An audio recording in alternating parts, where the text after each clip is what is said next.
Chapter 1. Traversing the Apocalypse from the Apocalypse. Esteemed passengers, I am Flight Attendant Xiaonina. On Flight 1094 departing from Los Angeles, USA.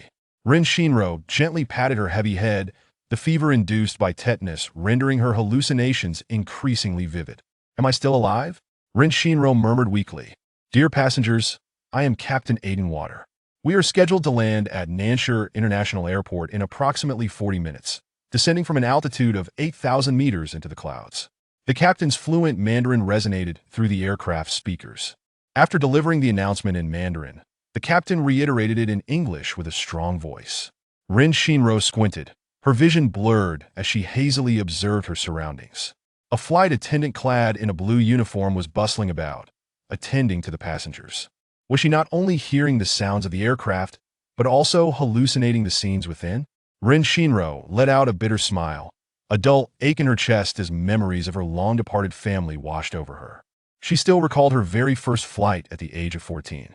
She had flown from her hometown in Nanshun to Shanghai, accompanied by her grandparents to retrieve her father's ashes. Her father, a narcotics police officer, had been shot multiple times by drug traffickers while assisting the Shanghai police in apprehending them, dying on a foreign street in pursuit of justice. Upon learning of this tragic news, her mother lost all reason, screaming that she would go to Shanghai to find her husband, only to be struck by a speeding car as she rushed out of their home, resulting in her death. And she, saved by 15 special police officers who were her father's colleagues, embarked on the harrowing journey of survival in a post-apocalyptic world. The uncles who had always stood by her side took her to a survival base, training her to become a formidable individual capable of thriving independently in this ravaged world. They remained steadfast in their mission to serve the nation and its people. One by one, they fell prey to the jaws of the undead, transforming into bloodthirsty zombies, their remains scattered and incomplete. No one mourned for them, no citizens laid flowers in their memory, and there were no graves to honor their sacrifices. She felt their deaths were in vain, given for a group of oblivious survivors. Indeed, it was a tragic waste. In the 10th year of the zombie apocalypse, only 2 of the 15 uncles remained. Unable to endure the agony of losing her loved ones any longer, she chose to leave the base, the military, and the 2 uncles who had been promoted to deputy base leaders. She survived alone outside the base, ensuring that one person's survival meant her family's hunger was quelled. No longer did she have to sacrifice her life for the country, nor endure the disdain of ungrateful survivors, nor force herself to save those she did not wish to help. After 8 years of solitary bravery, living freely and unencumbered, she never imagined that she would not perish at the hands of zombies or wild beasts, but rather succumb to tetanus. Ah, what a stroke of misfortune, Rin Shinro muttered groggily, chiding herself. In pursuit of a wild boar, she had ventured into a junkyard, only to be scratched on the thigh by a rusty car bumper. The wound was severe, and she had felt uneasy, knowing she must seek medical attention for a tetanus shot. Yet, she found no medicine, and instead discovered a novel in the hospital ward. After rebirth, my brother and I drive 1v1 every day. This book was vastly different from the classics she had read as a child. She was already burning with fever, feeling hopeless since she could not find medicine. She might as well read until her demise. She longed to reunite with her family in the afterlife, to escape this world devoid of warmth and rife with decay. 2/3 of the book was filled with driving scenes, nearly causing her, a 32-year-old young lady, to perish from the heat-induced congestion rather than tetanus. The female protagonist, Xian Jiao Jiao, was a naive and sweet girl who had been deceived by her best friend and boyfriend in her previous life, leading to the demise of her secretly adoring stepbrother and his comrades. After her rebirth on the plane, Xian Jiao Jiao confessed to the male lead, quickly transitioning to intimacy. Armed with memories of the apocalypse from her past life, the protagonist skillfully avoided numerous dangers and schemes for her brother. The faux siblings transformed into genuine spouses, together establishing an agricultural base in the apocalypse. The male lead lacked a powerful background, but possessed formidable abilities. He strategically rose to become the leader of one of the 12 official bases, while the 7 most formidable families in the country dared not challenge his stronghold. With a vast underground cultivation base, ample weaponry, and extraordinary combatants at his disposal, he could have easily declared independence from the nation, yet he chose not to betray his country. The president expressed immense gratitude for his loyalty, assuring him that no one would usurp his position. The nation was in dire need of his contributions. Initially, she did not comprehend the meaning of this statement, but later, it became clear. Since the age of 14, she had been protected by her formidable uncles, and no man had dared to approach her with ill intent. In a world where even basic sustenance was scarce, the notion of finding a reliable partner for romance seemed ludicrous. She had no understanding of what love entailed. Until she read this book, could it be that love was so beautiful? Was driving such a pleasurable experience? What could it feel like? She should have married before facing death. This was the last question and thought lingering in her mind before she lost consciousness. Dear passengers, we regret to inform you that a riot has erupted at Nanshire Airport. Upon landing, please swiftly board the airport shuttle and evacuate the premises. The passengers began to stir restlessly. Ren Zinra's thoughts gradually sharpened. This announcement was eerily reminiscent of the opening lines of the novel. Hey brother, I'm still on the plane. Don't come. Stay away from the airport. Wait for me at the flower bed on the outskirts of the airport road. Trust me, I can escape. Brother. The girl sitting beside her disregarded the rule against using electronic devices on board, secretly dialing her phone. With a sweet and melodious voice, she exclaimed, Brother, I know what's happening at the airport right now. Trust me, you and your teammates wait for me at the flower bed. If you dare come to the airport, he'll run away from home. He'll date someone else. Ren Shinro listened to the familiar lines, furrowing her brow in concentration. The hallucinations from tetanus are rather overwhelming. Pulling my dreams into this risky narrative? She recalled that the protagonist, Xian Jiao Jiao, had also prevented her brother from coming to the airport after her rebirth. As in her previous life, she had been trapped there after disembarking, and her brother's team had come to rescue her, resulting in the loss of his best friend. Determined not to let her brother lose any more dear comrades in this life, she resolved to keep him away. Zzz. The ringing in her ears grew deafening, prompting Ren Shinro to cover her ears and tilt her head back, painfully closing her eyes. Unfamiliar memories surged into her mind. Grandfather? Grandmother? Their appearances had not changed. She was 20 years old. After boarding the plane, she had engaged in lively conversation with the girl beside her, who introduced herself as Xian Jiao Jiao. Xian Jiao Jiao represented Nanshire University for a month-long study program in the United States. Xian Jiao Jiao? The protagonist of the book shared this name and was also going to the United States for academic pursuits. Ren Shinro, are you all right? Xian Jiao Jiao gently nudged the pale-faced Ren Shinro, her voice laced with concern. Are you feeling unwell? The sensation of a hand on her arm was remarkably vivid, the voice resonating next to her ear, even the vibrations reaching her eardrum. Ren Shinro abruptly opened her eyes. Her spirit had inexplicably traversed into the pages of a risque novel. She had crossed over from one apocalypse to another. Her soul had taken residence in the body of a background character, one with a family background not dissimilar to her own. Both of their parents were military personnel who had sacrificed their lives in foreign peacekeeping missions years ago. The original owner was luckier than her, being 20 years old now, with both grandparents still alive. Yet, the apocalypse had now commenced, and the original owner's grandparents may not have long to live. The contents of the book suddenly flooded into Ren Zinra's mind.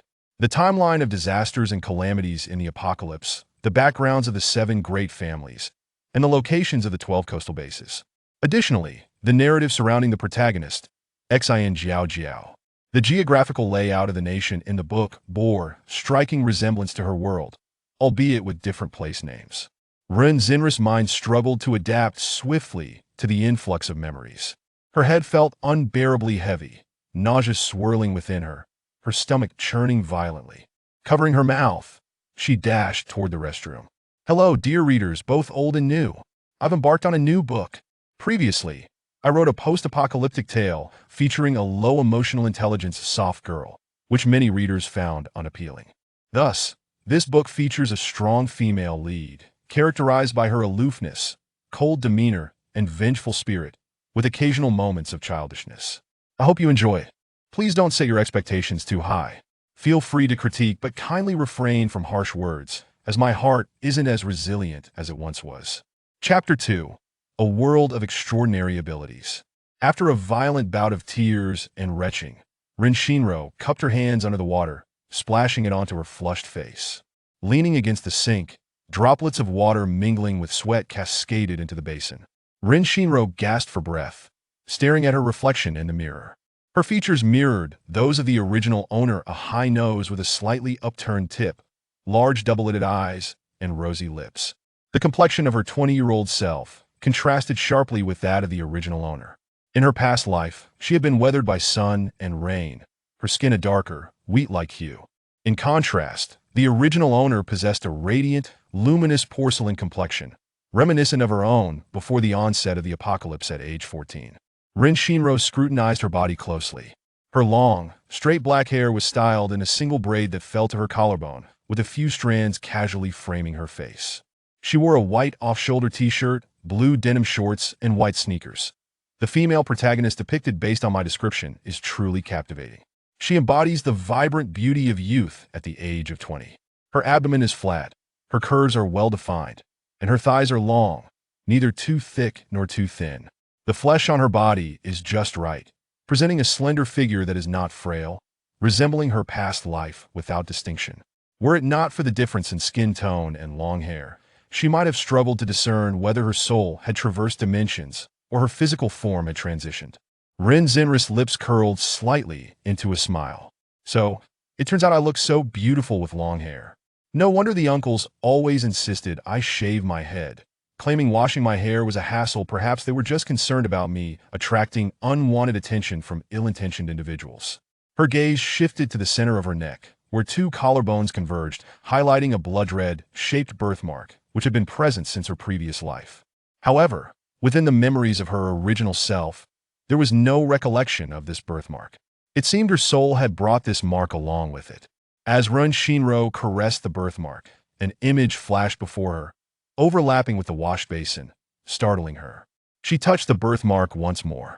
A bright, boundless room appeared, once again intertwining with the wash basin in her sight. Is this the space described in novels? It doesn't seem like a spatial ability. In her previous life, in a world ravaged by zombies, there were only natural disasters and the zombie virus, devoid of any supernatural powers or the fantastical concept of spatial abilities. Water and electricity were still functional, but food was scarce, leaving humanity no opportunity to hoard supplies. Rin Shinro furrowed her brow as the plane descended. Why were the passengers on the plane unaffected by the red toxic mist that caused them to faint and turn into zombies? The book explained that the toxic mist began to spread globally only after the plane took off, existing solely beneath the cloud layer. The aircraft had flown above the clouds for 12 hours, precisely avoiding the mist's lethal timing. Yet, the passengers were not fortunate enough to escape becoming zombies. Upon disembarking, they were not met by manually operated shuttles, but rather by intelligent shuttles that took them directly to the bus terminal, a known gathering place for zombies. The original female protagonist, Xin Jiaojiao, having experienced a lifetime, was aware of the terminal's dangers. Therefore, upon landing, she felt compelled by her benevolence to flee the airport with Rin Shinro, who had engaged in pleasant conversation with her. However, Rin Shinro, upon seeing several zombies dragging their intestines toward the shuttle, was so frightened that she rushed onto the shuttle, ignoring Xin Jiaojiao's desperate cries to refrain from boarding. As onlookers, Rin Shinro and others were taken towards the bus terminal. Once the intelligent shuttle arrived, it opened its doors, allowing zombies to swarm inside, resulting in utter devastation for those aboard. Knock, knock, knock. The flight attendant knocked once more on the restroom door. Before returning to her seat, she surveyed her surroundings and noticed a fire extinguisher cabinet by the aircraft's exit, containing two large fire extinguishers. The powder from the extinguishers could temporarily numb the zombies' sense of smell.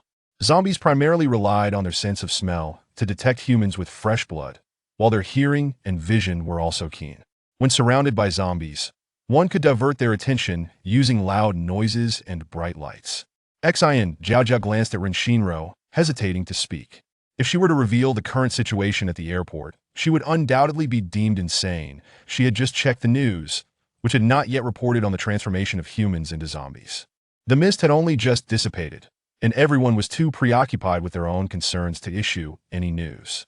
She recognized her own naivety and foolish kindness. Her brother often scolded her for being too innocent and easily deceived. Yet, She could not bear to watch 100 souls aboard the plane face certain death. Biting her lip, Ekin Jiao felt at a loss for what to do. She wished her brother were there, as he would undoubtedly know how to handle the situation. Rin Shinro cast a glance at the novel's protagonist beside her, who appeared as adorably soft as a floppy-eared rabbit. The book described her as cute and endearing, easily toppled. Suddenly, a scene from the book flashed in Run Xinris mind. Ekin Jiao's initial encounter with her stepbrother during their first drive together, a moment filled with tenderness and intensity. Rin Shinro sighed by the time she met her end. She was already 32 years old, having never touched a man's hand, unaware of whether it was cold or warm, hard or soft. In the base, many men eyed her, the bald girl, with hungry gazes, yet none dared to approach her. She was not one to issue warnings or engage in conversation. She would resort to lethal force for self-defense. She had earned a notorious nickname within the base, the sheep beast. Men mocked her beautiful appearance, yet she was, in truth, a ferocious predator. The announcement from the flight attendant echoed once more, "We thank you for flying with us. We are expected to arrive at Nanshur Airport in 10 minutes. Please ensure your seat belts are fastened." Rin Shinro looked out the window again, resigned to the situation, treating it as a game. With her capabilities, she could survive in any apocalyptic world. In this life, she possessed an extraordinary space, allowing her to thrive even without supernatural powers. The book stated that the apocalyptic blood mist caused 1/3 of humanity to turn into zombies. While the blood mist brought devastation, it also gifted a select few survivors with supernatural abilities. Beyond the 5 elements metal, wood, water, fire, and earth, there were also spatial abilities, speed enhancement, and heightened auditory and visual senses. The metal ability, also known as the strength ability, endowed individuals with robust physical capabilities, increasing in power as their abilities evolved. A first-tier metal ability could effortlessly lift a small pickup truck with one hand. The metal ability could be channeled into weapons, rendering them more durable and sharp. The wood ability could promote plant growth and heal injuries amusingly. It could save lives yet could not cure colds or diseases. Survivors in the book faced threats from zombies and mutated beasts, as well as the challenges posed by illness. Fortunately, those with supernatural abilities tended to have better physical health, being less prone to illness and enjoying longevity. The conclusion of the story revealed that the male and female protagonists, at the age of 200, appeared no older than 40, with Exine Jiao having borne 32 children. After giving birth to her last daughter, at 200, Exine Jiao finally ceased childbearing and retreated with the male lead to an abandoned city, living a life devoid of shame. Rin Shinro chuckled softly, inwardly remarking that even rabbits could not match her prolificacy. The water ability was unique yet unremarkable. Notably, only women had a chance of acquiring it, as no male supernatural beings possessed water abilities. In the novel, the water ability not only allowed for water storage, but also facilitated the expulsion of toxins from the body, preventing disease, though it had little other utility.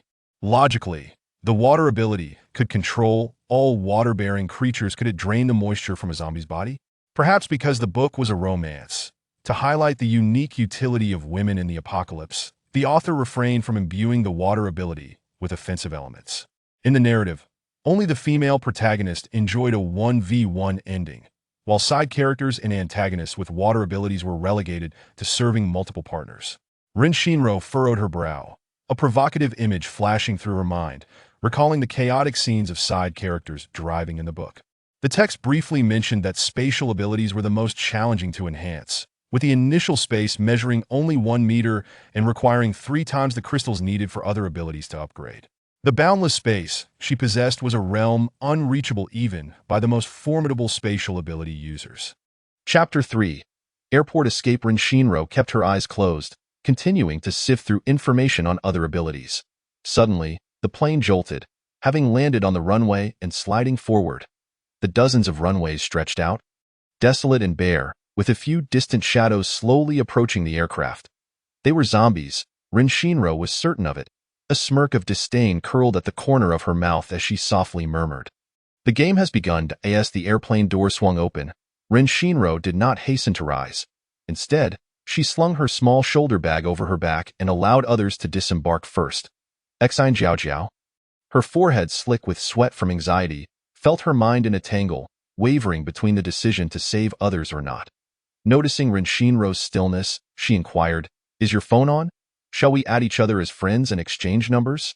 Ren Shinro nodded, retrieving her phone to disable flight mode, allowing Xian Jiaojiao to scan and add her as a friend. They exchanged numbers. Xian Jiaojiao proposed, "I don't want to take the shuttle bus. Should we walk together instead?" She harbored no doubts about Ren Shinro having changed. They had only known each other for 12 hours, insufficient time to discern any differences. The last passengers had exited the cabin and descended the stairs. Xian Jiaojiao stood up, urgency propelling her forward. "Let us go." Ren Shinro followed at a leisurely pace, creating distance between them. Xian Jiaojiao shouted to the passengers in the shuttle bus, "Don't take the shuttle. It's dangerous." Simultaneously, several passengers who had not boarded the bus saw the zombies dragging their intestines toward them, screaming in terror, "Those people are dragging their guts. They have no jaws. They're still alive." "What is that thing?" Inside the shuttle, passengers who had turned on their phones or seen the news shouted, "Close the doors! Close the doors! Quickly! Hit the close button!" Xian Jiaojiao cried out, her voice choked, "Don't take the shuttle. The bus station is full of zombies." The flight attendants poked their heads out to gaze down from the plane, witnessing 3 zombies with disfigured features and intestines hanging out, screaming in horror. "Ah, Captain, Captain, help!" The shuttle doors had already closed, and as written in the books, no passengers heeded Xian Jiaojiao's warnings. The smart shuttle bus sped toward the bus station teeming with zombies, carrying over 100 passengers. Xian Jiaojiao, in a state of high anxiety, knew she was powerless. She shouted to Ren Shinro, "Let us hurry." Ren Shinro stood by the fire safety box at the cabin door, her gaze apathetically sweeping over the terrified flight attendants. As she retrieved 2 fire extinguishers and rushed downstairs. Fortunately, having been born into a military family and influenced by her military grandfather, she maintained a daily routine of running. Otherwise, she would have struggled to carry these items for long distances. She placed one of the fire extinguishers into Xian Jiaojiao's arms. Xian Jiaojiao struggled to hold the extinguisher, understanding Ren Shinro's intent. With a frail physique, she stood at only 158 cm, compared to Ren Shinro's 168 centimeters. Her slender arms and legs made it difficult to lift the extinguisher. Reluctant to abandon it, she clung to the extinguisher, thinking it could be used to smash a zombie if necessary. Ren Shinro did not spray the zombies with the extinguisher. Instead, she raised it high, using its solid base to strike the zombies' heads. After just 3 blows, the zombie skulls were reduced to a mushy mass of red and white. The flight attendants could scarcely believe their eyes, covering their mouths to stifle screams and nausea, each trembling in fear. Such a gentle and beautiful girl could be so ruthless, striking the heads of 3 zombies without a moment's hesitation. Whether it was their imagination or not, they sensed that Ren Shinro's lips had curled into a slight smirk. "What a wicked girl!" Xian Jiaojiao's round eyes widened in shock. Having lived through one lifetime, she had witnessed many women slay zombies and had even shot zombies herself. However, she had never seen a woman like Ren Shinro, who remained unperturbed in the face of danger, smashing zombie heads as though cracking walnuts. Stunned for a moment, Xian Jiaojiao quickly followed Ren Shinro's lead toward the exit. The flight attendants and 2 male pilots, clutching hot water bottles, fire extinguishers, brooms, and stainless steel trays, hurried down the stairs, closely trailing Ren Shinro. They sensed that by sticking close to this fierce girl, they might just survive the airport. Ren Shinro and Xian Jiaojiao raced toward the corridor leading to the first-floor waiting area. In her previous life, Ren Shinro had visited the airport in search of food and aviation fuel. Fully aware that fire safety boxes were located throughout the airport, in every corridor. Unlike the fire safety boxes on the plane, those in the corridors contained long-handled fire axes. Ren Shinro disdainfully glanced at the blood and brain matter on the fire extinguisher, which had dripped onto her white sneakers and white shoes. She frowned.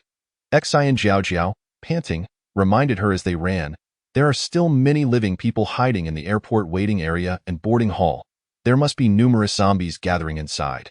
The book noted that Xian Jiaojiao had also fled the airport through the corridors, but she had not used an axe to fight her way out.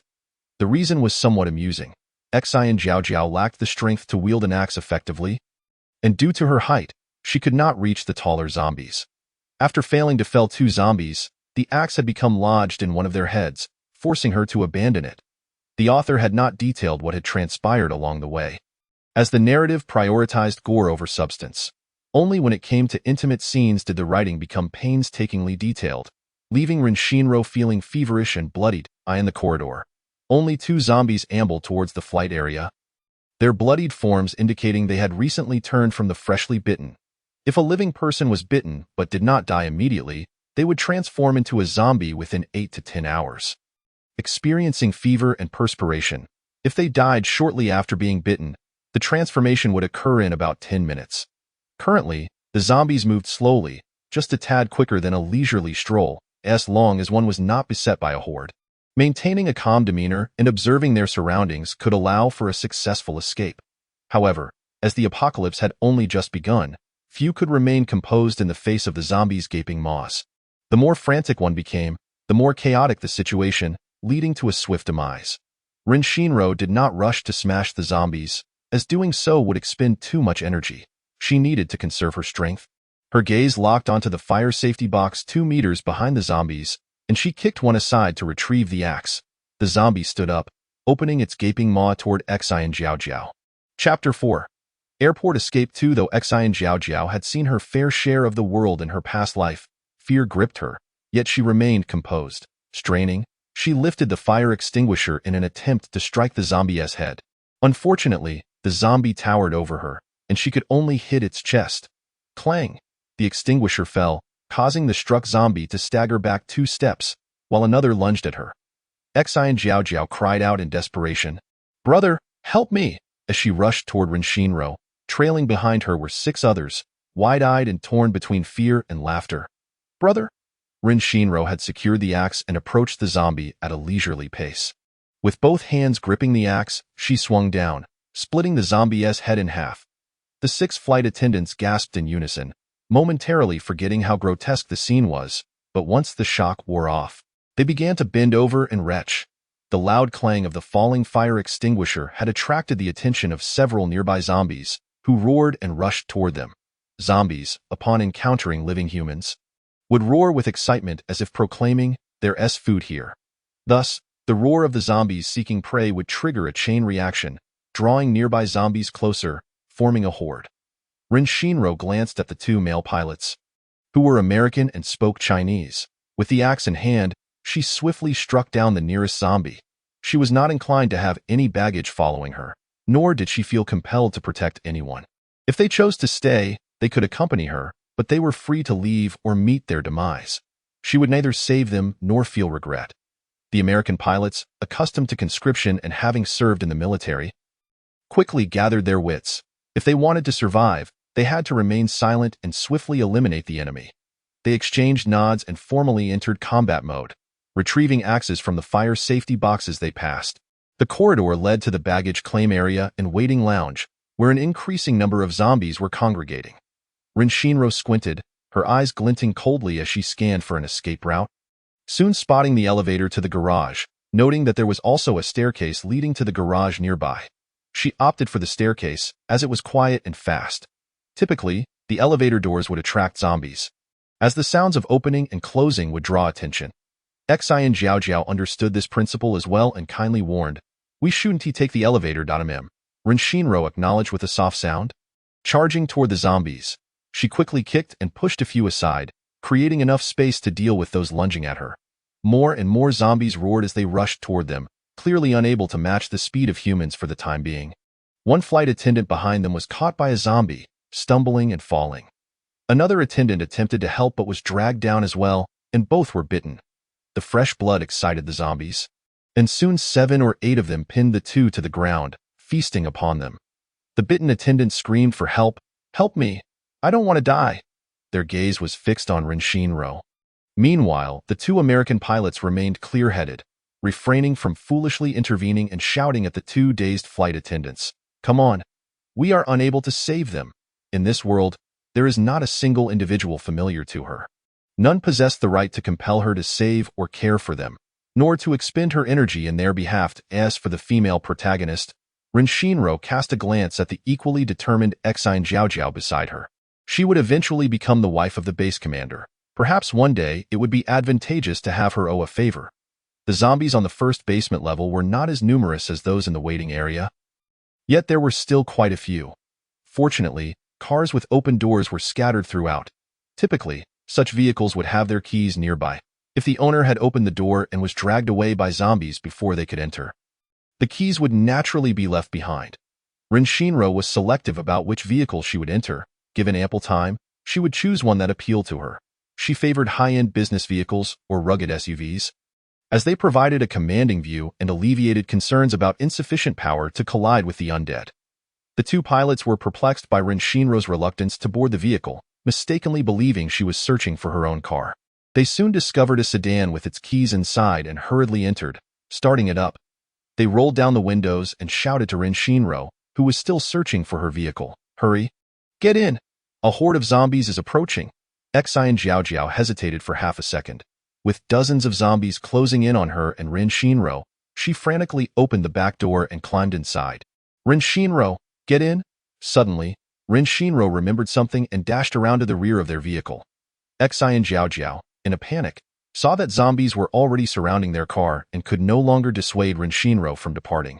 The pilot slowly maneuvered the car through the horde of zombies, exiting the parking lot. "Do not worry about your friend. She is incredibly resilient and will surely survive," reassured an Asian flight attendant from the back seat. Another blonde flight attendant comforted Xian Jiaojiao with fluent Chinese. Weary, Xian Jiaojiao nodded. Her foremost priority was to reunite with her brother's team. She had much to accomplish and countless grievances to settle. Scattered zombies meandered aimlessly along the airport road. Upon hearing the sound of their engine, they turned and lunged toward the car. Survivors fleeing from the airport ran desperately behind them, clutching their wounds and shouting for help, hoping they would stop to offer them a ride. The American pilot, clearly not a fool, pressed the accelerator with renewed determination. Xian Jiaojiao gazed out the window. The airport road was flanked by endless fields of green, and she felt a sense of melancholy, knowing such a vibrant scene would not endure much longer. She silently prayed for Rin Shinro's safety, hoping for their paths to cross again. Farewell for now. Rin Shinro, Chapter 5. Grandfather in the 20-kilometer flight zone. Only a few zombies wandered aimlessly, heads hung low on the tarmac and runway. Rin Shinro drove a luggage transport vehicle at full speed towards her first stockpiling location. The airport boarding and waiting areas were occupied by the living, detaining the zombies, while the flight zone was eerily empty and smooth. The summer breeze caressed Rin Shinro's face, and she smirked, muttering to herself about experiencing the joys of being a hamster. Surrounded by silence and the relaxation of body and mind, she finally sensed her phone vibrating in her bag. Pulling it out, she was startled to see darling grandfather flashing on the screen. Rin Shinro slammed on the brakes, staring at the screen in disbelief. Grandfather. Her emotions surged within her, a tumult of guilt, fear, loss, and frustration. He was not her grandfather from her previous life, yet their appearances were strikingly alike. At 64, the age of retirement, he continued to serve as the beloved village secretary at the villagers' insistence, advocating for the people. His reputation as the Buddha with a smiling face was known far and wide. They even shared the same nickname. The call ended, and the screen displayed over 20 missed calls, nearly all from him in her previous life. Her greatest regret had been not holding her grandfather's hand. She remembered the harrowing sight of him, bloodied and bitten by zombies, cradling her grandmother, who was on the brink of death, shouting, "Ro Ro, take care of yourself. Don't be afraid. Live well. You will surely become the strongest female warrior. Don't cry, run." Before the apocalypse, she had aspired to join the military, to become a soldier like her father. However, in this new world, she yearned to escape the military, to break free from rigid protocols of serving the people. The people of this post-apocalyptic world were largely lazy and self-serving, unworthy of salvation or care. The phone rang again. Rin Shinro wiped away the tears brimming at her eyes and pressed the answer button. Grandfather. Ro Ro. My precious Ro Ro. Thank heavens. Are you all right? Did you get off the plane? Were you bitten? Where are you? Rin Iyong's voice was filled with urgency as he bombarded her with questions. The familiarity of his voice unleashed a torrent of suppressed longing within Rin Shinro. Grandfather, she sobbed, calling out repeatedly. Grandfather, grandfather. 18 years of yearning, 18 years of regret, 18 years of pain, suddenly erupted in that moment. Don't cry, don't cry. Ro Ro, be good, don't be afraid. Tell grandfather where you are. I'll come get you right away. Grandfather will bring a big sword to rescue you. Ren Eong comforted her, mixing in humor to lighten her spirits. He exhaled heavily, his voice trembling. This morning, your grandmother turned into something that eats people. And now I've locked her in the bathroom on the first floor. Ren Shinro's heart leapt into her throat as she anxiously asked, Grandfather, were you bitten? Ren Eong sighed again. No, a few days ago your grandmother suddenly decided to get dentures and had all her rotten teeth removed. This morning, when she tried to bite me, she couldn't, and it should have been a moment of sorrowful mourning. Yet for some inexplicable reason, the words from her grandfather's mouth made her want to laugh. Before she could formulate a comforting response, Ren Eong continued, Don't be sad. We should be happy. Your grandmother is timid. She won't have to witness old Lu devouring her daughter-in-law's intestines, that sight. Oh, it nearly made me SHT myself.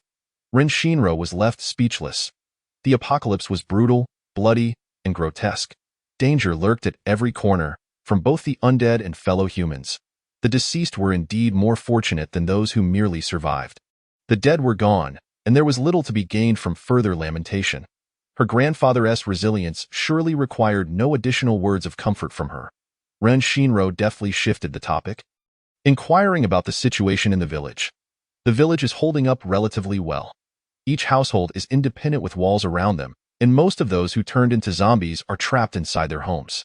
The living either hide in their rooms, too afraid to come down, or have already fled in their cars. I just checked the village group chat. There are only a few zombies wandering the village roads. Be cautious when passing through the factory area. Slow down a bit. If you drive too fast and hit a zombie, and the car stalls, it will be even more troublesome, Ren Eong advised. All right, if there are no zombies around the little shop at the village entrance, help me grab a few packs of cigarettes. Remember, always stay vigilant. If something feels off, just run. Got it? The Golden Shell Union, right? Ren Shinro confirmed. Help! An old woman's shrill scream echoed from the bathroom. Ren Eong wiped the tears from his cheeks. When she was alive, she yelled at me daily. Now she can yell at me as much as she likes. Go ahead. I'll catch a chicken for you to eat. Despite his hair being completely white, his posture remained upright. After 20 years of retirement, he still exuded a vigorous spirit that made it clear he had once been a soldier. Ren Eong tossed a chicken into the bathroom, retrieved a whetstone and a dusty bag from the storeroom. He unwrapped the layers of cloth, revealing 2 large machetes nestled within. The frayed, non-slip rope wrapped around the handles was worn and old, while a still vibrant red cloth was tied at the loop of the handle. With a cigarette dangling from his mouth, Ren Eong addressed the blades. Back in the day, your father wielded you against the Japanese invaders. Now, I will bring you back into the light to accompany my granddaughter and me as we slay the undead. Are you up for the task? Chapter 6. Scavenging at the airport. Ren Shinro ended the call and sat in the car in silence for a long while. She had initially believed she could treat this world like a single-player game, wandering alone, battling monsters, and leveling up by herself. When she grew weary of it all, she would simply feed herself a bullet. Now, however, she suddenly found herself with attachments and a purpose to move forward. She must save her grandfather. She would ensure a comfortable life for him in this lifetime. She was determined to rectify the regrets of her past life. Ren Shinro organized her thoughts, confirming the general direction of her future endeavors. With a cold yet resolute gaze, she started the vehicle and drove towards the hangar. Within the hangar lay something of immense importance in this altered world: aviation fuel. 2 months after the apocalypse, a rain of sulfuric acid would descend, corroding the metal surfaces of the world, cars, power stations, signal towers, plunging society into darkness. The acid rain would erode metals but would have little effect on skin or rubber. Oil companies stored their fuel in metal tanks, and should the acid rain ignite any of them, they would explode. The novels had mentioned that across the nation, major oil companies, gasoline, diesel, aviation fuel, any metal containers storing these fuels, if corroded and ignited by acid rain, would be obliterated. Oil is a resource scarcer than food in this world, particularly aviation fuel, while gasoline could be scavenged from abandoned vehicles and underground garages. Aviation fuel was not something readily found. Military rescue operations depended heavily on helicopters. 1 month into the apocalypse, the roads were littered with abandoned cars, making land rescues slow and arduous, while helicopters provided a more efficient means of rescue. The quantity of stored fuel and weaponry determined the prosperity and security of a base. Those with ample reserves would reign supreme. Ren Shinro recalled the contents of the book she had read. She harbored no desire to establish a base, nor did she wish to form a team. Instead, she possessed an infinite warehouse, and why not stockpile when the opportunity arose? With ample bargaining chips at her disposal, she and her grandfather would thrive in any base. Rin Shinro's vehicle came to a halt outside the hangar, and upon disembarking, she scanned her surroundings, finding no sign of zombies.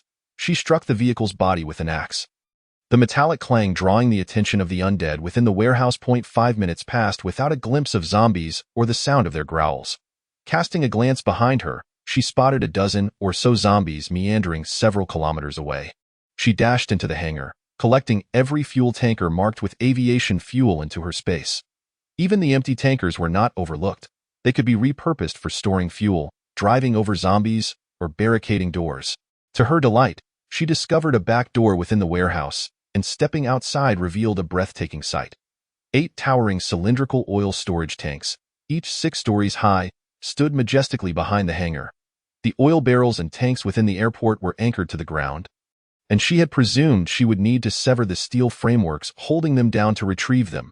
To her astonishment, the space allowed her to laugh joyfully as she placed her hand on the tank, effortlessly drawing it into her space along with the anchors and bolts securing it to the ground. After the acid rain, she would be able to exchange aerospace fuel for anything she desired at the base, including weapons and ammunition. Rin Shinro did not linger. She returned to her vehicle and opened her phone's map to locate aviation fuel companies. The southern city housed an oil company, but no aviation fuel suppliers. However, Ongshi, to the north of Nan City, boasted the nation's second-largest aviation fuel group. It seemed she would need to make a trip out of town today. On the first day of the apocalypse, survivors would likely remain hidden in place. If she went to the company to collect fuel tanks now, she would inevitably be seen, perhaps even recorded on video. Being strong did not equate to recklessness. Should her extraordinary space be discovered, it would undoubtedly invite envy and trouble. Rin Shinro promptly dismissed any plans to visit the oil company or the aviation fuel firm, as long as she could retrieve everything before the acid rain arrived. There was no rush. It was more crucial to stockpile fresh perishables first. Rin Shinro maneuvered the large tanker through the heavy iron gates of the tarmac exit with a resounding crash, the thunderous noise inciting a frenzy among the zombies in the waiting hall. Inside the hall, restrooms, duty-free shops, and supermarkets concealed numerous survivors, all hoping the sound heralded military rescue, yet they would wait in vain until their last breath. In the apocalypse, if one did not learn to save oneself, death would only draw nearer. Wow! Rin Shinro exclaimed in excitement as she careened into obstructing cars. The apocalypse had just begun, and there were not many zombie vehicles on the road. She enjoyed a smooth ride into the city's second ring, already plotting her intended destinations. Her first stop was Sam's Club. As both zombies and humans awoke in the morning, all shop doors remained shut, including the supermarket. Rin Shinro visited a hardware store and a sporting goods store, gathering the items she needed. Sam's Club was located in the underground level of the Wangu shopping mall, with only the entrances to the underground parking lot open. The surrounding shops and entrances were all closed. The first floor of the shopping center featured an outdoor plaza, with several pedestrian entrances blocked by a thick steel barrier meant to prevent vehicle entry. Rin Shinro had no choice but to park her vehicle on the street adjacent to the plaza. She donned a hoodie and dark sunglasses, doing her utmost to disguise herself. Scattered zombies nearby began to converge upon the moving vehicle.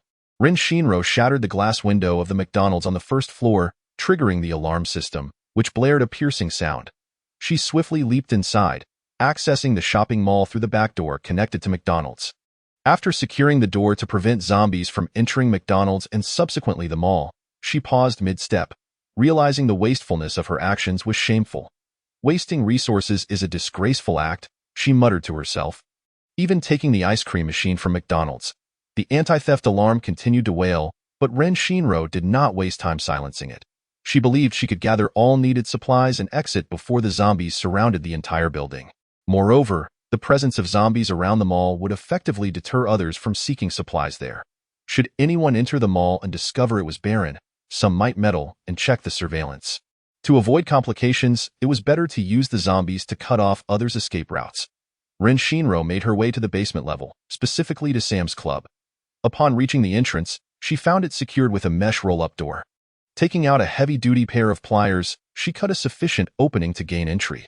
She did not leisurely stroll with the shopping cart. Instead, she ran while collecting supplies, even taking the shelves into her space. Frozen dumplings, pastries, tangyuan, dairy products, cooked dishes, and beverages, all were swiftly added to her collection, including the freezers. She had no time to test whether her space could prevent melting or spoilage. It was better to gather everything first and discard any spoiled food later. Time was of the essence, with 4 floors of clothing, shoes, and food awaiting her attention. The supermarket's unsold vegetables, fruits, and meats from the previous day would all be stored in the cold storage and preservation areas. She located the cold storage and similarly collected everything inside, shelves and all. After gathering the items from the supermarket, Ren Shinro proceeded to the warehouse connected to the back door of the supermarket. Not bothering to examine the stacks of cardboard boxes within, she would collect first and sort later. The glance into her space revealed that she had just amassed an entire supermarket and a warehouse. With several massive oil storage tanks still fitting comfortably within, she did not scrutinize further, imagining that her space might be larger than the city itself. Chapter 7. Acquiring the entire shopping mall. Her phone buzzed incessantly in her bag. Ren Shinro answered the call. "Hello, Grandpa?" Reniyong inquired. "Ro, where are you? Why haven't you returned home yet?" "I'm in the city, Grandpa. I promise I'll be home before dark." "All right." Ren Shinro refrained from explaining her circumstances. She had not anticipated her lenient grandfather to be so understanding, reminding her not to rescue those who were insignificant. The line fell into silence once more. Ren Shinro glanced at her phone. Her grandfather had not hung up. "Hello, Grandpa?" "Ro, being greedy is a sickness. It needs to be cured," Ren Iyong remarked languidly. Ren Shinro was taken aback. Her lenient grandfather had surmised her intentions to stockpile supplies. It was a reasonable deduction. Patiently, she listened as her grandfather recited an extensive list of items, committing every word to memory. She understood his message. They possessed a truckload of food that might draw moral demands from the villagers. With her grandfather's support, there was no need to rush. She could carefully select what to stockpile. On the first floor of the shopping mall lay the jewelry and cosmetics section, a floor dedicated to profiting from women. Ren Shinro skipped this entirely and dashed up to the clothing section on the second floor. She had no interest in makeup or jewelry. In the apocalypse, a golden bracelet was worth less than an apple. It was summer, and the mall's offerings of men's, women's, children's clothing, and shoes were all spring and summer attire. In this apocalyptic world, the water supply had been tainted post-acid rain. The acidic water was no longer safe for drinking, and washing clothes with contaminated water would leave them with a foul, acrid odor. After a brief moment of hesitation, Ren Shinro decided to gather clothing from the section, regardless of size or gender, and stored it in her space. Clothes could be changed and discarded at will. Suddenly, she recalled her previous life when she had gone to a shopping mall for supplies, and she and her teammates had discovered a massive warehouse in the basement parking lot, divided into dozens of smaller units for the upstairs shop storage needs. The shops in the shopping center were not large, and they could not afford to stockpile goods on site. A nearby warehouse was essential for replenishing supplies. She resolved to visit the underground parking lot, where there might be cotton jackets and shoes. Passing by several maternity and baby stores, she hesitated at the entrance for quite some time before finally stepping inside. She could not quite fathom her thoughts. She had no desire to bear children, nor did she wish for her offspring to grow up in such a bloody and violent world. The baby store displayed charming little outfits and cans of formula adorned with colorful designs. The soft, adorable images on the diaper bags and wipes made her want to collect them all. In the later stages of the apocalypse, formula would be valuable as newborns required sustenance and nutrition. She could use formula and baby food to barter for other goods. With this in mind, she became even more enthusiastic about her collection. She also turned around to gather items from the children's clothing store she had initially overlooked. Taking everything regardless of size or gender, on the second floor, there was an amusement area filled with claw machines. For reasons she could not comprehend, Ren Shinro decided to collect all the claw machines into her space. Pondering their usefulness, they could not harm zombies, nor could they satisfy hunger, and they certainly could not be worn. Perhaps they could be sewn together to make a blanket during cold weather, she mused, recalling the protagonist Xin Jiao, and concluded that they might indeed serve a purpose, gifts for her future children, as Xin Jiao had over 30 kids. Ren Shinro ascended to the third floor. The food court of the mall, Chinese cuisine, Western dishes, snacks, hot pot, buffets, and various international culinary delights filled the shops. Since these were food establishments, the freezers were bound to be stocked. It had been over an hour since she collected the items from the supermarket's freezer. Yet the frozen dumplings remained solid. It seemed her space could indeed preserve freshness. Navigating through the shops, she ensured not to overlook any food items, including seasonings. It turned out that stockpiling and shopping could indeed release dopamine. After 18 years of survival in the apocalypse, she had never felt as carefree and joyful as she did today. Even if this were merely a dream or illusion before death, she felt thoroughly satisfied with her adventure. Rin Shinro bit into an apple, its sweet and tangy juice coursing down her throat, nourishing her empty stomach. A smile crept across her lips, unable to be contained. On the 4th floor, there exists a cinema and an escape room. The meager offerings of popcorn and beverages in the cinema hardly warrant her exertion to cut through the shutter. After satisfying her hunger and taking a brief respite, she slowly descends the stairs. Upon returning to the 1st floor, she surveys her surroundings and takes several deep breaths, inhaling the fragrant aroma of an unidentified blossom, which plunges her into contemplation. She recalls the putrid stench she has endured for 18 years and the sun-darkened skin that has become her second nature. Those 10 or so uncles around her, none understood the application of sunscreen, and consequently, she, raised by them, also remains oblivious to skincare and makeup, stocking up on perfume to spritz on her bedding when the frigid weather arrives. And perhaps some skincare products, including sunscreen. Rin Shinro gathers all the daily necessities from the 1st floor into her space. The aroma candles are her favorite acquisitions, as they illuminate and scent the air. Proving to be quite utilitarian, the outer perimeter of the 1st floor mall houses various shops, such as Chicken Bite, Zinju Coffee, and a large chain pharmacy. Rin Shinro enters the store through the back door to stock up, disregarding the zombies outside the front glass window, who fixate on her, mouths agape, shrieking as if to roar. "I want to devour you." The horde of zombies, initially congregated in front of McDonald's, gradually shifts toward the store she occupies. A glance at the shattered window of McDonald's reveals that numerous zombies have already infiltrated, attempting to break through the glass rear door. With just a few more zombies, the glass door is bound to shatter. Chapter 8. A chance encounter with survivors. At this moment, Rin Shinro's objective lies within the underground parking garage's storage area, indifferent to the potential breach of the shopping mall by zombies. Behind the Wangu shopping mall stand several office buildings, all developed by the same corporate group. Thus, the underground parking garages of both the office buildings and the mall are interconnected. Many residents undoubtedly reside within the office buildings, indicating that the parking garage will be rife with zombies. Standing at the doorway of the stairwell, Rin Shinro notes the fire escape diagram posted beside the door, memorizing the layout of the underground garage. The locations of various stairwells, elevator entrances, and fire exits, a blank section marked storage area catches her eye on the diagram's periphery. She resolves to descend to the B2 parking level first. Escapees retrieving their vehicles from B2 will likely draw the zombies lingering there up to B1. And the zombies in B1 will, in turn, follow the fleeing vehicles to the surface. Therefore, she deduces that the B2 level will harbor the fewest zombies in the mall. Rin Shinro collects several fire axes and a fire extinguisher. Reminiscing about the military machete she once wielded, capable of severing a head with a single stroke. The fire axe, however, does not guarantee such efficiency. Sometimes, it merely halves a zombie-esque skull, necessitating a follow-up strike.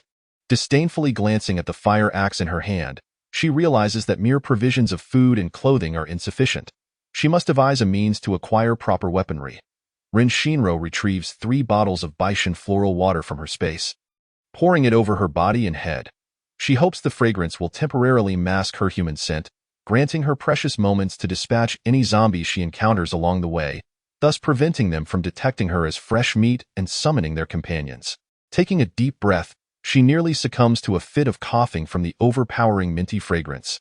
She gently pushes open the stairway door, crouching low to use the vehicles as cover while she discreetly observes her surroundings. The zombies on B2 are indeed sparse, with the nearest one over 20 meters away. She weaves through the gaps between cars, swiftly eliminating the closest zombie. The Baishan floral water appears to have some effect, albeit not as enduring as she had hoped. Perhaps she underestimated the zombie's olfactory acuity. Just a few minutes pass before a zombie catches wind of her presence, raising its nostrils and sniffing as if trying to ascertain the source. Emitting a faint huss sound, Rin Shinro mentally translates its utterance. "I think I smell meat. Is that the scent of flesh?"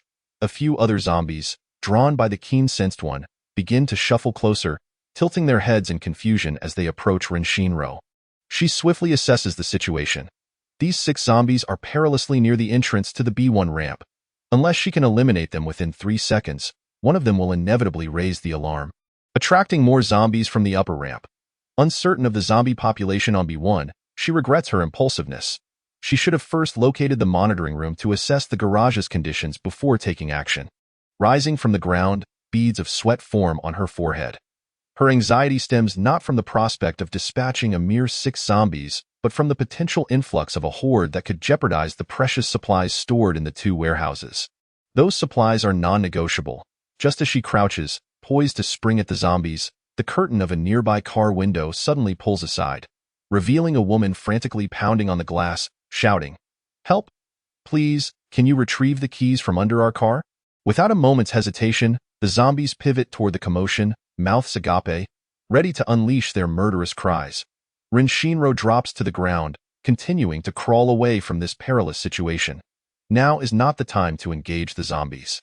The sounds have already attracted those on B1, who are now making their way downstairs. A mere 5 meters ahead lies the ramp to B1. She must cross it swiftly as long as she runs fast enough.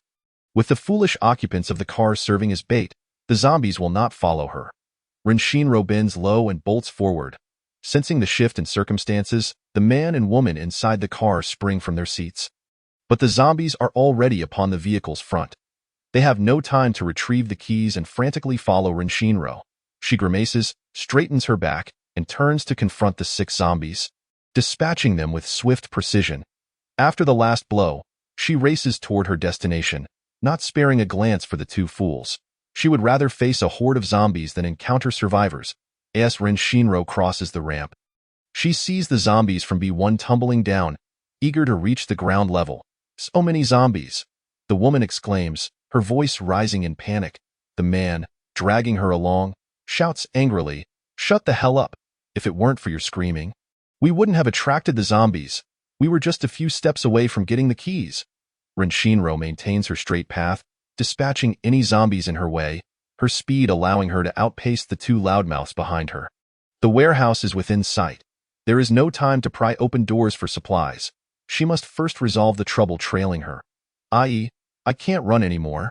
The woman gasps, out of breath, "If you don't want to die, then keep running," the man retorts, letting go of her hand and sprinting ahead. "I.e., wait for me," the woman cries, tugging at the man's arm, desperate for support. He forcefully shakes her off, exclaiming, "Don't hold on to me. I am just dating you, not preparing to face death together. If you die, I won't be surprised." Renshinro listens with amusement to their quarrel, continuing her work. The man's refusal to allow the woman to cling to him is wise. It is akin to trying to save someone who has just fallen into the water. Attempting to rescue them will only result in being dragged down oneself. The woman runs desperately, pleading through tears. "I.e., you said you would protect me. Hold my hand and run. I did say I would protect you, but only if you are worthy of it. Since this morning, you've nearly gotten me killed several times." The man snaps, coldly severing their connection. "You're a jerk. I misjudged you. If we break up, we break up. I don't care," the woman retorts, her pride shining through even in this dire moment. Renshinro finds great entertainment in their discord. Such scenes of fleeting affection followed by abrupt separation are all too familiar to her. In her previous life, she witnessed far more brutal and horrifying breakups than this. This man, when exiting the car, was still holding his girlfriend's hand, demonstrating a modicum of conscience in the apocalypse. Chapter 9. Observing the space. Renshinro does not intervene in their melodrama amidst such chaos. Their voices are mere buzzing flies compared to the radio calls of the zombies. The louder they argue, the more zombies they attract, rendering them delectable bait. The man is not entirely foolish. He clears a path through the zombies as he makes his escape. Renshinro runs and slashes at the approaching zombies. Her eyes scan for something. Just a few meters ahead lies a set of car keys on the ground. Renshinro picks them up and presses the unlock button. Beep beep. A matching vehicle stands just a few meters away. She hands the keys to the man. "Go, don't drive too fast. Slamming into zombies can cause a breakdown." Having seemingly offered well-meaning advice, she continues forward, not intending to join them in the car. The man snatches the keys without hesitation, racing toward the vehicle, opening the back door to shove the woman inside, following suit and shutting the door behind him, swiftly taking the driver's seat and starting the engine in one fluid motion. The car reverses out of the garage, mere inches from the ravenous zombies, who could reach out and touch the rear end of the vehicle. A few zombies charge toward the front, the car barely outpacing the horde. Slowly making its way toward B1. Clearly, the man heeds her caution. If the vehicle were to break down surrounded by hundreds of zombies, they would have no choice but to await their doom at this moment. Rin Shinro has slipped into her space, waiting for the horde to follow the car away. She remains uncertain how long she can hide in her space, if it is only for a minute. She must accept her fate and fight her way out. In the meantime, she carefully observes her surroundings. Standing 10 or more meters from her stockpiled goods, she focuses her mind and takes a step forward. Arriving beside her supplies. It is remarkably convenient to reach her destination with just a single step. Rin Shinro surveyed her surroundings. The space was not boundless but rather vast, with the boundary walls appearing distant. The space was not square but resembled a circle, larger than any international airport. What could it be? Rin Shinro noticed a shimmering curtain on a nearby wall. Was crossing through the curtain the passage into the real world? She calculated the time and deduced that the couple should have already arrived at the basement level, with the horde of zombies surely trailing behind them. Yet, she heard no sounds of the undead. The noises from outside the space were muffled, and she could not discern their direction. Taking a few steps back, she broke through the curtain of light. What greeted her was not an underground parking lot, but a sprawling expanse of land. Its area was significantly smaller than the storage space on the other side of the curtain. She touched the S-shaped birthmark on her chest, noting that the upper circle was nearly twice the size of the lower one. Thus, the shapes of these two spaces mirrored that of her birthmark. Rin Shinro murmured to herself, with such a vast expanse of land, must I venture outside to find water and grow vegetables? How exhausting! I refuse to toil for vegetables in these days. I'll stockpile fresh produce and fruits. That will suffice for a lifetime. Having wandered alone for 8 years in her past life, devoid of conversation, she had grown accustomed to muttering to herself whenever she encountered others, gradually developing the habit of soliloquy. She retrieved several bags of vegetable seeds from the storage area. The strength of Sam's club lay in the fact that there was nothing one could not procure. Save for live animals, she had even spotted a few small solar batteries capable of powering fans. Rin Shinro casually scattered the seeds across the soil, dedicating a small plot to each type. Watering them with a watering can, for seeds required ample moisture to germinate. Before the apocalypse, she had lived in the countryside with her grandparents, so she knew how to cultivate vegetables, and her current self also retained knowledge of raising chickens. Once they sprouted, she would have her grandfather help with the seedlings, assuming he could enter. Seedlings competing for nutrients could hinder growth, thus necessitating the separation of seedlings after germination, which was the most laborious step in gardening. Rin Shinro smirked. Mobile human bait was the most effective. She swiftly made her way to the storage area, pried open the warehouse door, and found entrances at both the front and back. The long transport corridor resembled a shopping street, with each small warehouse equipped with its own rolling shutter. She quickly pried open every rolling shutter she passed, like locusts devouring everything in their path. Each clothing warehouse was stocked with a substantial amount of autumn and winter apparel, likely sufficient to face the extreme cold 2 years hence. The noise of the rolling shutters attracted a few zombies, yet they posed no threat to her. After collecting her items, she dashed through the fire escape to the basement level. The bait was merely responsible for escaping, not for luring the zombies throughout the warehouse. Within the vast garage, many zombies continued to wander aimlessly. Some drifted down to the second basement, while others slowly ascended to the ground floor, most remaining in place on standby. For her to abandon the readily available plump sheep was simply out of the question. Food and supplies could be gradually collected along the way, but it was summer, making it difficult to find winter clothing outdoors. Apart from a few specialty off-season discount stores, there were no signs of cotton coats or leather boots. She could not afford to waste time searching clothing companies for discarded winter garments. The factories were likely swarming with zombies. Nor did she wish to spend time prying open doors to rummage through wardrobes for warm clothing and blankets, as it would be time-consuming and labor-intensive. Plus, she had a disdain for wearing others' used clothes. Thus, the readily available stock must be secured. Chapter 10. Crisis. Rin Shinro observed the situation in the parking lot through the glass window of the door. There were too many zombies on the basement level. She could no longer rely on the method of using 8-God flower water and needed to devise another way to divert the zombies. Buying herself some time. Moreover, the noise of prying open the rolling shutters would undoubtedly attract the undead. Ren Shinro turned to seek the security room, which was typically located on the first floor of a mall. Reacting swiftly, she distanced herself from them, leading them to miss their target, resolving the matter in mere seconds. More and more zombies approached her. She guessed that the back door of McDonald's had been breached, allowing the zombies to enter. The fire escape door would soon be forced open. If she chose to evade combat by closing the door, whether she ascended or descended, she would likely face the risk of walking into a dead end or being caught in a pincer movement. Ren Shinro promptly locked the fire escape door behind her, likely cutting off the calls of the zombies. Should the undead on the basement level hear the commotion and breach the fire escape door to ascend, dealing with them from both sides would become more troublesome. Ren Shinro raced to the most advantageous combat position, methodically and cautiously dispatching the zombies that approached from both front and back. While dodging and striking, she maneuvered as the zombies congregated at the back door of McDonald's, hastily abandoning a vehicle. 3/4 of the door was obstructed, effectively preventing the zombies from entering the mall. This Jeep was one she had conveniently acquired from the second basement level, complete with keys. She lamented, thinking it could have taken her to gather supplies. Clambering atop the vehicle, she wielded her axe, hacking at the zombies that neared the car as if chopping firewood. In the future, regardless of whether she had keys, she would ensure to collect several vehicles to block doors and roads. If the opportunity arose, she would gather some containers to seal off villages and cities. Her thought process still lingered in a survival mode devoid of space, failing to consider the broader picture. The more zombie corpses accumulated around the vehicle, the higher the standing of those that would follow. At a height of 1.8 meters, the zombies' hands were already able to brush against Ren Shinro's shoes. Fortunately, as the apocalypse had just begun, the number of zombies that had entered the mall was not overwhelming, and she had already eliminated the majority. Estimating that she had dispatched around 100 zombies, her wrists began to ache. Hacking at zombies was far from the ease of slicing watermelons.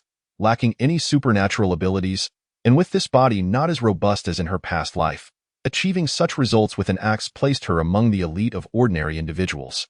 The lunch hour had long passed, and the expenditure of energy was considerable. She suppressed her hunger, thinking she would find a safe place to eat once she dealt with this batch of supplies. The security monitoring room was a 4-room layout, its door wide open and empty within.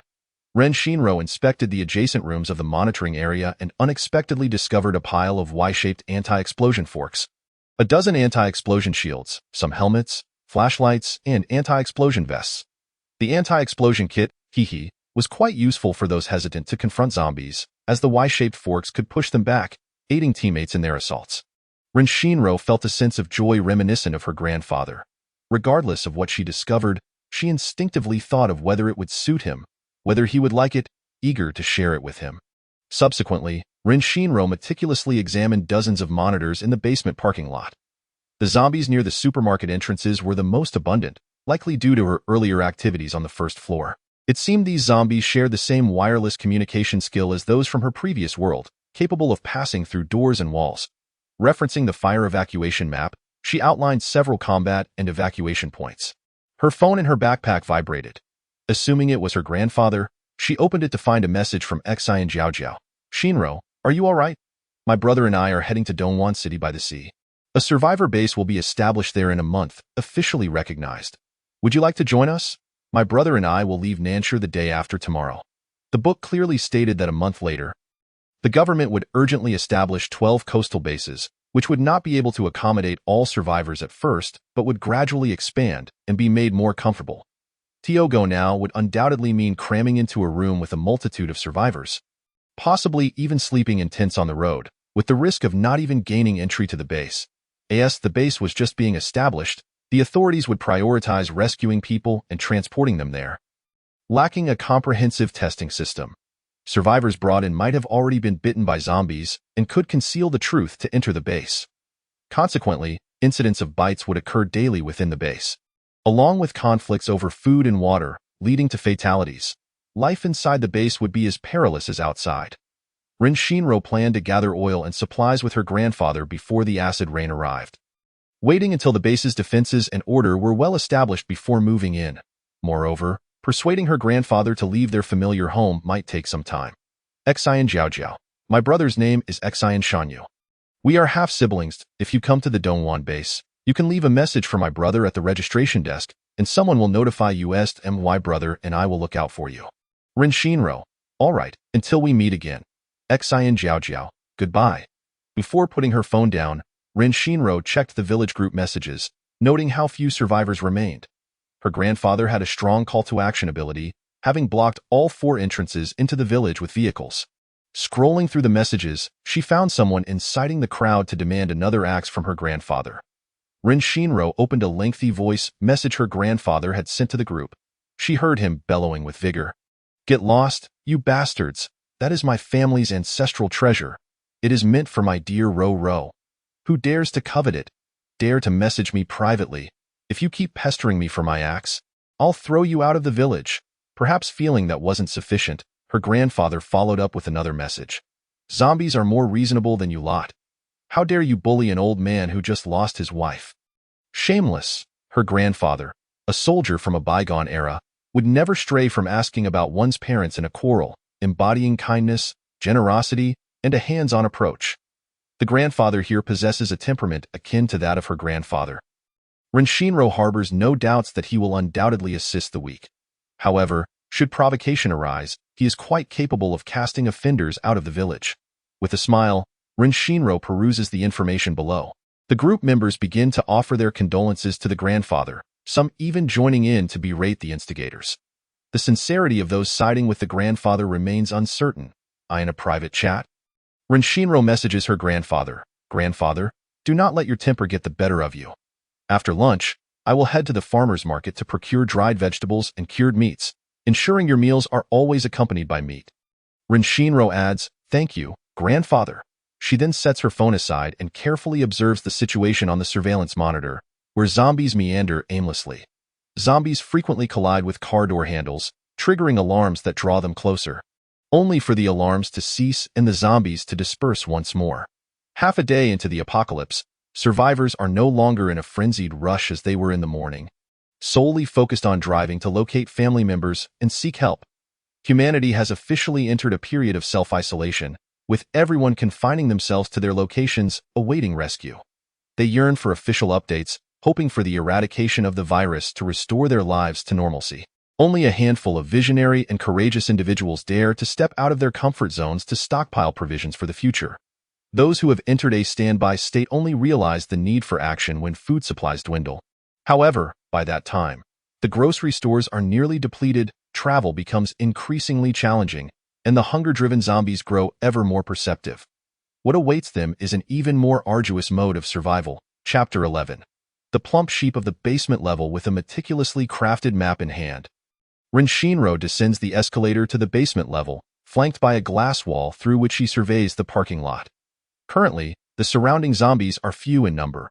Upon reaching the ground level, Ren Shinro swiftly opens the door to exit as the nearby zombies converge upon her.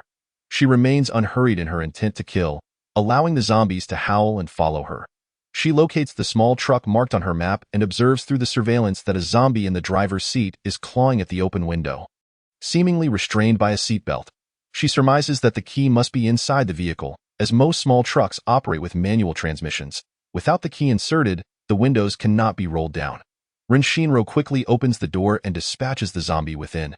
Just as a nearby zombie reaches for her clothing, she deftly swings an axe, swiftly releasing the seatbelt from the zombie and pulling it out of the vehicle. Unfazed by the bloodstains on the seat, she jumps into the truck, shutting the door and rolling up the windows. The first rule upon entering a vehicle is to lock the doors to prevent any surviving individuals from yanking you out.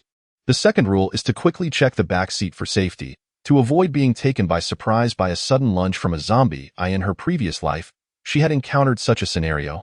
After carelessly glancing at the back seat, believing it to be safe, she started the vehicle only to have a small zombie grasp her arm, nearly biting her. In the apocalypse, small zombies are rare.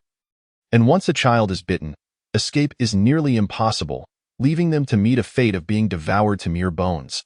That experience marked her first time plunging a dagger into the tiny torso of a 2- or 3-year-old zombie, a memory that would forever haunt her. its innocent face juxtaposed against those terrifying eyes.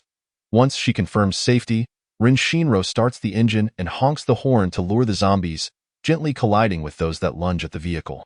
If she were driving a fuel tanker, she wouldn't have to worry about bodies getting lodged in the wheels and causing a breakdown. The robust dual tires would reduce the zombies to mere pulp. Unfortunately, her fuel tanker exceeds 3 meters in height, while the underground parking garage has a 3-meter height restriction, rendering it unusable. The zombies behind her are numerous enough that one person could feast upon a pig. After arriving at the location marked on her map, she uses tape to bind a hammer to the horn button, ensuring the truck constantly blares its horn. The vehicle is parked beside a load-bearing wall, with the front close to the wall and the rear adjacent to 2 other cars. Once again, Rin Shinro retrieves 8 bottles of mosquito repellent and douses herself in them. She glances at the severed zombie head that had fallen onto the passenger seat and lets out a sigh. Moments later, Rin Shinro crawls out of the passenger window. She leaps onto the roof of a nearby sedan, where a taller van is parked behind, effectively concealing her figure. Cautiously, she sneaks through a row of cars against the wall. Her clothing and pants smeared with brain matter, the foul odor mingling with the scent of the repellent to create a bizarre aroma. If such an elevated scent fails to mask her presence from the zombies, it would seem fate has turned against her. Along the way, she collects a dozen SUVs and off-road vehicles, selecting those with higher profiles for future contingencies. The truck is situated 3 parking zones away from her plump sheep warehouse, with 2-way stations obstructing the parking areas. She navigates her way to the warehouse entrance without incident, where a few lopsided zombies wander outside. Before they can comprehend what she is, their heads are already severed. Rin Shinro casts one last glance at the fallen zombies, promptly dismissing the notion that had just arisen in her mind. Some methods, she resolves, are too distasteful to employ unless absolutely necessary, such as draping oneself in zombie entrails or smearing zombie blood all over, including in one's hair. Such tactics might have worked in her previous life, where zombies lacked abilities, but in this world, the zombie's senses become heightened after acid rain, rendering such efforts futile. For now, she can deceive the zombies with perfume, and there's no need to resort to such repulsive measures. She swiftly pries open the roll-up gate, using an SUV to block the entrance. The warehouse features a A-shaped storage area, with an entrance at both the front and back. She expertly opens each small storage unit's door without hesitation, collecting everything into her space. The blocked doors attract a fair number of zombies, pushing against the vehicle and calling out to their companions, "There's food here." After gathering her supplies, Rin Shinro stands atop the vehicle to draw in more zombies. Spotting a security zombie lingering outside another door of the warehouse, she quickly leaps off the vehicle and races toward the alternate exit. The roll-up door obscures the view of the situation inside, leaving her to rely on years of survival experience to gauge the number of zombies beyond the door. Upon opening the roll-up gate, as expected, only 4 ravenous zombies await outside. She departs from the open-air plaza on the first floor. Now, her stockpiling list has expanded to include a new location, Auto City. She intends to gather a plethora of luxury cars complete with keys. She also seeks a large road roller. Though it may be slower, it is as effective as a tank. The large road roller Rin Shinro stands within the entrance of the shopping mall. Surveying the scene in the open plaza, numerous zombies roam about, though most are congregated around the McDonald's. If she runs in a straight line without lingering for too long, she should be able to enter her vehicle without issue. After assessing the zombies, Rin Shinro utilizes binoculars to inspect the residential area across the street.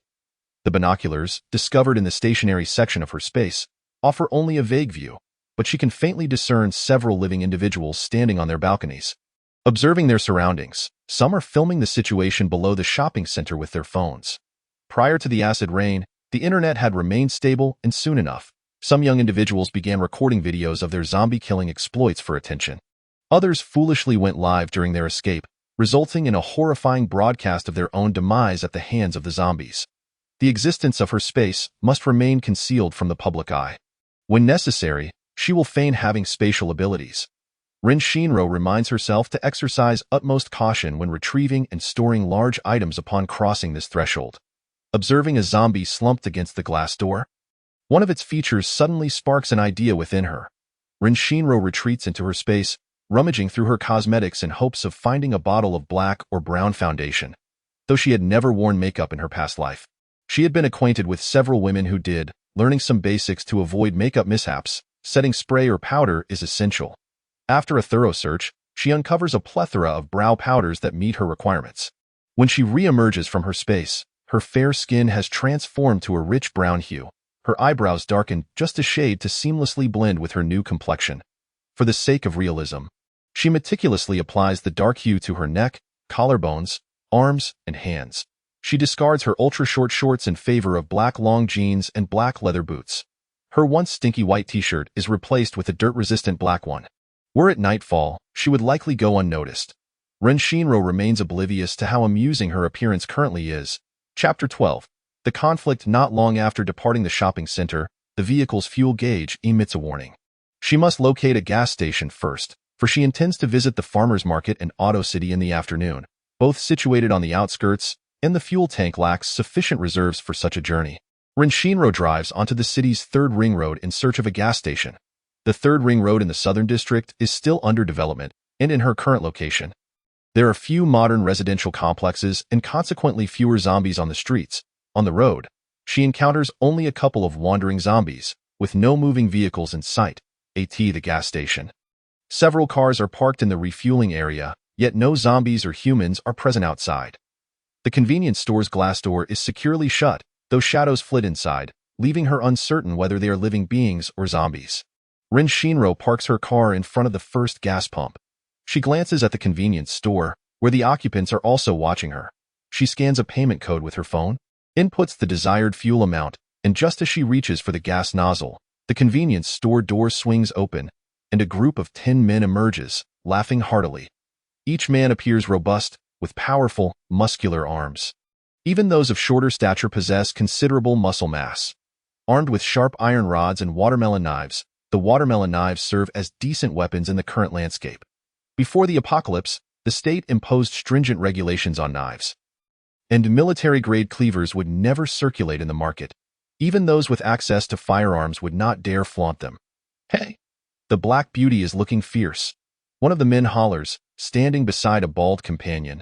Beautiful lady, where are you headed? Shall we go together? The bald man spoke again. He licked his lips and whispered to his companions. This girl looks rather amusing, but her figure is quite impressive. It must be delightful to use her. How about we experience a group battle together? His gaze remained fixated on Ren Shinro's curvaceous physique. The brothers, stirred by his words, whistled in excitement, some licking their lips with eager anticipation. Ren Shinro remained unfazed. She had taken lives before, far too many vile individuals in her past life to count.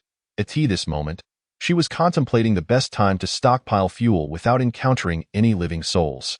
Perhaps venturing out at night to gather gasoline and diesel would be more favorable. Hoard fuel. She needed empty barrels. Any clean container would suffice. Where could she find such barrels? Ignoring her, the bald man felt his pride wounded in front of his companions. He bellowed, "Beautiful lady, the world is unsafe. Stick with us, and I assure your safety. What do you say?" Another shorter man brazenly teased. "As long as you serve us well with your body every day, you'll still be moving at 100. His insinuation was unmistakable. How about heading to the outskirts, to the military base in the South City, to scavenge for some weapons? We can take you along. The brothers will escort you." The bald man's gaze was filled with unrestrained desire. Ren Shinro was not startled by the men's lewd looks. She paid them no mind. She had entered this world through a sordid narrative, where the strong men in the book perceived women as if they were parched dogs encountering a basin of water. On the day of the apocalypse, the protagonists, siblings, were assisting the military in relocating weapons when they encountered a dozen robust men wielding military machetes. Eager to join the evacuation, upon inquiry, the male protagonist discovered that this group had stumbled upon a military truck overturned on the roadside, with dozens of military boxes scattered around, including several boxes of machetes and ammunition. They claimed to have only taken the knives, too fearful to touch the firearms. When the male protagonist arrived at the crash site, several boxes of ammunition had already been emptied. In truth, among this group were two individuals with spatial abilities who had collected a significant stash of weapons without disclosing this to the male protagonist. Later, they followed the protagonists out of South City, but en route, they developed sinister intentions towards the female lead, nearly assaulting her before being thwarted by the male lead, who killed a few and let others flee.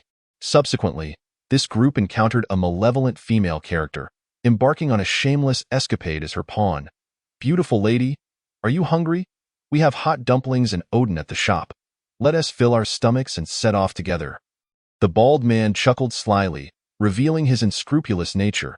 He was unconcerned that the woman might discern their intentions, firmly believing she would not escape. He signaled to his companions, who began to encircle Renshinro and her vehicle. Renshinro harbored a singular thought, to seize the neglected weapons before them. With an air of calm, she circumvented the front of the car and approached the driver's side door, only for a man to abruptly press against it, forcing the already open door shut. Renshinro pivoted, her eyes flashing with murderous intent, startling the man for a moment. In the next heartbeat, she delivered a swift kick to his groin. As he doubled over, she quickly opened the door, entered the vehicle, and locked it. The men rushed towards her car, but she had already started the engine, flooring the gas pedal to ram into two men standing at the front, crushing them beneath her wheels. Whether they would be left crippled or sent directly to oblivion, Renshinro felt not an ounce of guilt. Scum did not deserve sympathy. Infuriated, the men were determined not to let her escape. Renshinro glanced at the rearview mirror, for vehicles were hot on her tail, accelerating to intercept her. With a derisive laugh, she pressed the accelerator to the floor, speeding towards the city center. The streets were teeming with zombies, the most efficient killing machines. With a series of sharp turns, she left her pursuers scrambling, the four vehicles failing to make the turn and having to reverse urgently to give chase. The distance between them gradually widened, and the zombies lining the streets, once gathered around the populated community, turned to shuffle into the road at the sound of approaching vehicles. A collision was inevitable. The front bumper of her car had already crumpled beyond recognition. Unfazed, Renshinro's heart raced with exhilaration, thrilled by the speed. A red banner atop a nearby building caught her attention, proclaiming, "Welcome to New Digital City." Digital City? What could it hold? Phones, computers, speakers, she mused, answering herself, and walkie-talkies. The walkie-talkies from Sam's supermarket, the security room's walkie-talkies, had a range of only 1 kilometer. Perhaps Digital City housed superior low-frequency walkie-talkies? In truth, she preferred military-grade walkie-talkies, with their extended range and relatively stable signals. A few relay stations established by the military within the city could even allow for intercity communication. Her destination had just expanded. Digital City appeared smaller in her rearview mirror, while the four vehicles pursuing her drew ever closer. Renshinro displayed no hint of panic. If they fell behind, she would worry they might turn back to the military base. "Those weapons are mine." A rebellious smile danced on her lips as she suddenly turned into a narrow alley. This was an old community, lacking a gated entrance or surrounding walls. The alley barely accommodated a single vehicle. Earlier, she had briefly observed the area from the opposite side of the community. There were many living people within, and the roads were narrow, densely populated with zombies. Chapter 13. Evading pursuit. As her car entered the alley, the zombies lurking within lunged at Renshinro's vehicle. She slammed the accelerator, weaving through the community's narrow paths. Inside the alley, she drove with one hand while scanning the navigation with the other, quickly memorizing every route in the old community. The bald man's group closely followed, relentlessly tailing her. The smile on Renshinro's face grew more pronounced as she continued to zigzag through the community. Showing no signs of leaving, bang, bang, bang. The four vehicles collided in a series of rear-end crashes within the alley. Zombies were wedged between the front and rear vehicles, while a severed zombie lay sprawled on the hood, clawing and roaring. Renshinro slammed on the brakes, quickly unbuckled her seatbelt, and climbed out through the sunroof, swinging her axe to dispatch several zombies blocking her path before swiftly fleeing the scene. Enraged, the bald man pounded the steering wheel, accidentally honking the horn, which only excited the zombies outside further. "What do we do now, bald brother?" shouted the driver in another vehicle, LIE. "The back of the car is swarming with zombies. Easily over 100. We can't reverse. That wretched woman is deliberately leading the zombies on a merry chase." The bald man roared in frustration. "What can we do now? We can only fight our way out." The driver at the end of the convoy, Li Yi, queried. "Xiao Cheng and Zhu Qi are gravely injured. Someone needs to help them escape." The walkie-talkies fell silent for a long moment. As the number of zombies continued to swell. The bald man gritted his teeth and commanded, "Whoever is willing to help them, go assist. I'll lead the charge with Bongqiu and Yazi, while Li Yi and Da Zhu will cover the rear. The rest of you, keep watch." The injured pair sat in the back seat of Li Yi's vehicle, clutching their severed legs, their faces ashen. They had already glimpsed their own demise. Despite having spent years training together at the gym, how could they truly claim to be brothers in life and death? Before taking action, Li Yi turned to them and said, "It's not that I don't want to take you with me. The situation outside is uncertain.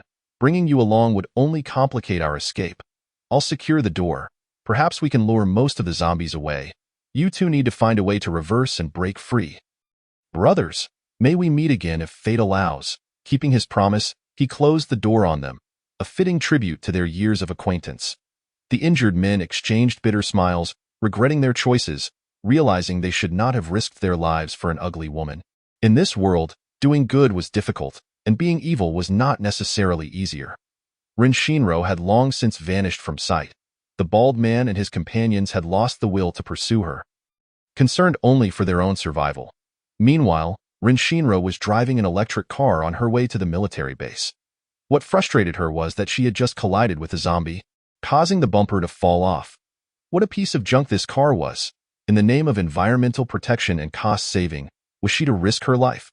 She cursed the previous owner of the vehicle. Unbeknownst to her, her unwitting interference had resolved a significant trouble for Xian Zhao's future. In the original narrative, the bald man and his group of 17, after failing to capture Xian Zhao, were shot dead by the male protagonist, leaving only 9 alive. Subsequently, they would join forces with the malevolent female character, playing 1 versus 9, oppressing countless innocents. Now, only 5 had managed to escape the old community. Rin Shinro was oblivious to the great deed she had accomplished, altering many destinies. Due to her frantic escape, her makeup had become smeared with sweat, slightly running. The advantage of black makeup was that it could be hastily reapplied, restoring her complexion to an even tone.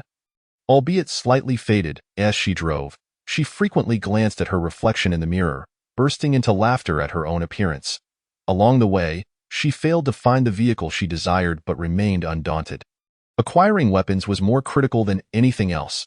She was increasingly dissatisfied with the axe, finding its lethargic, cutting speed a looming danger. The map navigation could not indicate the military's location, but upon examining the map, she noted a large blank area near the ring road. Following the ring road, she indeed discovered an overturned military vehicle by the roadside, with no zombies in sight.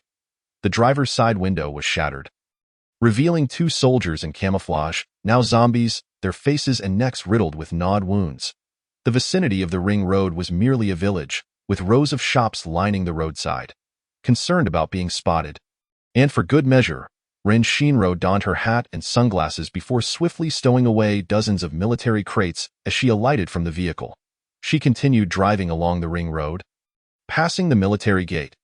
The zombies within the military compound had been cleared, and the entrance was surrounded by a protective barrier, behind which stood a line of soldiers, rifles at the ready to shoot any approaching undead. As Rin Shinro drove away from the military entrance, she recalled that Xian Zhao was currently inside. She halted her vehicle and called her Zhao. As a straightforward woman, she almost bit her tongue uttering those 2 syllables. "Shinro, have you encountered difficulties? Do you need assistance?" The sweet and naive Xian Zhao was ever kind and warm-hearted. "No, I just wanted to inform you that I encountered a group of men on the road, led by a tall fellow nicknamed Baldy. Their destination is the military base seeking aid. If you happen to see them in the future, remember to steer clear. They are not good people." With connections in high places, it was easier to navigate challenges.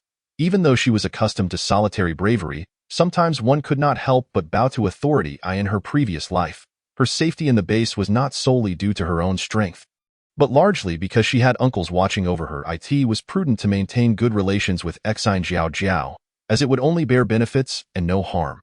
Rin Shinro again declined. "I won't be leaving Nansha for the time being. My grandfather is waiting for me at home. The military will withdraw from Nansha in the coming days. What are the officials planning to do with the survivors here?" However, the coastal base was still hastily clearing and constructing, leaving survivors with nowhere to go. For now, those still alive could only confine themselves at home and wait. Xian Zhao continued to chatter. "With so many provinces and cities in the mainland, there are countless survivors. Our country is vast, and the journey to the coast is long. Relocating a large number of survivors is quite challenging, as the officials can only mobilize a limited number of personnel. Therefore, one must either muster the courage to seek help independently or wait for a rescue vehicle, knowing that during the wait, there will undoubtedly be cases of starvation or illness, which is unavoidable. Arnanchar is situated in the heart of the continent, and the closest coastal base is over 1,400 kilometers away. If all goes well, it would take at least 18 to 19 hours to reach the coast. Many small towns lack highways, requiring travel across cities and counties, with numerous unknown dangers along the way. It is indeed very difficult for the military to safely transport survivors to the coastal base. I believe that rather than waiting for rescue, it is better to take action oneself. There is no need to crowd into a truck with a bunch of people, for if there is even one infected among them, everyone is doomed. After all, during rescues, officials do not have the time to check if everyone has been bitten. Symptoms appear 1 or 2 hours after a bite, making it easily overlooked. Chapter 14. Procuring supplies for grandfather Renshinro lightly affirmed. The rescue vehicle may not necessarily be a harbinger of safety. Once the base is established, those who venture out sooner will have a greater likelihood of reaching safety, as there will be fewer obstacles on the road. Xian Jiao excitedly chimed in, "You are absolutely right. However, most people still choose to face crises conservatively. Nevertheless, once the rescue begins, officials will establish temporary assembly points in cities closer to the base, where survivors will be transported for checks and organization before the base sends dedicated vehicles for pickup." Renshinro then heard a gentle male voice on the line, comforting Xian Jiao. "Don't be upset, dear. Those ignorant individuals will suffer greatly in the future. After you finish chatting with your friend, come find me at the warehouse. Do not wander off." Xian Jiao continued, "If you wish to go to the base, it would be best to set off in a month, or you could leave now and find a place to stay in a city near Dongguan, and once the base is established, you can come find me, and I will arrange a large house for you." Renshinro once again rebuffed her suggestion, but this time with an explanation. "My grandfather is a village leader. Given his temperament, unless there is a major disaster necessitating relocation, he would never choose to abandon the survivors in the village and leave with me for the base. Even if he were to go, he would definitely take along relatives from the village." "I see," Xian Jiao exclaimed in realization, advising, "Shinro, tell your grandfather not to be overly responsible. If he can be a hands-off manager, he should not take on the burden. In this world, those who know gratitude are a rare breed." Having experienced a lifetime, Renshinro understood the tale of the fisherman and the snake. "I comprehend your intent. Rest assured, as long as I am here, my grandfather's decisions will always prioritize my interests and life." Upon uttering this, Renshinro felt a jolt within. The lingering emotional memories of the original self had a perfect score of trust and respect for her grandfather. Yet, she found it astonishing how easily she trusted this incarnation of her grandfather. Having only exchanged a few words with him, a faint smile graced her lips, and her inner doubts dissipated in an instant. In this life, having been granted a second chance, there was no need to tread carefully. She could play the game of life and death joyfully. "Since I am here, I might as well settle in. Even if this grandfather were to change his heart one day and sell me for food, I would accept it. I must go buy supplies for my grandfather. We shall chat later." With that, Renshinro bid farewell. After hanging up, she pondered for a moment. The official layout revealed by Xian Jiao was far more detailed than what the author had written. Henceforth, any military encounters on the road might not necessarily be for the purpose of saving lives. They could also be for sourcing food and transporting weapons. The antagonistic families in this narrative would have numerous hidden caches scattered across many cities, storing countless ammunition and provisions. Unfortunately, the book did not clearly specify the detailed locations, only noting the cities where 2 weapon caches were located, as long as the plot did not harm the interests of the male and female leads. The author glossed over it, prioritizing the narrative that set the stage for driving. Since these were the antagonist's possessions, would it not be morally justifiable for her to take them for her own? Renshinro earnestly questioned herself. How can it be considered a lack of public spirit?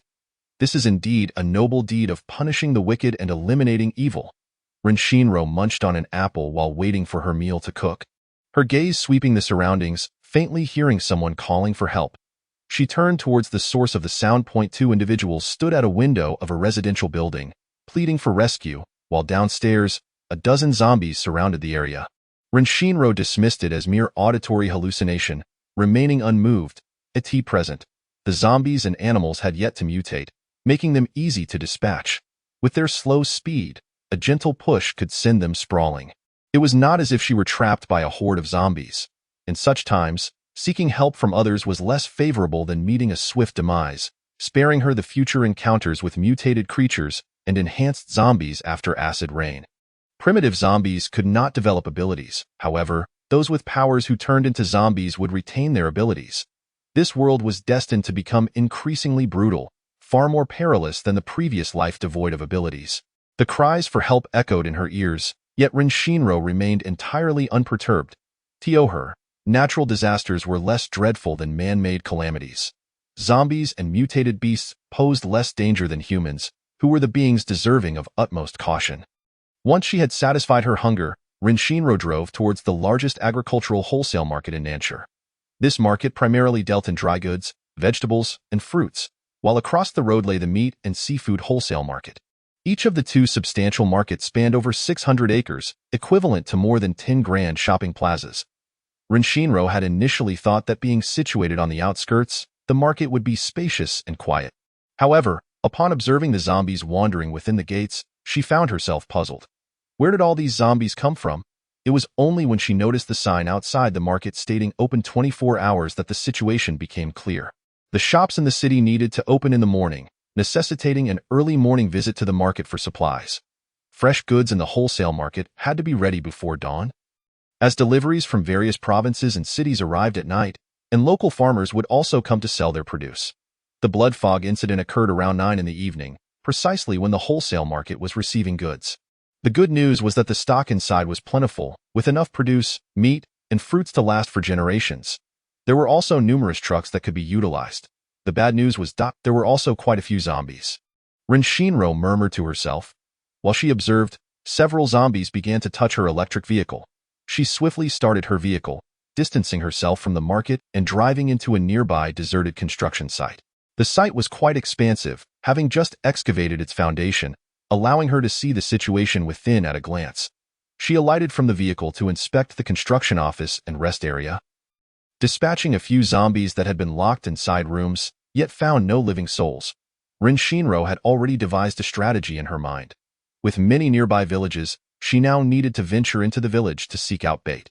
Chapter 15. Procuring supplies for Grandfather 2. Rin Shinro's vehicle entered Gangyao village, where there were no barriers at the village entrance. Few could maintain the composure her grandfather exhibited in the face of zombies, possessing the courage to rally survivors to seal the village.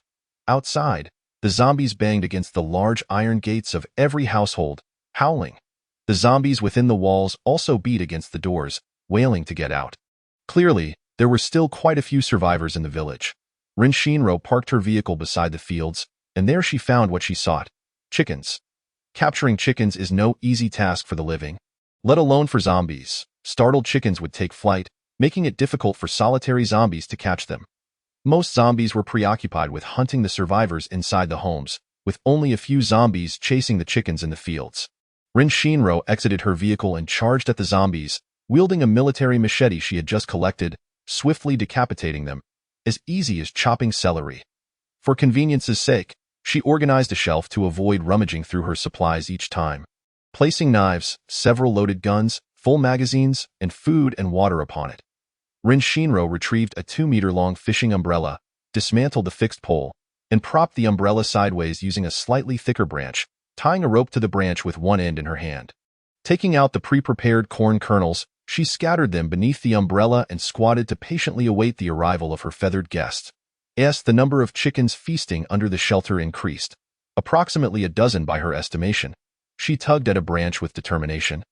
Drawing the chickens beneath the large umbrella, Rin Shinro reached her hand into the shelter, and upon contact with the chickens, she could effortlessly draw them into her spatial planting area, much to her delight.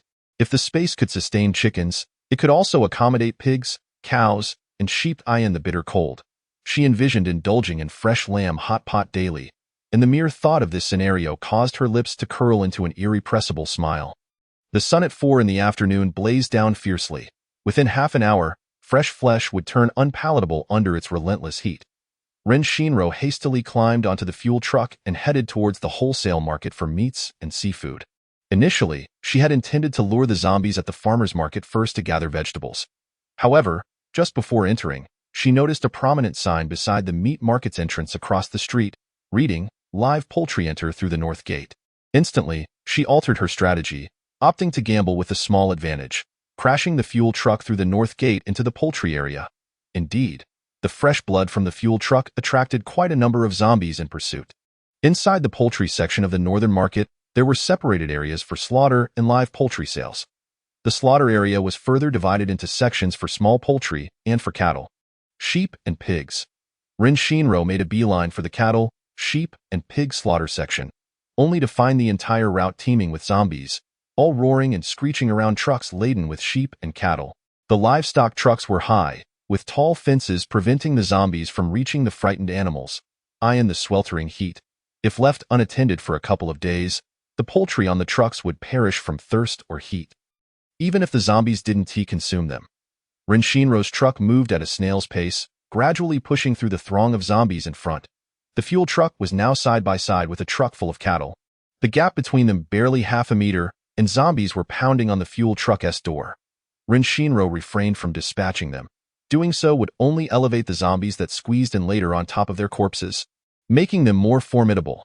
She climbed out through the window, scaling the cattle truck's compartment to gather the cows into her spatial area, her smile stretching wider with each capture. What she beheld was not merely meat, but an inexhaustible supply of fresh cow blood. The blood could be bottled to create blood bombs, which could be thrown into zombie hordes to divert their attention, alleviating the pressures of her escape route. After collecting the chickens in the village earlier, she had caught a glimpse of her planting area, where the cabbage had sprouted vibrant green leaves, resembling seedlings about 2 weeks old. Cabbages typically took 2 to 3 months to mature. But in her spatial area, growth was accelerated. At this rate, she estimated she could harvest the cabbages in 3 to 5 days. Soon, she and her grandfather could set up a stall at the base to sell vegetables. As she continued to gather cattle and sheep into her spatial area, her thoughts drifted to the future. Meanwhile, the cows within her space quickly devoured all the seedlings. After securing 3 trucks of cattle and 4 of sheep, the fuel truck approached the truck transporting pigs, and Rin Shinro hesitated over whether to raise pigs. Following acid rain, carnivorous and omnivorous animals would mutate to several times their size, while herbivores faced rapid extinction. Perhaps the acid rain stunted plant growth, leading to the elimination of herbivorous creatures by nature? Regardless, she was not fond of the author's premise. Why couldn't cattle mutate? If they grew immensely, she could capture a few as mounts. Rin Shinro continued to peruse her mental notes. The onslaught of acid rain caused plants to rapidly wither, unable to absorb nutrients, while would exposed to the acidic deluge emitted a pungent odor. Using it for warmth would be unbearable, leading to dizziness with prolonged exposure. Warmth? Her supply list grew by another item. She needed to stockpile firewood and charcoal, as well as a heater. Rin Shinro glanced at the pigs. Pork was the most commonly consumed meat among people, and there were 7 or 8 trucks of pigs in sight. Deciding against raising them, she resolved to gather them all and find a place to slaughter them. As her grandfather relished pig intestines, which could be stored for leisurely consumption. Instead of individually collecting the pigs into her spatial area, she extended her hand and pulled both the pigs and the truck into her space. Retrieving them one by one would be too cumbersome. During the collection, any zombies clinging to the truck's fence were also drawn into her space. Swiftly, Rin Shinro dealt with the zombies within her spatial area, discarding their bodies outside. 1 cow had been bitten by a zombie. Fortunately, it was not fatally wounded, and its flesh remained usable. The book had mentioned that mutated beasts bitten by zombies could be safely consumed once cooked. And those that were bitten but not severely harmed would not perish or become zombies. In contrast, ordinary animals succumbed to death within 3 to 5 days after being bitten.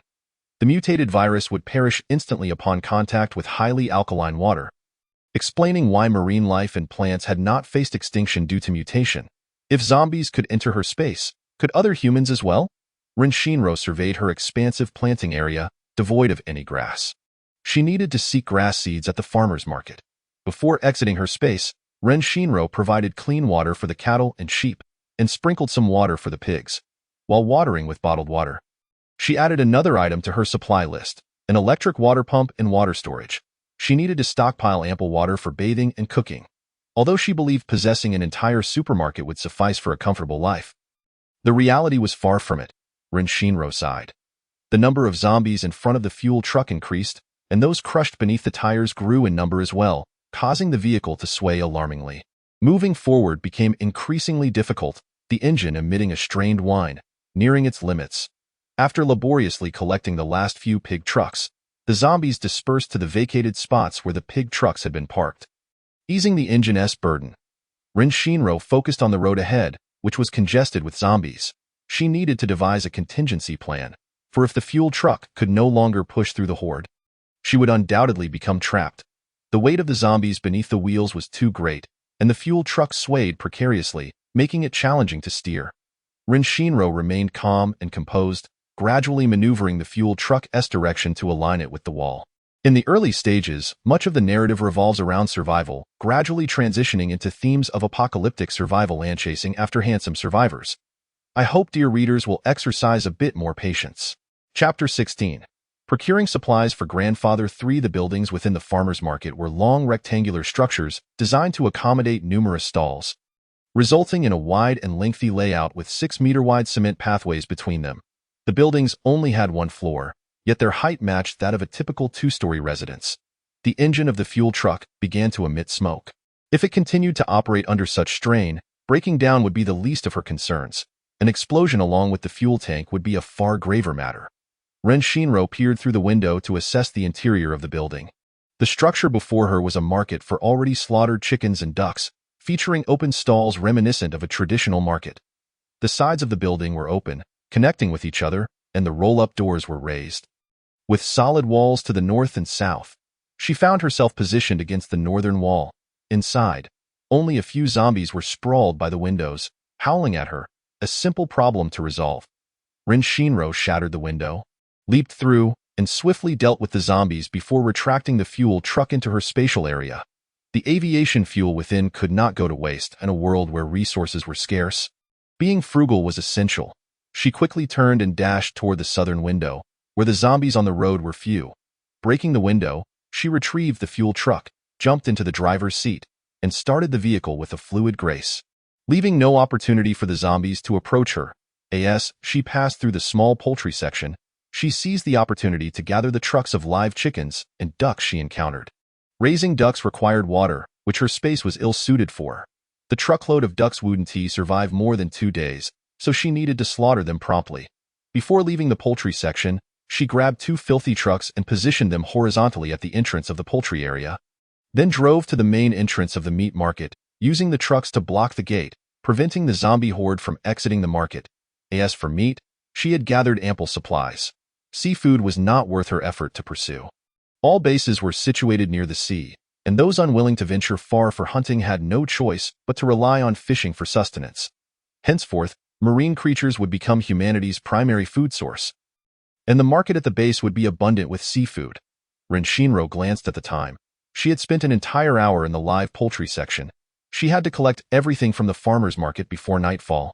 Tomorrow, there would be tasks awaiting completion.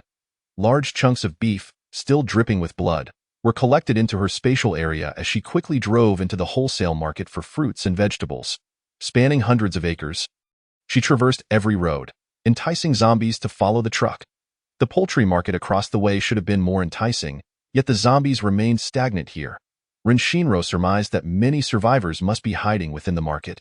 With a benevolent spirit, she shouted through the truck's loudspeaker, "I will lure the zombies outside the market. Seize this opportunity to drive away, as there are no zombies in the open parking lot." Many survivors shouted their gratitude, while some timid ones shamelessly requested, "Can you drive a big truck to pick us up? You are truly a good person. Thank you." The truck meandered slowly through every street of the market, with hundreds of zombies trailing behind as the zombies within the market were nearly cleared. Ren Shinro led the horde to a construction site, making a circuit while dropping beef along the way to deter the zombies from continuing to follow her truck. She swiftly departed from the site and blocked the entrance with her truck. The construction site's walls were made of steel plates, not as sturdy as concrete walls. If the zombies banded together, they could easily topple them. The construction site's barriers could only temporarily contain the zombies, so Ren Shinro disembarked and hurried toward the farmer's market. At this moment, vehicles were gradually leaving the market. Ren Shinro smirked. With no one to disturb her, she could confidently collect her goods. She visited each street of shops once, The variety of fruits was abundant. She did not concern herself with whether they were to her liking. Collecting them all, even if she didn't enjoy them, they could be traded later. She also gathered all the vegetables, as the spatial area could rapidly produce them did not mean she could afford to waste food. In this weather, vegetables would rot within 2 to 3 days. It was better for her to take them away. Rin Shinro finished gathering vegetables and hurried to the dry goods section. There, she encountered an array of sun-dried vegetables, pickled delicacies, and fruit preserves, all meticulously collected. She scoured the market in vain for seeds, discovering only unhulled rice, wheat, and corn kernels, which were likely intended for animal feed rather than cultivation. With a multitude of chickens to care for, securing their feed was indeed a cause for celebration. Rin Shinro opened her map to locate seed wholesale points. It seemed another destination was added to her itinerary, Agricultural City, just a little past the construction site. It was merely 3 miles away. With dusk approaching around 6 o'clock, she resolved to make her way to Agricultural City immediately, determined to plant the grass seeds so she could rest peacefully afterward. While gathering supplies, Rin Shinro also commandeered a truck used for transporting fruits and vegetables, collecting everything, keys or no keys, because she desired the shipping containers, with the port containers being the most plentiful. Before departing, she raided the open-air parking lot, securing several operational vehicles. Beyond the walls of Agricultural City lay boundless fields, including an expansive outdoor nursery that surpassed the size of the agricultural market. The gatehouse of Agricultural City stood shut tight, empty within. The surveillance cameras occasionally caught glimpses of a few mice scurrying about, but no zombies were in sight. Agricultural City was the most relaxed and pleasant place she had visited that day, spacious, devoid of the stench of corpses, and filled with the rich aroma of blooming fields. The absence of fresh meat meant zombies would not be drawn here, creating a serene oasis amidst the chaos. One of the few remaining clean sanctuaries in this world. After securing grass seeds in the designated area, Rin Shinro entered her space to sow them, only to discover that the vegetable seedlings had been completely stripped bare. Gritting her teeth, she resolved to partition her space into distinct zones. Agricultural City featured enclosed areas for vegetable pots of various sizes, which required no assembly and came with integrated tripod bases. Rin Shinro designated 4 zones in her space: a cattle and sheep area, a poultry farm, a fruit orchard, and a vegetable patch. The distribution of her planting zones, self-drawn, please pardon the simplicity, showed the cattle and sheep area as the largest, ample enough for several vehicles of livestock and their offspring to frolic. Sowing the seeds took 2 hours to complete, utilizing a specialized electric seed spreader. Without the ability to teleport with her mind, it would have taken an entire day and night to finish. After spreading the seeds, Rin Shinro felt utterly famished and mentally drained. Chapter 17. Rest. Every shop in Agricultural City came equipped with a kitchen. Rin Shinro, taught by her grandfather, knew how to prepare home-style dishes. He had always emphasized that learning to cook was not merely a preparation for marriage, but for her own independence, so that when alone, she could enjoy clean, fresh meals without relying on others or constantly dining out. Memories of her grandfather's cooking lessons resurfaced, echoing similar sentiments from this world's grandfather. The gas stove blazed vigorously. She still needed to stockpile gas tanks. While a wood-burning stove could also suffice, gas cooking was significantly more convenient before the extreme cold set in. As she cooked, Rin Shinro rambled about the need to stockpile large gas canisters, portable camping gas equipment, and so forth. She opened her map, searching for camping clubs, camping gear stores, and gas companies to pinpoint locations where gas equipment could be procured, diligently marking them down. Am I planning to live for thousands of years? To raise hundreds of children? She mused. She sent a photo of her dinner to her grandfather. Grandpa, here is my dinner. What did you have for yours? Rin Iyong replied. What a connection we have. My dear, I'm eating the same thing. Egg noodles? Rin Shinro muttered. Just because we both have eggs makes it the same? You won't believe it, but he wanted me to trade a free-range chicken for a pack of cigarettes that costs 30. In the past, I could sell a free-range chicken for over 100. Thinking we had plenty at home, I grabbed 10 chickens to barter for a pack of smokes, only to find that the Jean Kuayun cigarettes had dwindled to 3 packs. I scolded him thoroughly. Such a foolish fellow, too lazy to restock. No wonder he hasn't married by 40.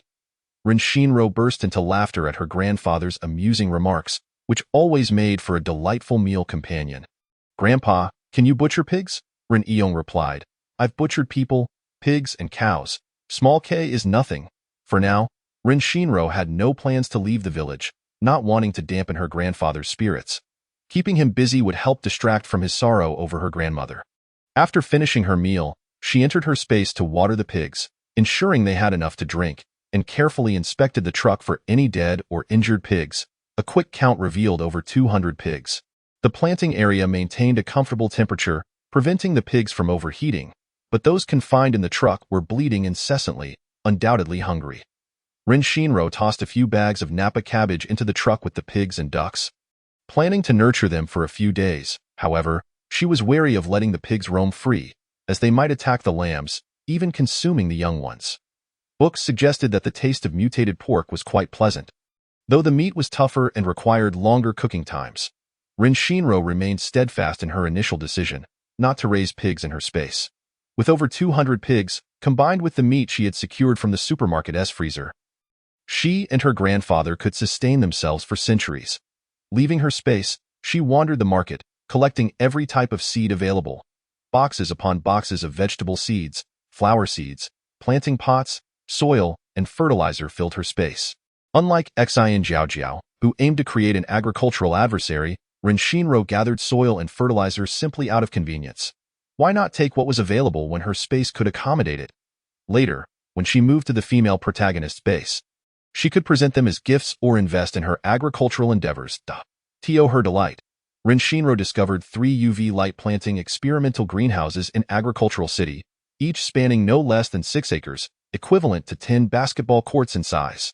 The exterior of the greenhouse described that a 1-hectare electrified greenhouse consumed approximately 12 kilowatts of electricity daily, while the 6-acre UV light greenhouse required only 5 kilowatts. The vast vegetable fields, sized at 10 basketball courts, consumed less energy in a day than running air conditioning for a single day in summer. Suddenly, Rin Shinro felt this venture was exceptionally worthwhile. Her grandfather would surely appreciate it. The greenhouse's floor was made of steel, while the walls were constructed from thick wooden planks reinforced with steel bars, and UV lights hung from the ceiling. She found the power connection for the UV lights, unplugged them, and placed her hand against the greenhouse wall. Much like the oil storage tank, it, along with the planting pots on the ground, was absorbed into her space. With that, it would be ready to function as soon as power was restored. Rin Shinro collected the other 2 greenhouses, totaling 18 acres, ample space for her grandfather to remain occupied. She needed to find several large batteries, as the short days during the extreme cold meant minimal solar energy storage. And the generator required diesel, definitely a need to stockpile more diesel. There seemed to be an endless list of tasks to complete. How could there be so much to do? Rin Shinro chuckled while complaining. With experimental vegetable greenhouses in Agricultural City, there were bound to be shops that wholesale UV lights, and she collected everything into her space. Having thoroughly plundered Agricultural City, Rin Shinro felt her feet ache. Exhausted to the point of wanting to cease movement, in her dreams, she sat in the courtyard with her parents and grandparents, sharing a meal and laughter, enveloped in warmth and joy. Suddenly, the courtyard wall collapsed, and zombies surged in from all directions, sinking their teeth into her family's necks. She swung her machete, desperately striving to save them, but the relentless tide of zombies pushed her further away, until they engulfed her parents and grandparents. "No, don't leave me alone," Rin Shinro cried out, jolting awake to the bright morning light. After an exhausting day, she had slept soundly until noon. The air conditioning had run all night, but the fuel tank was depleted, and her clothes were soaked in sweat. She detached the scope from her rifle and climbed atop the truck to survey the surroundings, finding no signs of zombies. After a quick cold shower, she reapplied her black makeup. Before leaving, she checked her map. 10 kilometers ahead from Agricultural City lay the South City Auto City, her next destination for procuring vehicles.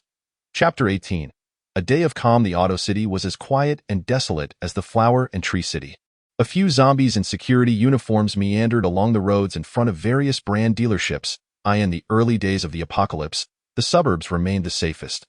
Rin Shinro exhaled deeply, ready to embark on a busy day. She first entered the BMW sales building, shattered a window, and jumped inside to search for car keys in the office.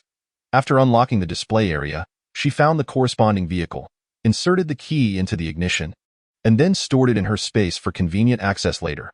Next, she headed to the car maintenance area, collecting every usable part available. To her surprise, she discovered 3 water barrels, each capable of holding 1 ton. Originally used for washing cars, she calmly emptied the dirty water, cleaned the barrels, and refilled them before placing them in her space. Leisurely, she made her way to the nearby Mercedes dealership, securing over a dozen Mercedes SUVs and Jeeps, and then went to the Mercedes maintenance shop to acquire more water barrels. Following the same procedure, she collected every vehicle that matched the keys and every water barrel in Auto City. She also commandeered 4 large trucks for transporting vehicles and 5 shipping containers. Several medium-sized RVs were collected, providing a comfortable place to cook and sleep during her escape. Unfortunately, there were no large RVs available. In apocalyptic scenarios, larger RVs offered greater safety and could easily crush zombies. Calculating in her mind, she contemplated how many tons of water she needed to stockpile to sustain her daily needs. The next stop is the gas supply company. She regards the car wash and repair shop as her objective. Whenever she passes by, she must stop to collect water buckets and automotive parts.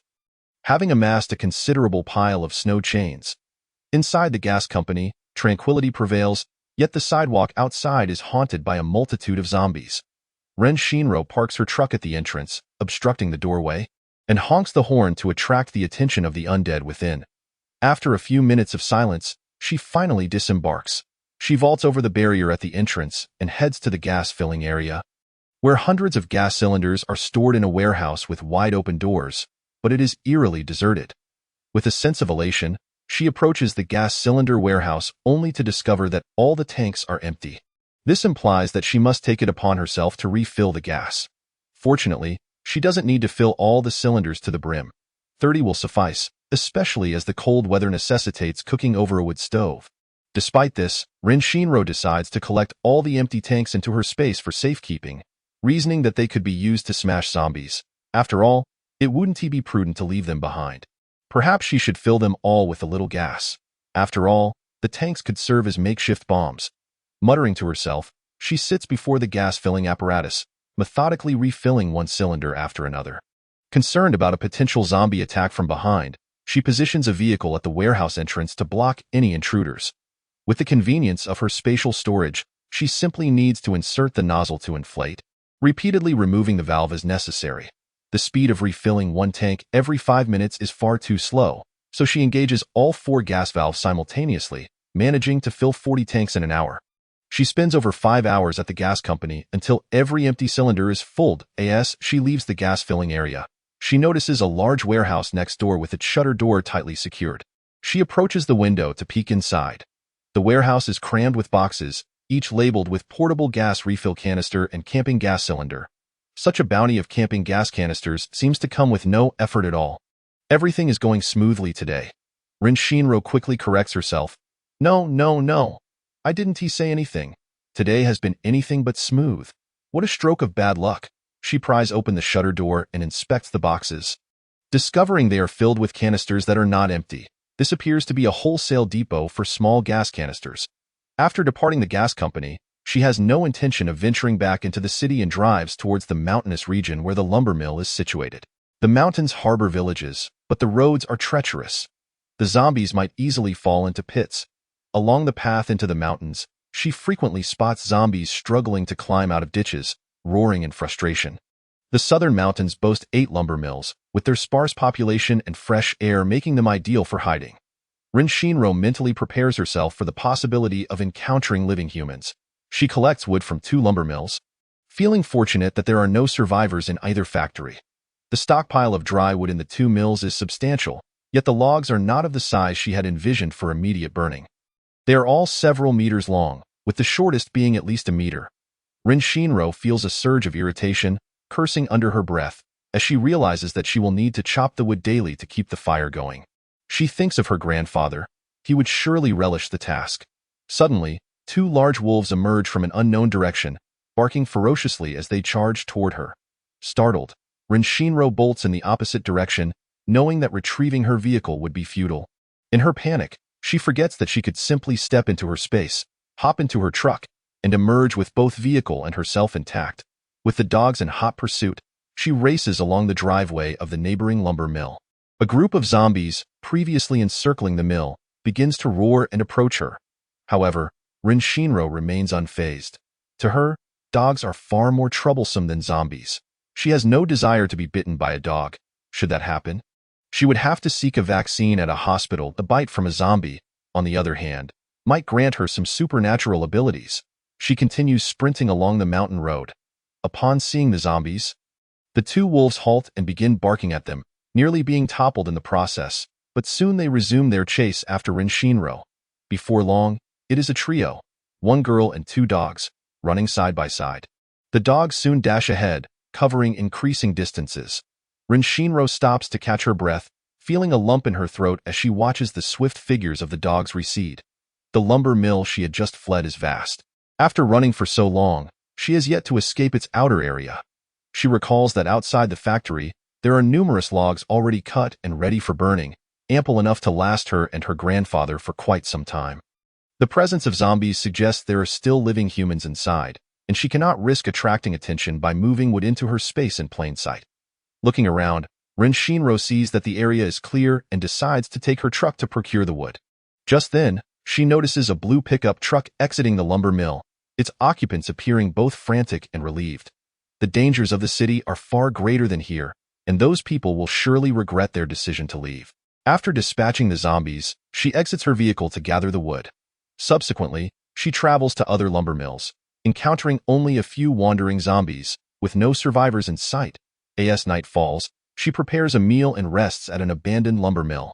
Surrounding the factory's front yard with her truck, she finds a sawmill. By placing logs on the slide, the machine will automatically cut the wood. Should she find a place to cut the wood after acquiring this machine? Or should she do it tonight? The sawmill is extremely powerful, requiring more electricity than a typical household supply can provide. Even 10 generators might struggle to operate this machine, which is longer than a truck. Ultimately, her obsessive tendencies prevail. She passes a peaceful, calm, and industrious day and night. Chapter 19. The name of the armed police team. Rin Shinro awakens suddenly from her chair beside the sawmill, startled. The sound of clanging reverberates, and the anguished cries of zombies echo from the other side of the truck.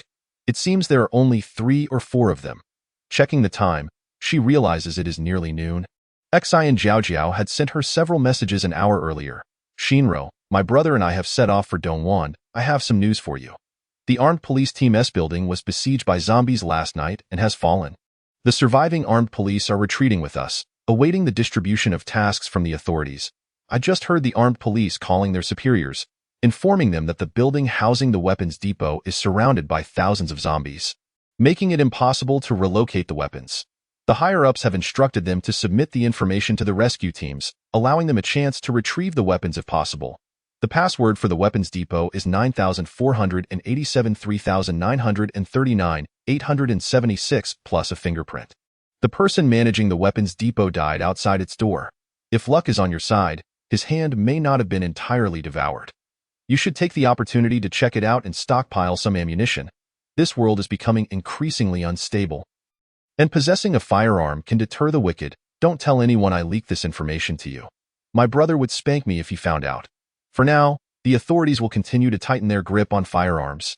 And while they can't control the civilian usage of guns, one still cannot carry firearms into the base. I also heard that there are several important figures in the armed police building. Scientists rescued by the armed police 2 days ago. The higher-ups have dispatched a specialized rescue team to save them. See if you can sneak in and access the weapons depot before they do. However, don't rush. They should prioritize saving lives.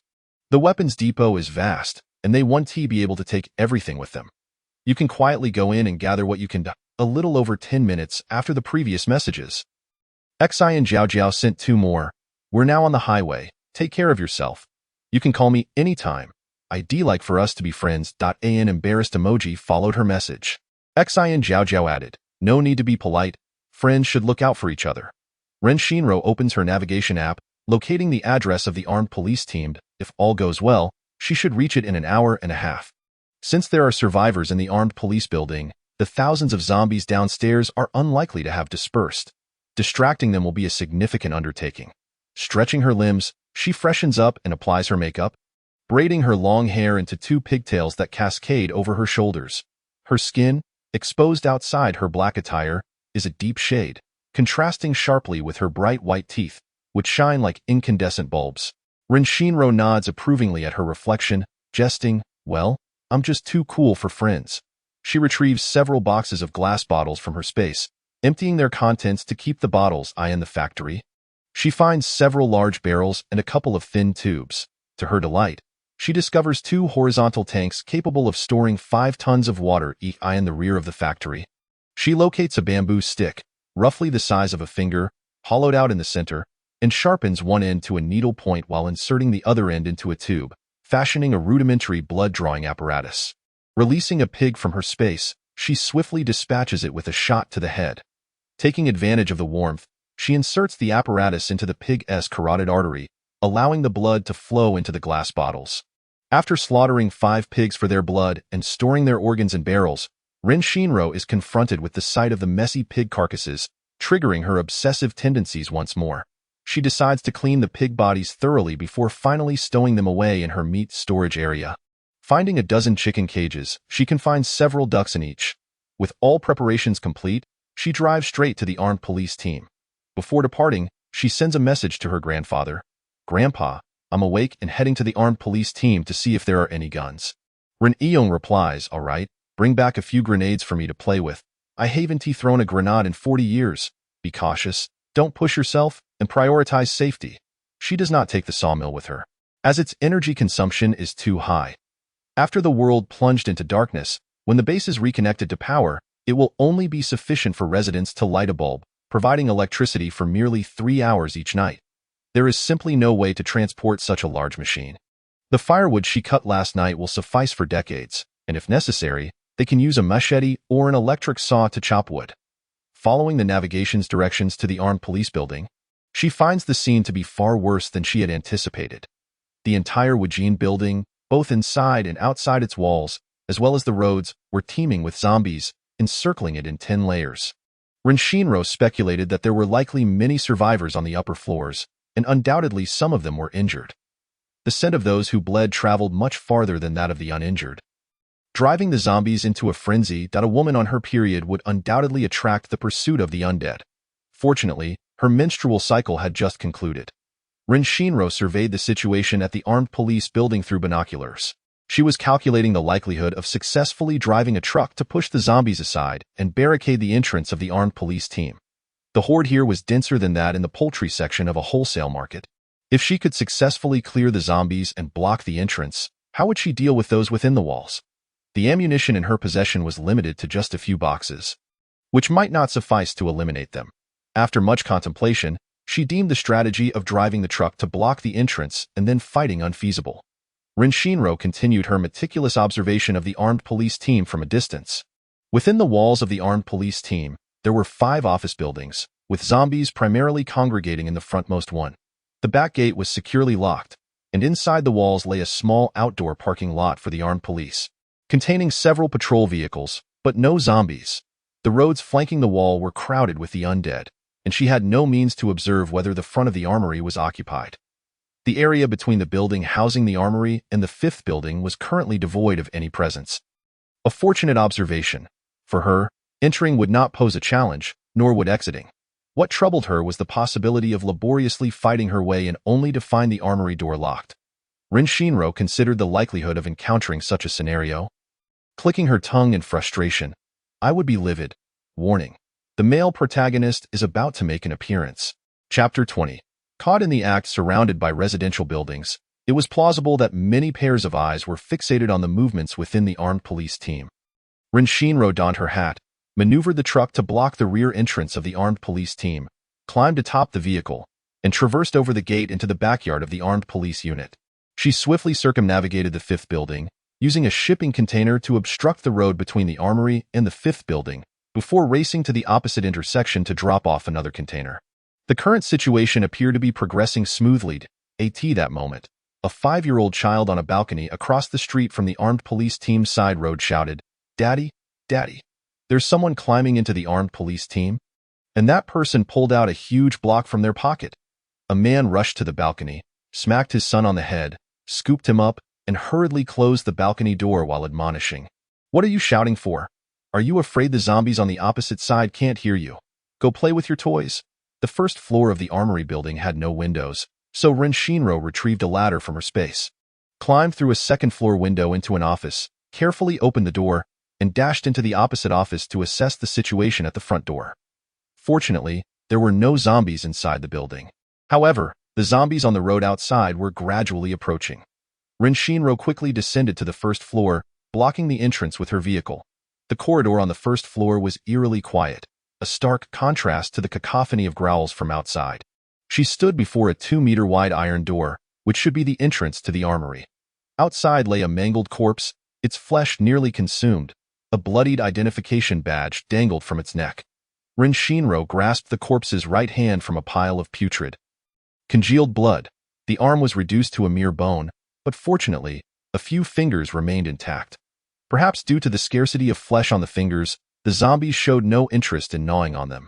Rin Shinro severed the corpse's hand, cleaning the fingerprints with a tissue. Outside the barricaded patrol vehicle, more and more zombies gathered, roaring and howling. They used wireless communication to summon even more companions. Here's flesh. Rin Shinro paid them no mind, inputting the numeric password, only to be met with a prompt. Please input fingerprint. She first used her thumbprint, but the lock emitted a shrill alarm. Fingerprint incorrect. Please re-enter password.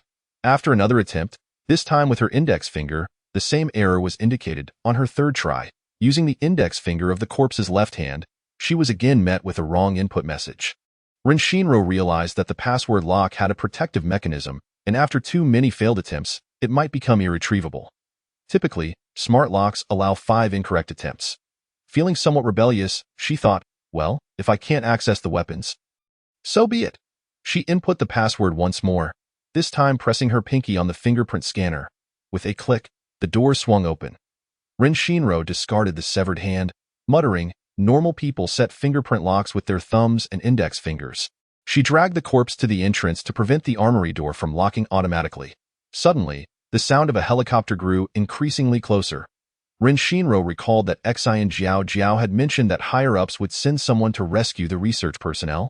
Without a moment's hesitation, she dashed into the armory. The first floor's storage room featured a registration desk secured behind a reinforced glass door. She forcefully smashed the lock with her firearm and collected the weapons and ammunition on the first floor. The basement armory was as vast as a football field, filled with crates of ammunition and weapons. Rin Shinro did not take the time to admire the contents, hastily stowing everything in her space before racing upstairs. Live people, don't shoot. Rin Shinro raised her hands in a desperate call. Chun Jie exhaled, lowering his weapon. Damn. So dark? An African? At that moment, 2 men entered the room. Upon seeing Rin Shinro's appearance, they raised their eyebrows in surprise and spoke in unison. An African? Can the sun tan someone this much? Imo Heike and Imo Haiyan scrutinized the woman before them. Rin Shinro merely pursed her lips in silence. Coming from a military family and having lived in the military base for 10 years, she could discern at a glance whether someone was an ordinary soldier or a special forces operative. The 3 men were muscular, their palms calloused. 2 bore old gun scars on their arms. Their crew cuts and facial scars suggesting they were not ordinary soldiers even before the apocalypse struck. As Rin Shinro attempted to maneuver around them to leave, Chun Jie called out, Hey, are you a member of the armed police team? Chen Jie inquired, What are you doing here? Imo Heike, more contemplative, narrowed his eyes and asked, When did you arrive? Alone. Rin Shinro nodded calmly. I came in through the back door. I have a truck. Did you place 2 shipping containers behind this building by yourself? Imo Heike probed. He scanned the surroundings and confirmed the emptiness. Chun Jie had already rushed up from the basement, exclaiming in his usual brusque manner, Damn. Not a single bullet. Didn't they say the weapons couldn't be evacuated in time?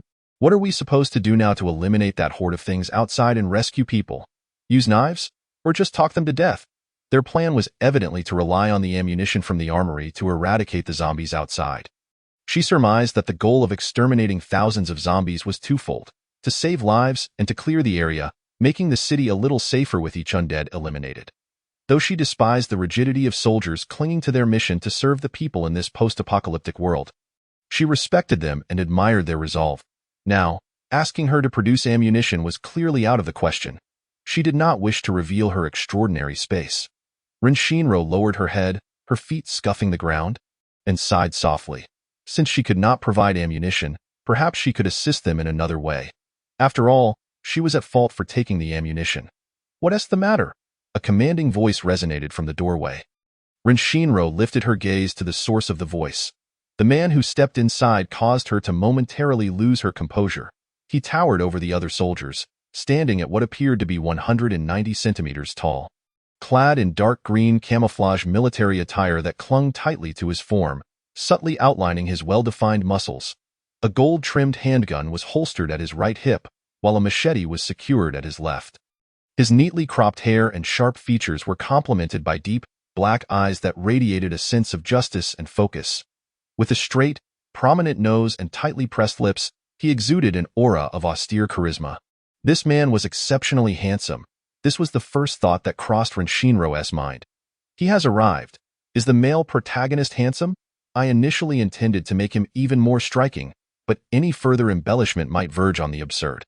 The male lead is cold on the outside yet warm on the inside, while the female lead is cold both inside and out. How will the male lead warm the female lead? It seems rather challenging. Chapter 21. An unreasonably handsome man. Ren Shinro glanced at the soldiers who had entered with the man. She couldn't help but marvel at the fact that they resembled characters from a romance novel.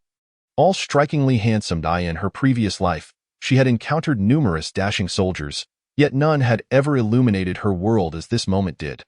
The lighting in the room felt almost blinding. How had these bronze-skinned men achieved such a tan? She suddenly became curious about what Xian Zhao's brother looked like. The descriptions in the book suggested a man so handsome that he could incite envy from the heavens. And it was said that the women enamored with him could fill an entire train. Ren Shinro looked back at the 190-centimeter tall man, wondering if Xian Zhao's partner was even more handsome than this one.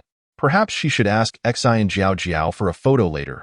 Mo Heike was currently reporting the situation. The armory was devoid of any supplies. Had they known this would be the case, they should have descended from the rooftop of Building 1 to rescue people directly, perhaps finding a sliver of hope in their escape. When Mufeng furrowed his brow slightly, remaining silent for a moment. The helicopter needed to refuel at the nearby Chong City military base. The higher-ups had assigned them another task, to eliminate the zombies outside. Most of the residents in the surrounding buildings were military personnel, medical staff, researchers, and their families, and in the afternoon, a rescue team would arrive to prioritize evacuating them. Chunjie remarked, "Boss, the ammunition we possess cannot possibly deal with this multitude of zombies." At the entrance stood 7 or 8 soldiers, awaiting Wen Mufeng's command. When Mufeng lit a cigarette, holding it between his lips, one hand grasping a lighter while the other tapped rhythmically against the cigarette pack, tap, tap, tap, tap, tap. With long legs crossed, he leaned against the doorframe, his typically gentle peach blossom eyes now tinged with a sharp murderous intent. Ren Shinro cast a fleeting glance at the pack in his hand, recognizing it as the same brand her grandfather smoked, Jing Kwa Yun Yin, similarly held by several other soldiers. At this moment, resources were plentiful, making it improbable to be unable to find one's preferred brand. Did all soldiers favor this brand of cigarettes? The armory lay in an eerie silence, devoid of the clarity that had marked their entrance. In a deep, resolute voice, when Mufeng issued orders, establish a perimeter, open a breach, and let them in one by one for the kill. There's a parking lot at the back. Zhang Han, take 8 men to the rear to find a few vehicles and park them in front of this building. Forming a wide circle, there's a truck outside. See if you can get it running. The truck is mine. I'll provide you with the keys. Ren Shinro voluntarily offered the keys. When Mufeng's gaze shifted from his comrades to Ren Shinro, his brow slightly arching in curiosity. Who was this person? An African? Pfft. Chunjie interjected. We Chinese have been baked by the sun to this extent. When Mufeng scrutinized the pure black girl before him, her face was as dark as night, her hair jet black. Upon closer examination, her features indeed bore the hallmarks of a Chinese appearance. Her figure was alluringly curvaceous, the proportions that would appeal to any man. With a prominent nose, large eyes shimmering with a lustrous hue, and softly pouting, rosy lips, her brows blended seamlessly with her complexion, nearly invisible upon closer inspection. Individually, her features were striking, but together they formed a rather peculiar sight. Clad in black attire, pants, boots, and jacket, she could easily blend into the night. The corners of Wen Mufeng's mouth twitched involuntarily. It was his first near failure in managing his expression. Clearing his throat, Wen Mufeng inquired, "Are you a staff member here?" Ren Shinro nodded lightly. "Once the zombies are dealt with, you may withdraw with us," Mo Heike suggested. Captain, there are 2 containers blocking the entrances at the back. We could utilize them. Chen Jie, you and Lu Xiaofeng, with your strength abilities, try to see if you can push one of the containers. We only need to create a half-meter-wide opening for the zombies to squeeze through. When Mufeng commanded, sure, as long as the container is empty, we can manage that, Chen Jie boasted, departing with Lu Xiaofeng. Ren Xinro exhaled in relief, thankful that the containers she had collected from the automotive city were indeed empty. Leaning against the wall with her head bowed, she contemplated how best to assist them. Killing zombies barehanded, with a dozen enhanced soldiers taking down thousands, posed no significant issue.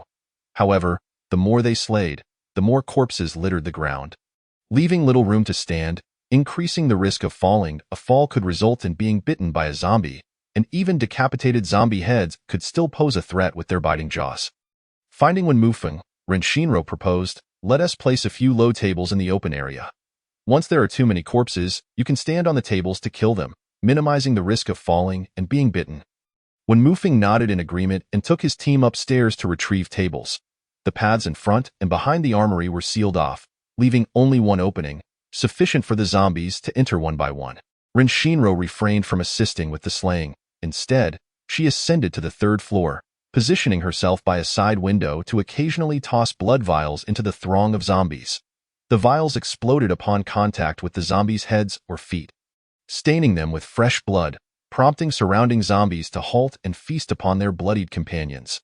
The openings at the 2 paths below were narrow, to prevent the bodies from clogging the entrance. When Mufeng's men could only attack once the zombies moved inside, as zombies entered one after another, failure to dispose of those that had already come in would lead to an overwhelming number in the area. Ren Xinro's method of tossing blood vials effectively managed the flow of zombies into the trap, granting the soldiers precious moments to catch their breath. As the afternoon heat soared above 40 degrees Celsius. The fresh scent of blood on the zombies would only last a few minutes before being overpowered by the stench of decay. Thus, she needed to toss vials every few minutes, with 5 at a time, spaced 3 to 5 meters apart. Occasionally, she would toss a live duck downstairs, hoping it might lead the zombies away from the entrance, but soon, the duck was reduced to mere feathers. When Mufeng noticed some peculiar zombies, their faces mangled and bloodied, oozing the dark red ichor unique to their kind. Some had gnawed limbs exposing bone, and feathers clung to their mouths, with bright red blood smeared across their bodies. There was no time for contemplation.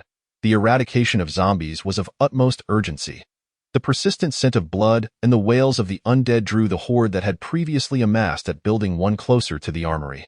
Divided into 2 groups, a dozen soldiers fought valiantly at the front and rear of the building, standing atop tables as they relentlessly struck down the advancing zombies. The number of zombies dwindled, yet the bodies piled higher, those trapped within the ambush unable to maintain their footing, resorting to crawling. The once coordinated approach of the zombies from building 1 had disbanded. Ren Xinro ceased tossing blood vials and hurried up and down the stairs in search of the monitoring room. The monitoring room was located on the 5th floor. She intended to destroy the surveillance data but required an administrator account. In a moment of desperation, she cut the power to the monitoring equipment, stashing the storage disk and screen within her space. She then swiftly descended, observing from the 2nd floor that the number of zombies below had significantly diminished. She leaped from the 2nd floor window, escaping the armed police unit. After the extermination of the zombies below, when Mufeng led his team into Building 1 to rescue the researchers and the armed police officers protecting them, the helicopter was already on standby nearby. Upon learning that the armory was entirely empty, the armed police officers proceeded to check the monitoring room, only to find it had been destroyed, leaving them puzzled. A large contingent of armed police had been relocated that morning, and the armory had been full at that time. Hundreds of boxes of firearms and ammunition could not have been taken by just a few people. What organization could execute such a swift operation? Mo Heike analyzed. To remove all the weapons unnoticed during the zombie outbreak, there must be quite a few spatial abilities within that organization. The team members engaged in animated discussion regarding the matter. When Mufeng remained silent, his brow furrowed. Boss. Chen Jie rushed downstairs. That African girl has vanished.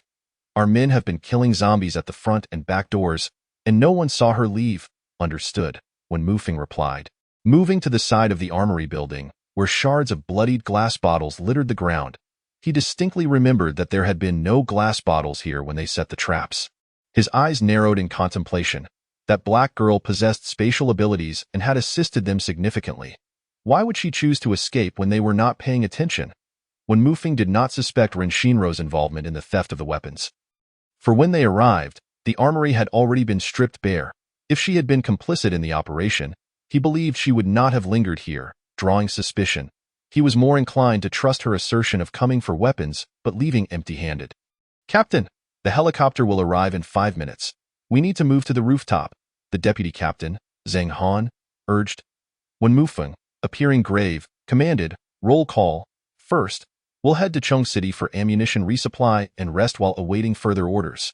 "Yes," the team responded in unison. Chapter 22.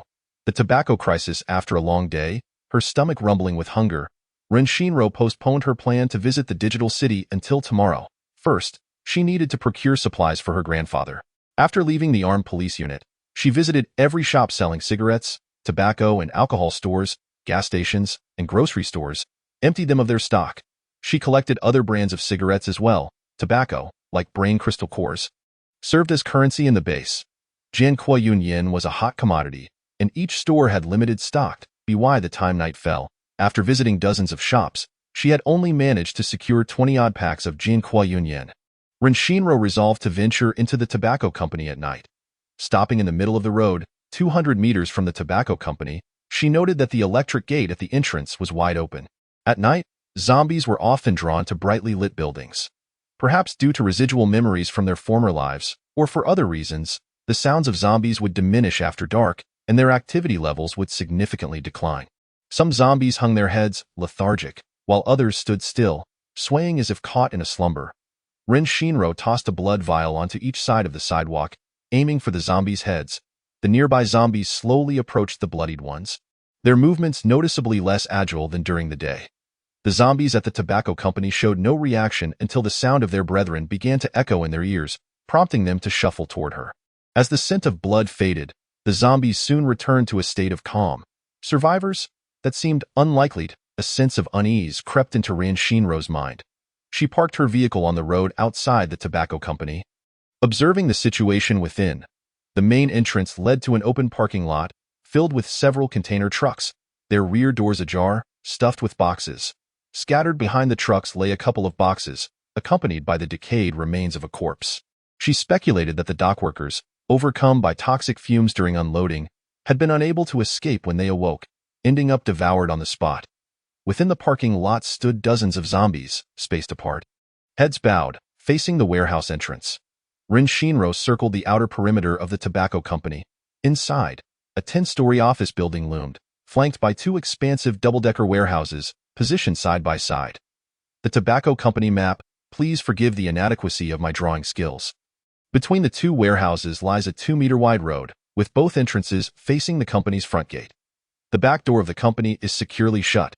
She merely needs to block the front entrance, trapping the zombies inside, and once they are eliminated, she can collect her spoils. However, a thought crossed her mind. The zombies' obstinate defense suggested that there must be survivors within. She could not recklessly gather supplies. She needed to first lure the people away before collecting her bounty. Ren Shinro formulated a plan in her mind. She maneuvered her truck to block the entrance, the interior of the warehouse cloaked in darkness. She refrained from rushing inside. The streetlights by the roadside cast a brilliant glow, illuminating the unloading area for all to see. After clearing the zombies in the unloading area, she tossed blood vials towards the entrances of the 2 warehouses, attempting to draw out the zombies. When no more zombies emerged, she held a flashlight in her left hand and gripped her machete tightly in her right, proceeding to investigate the office building ahead. The glass door of the office building was firmly locked. She shone her flashlight inside. A dozen zombies staggered towards her, pressing against the glass door, baring their teeth and growling. Ren Shinro called out several times to the upper levels, but received no response. She turned and entered the warehouse through the side door.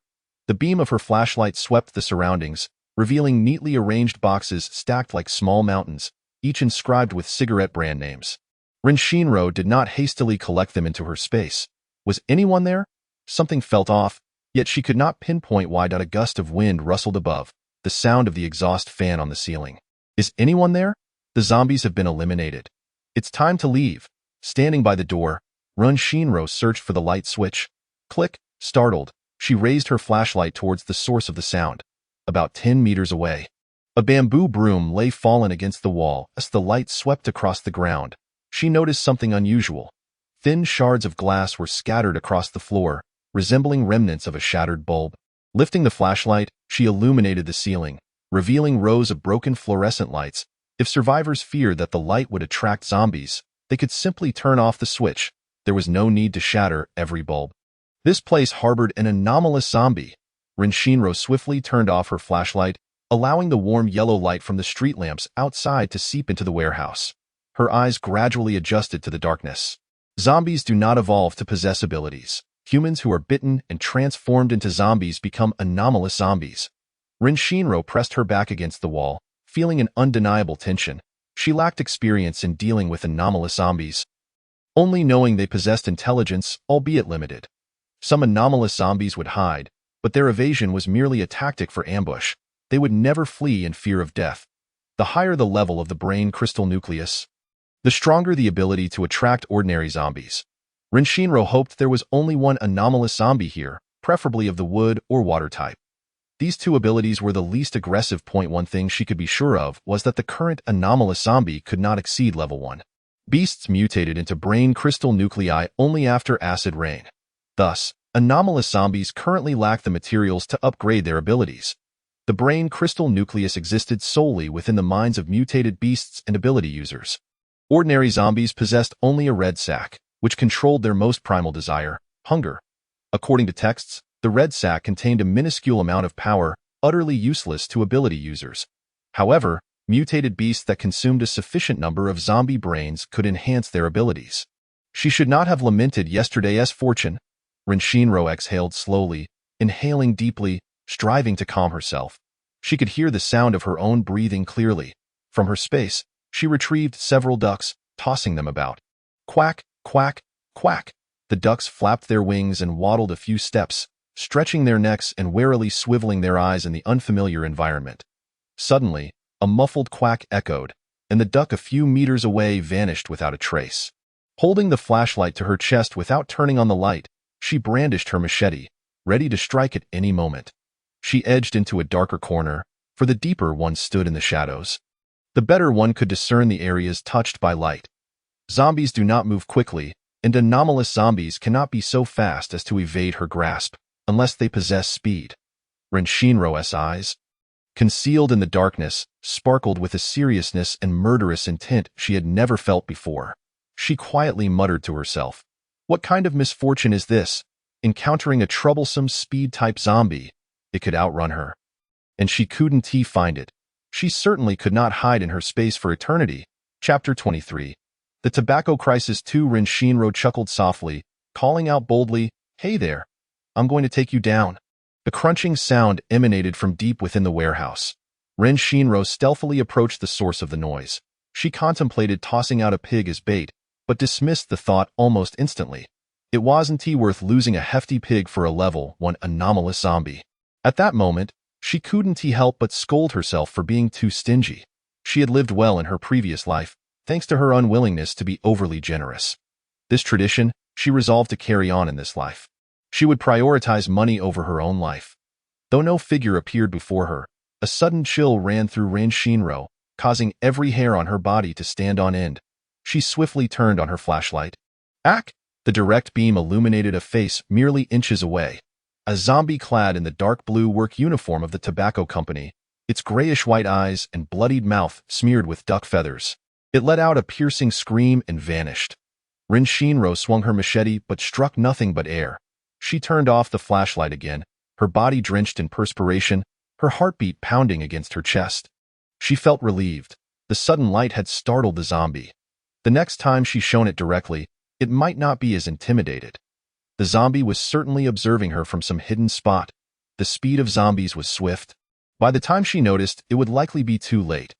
Bullets travel fast and pack a punch, but that relies on hitting the target. In close combat, the best weapon is a knife. This time, Rin Shinro switched to a long, pointed dagger, better suited for melee. "Come and catch me." Rin Shinro elongated her words, moving her steps slowly. "Here is some fresh meat."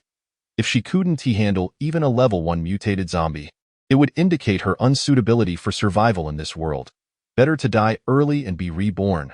Come and meet your demise, she taunted, her back always against the wall. Ack, a sound surged from the side, echoing as if right beside her. In a split second, Rin Shinro thrust her dagger backward. Crack! The sound of the blade piercing through the skull allowed her taut heart to loosen slightly. Quack, quack, quack. The few surviving ducks stretched their necks and called out to her. Perhaps she should keep a few dogs in her space. They are more perceptive than humans and quite useful for guarding. Rin Shinro recalled the 2 foolish big wolves she had encountered in the mountains. They were excellent dogs, as the anomalous zombie lay dead. She did not lower her guard entirely. What if there was another? If she were to encounter 2 speed-type anomalous zombies at the same time in the same place, she would undoubtedly be a harbinger of disaster. According to texts, 6 months later, official statistics would reveal that the probability of humans possessing abilities was merely 1 in 10,000, with speed abilities accounting for only 1/20th of that.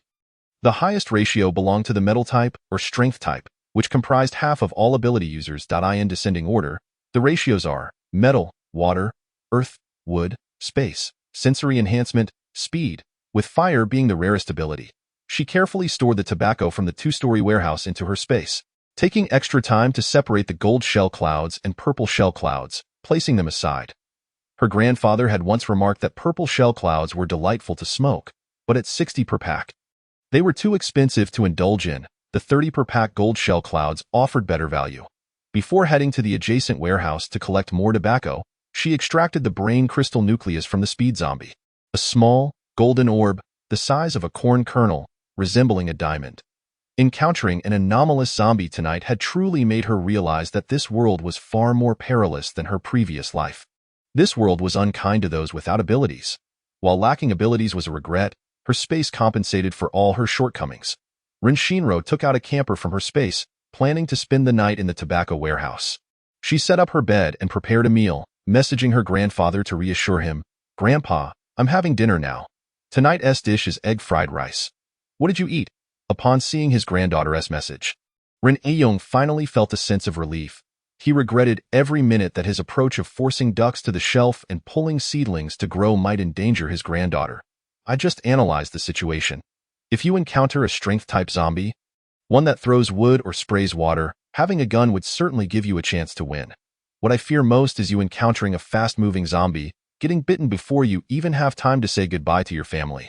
You could die without peace, Rin Shinro replied. Grandpa, I just faced a speed zombie, and it was indeed quite formidable. However, it is not without its weaknesses. When the anomalous zombie charges, it will first roar. And as long as I react quickly enough, I can take it down before it bites me. Rin Aeyong thought he misread the message, rereading his granddaughter's words. Rin Shinro smiled and asked, Grandpa, are you home alone?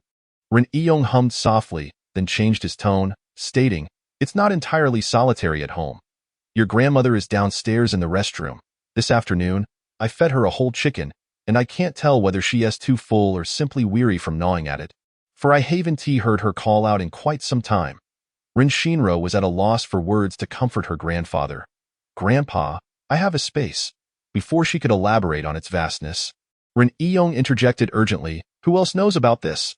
The smile at the corner of Rin Shinro's mouth deepened. She had not miscalculated. This grandfather was indeed a good man, and no one else knew. He was the first to be informed. You must not tell anyone about your space, Rin Aeyong exclaimed, his anxiety palpable. In a serious tone, he leaned closer and whispered, Haven't you seen the village chat group? This afternoon, I convened those with abilities to take turns patrolling the village tonight. Old Xiao's son, who lives at the village's end, foolishly announced in the group that he has a space. What a foolish thing to say. ISNT that just inviting envy and resentment. I just heard from a neighbor of the Xiao family that a few young ladies and lads have gone to visit him with drinks. The laughter from his household could reach the heavens. Old Xiao's son is known for his petty thievery, and few villagers wish to associate with him. Yet now, everyone treats him like a treasure. I fear that boy will soon run into trouble.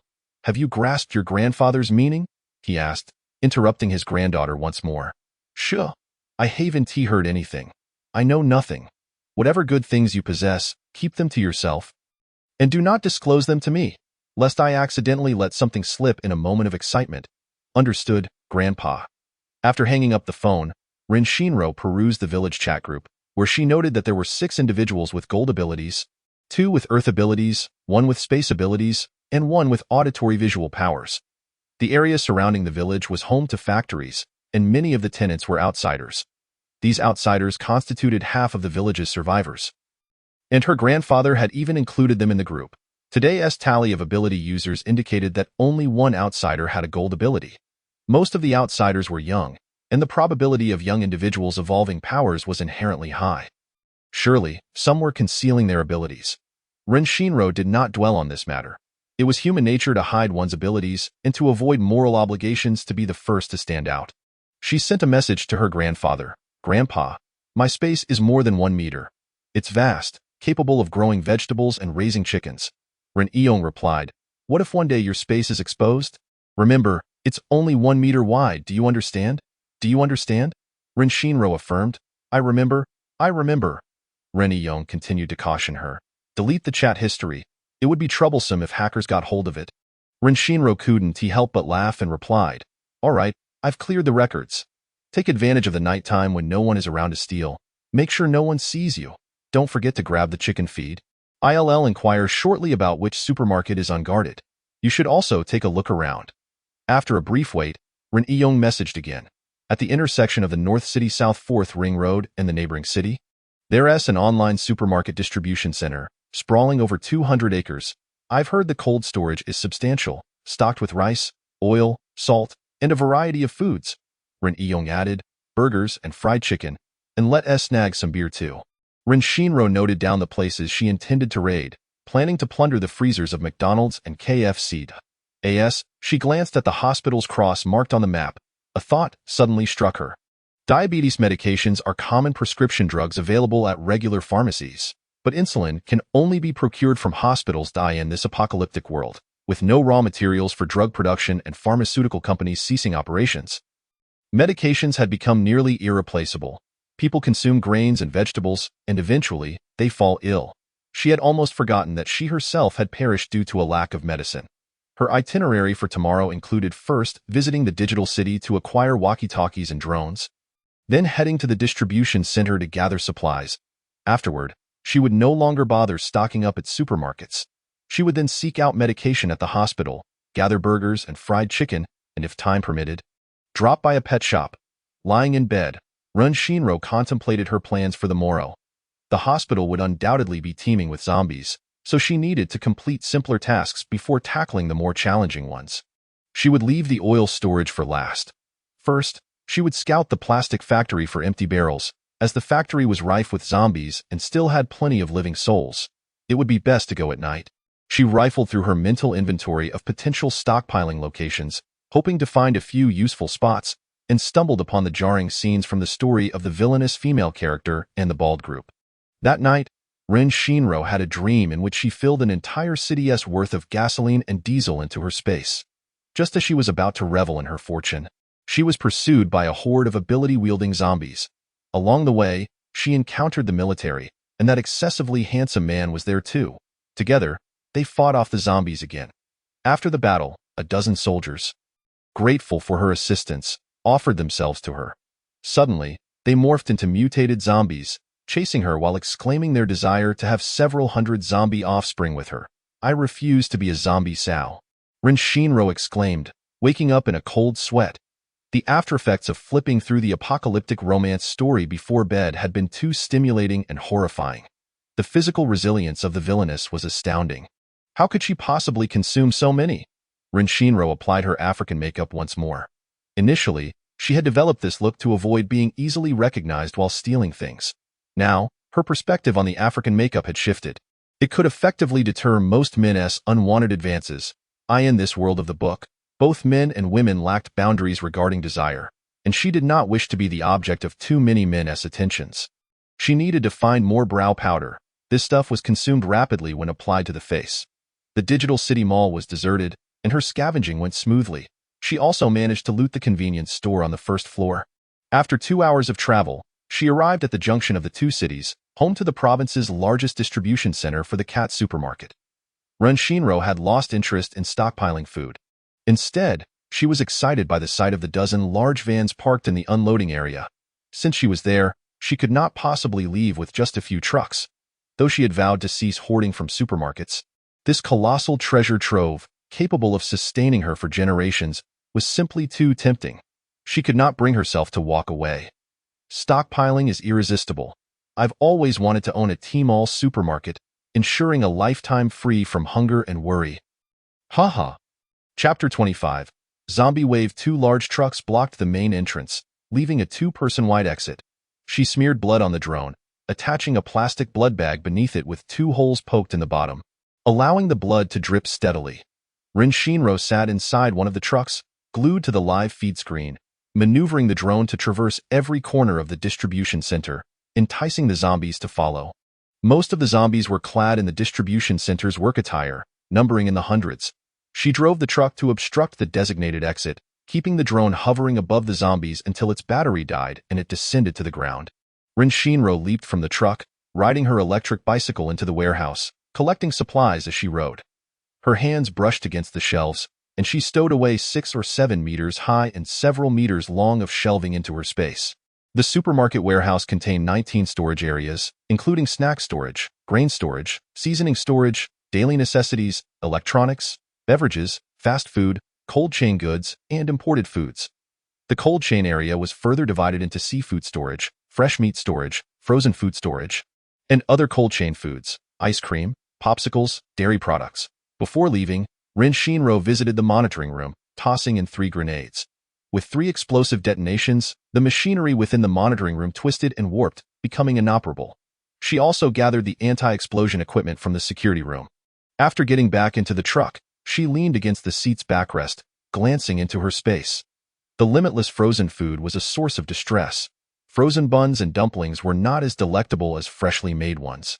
Perhaps she could have her grandfather sell them at a stalled, an endless expanse of instant food shelves, countless boxes of instant noodles and self-heating meals, innumerable bags of rice and flour, ice cream and popsicles, frozen seafood and meat, bread, milk, imported goods, and bottled water.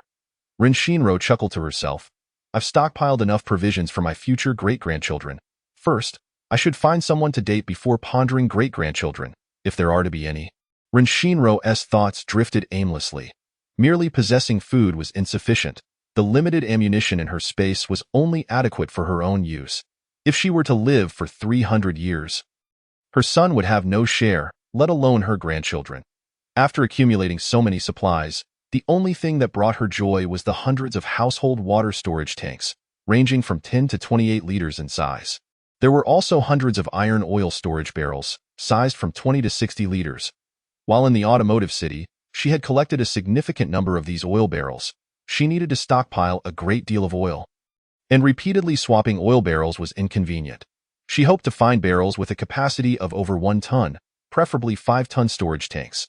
Suddenly, her phone buzzed and her bag.it was a message from Xian Jiao. Xian Ro. Just now the reconnaissance team reported a wave of zombies exceeding 10,000 on the South River Expressway, likely heading towards South City. Rin Shinro replied, Why do you think they would come to South City? Xian Jiao responded, Recently, the rescue teams have been prioritizing the extraction of high-ranking officials and researchers. Our South City is the provincial capital, housing the most authoritative figures. Helicopters have been frequently making rounds for rescues, and the zombies have gradually coalesced into a substantial horde. The reconnaissance team predicts that the zombie horde will descend from the East Side Highway No. 1, based on their current rate of movement. They are estimated to exit the highway in approximately 4 hours. Is that location near your home? Rin Shinro. My home is located in the southern outskirts, quite distant from the entrance of the East Side Highway. Xian Jiao. Unless unforeseen circumstances arise, the zombie horde will likely prioritize invading the city. If you are out scavenging for supplies, exercise utmost caution. This wave of zombies contains those with special abilities. Rin Shinro, do you know what these abilities are? Xian Jiao. So far, it has been confirmed that there are metal and earth-type zombies.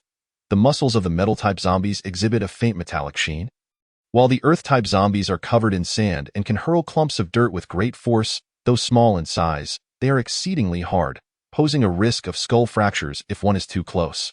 You must remain vigilant. The special ability zombies possess an inexplicable allure for ordinary zombies. and they tend to band together to attack humans. Fortunately, the wood and water types are less concerning. They merely splash water and swing wooden sticks. If you encounter the speed-type zombies, you can only hope for your own fortune. Ren Shinro, I am a person of great fortune. Xian Jiao Jiao. Have you encountered speed-type zombies? Ren Shinro, no. It was they who encountered me. Xian Jiao Jiao. Did they perish? Ren Shinro, yes. Xian Jiao Jiao. Special ability zombies have brain crystals. Remember to extract them if you encounter them again, as they can be used to enhance abilities. Ren Shinro, understood. Xian Jiao Jiao. Stay safe.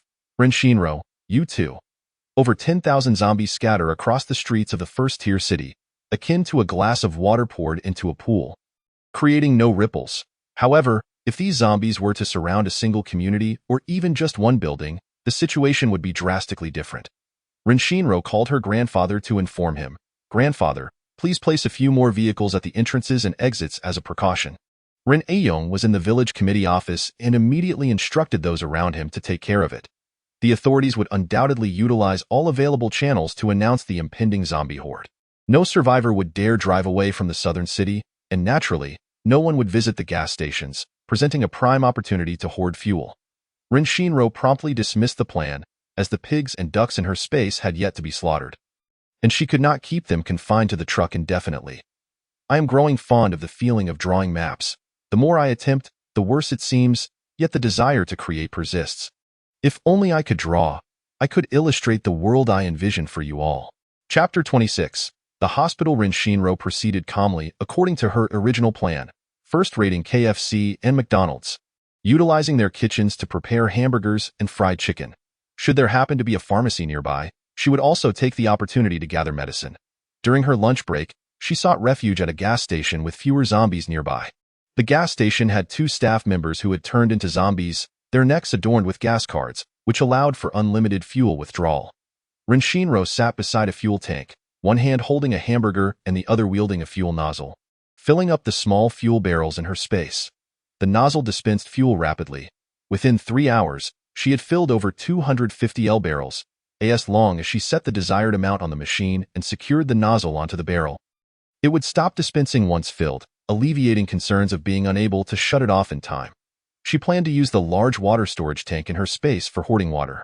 Lacking oil was manageable as she could simply avoid driving out, but without water, survival would be impossible. She envied women with water abilities, as they could keep themselves impeccably clean every day. In truth, she did not need to stockpile excessive water. Going a month without a shower would spare her the daily touch-ups. Ren Shinro sat in her vehicle, applying makeup using the rearview mirror while musing. Her next destination was the hospital to collect prescription medication. On her way to the hospital, she noticed 2 helicopters soaring overhead. What a coincidence. Surely, their destination is also the People's Hospital, she thought.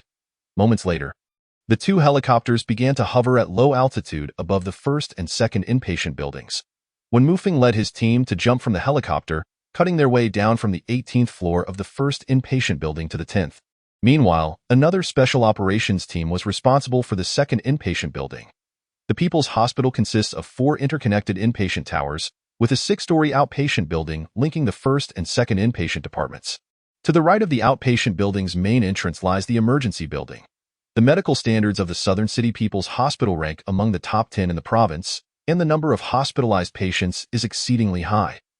The inpatient departments are perpetually at capacity, with insufficient beds, and it is commonplace to see beds lined up in the hallways.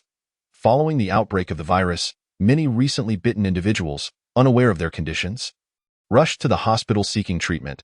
Thousands of patients and medical staff became infected, and those flocking to the hospital seeking help all transformed into zombies, creating a dense mass of the undead both inside and outside the hospital, roaring and pushing against one another. The outpatient building's first and second floors house the largest Western pharmacy in the province, which is Ren Shinro's intended destination. Fortunately, the outpatient building was deserted due to its nighttime closure. The main entrance remained locked. Inside the inpatient department, at the junction connecting the 2 inpatient buildings, a netted roller shutter had been locked, preventing the zombies from the inpatient department from bursting into the outpatient building. Unfortunately, to enter the outpatient building, one must leap over countless zombies outside. Ren Shinro parked her truck 200 meters away from the hospital, not because she wished to keep her distance, but because her vehicle could not squeeze in. The horde surrounding the hospital had a diameter of nearly 200 meters. Ren Shinro maneuvered a drone to observe the situation outside the outpatient department. The fountain outside was stained a blood-red hue, floating with the mangled remains of human fat and flesh, while the water was teeming with soggy zombies, their heads tilted back as they roared at the inpatient towers flanking the outpatient building. The main gates of the first and second inpatient buildings stood wide open, and the zombies were slowly pushing their way inside. The sound of rifle fire crackled through her earpiece. Is there a rescue team here? A few striking figures flashed through Ren Shinro's mind. Could it be them? Ren Shinro pulled the control stick, elevating the drone to fly outside the 10th floor of the second building, where a dozen soldiers were fiercely shooting at the zombies. An unending tide of zombies surged from the stairwell, lunging towards them. Those are not the soldiers. A flicker of hesitation clouded Ren Shinro's gaze. She did not wish to meddle in affairs that were not her own. Yet, she could not bear to watch these soldiers sacrifice themselves for so-called authority figures. Perhaps the remnants of her military spirit still lingered deep within her soul. She resolved to offer some assistance. After all, it aligned with her original intention to find a way inside.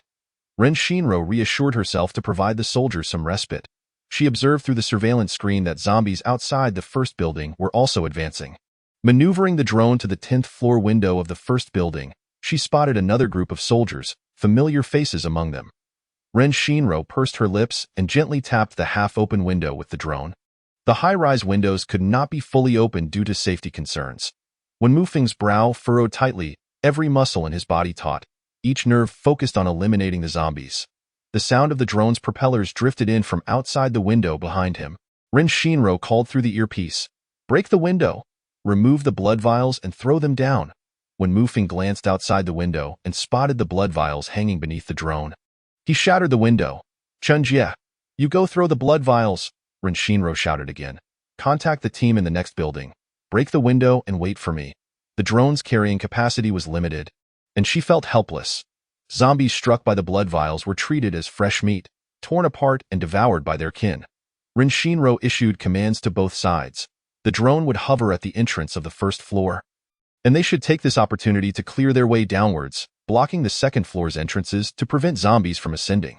The first floor of the inpatient department housed several shops, including a fruit store, supermarket, and a spacious lobby, devoid of any inpatient rooms or survivors in need of aid. When Mufing ordered his team to move downwards, the first floor of the first building featured a long corridor connecting to the third building's inpatient department. Fortunately, the corridor was lengthy, and the zombies from the third building were distracted by the survivors on various floors, failing to enter through the corridor into the first building. When Mufing and his team barricaded the staircase to the second floor with several beds, trapping the zombies below, unable to ascend. After arranging the barricade, when Mufing stood on the second floor and shouted outside, requesting assistance from the adjacent building. Once the issue with the second building was resolved, the drone departed without looking back. Mo Heike glanced at the drone flying away and remarked to the captain, "Shouldn't we inquire about the identity of this helpful woman?" Mo Heike, who was accustomed to being cautious, expressed his concerns. "It's only been a few days since the apocalypse began. This woman can handle zombies so adeptly, indicating she must possess extensive practical experience. What if one day she employs the same tactics against the living? She is a potential threat." "Heike, you are overthinking things. The world has changed. How many people would still be willing to lend us a hand? Her willingness to assist us unconditionally reflects her inherently good nature. If she were to turn bad, how much worse could she truly become?" When Mufing did not disclose to Mo Heike that this woman had already helped them twice, he had recognized her voice from the very beginning. Chunjie, who had been stealthily listening behind them, chimed in, "The captain is right. In this environment, anyone who doesn't drag us down is already a good person. She is genuinely kind-hearted, going out of her way to save us. How bad can a good person really become?" When Mufing concluded, "Enough chatter, let's get to work." The transfer of the target individual to the rooftop proved to be challenging, with the major obstacles stemming not from the zombies, but from other survivors obstructing their path. Chapter 27. The Hospital 2. The blood vials dripped steadily, making their way toward the outpatient building outside. The drone hovered incessantly above the fountain garden, while Ren Shinro maneuvered the truck around to the hospital's rear entrance. The fierce battle between buildings 1 and 2 had caused the zombies amassed behind the inpatient department to surge forward, rendering the road at the back door nearly devoid of their presence. Rin Shinro accelerated the truck, crashing through the horde of zombies within the building, and barreled into the entrance of the underground garage at the back. The map of the hospital indicated that the zombie throng would inevitably follow the truck into the garage. Swiftly, Rin Shinro spun the steering wheel, positioning the truck sideways to obstruct the entrance and prevent the zombies from flooding in. Just as she had surmised, the number of zombies in the underground garage was significantly fewer than those above ground. Utilizing the available space, Rin Shinro collected the vehicles along the way, dispatching zombies as she ran, strategically placing cars to form two defensive walls that would block the zombies on either side. This safe passage extended all the way to the elevator outside the basement level of Building 1, designated for retreat after collecting the medicine. The elevator was reserved for staff only, having remained idle on the 7th floor. Beside the elevator was a sign indicating that it traveled directly to the 1st floor, the staff research room on the 7th floor, and the operating room on the 10th floor, with no service to other floors. Accessing the elevator required the swiping of a doctor's ID badge. Rin Shinro's gaze swept over the howling zombies on either side, and she spotted one that bore a doctor's ID badge. Just outside the elevator on the 7th floor was the staff lounge, furnished with sofas, a large-screen television, and several glass-walled cubicles. This level served as a recreational, entertainment, exercise, and study area for all hospital staff. Currently, the lounge was packed with survivors, including patients and medical personnel who had encircled the special operations team members, preventing them from leaving with their designated target. They feared that once the military departed, they would be abandoned in this place, worrying that no rescue team would return for them. Suddenly, the elevator that had been stationed on the 7th floor descended to the basement with a chime. Startling the survivors standing by the elevator door, who screamed in terror, "Zombies are coming upstairs!" The crowd surged forward, pressing against the soldiers in a desperate bid for protection. Chen Jie, feeling uncomfortable from the crowding, couldn't help but curse, "Damn it, I'm not being eaten by zombies. I'll be the one with my intestines ruptured first. Can't you move back a bit? Why can't you run behind us? Do you think crowding me will keep you safe?" A middle-aged man in a hospital gown with 9th floor proctology printed on his chest shouted with vigor, "You want us to run behind you? You just trying to escape while leaving us behind. Don't think you can abandon us." Vice Captain Zhang Han, standing closer to the edge of the crowd, raised his gun, aiming at the elevator entrance, prepared to shoot at a moment's notice. Unfortunately, being jostled by the throng caused his weapon to sway, and despite his usually calm demeanor, Zhang Han found himself losing patience. "Get out of the way if you don't want to be bitten first. Move aside. Can't you hear me? Step aside." The survivors, driven by their fear of death, inadvertently opened a gap for him. When Mu Feng took the opportunity to squeeze beside him, both men brandishing their handguns, aiming at the elevator doors, the digital display next to the elevator flickered with numbers. 3rd floor, .4 th, floor .5 th, floor .6 th, floor. Ding! The elevator doors slowly creaked open. Rin Shinro, wielding a machete, stood in the center of the elevator. When the door had only opened a crack, she braced herself for yet another encounter with a horde of zombies, only to find two handsome men standing outside, guns drawn, aiming at her. She let out a breath of relief and quickly called out, "I am alive!" Rin Shinro was puzzled as to why these soldiers hadn't retreated yet. She glanced at the crowd behind them, all of whom were staring at her in fright. A dozen soldiers stood atop the sofas in the lounge, and the surrounding people seemed desperate to merge into them. She immediately deduced the reason for their refusal to withdraw. "Hey, aren't you that African girl?" Chen Jie craned his neck from within the crowd. When Mu Feng and Zhang Han had already lowered their guns, Rin Shinro replied coolly, "Yes, what a coincidence." As she stepped out of the elevator, her gaze searched for the location of the fire escape.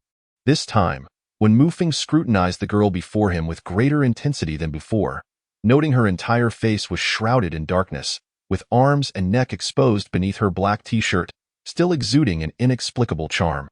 Yet, he felt no urge to laugh this time. This girl was no ordinary person. She had ventured alone into areas besieged by zombies not once, but twice, each time maintaining her composure. "What are you looking for?" When Mu Feng inquired, Chen Jie, exerting considerable effort, pushed through the crowd to stand before Rin Shinro. "Which person are you searching for?" "All the living in this building are right here," Rin Shinro casually replied. "His name is Lu Dehua. He was a superstar in her world." She wondered if there was someone similar in this one. Chen Jie enthusiastically raised his voice to call out, "Is there anyone named Lu Dehua?" Ludahua, don't you dare leave, the middle-aged patient shouted. I have a question for you. Did you come up from the basement? Are there no zombies on the basement level? Renshinro halted and turned to the speaker. Well acquainted with such individuals and the atmosphere they created in her past life, she had often been trapped by survivors while out on rescue missions with her uncles, subjected to various forms of moral coercion. Insults and insincere expressions. She had clashed with survivors countless times and could easily identify the type of person standing before her. There are zombies, but not many. You can leave in a group. Currently, you Haven T crossed my bottom line. So I don't mind wasting a bit of breath.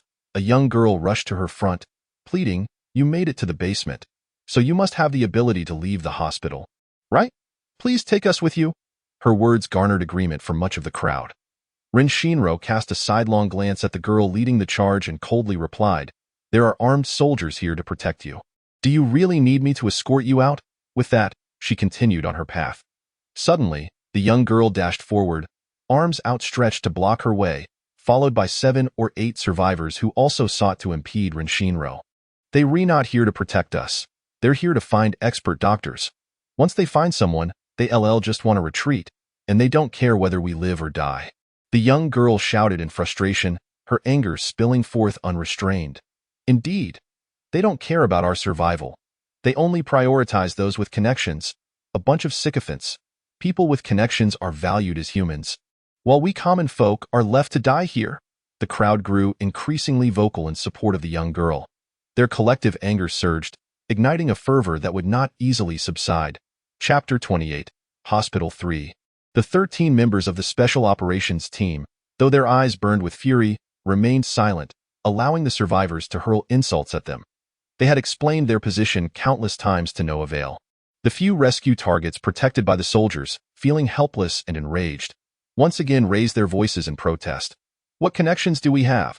The authorities are saving us because many injured and infected individuals need our assistance. They need us to research the virus. Chunjia interjected, shouting, We explained everything clearly. The authorities are not neglecting you. The land rescue team is on their way. You only need to endure for another 24 hours. And then you can all leave. Chunjia's voice grew more heated, filled with frustration and indignation. The rescue teams have their own tasks to complete. The land rescue team possesses enough ammunition to eliminate the zombies downstairs. What use is it for you to block us? We don't have a truck. We lack sufficient ammunition. How can we rescue you with just a handful of people? Chunjia's words received no understanding or empathy. You have planes. Can't you just send them back and forth more times? The young girl shouted, and immediately others chimed in.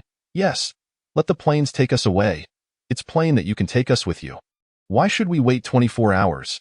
If you don't take us today, you're nothing but a bunch of sycophants. We don't want to waste our breath with you. If you're leaving, take us along. Otherwise, no one gets to leave. That's right. No one gets to leave.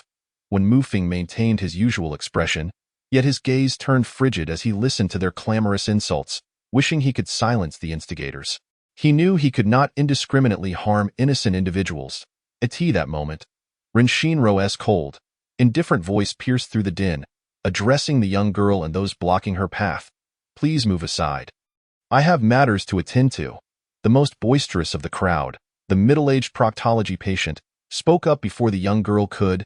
You know them. You're in cahoots with them. If you want to leave, take us with you. As his words rang out, the previously raucous noise abruptly ceased, all eyes turning to Renshinro, awaiting her acquiescence. Renshinro turned, her icy gaze fixed on the middle-aged man. The authorities will send someone to rescue you, useless layabouts. You should be grateful instead of causing a scene. Who gave you the audacity to act this way? The middle-aged man glared furiously, shouting, Who are you calling a useless layabout? Leaning lazily against the wall, Renshinro toyed with her machete, her tone chilling. No need to doubt. I'm referring to you lot in hospital gowns. Of course, the medical staff instigating this ruckus are equally ungrateful. Her words struck a chord, igniting a spark of delight among the soldiers. When Mufing's eyes glimmered, the corners of his mouth curling upward. The middle-aged man pointed angrily at Renshinro, bellowing, Say that again. It is exhausting to repeat myself. Yet today I am in good spirits and wish to impart a lesson to the soldiers present. Therefore, I shall indulge in a bit more chatter. You, a congregation of the afflicted, are incapable of wielding blades against the undead, of scavenging supplies for the base, or of assisting our soldiers with their laundry and meals. Fourthly, Ren Shinro's expression remained cold and indifferent as she paused before continuing. Fourthly, I have yet to think of it. But in any case, your existence contributes nothing to this world. You merely consume the resources painstakingly gathered by our military while idly feasting on rations and medicine. How generous the authorities are to dispatch personnel and vehicles to rescue you worthless lot. Not only are bullets wasted, but they may also sacrifice some promising youths for your sake. You ungrateful wretches not only fail to appreciate this, but also obstruct our brave soldiers from fulfilling their missions. You are not merely useless. You are a detestable breed that repays kindness with malice. The middle-aged men and those clad in hospital garb all turned crimson, whether from anger or shame, it was unclear. Ren Shinro continued, if the researchers enter the laboratory promptly, they will hasten the discovery of a means to save humanity. After all, you have paid taxes. The authorities will surely come to your aid within 24 hours. So go ahead and hide in your sick rooms, chuckling to yourselves, while our soldiers lead the way. While she appeared to be offering earnest counsel, in reality, she was providing the survivors with an opportunity for moral coercion. The soldiers' ire was ignited, their hearts heavy with disillusionment towards the survivors. From now on, their own lives would take precedence when rescuing others, which was her true intention. The middle-aged man once again incited the crowd, proclaiming that soldiers ought to serve them. It is only right for them to die for us. The rations they consume are funded by our taxes. They have always been supported by us ordinary citizens. Indeed, their duty to save us is obligatory. Their sacrifice for us is likewise expected.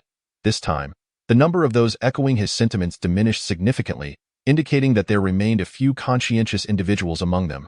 Ren Shinro raised her eyelids to regard the instigators, her gaze icy and devoid of compassion. Do you grasp the extent of lives a righteous soldier can save? What can you worthless beings contribute to this world? For them to sacrifice themselves for the likes of you? Truly, you are unworthy of existence. The encircled soldiers, their eyes glistening with unshed tears, felt both warmth and coldness within their hearts. Serving the people, sacrificing for the nation. This is their mission, and in this moment, they wavered, reluctant to lay down their lives for such a crowd. The middle-aged man cursed, enough of your nonsense. If you do not take us with you today, none of you shall depart. Ren Shinro disregarded them and approached Wen Mufeng, casting a glance at the gleaming pistol at his waist. Is that a desert eagle? Tales of military exploits had often reached her ears from her grandfather, and she was aware that domestically, soldiers preferred the Type 92 pistol. The use of a Desert Eagle was rare. The gilded Desert Eagle was heavy and conspicuous, typically avoided by soldiers. She had long desired such a weapon in her previous life. Powerful and striking. Standing at 168 cm, Ren Shinro had to look up at the towering 190 centimeters when Mufeng. I admire this gun.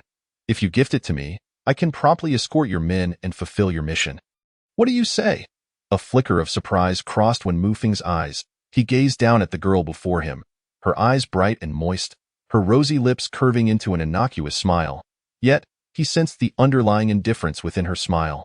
Their proximity allowed him to observe her long, dark eyelashes and her childlike expression as if she were awaiting a sweet treat from him.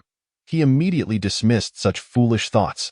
This girl was far from a simple, harmless rabbit. If you refuse, so be it.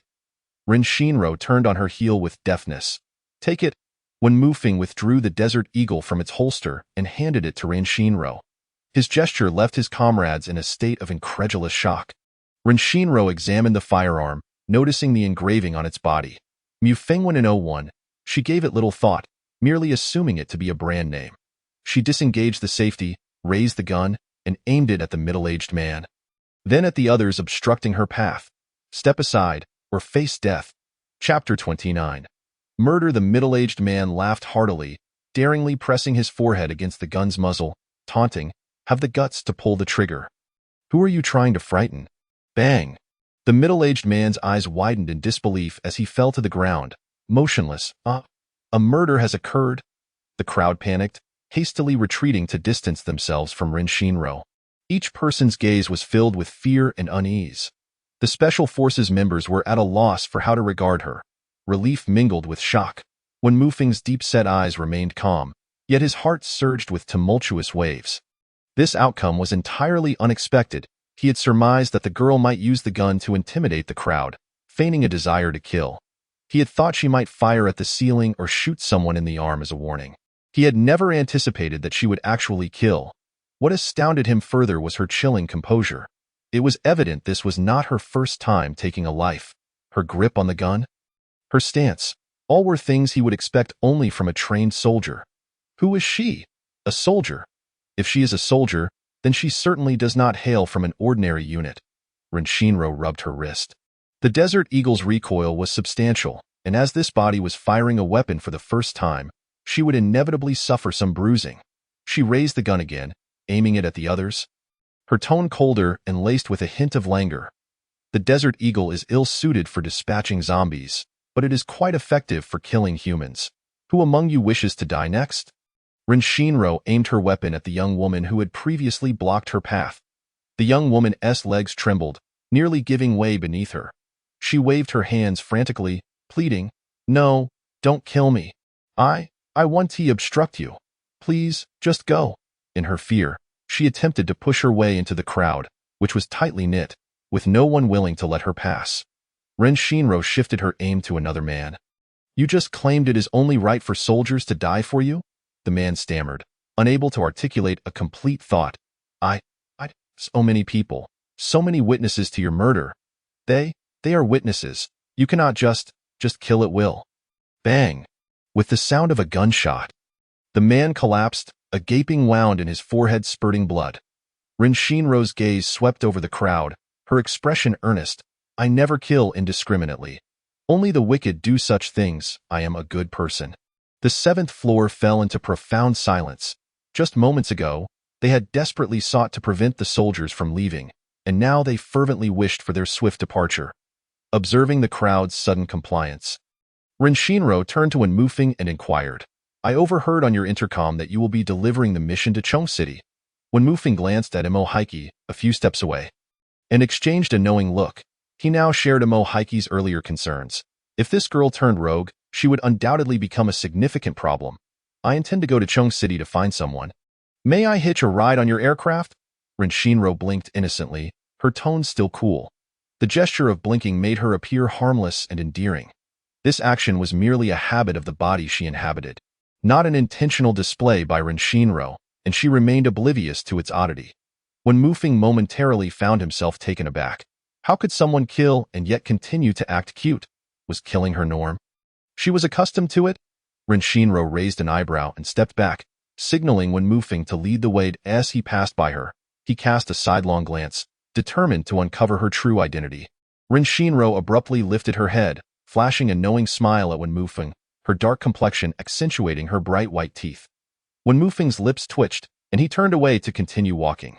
Renshinro followed the Special Forces team as they dashed toward the top floor via the fire escape, the pilot's voice urging them over the intercom.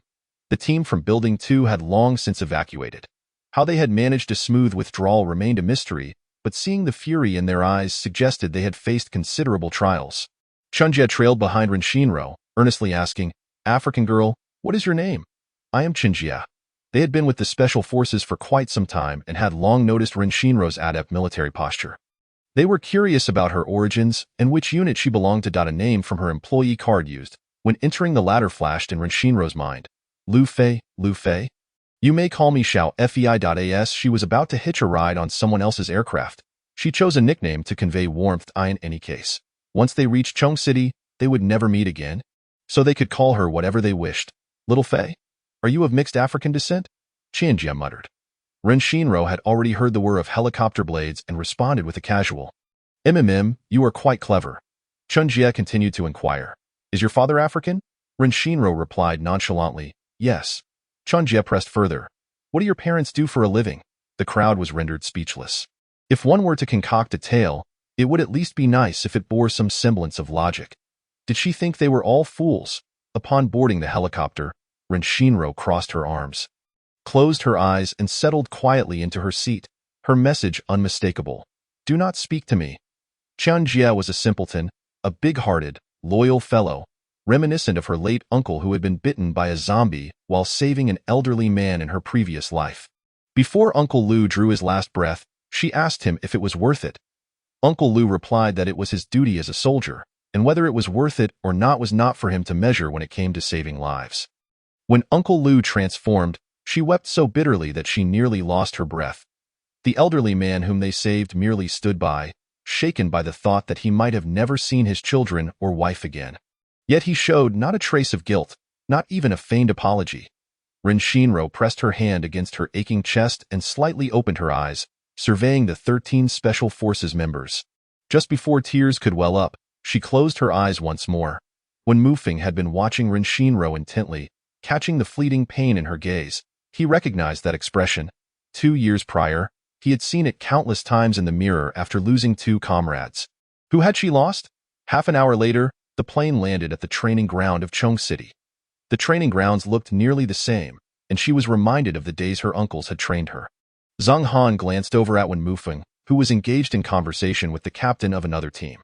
Rin Shinro looked around and noticed that the Special Forces members who had shared the flight were surrounding her at a distance. With a calm demeanor, Rin Shinro asked, "You aren't planning to throw me into prison, are you?" Zhang Han suddenly felt a chill run down his spine. He had sensed a murderous intent just moments ago. He shook his head, convincing himself that he was overthinking it. After all, even the boldest would not dare to act violently in the military. "What are we waiting for?" Chen Jia inquired. Mo Haiki rolled his eyes at him, ignoring the question. Once when Mufeng finished his conversation, he approached Rin Shinro and asked point-blank, "Which unit are you from?" "I do not belong to any unit. I am not a soldier," Rin Shinro replied with an unwavering expression, betraying no hint of deceit. When Mufeng's deep, ocean-like eyes seemed to pierce through everything as he fixed his gaze upon hers. After a moment of silence, he asked, "You possess spatial abilities?" "Yes," Rin Shinro admitted, feeling no need to hide the truth. Given that when Mufeng led a team of elite individuals, it was not surprising that he could deduce her abilities. When Mufeng then asked, "Would you consider joining our team?" Rin Shinro firmly declined, "I would rather not." "May I ask why?" When Mufeng inquired. Rin Shinro glanced at the others, observing their clear, righteous eyes and robust figures. She couldn't help but remember the 15 uncles who had raised, trained, and protected her in her past life. "Why?" Rin Shinro paused, then slowly articulated her thoughts. "I do not wish to witness my beloved comrades turn into bloodthirsty zombies while trying to save a group of frail and timid souls. I do not want to rescue those who act self-righteous while being utterly cowardly. I refuse to save those who harbor no gratitude and seek to morally bind me. I do not wish to sacrifice like my parents did. For the sake of the country and the people, leaving their children to endure endless suffering and longing. Tiomi, if the world has already ended, the notion of serving the people is nothing but a ridiculous mission." With a bitter smile, she added, "I especially do not want to point my weapon at former comrades. Even if they have become thoughtless zombies, I will not join any team. Nor will I enlist in the military." The soldiers surrounding her were visibly moved, tears glistening in their eyes, each face reflecting sorrow for the future. When Mufeng remained silent, the images painted by her words plunged him into a deep abyss of pain and helplessness. "Which direction is the military base?" Rin Shinro asked. When Mufeng pointed in a direction, indicating a road that led outside the training grounds, "Just keep going straight, but please, do not indiscriminately harm innocent people." When Mufeng cautioned her with good intentions, "As of now, there are no police stations, no courts, no prisons. The authorities will soon establish new regulations specifically targeting murderers. I suspect that those who kill without cause will either be executed on the spot or banished from the base forever. Akin to ancient exile, I have never killed an innocent person," Rin Shinro replied flatly, once again glancing at Wen Mufeng and his companions. "I hope that when we meet again, your team will still consist of the original 13 members." Her words sent a shockwave through the group. "Captain, should we try to persuade her again? She is audacious, cold-natured, and kills with alarming efficiency. Certainly not something an ordinary person is capable of," Mo Haiki remarked. "I have a premonition that if this woman continues to wander alone, unrestrained, she could become a significant problem for the nation." When Mufeng shook his head, "She is as unyielding as steel.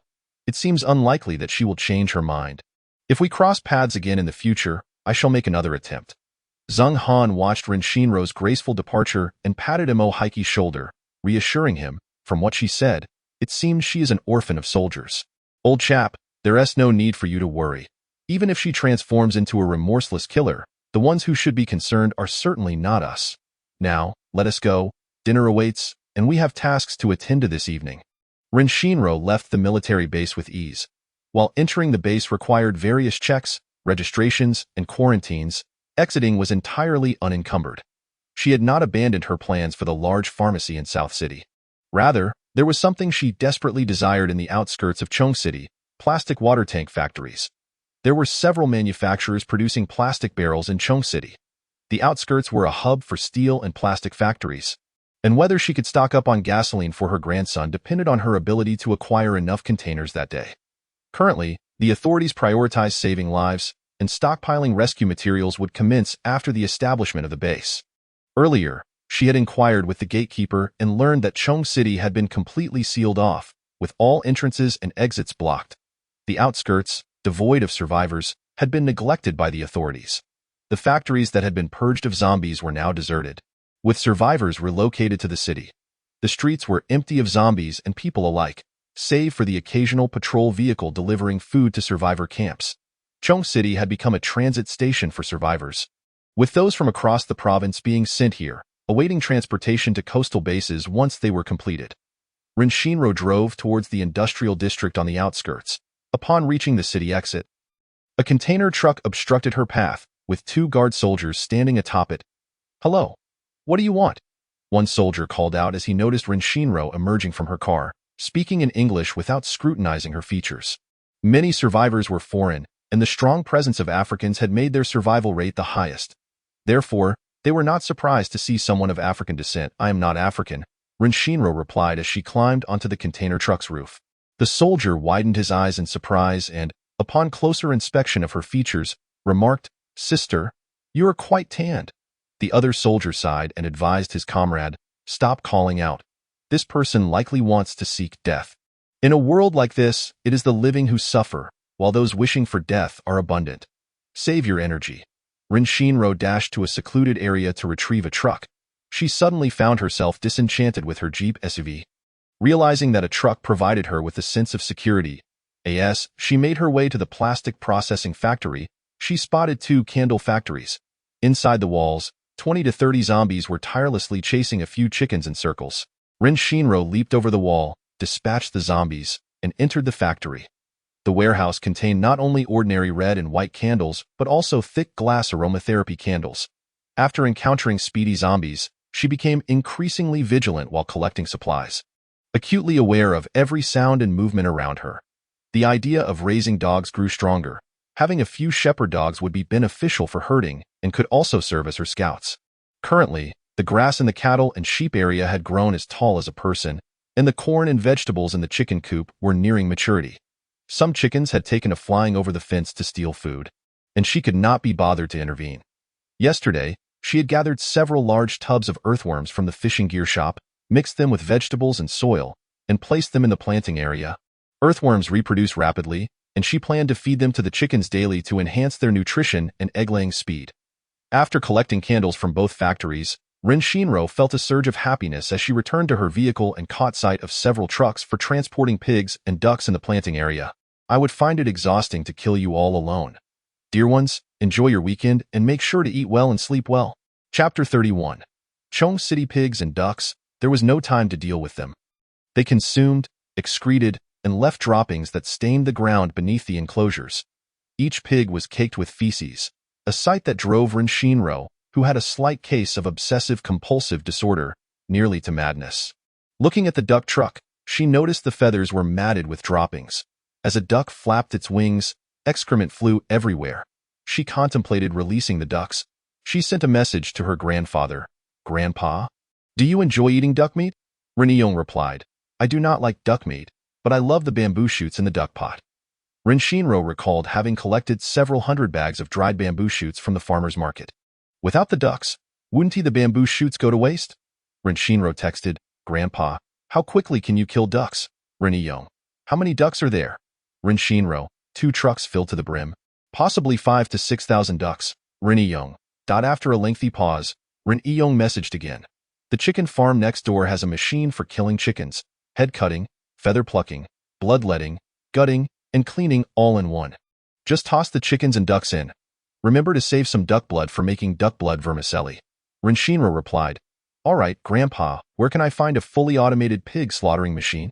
Reniyong, how many pigs do you have? Renshinro estimated, perhaps a few hundred. Reniyong, what do you intend to do with so many pigs and ducks? Are you planning to set up a stall to sell them? Renshinro glanced at the time. It was 6:30, with an hour left until complete darkness. She decided to have a meal first and visit the plastic barrel factory after dark. Large factories with employee dormitories would inevitably have many zombies, and their mobility would be weaker at night, which worked to her advantage. However, she would have trouble seeing in the dark. Renshinro found a spacious area to park her RV, taking a moment to enjoy a comfortable shower. Putting aside the matters of killing for now, she gathered several semi-finished ingredients from the mall's dining area, planning to enjoy a dish of abalone, chicken wings, and vermicelli tonight. Just as she picked up her chopsticks to eat, she received a first-hand update from Xian Jiao. Shinro, a horde of zombies is currently surrounding the People's Hospital in the southern city. The land rescue team just set off from Chong City and will be heading out tonight to eliminate them. Tomorrow, they will traverse the city streets to search for survivors and transport them back to Chong City. Are you still planning to stay in the southern city? Renshinro, when will the rescue team head to the suburbs to rescue people? Xian Jiao. The population in the rural villages is sparse, and there are relatively fewer zombies compared to the city. The current official strategy prioritizes rescuing survivors in severely affected areas before proceeding to the outskirts. My brother mentioned that most survivors living in rural areas are unwilling to go to rescue stations. They choose to seal off their villages and become self-sufficient. However, they fail to consider that once the living in the city are gone, the zombies will undoubtedly leave the city in search of populated areas. Walls made of cars and containers can block zombies, but they cannot stop mutated beasts. Xian Jiao realized she had let something slip and quickly sent a follow-up message. I heard this from my brother. If humans can mutate, perhaps animals aren't far behind. Renshinro, your brother's words hold some truth. Xian Jiao. My brother also said that heaven doesn't grant people water abilities for no reason. It's only a matter of time before the water source gets contaminated. The official experts monitor the water situation daily, and so far, no issues have been found. Shinro, if you have barrels at home, gather some extra water just in case. Renshinro, okay, thank you for the reminder. Xian Jiao. We're friends, no need to thank me. The word friend had become a rather unfamiliar term in her past life. Aside from the 15 uncles who had always accompanied her, she had teammates and friends, most of whom were either dead or missing. She had also encountered some whom she thought could become confidants, only to find that they nearly brought her to her demise. Friendship is a heavy identity, burdensome for both parties. Xian Jiao, as the protagonist in this narrative, would not die. Her charming personality made her likable, so they could indeed be friends. After satisfying her hunger, Renshinro switched to a truck, its cargo area adorned with blood-soaked towels. She was now even reluctant to feed the zombie pig intestines. Just then, her grandfather sent a message urging her to stock up on salt and baking soda for cleaning the pig intestines thoroughly, as he enjoyed braised pig intestines. Renshinro crashed through the gate of the first target factory. Finding the ground littered with zombie corpses, haphazardly stacked, a few fortunate zombies, barely surviving, dragged their broken limbs towards the truck. The rescue team had previously come here to save people. Renshinro drove into the factory's warehouse entrance, rushing into the brightly lit interior, collecting every plastic barrel in sight, all of which were over a ton in capacity.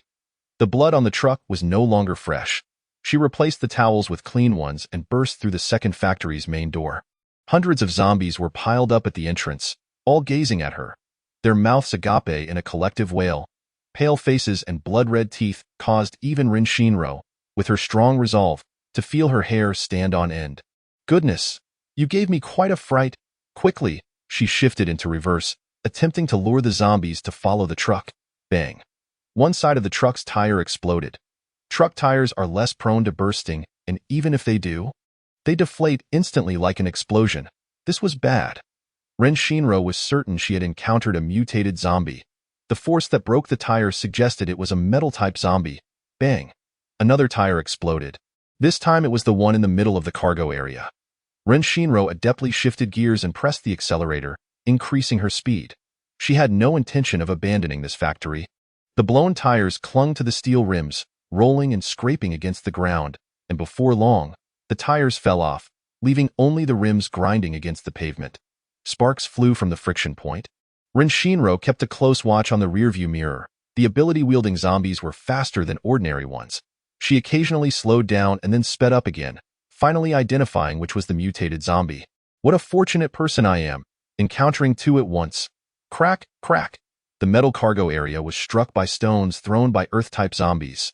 Despite the truck leaning to one side, Rin Shinro did not stop to switch vehicles. She continued to navigate the entire factory area slowly.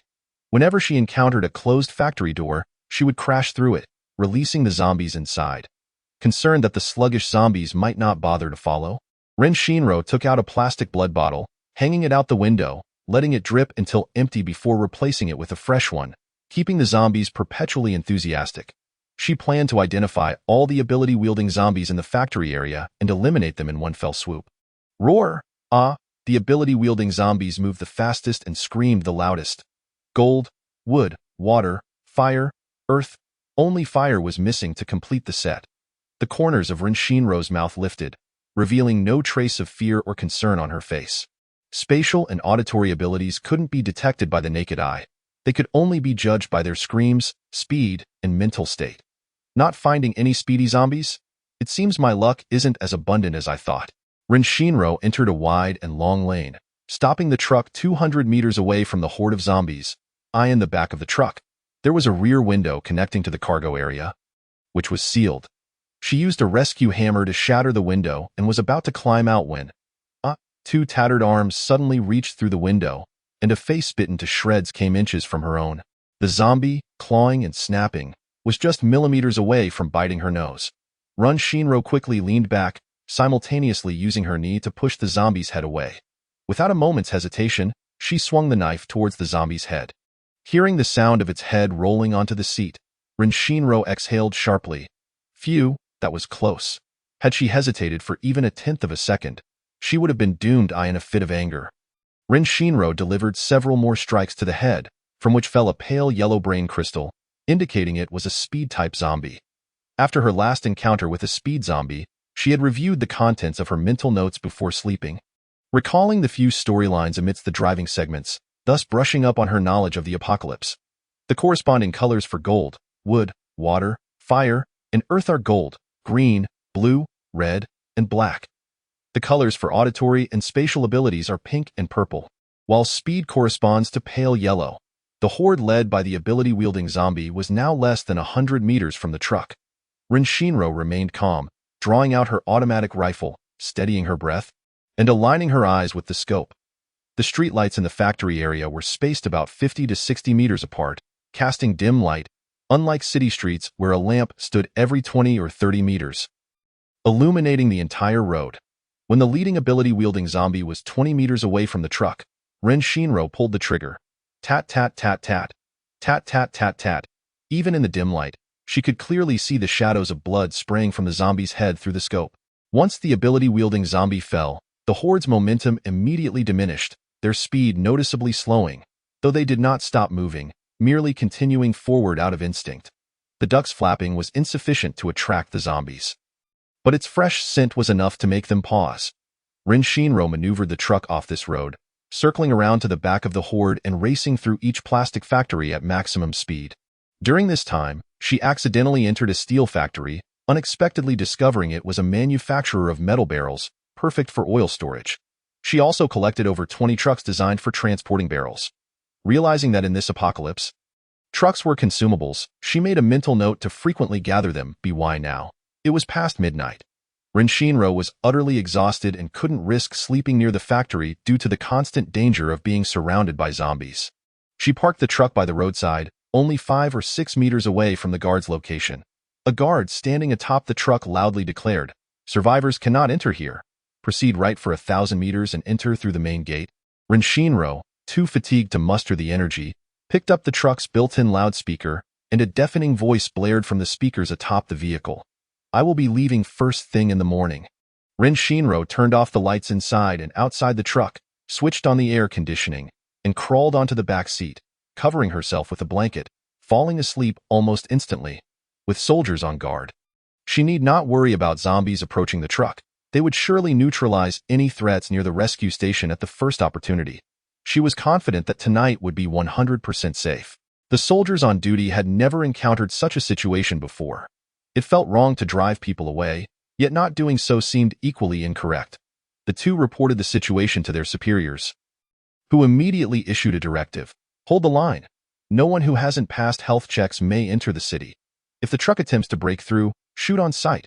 Rin Shinro was completely unaware that, throughout the night, the two guards dared not take their eyes off her truck, remaining on high alert, fearing she might seize the opportunity to charge through the defenses. In the morning, as the soldiers changed shifts, the night watchman felt dizzy and exhausted, realizing for the first time that guarding was more tiring than going on missions.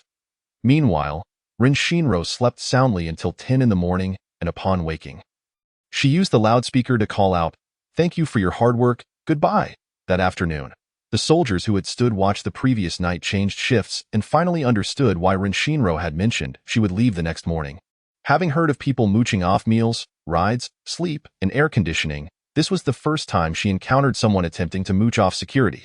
Chong City served as a temporary transit station, and the ground rescue team inevitably required gasoline and diesel. Today, the rescue team was hastily transporting survivors from Nan City to Chong City, and she could occasionally see military vehicles speeding by in the opposite lane, filled to capacity with survivors.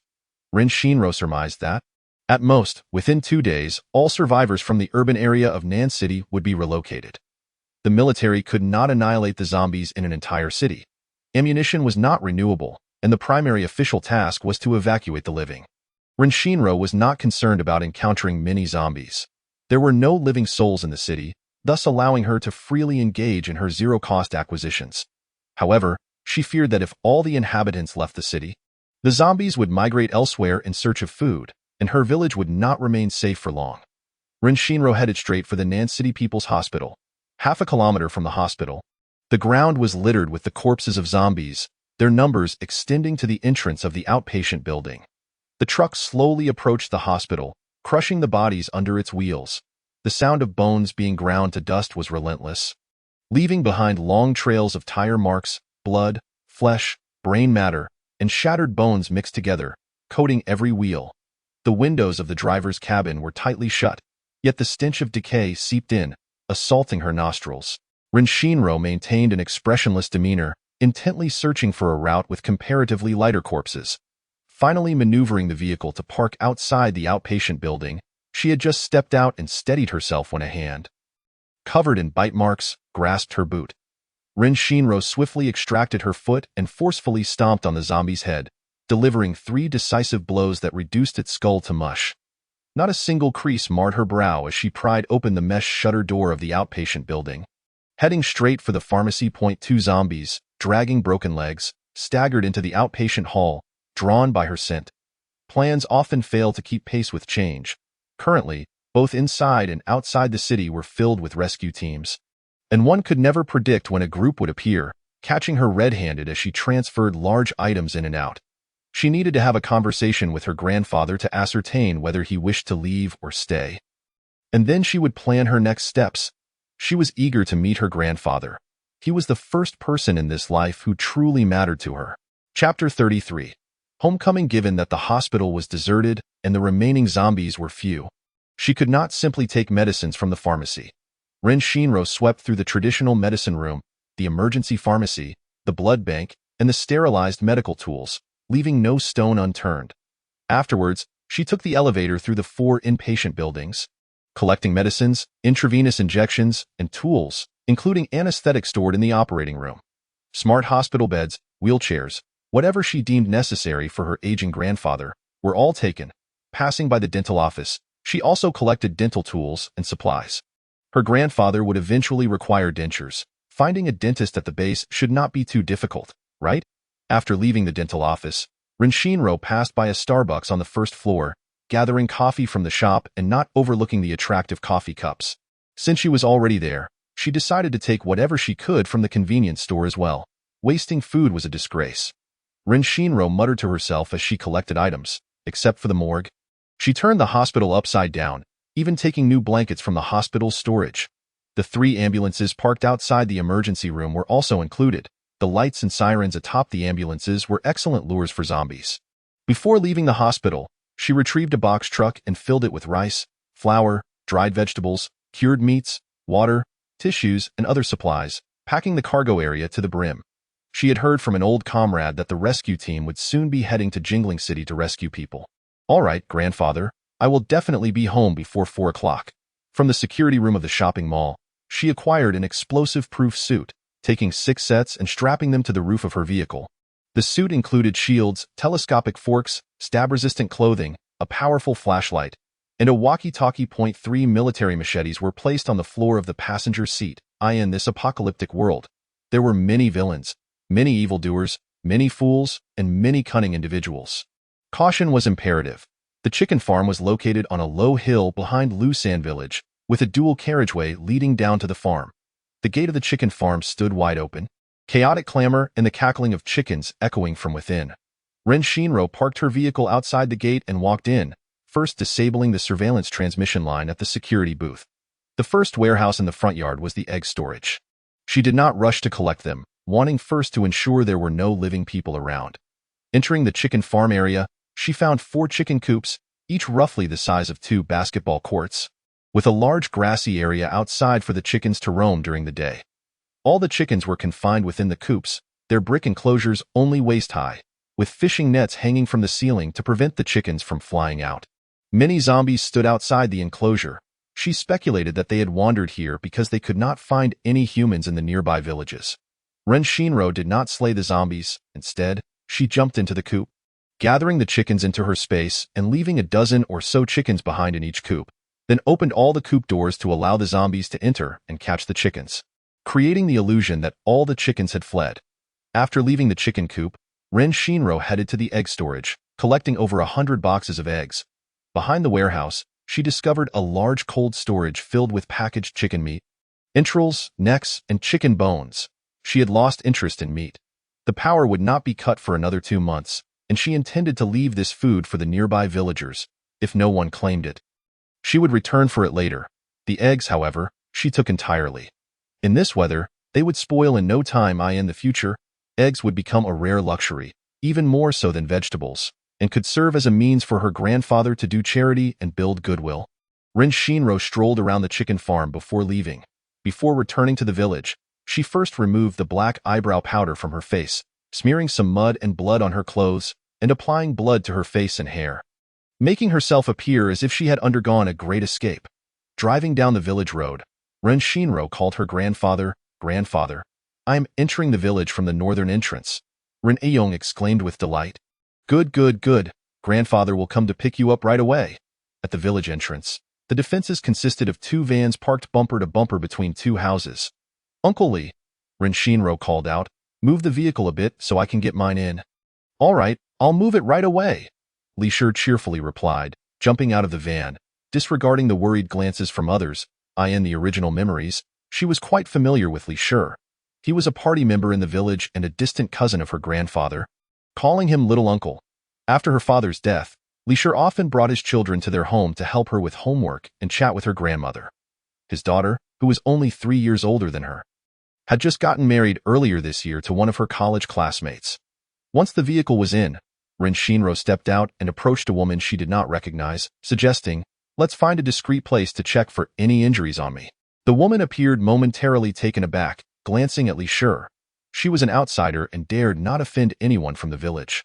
Behind her stood several male colleagues, members of the team guarding the northern entrance, who exchanged glances but dared not voice any objections.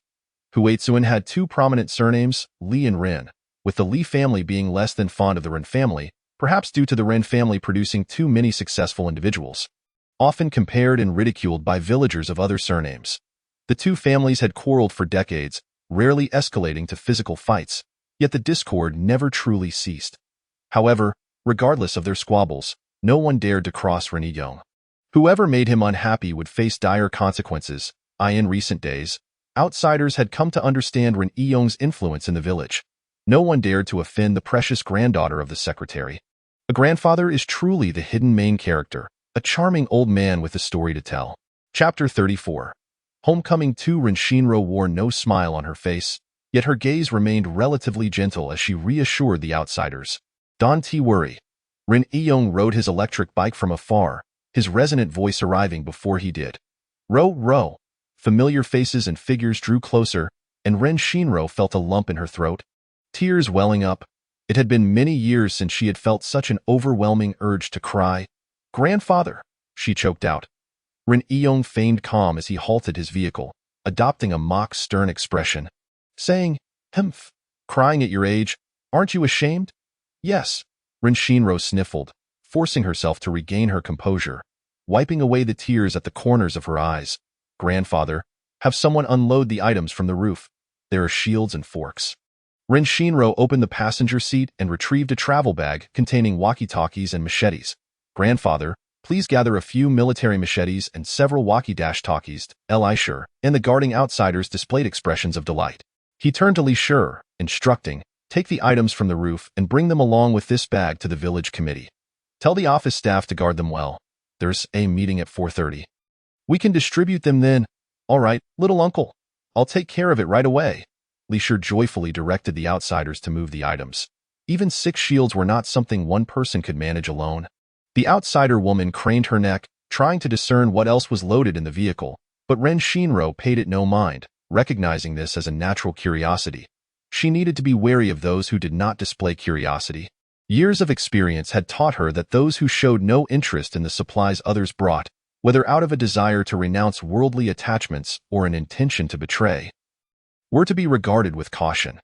There were also those like her, individuals with so much supply they could never consume it all in a lifetime, possessing capabilities that rendered them indifferent to others' possessions. An increasing number of villagers flocked toward them, some expressing concern, others wearing expressions of relief, and many joining their hands in gratitude to the heavens, all rejoicing at her safety. How many of them were genuinely sincere? She and her grandfather were well aware. Rin Shinro rummaged through her memories. According to the hierarchy, she should address her as aunt. I caught a basket of ducks. The elder inquired again, is there anything besides the ducks? The others perked up their ears to listen. The elder continued, just dried vegetables? Nothing else? Is that all? She glanced toward the car and turned to ask. Rin Shinro replied, there are also potato chips, the elder. Slightly displeased, raised her voice, is that all? Nothing more? Rin Shinro feigned contemplation and replied, I can't recall. The elder smiled thinly, subtly mocking, are you wary of us? Do you fear I might take your things? I am your aunt. I watched you grow up, Rin Iyong, smoking quietly, observed without any intention of helping his granddaughter out of this predicament. Such trivial matters were lessons she needed to learn to handle on her own. Rin Shinro fell silent. She loathed such people who were oblivious to social cues and liked to flaunt their age. Her 6th uncle had been harmed by such elders, and she had no desire to indulge them. She cast a cold glance at the woman whose eyes glimmered with longing, as if waiting for her to open the granary. Rin Iyong nodded, yes, we have a meeting at the village committee at 4:30. All right, Rin Shinro responded as she got into the car and started the engine. Those gathered in front of the car instinctively made way. It was not yet a time of desperation, and everyone's rationality remained intact. In the current environment, being ruthless and indifferent was a valuable survival skill worthy of praise. Rin Iyong muttered a few words within earshot, being too kind and friendly will only encourage others to take advantage. He thought such acts of serving the people and respecting the elderly should be left to him, the old cadre. Upon hearing there would be a distribution of weapons, the women quickly dispersed. Hurrying home, while the men present, whether homeowners or not, rushed to the village committee to join the excitement. One man, with an audacious demeanor, leaned close to Rin Iyong and whispered, Uncle, could you spare me a machete? I dare to slay zombies. Li Shi's wife had passed away years ago, and his son had turned into a zombie after being bitten by his wife. Now, only his 5-year-old grandson and newlywed daughter and son-in-law remained in the family. He needed a good weapon to protect them. Don't worry. I assure you that not many will fight for the machetes. I estimate that the shields and forks will attract the most competition. Just as Ren Iyong had predicted, when the meeting commenced that afternoon, he announced, those receiving machetes will have to go outside the village daily to eliminate zombies approaching our area. The once boisterous crowd clamoring for machetes fell silent. Only Li Shi, Fang Yongfa, and Ren Haiyang persisted in raising their hands, willing to patrol the outskirts of the village. Ren Shinro silently scoffed. The three least afraid of death were precisely those who were the most upright in their dealings within the village. Ren Haiyang, the elder's nephew, was 40 years old this year, a retired soldier now working in the township government. He was a man of few words, practical and sturdy, treating his grandparents with utmost filial piety. Ren Shinro turned her gaze to Fang Yongfa, the village chief's son, who at 27 was already a department manager in a publicly listed company, often spending his own money to deliver fruits to the village's elderly canteen. He was frequently sought after by her for homework help, always ready to answer, and was handsome with a gentle demeanor. With thick brows, phoenix-like eyes, and gold-framed glasses, he stood quietly behind her grandfather in a white shirt with sleeves rolled to his elbows, paired with black suit pants and shoes. Ren Shinro mused, indeed, he resembled a character from a romance novel, looking exceptionally handsome. According to her grandfather, he belonged to the gold type. Both of his parents had turned into zombies, leaving only his wife and their under 2-year-old son.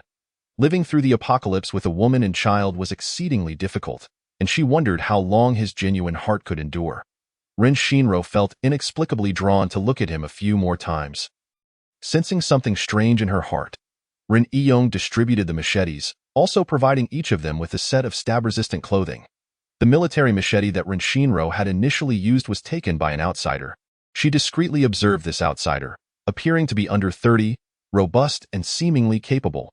A glance at his hand, holding the knife, revealed gray dirt lodged beneath his pinky nail, indicating a connection to the earth. Her grandfather had mentioned that outsiders had only reported a single gold-type ability to him. Ren Shinro noticed this outsider had just exchanged glances with a few others, indicating he was their leader. Based on her experience, he was certainly not a benign character. I believe the plot will become increasingly captivating, and my writing style tends to be slow, so please bear with me. We have only just entered the apocalypse. The dangers will primarily stem from zombies. As food and territory are abundant, I hope everyone can be a little more patient. Chapter 35. The meeting. Zhang Lu remained oblivious to the fact that his abilities had been discovered. He signaled to Dai Xiaosong. Dai Xiaosong, a gold type who had already reported to Ren Yong, led one of two 8-member teams formed by the outsiders. From the first day of the apocalypse, they had joined the village patrol team to eliminate zombies on the village roads. Patrolling the village and guarding the entrances, all 16 team members were robust young men. Receiving Zhang Lu's hint, Dai Xiaosong humbly suggested, "Secretary, going outside the village to clear zombies with just 4 people wielding machetes isn't feasible. I think we should allow 2 or 3 with protective gear to join the group. It would be safer to leave the village together." Ren Yong lowered his eyes to conceal the glimmer of insight within. Brushing off the ash that had fallen onto his chest, and after a brief silence, he said, You make a valid point." Dai Xiaosong quickly volunteered. "It's too dangerous outside. I can send a few strong fellows from our team out. The villagers all have families, but we are all single men, unencumbered, making us the best candidates for the task." Ren Shinro narrowed her eyes. With survivors fleeing and perishing, only around 130 remained in the village. The outsiders accounted for 54 of those, all young men. Should the weapons and protective gear fall into their hands, the locals would be at a significant disadvantage if zombies invaded the village. Ren Yong nodded, appearing to consider the suggestion. Dai Xiaosong exchanged a triumphant glance with Zhang Lu. However, Ren Yong abruptly changed the subject. "Let's set this matter aside for now. The reason I called you all here today is to inform you that the land rescue team will be making trips to Nanshire in the coming days to transport people to the rescue base in Chengshi." The once quiet meeting room erupted into chaos, as everyone began to ask those around them whether they intended to leave. Some wore expressions of joy, others displayed inner conflict, while a few remained calm. Ren Shinro noticed that several outsiders did not whisper among themselves. They simply stood silently with their heads bowed. It seemed they were already aware of this development and had likely discussed whether to stay or leave. Regardless of their choice, they would need sufficient weapons to ensure their safety. The murmurs quickly subsided, and Ren Yong lit a cigarette, lazily declaring, "Those who wish to leave should do so promptly in the next couple of days. Drive to the highway entrance to wait for the rescue team to rendezvous, or head into the city to catch a military vehicle. Either way works. It's best to travel with a vehicle if you have many belongings. The highway should be quite clear now. You can also go directly to Chengshi without following the convoy." Everyone immediately fell silent. Ren Yong cast a sidelong glance at the chatty villagers and continued, "Listen carefully to what I'm about to say. Those who wish to stay, should anything happen in the future, do not come to me in a panic. If you want to leave, Do it quickly. The military will arrive in Nanshur within the next couple of days. If you delay and want to leave afterward, you will have to rely on yourselves to get to Chongshur. Right now, the military is in desperate need of personnel. They won't send vehicles to Nanshur for a mere 100 or 80 people. Besides, Nanshur isn't far from Chongshur. You can easily manage on your own. If you expect the military to rescue you, you might be waiting 2 or 3 months. By then, whether you starve or panic, don't come to me crying. Ren Yong paused and called out, "Is there anyone who hasn't clearly understood what I just said? If you didn't comprehend, ask quickly." Li Feiju nudged his cousin Li Long, signaling him to inquire. Li Long shrugged, looking bewildered. Unsure of what Li Jiu wanted him to ask, Li Feiju shot his cousin a disapproving glance and respectfully asked Ren Yong, "Uncle, will you stay or leave?" Ren Yong shot him a cold glare. The Li family had a branch of wives related to him, and the hundreds of Li family members either called him uncle or brother. He was well aware they were leveraging this kinship for their convenience. Apart from Li Shi's family, who were genuine and sincere, the others were either duplicitous or harbored ulterior motives, in everyday matters. He would help them when he could, but for such grave matters of life and death, he refused to be taken advantage of. Ren Shinro, noticing her grandfather's silence, worried he might place too much importance on familial ties and take on undue responsibility. As their eyes met, she quickly shook her head, signaling him to be cautious. Ren Aiyong recognized the warning in his granddaughter's gaze and responded with a reassuring look. "There's one more thing I must clarify to you. Whether you stay or leave has nothing to do with me. If I stay and you all remain, and later you find yourselves without food or are attacked by zombies, or if someone dies, do not place the blame on me. I have no obligation to have you stay in the village. If I leave and you choose to leave, then your survival at the aid station is your own affair. If I am hungry, I will not come to you for food. If I have nowhere to sleep, I will not seek refuge with you. You must not come to me crying," Li Feiju hurriedly interjected. "Uncle, you are the secretary. You are also our elder. Whether you stay or leave, we will follow your lead. Life or death is all fate. We will never blame you, indeed. Uncle, please give us a clear answer." "And we shall comply," Li Long quickly echoed. "Second brother, you decide. My son and I will heed your words. Whether they live or die, I will not hold you accountable." The speaker was the eldest surviving member of the Li family. Old Man Li. Ren Yong ranks second in his household, and the younger generation of the Ren family refers to him as second uncle or second grandpa. Those of the Li family, who are of the same generation as Ren Yong, address him as second brother. Other representatives from the Li family echo this sentiment, subtly and overtly morally coercing Ren Yong to take responsibility. Several representatives from other surnames glance at each other, hesitant to speak, their eyes shifting to the Ren family representatives, eager to gauge their reactions. The surviving members of the Ren family number only around 30, comprising 20 middle-aged individuals and children under 10, with merely 4 strong young men remaining. Ren Haiyang is the most authoritative voice among the Ren family, aside from Ren Yong. My life is my own. The path I choose is my own. We shall not heed your suggestions. Whether you stay or leave, you need not inform us of your decisions. Everyone present understands whom these words are directed at. Chapter 36. Meeting Tu. Li Feiju's face flushed with indignation, his voice rising as he shouted, "Ren Haiyang, what do you mean by that? Our uncle is an elder. What is wrong with listening to him? What is wrong with following our uncle's lead? We have made it clear that whatever happens in the future, we will not blame our uncle." Having retired from the military, Ren Haiyang maintained his fitness. At 40, he was still robust, with a commanding voice. "If you want to blame my second uncle, why then do you seek his opinion? Are you incapable of thinking for yourselves? No matter how well you phrase it, you want to blame him. If anything goes awry, can you absolve him? If it weren't for my second uncle's decisive actions to seal off the village and rescue others, how many of you would still be alive? Let me be clear. Those who now proclaim their loyalty to my second uncle are merely ingrates." Li Long stepped forward, pointing an accusatory finger at Ren Haiyang, cursing, "Ren Haiyang, you wretched fool. When did we ever say we wanted our second uncle to support us in raising children or providing for our elders? What nonsense are you spouting? You may not say it aloud, but you know in your hearts that this is how you feel." Ren Haiyang did not relent, continuing his reprimand. "For days, you have urged my second uncle to leverage connections to rescue you. Now that the rescue team is in town, you again question whether my second uncle will leave. Are you still dependent on your mothers? Stop calling him uncle. Call him mother instead. Ren Shinro raised her eyebrows, enjoying the spectacle of the two families squabbling, secretly wishing for a physical altercation. The representatives from the Ren family were eloquent and assertive, their insults sharp yet devoid of vulgarity, leaving the representatives from the Li family shifting in discomfort. Li Feiju nudged his cousin, signaling him to appeal to Ren Yong for sympathy. However, Li Long seemed to have flipped a switch, launching into a tirade. Yes, we Li family don't have your capabilities. The Ren family is the best.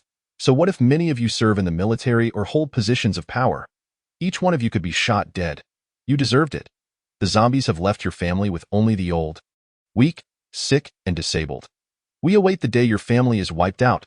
Li Long's tirade came to a halt, unaware that he had offended every member of the Ren family, especially Ren Yong. Li Laotu and Li Feiju turned pale, racking their brains for a way to apologize to Ren Yong. Just as Li Long ceased his insults, Li Shi unexpectedly charged in, delivering a kick to his abdomen. Li Long fell back, taking Li Feiju down with him. Li Shi straddled Li Long's torso, raining down punches and slaps upon his face, inadvertently hitting Li Feiju as well. You two fools, who deserves to die? I see it's you who should perish.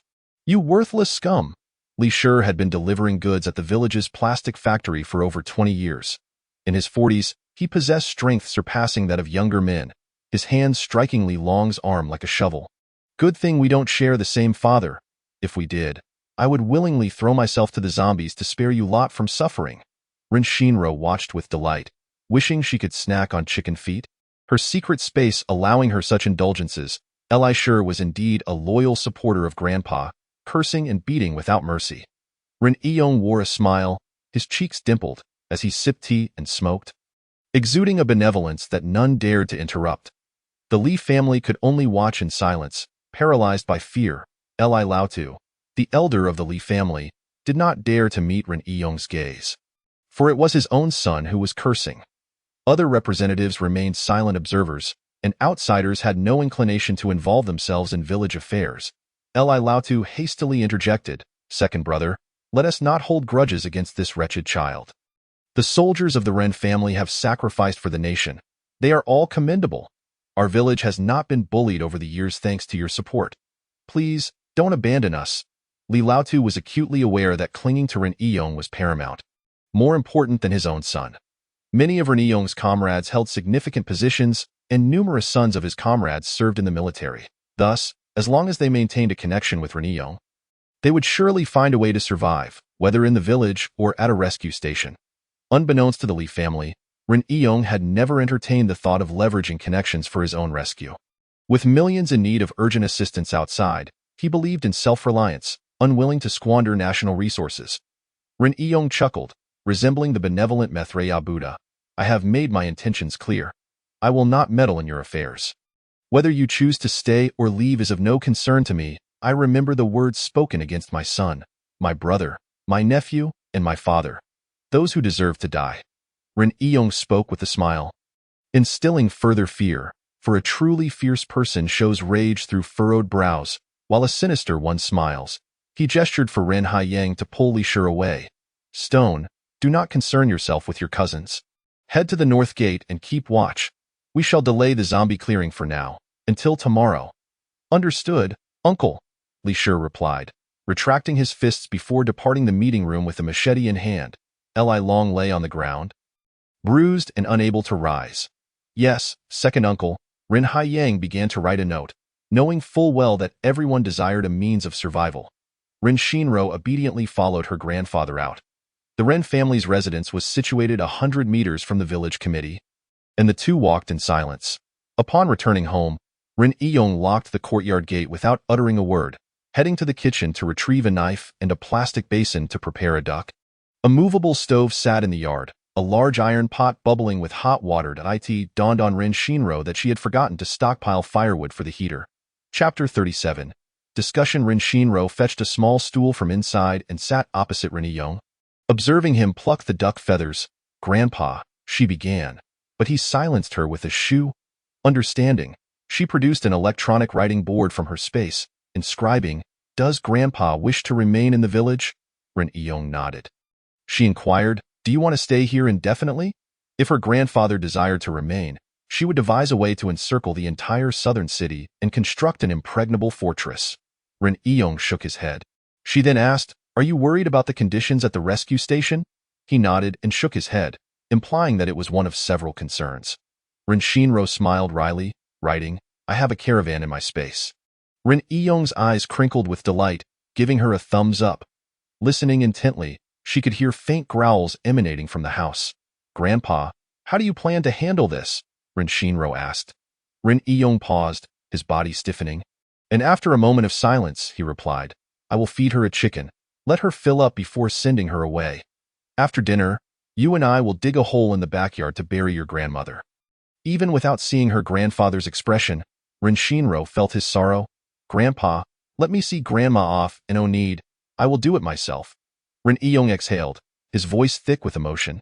"Your grandmother may not have excelled at cooking and could be a bit loud, but she had no other faults. In over 40 years of marriage, we never had a major quarrel.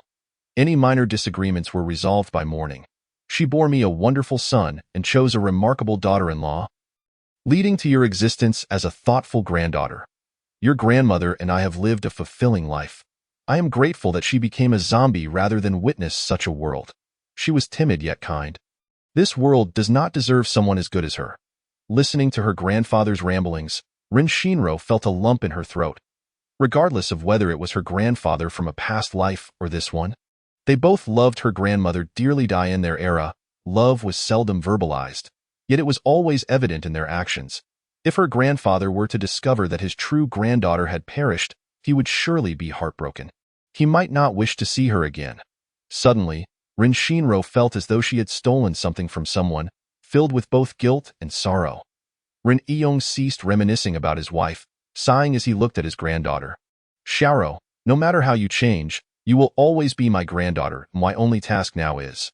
For a moment, Rin Shinro thought her grandfather had seen through the truth. "What task?" Rin Iyong chuckled. "To find you a capable husband. To bear a multitude of children to keep me company. That would fulfill my life's wishes." Rin Shinro's cheeks flushed slightly. "Grandpa, I'm only 20. Finding a husband is still quite early." Rin Iyong buried his head back into his work, continuing to prepare the duck. "How can it be early? Your grandmother gave birth to your father at 20. My mother gave birth to my elder brother when she was 18. I came into this world when she was 20. Once I find a reliable man for you, won't you need to take the time to talk and get to know him? Before you know it, a year and a half has passed. At 20, it's not too early. Not at all. As soon as Grandpa finds someone to inquire about, he will seek a dependable, capable soldier to be his granddaughter's husband, someone who can live a little longer." Rin Shinro chuckled softly and asked, "Who can live a little longer?" "Of course, it is he who can live a little longer. After the official aid is activated, the greatest danger does not lie with ordinary people but with soldiers. A capable soldier with abilities should have a sturdier life." Rin Iyong sighed with a sense of helplessness. Rin Shinro did not oppose Grandpa's insistence on marriage. In her past life, she had never experienced love. Relying solely on a little book on romance to understand the affection between men and women, she was not an advocate of singlehood. On the contrary, she was quite curious about marriage, having fantasized about marrying and having children since her teenage years. The grandfather and granddaughter exchanged casual remarks about inconsequential matters. In a house a short distance from theirs, Li Laotu furrowed his brows and wondered if he planned to rid himself of his wife today. Surely, that meant he was preparing to leave. However, Li Feijio did not share the same opinion. "Uncle, I believe he won't leave. Living in the village allows for self-sufficiency. There is no need to venture outside for food. As long as we can secure the area around the village, we will survive. I think he is saying this on purpose, just for us to hear." Li Laotu spat out the beetle nut in his mouth and licked his blackened, red front teeth, realizing that this old fox might have a point. "Nevertheless, I still believe he will leave. His granddaughter is no longer young, and he knows quite a few high-ranking officials. Little Ro is not only beautiful but also possesses a good character. Her father is a first-class war hero. If she joins the army, she will hold a considerable position and will not lack opportunities. The village has only a few young men left. He could never waste his precious granddaughter on them. Uncle, should we follow him then? He has clearly stated today that he won't care about our survival. Perhaps we should just stay in the village. Live our own lives." Li Feijio's words met with considerable opposition. Those dissenting believed that regardless of whether Rin Iyong cared for them, They would be supported by the state at the aid station, with the military guarding the entrance, allowing them to live without constant fear. Li Laotu also leaned towards going to the aid station. The Li family had more people than the Ren family, yet there were many timid individuals who could not withstand the pressure. In the face of real danger, no one would care about their lives. Although Ren Yong claimed not to care, when it truly came down to life and death, he did not believe that Ren Yong would stand by and watch the villagers perish. Li Laotu remained silent for a long time, long enough for his son, Li Long, who had been slumped in the corner, to gradually regain his strength and start cursing. Damn it, Li Shi, that dog. I must deal with him. With a loud crash, Li Laotu grabbed a cup from the table and threw it at Li Long's feet. Filled with anger, "Shut your mouth. It was your mouth that caused trouble today." What Ren Yong said was merely a reminder. Do I not know him? He is not the kind of person who can heartlessly disregard others' lives. Now look at this. You say his son deserved to die, and he truly won't care about your life anymore. Li Shi has been Ren Zhai's sidekick since childhood. The two are as close as brothers. Do you think he wouldn't retaliate if you say his sacrifice was deserved? It would be a miracle if he didn't beat you. Li Long, indignant, retorted. Do I need him to care about my life? Can we not survive without Ren Yong? We can live without him, but with him, we can live better. You fool. Immediately, Li Laotu suggested to his son, you should go apologize to Li Shi. He is your cousin. As long as he forgives you and is willing to take you along, as long as Ren Yong still cares for Li Shi, you will be well off. Apologize to him? I would never do that. If you want to go appease him, be my guest, sooner or later. I will throw that dog Li Shi to the zombies, and his precious grandson too. Let them be zombie food. Damn him, Li Long, clutching his swollen face, shouted as he stepped out of the courtyard. And his daughter-in-law, a bunch of dogs. Let them all be zombie food. Li Laotu was so furious he pounded the table, venting his anger, grinding his teeth as he cursed, this good-for-nothing, a good-for-nothing since childhood. No matter how I teach, he never learns. How did I end up with such a good-for-nothing? Uncle, don't be angry. We can't blame De Long entirely. The people from the Ren family spoke far too harshly, belittling us Lis as if we were nothing but weeds in the MUDT that moment.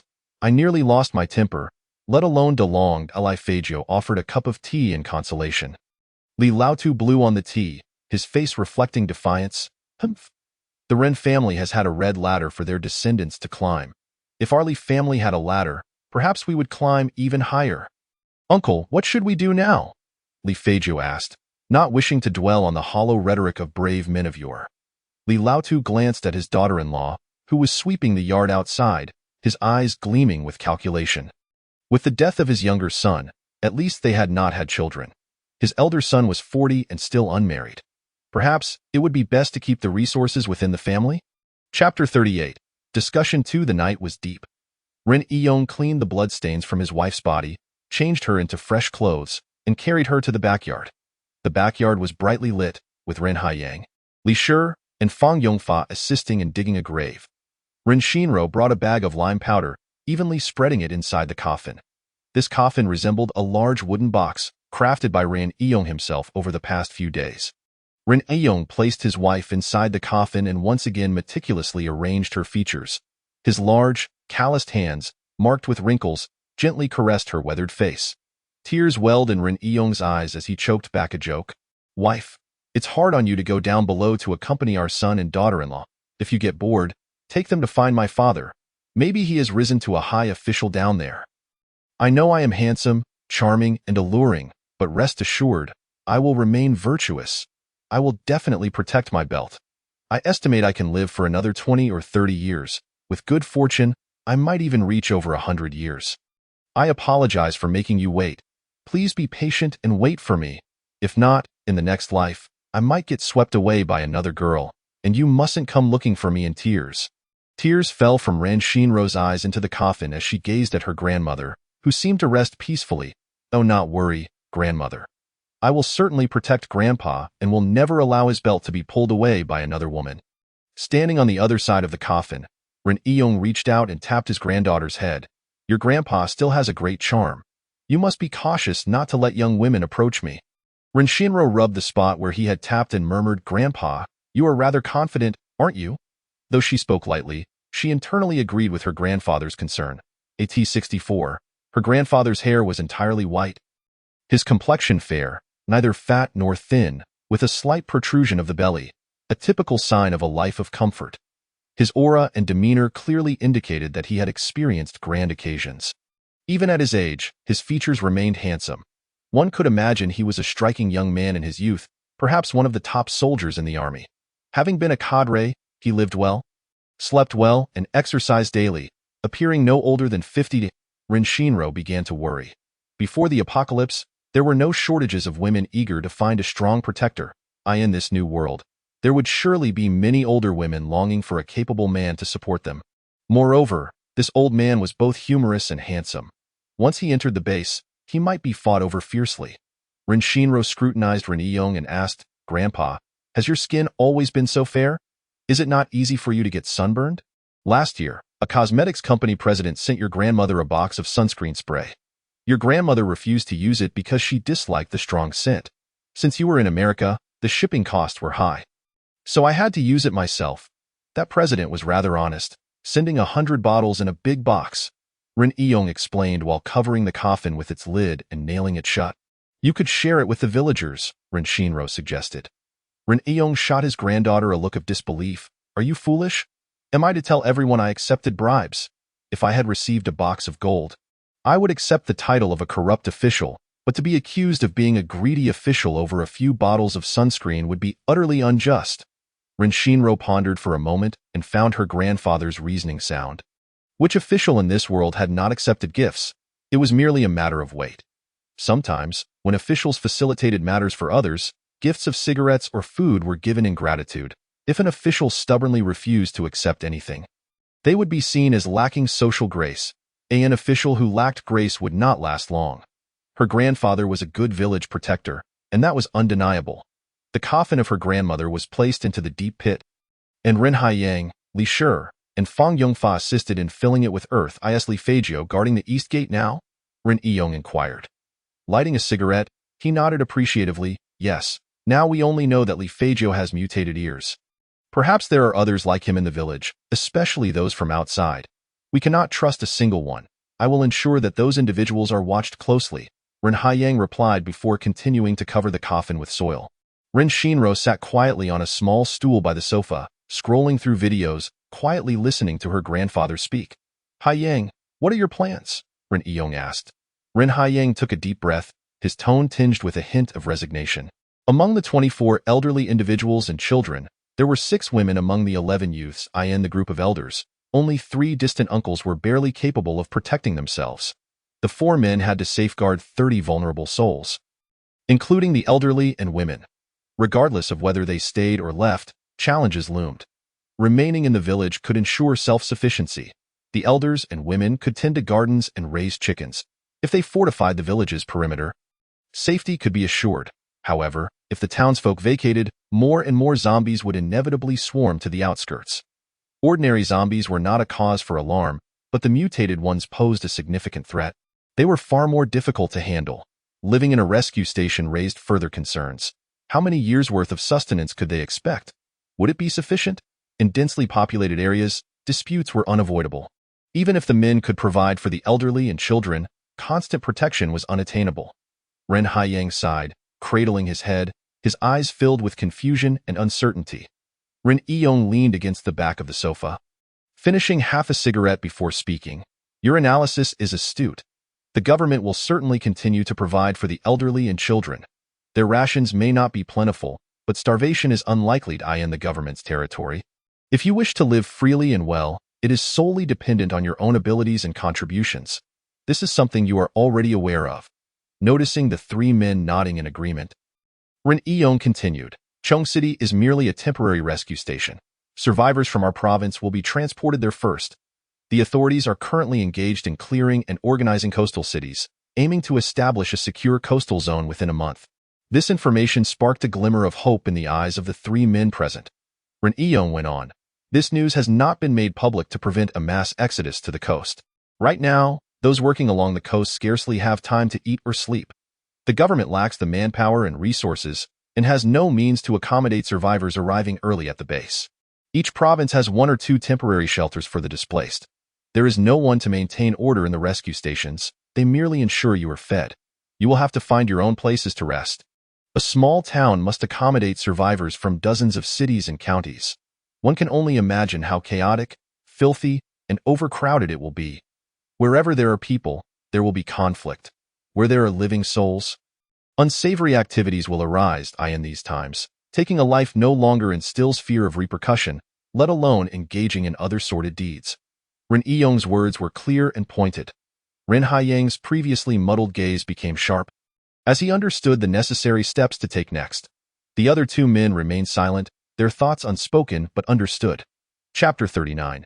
To stay or leave. Fang Yongfa ruffled Ren Shinro's hair as he passed by, urging her to heed her grandfather's words before departing. His touch seemed to flick a switch, and the memories that had been deliberately suppressed surged forth. Fang Yongfa was the first person the original owner had harbored a crush on. From middle school through the college entrance examination, spanning from the age of 14 to 18, after the exams, just as the original owner was grappling with how to confess, Fang Yongfa suddenly married his colleague. A union that was said to be love at first sight, earning the admiration of their village as a golden couple. After their wedding, Fang Yongfa and his wife visited the original owner's grandfather. His wife was gentle and exuded an air of intellectual grace. Despite the original owner's indifference, she remained polite and friendly. Realizing that hope had slipped away, the original owner was heartbroken and decided to study abroad in the United States. Ren Shinro seemed to hear a snap in her mind, as if a string had broken. Did Fang Yongfa know about the original owner's infatuation? They had essentially grown up together, frequently chatting about studies on WeChat before the wedding. He must have realized he had been blocked. His wife seemed astute. Would she discern the original owner's feelings for her husband? Ren Shinro buried her fingers in her hair, feeling exasperated. They would frequently encounter each other in the future.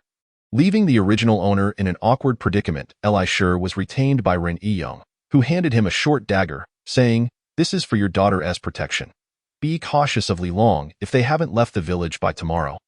Ensure that Xiao Shirtu doesn't wander off again.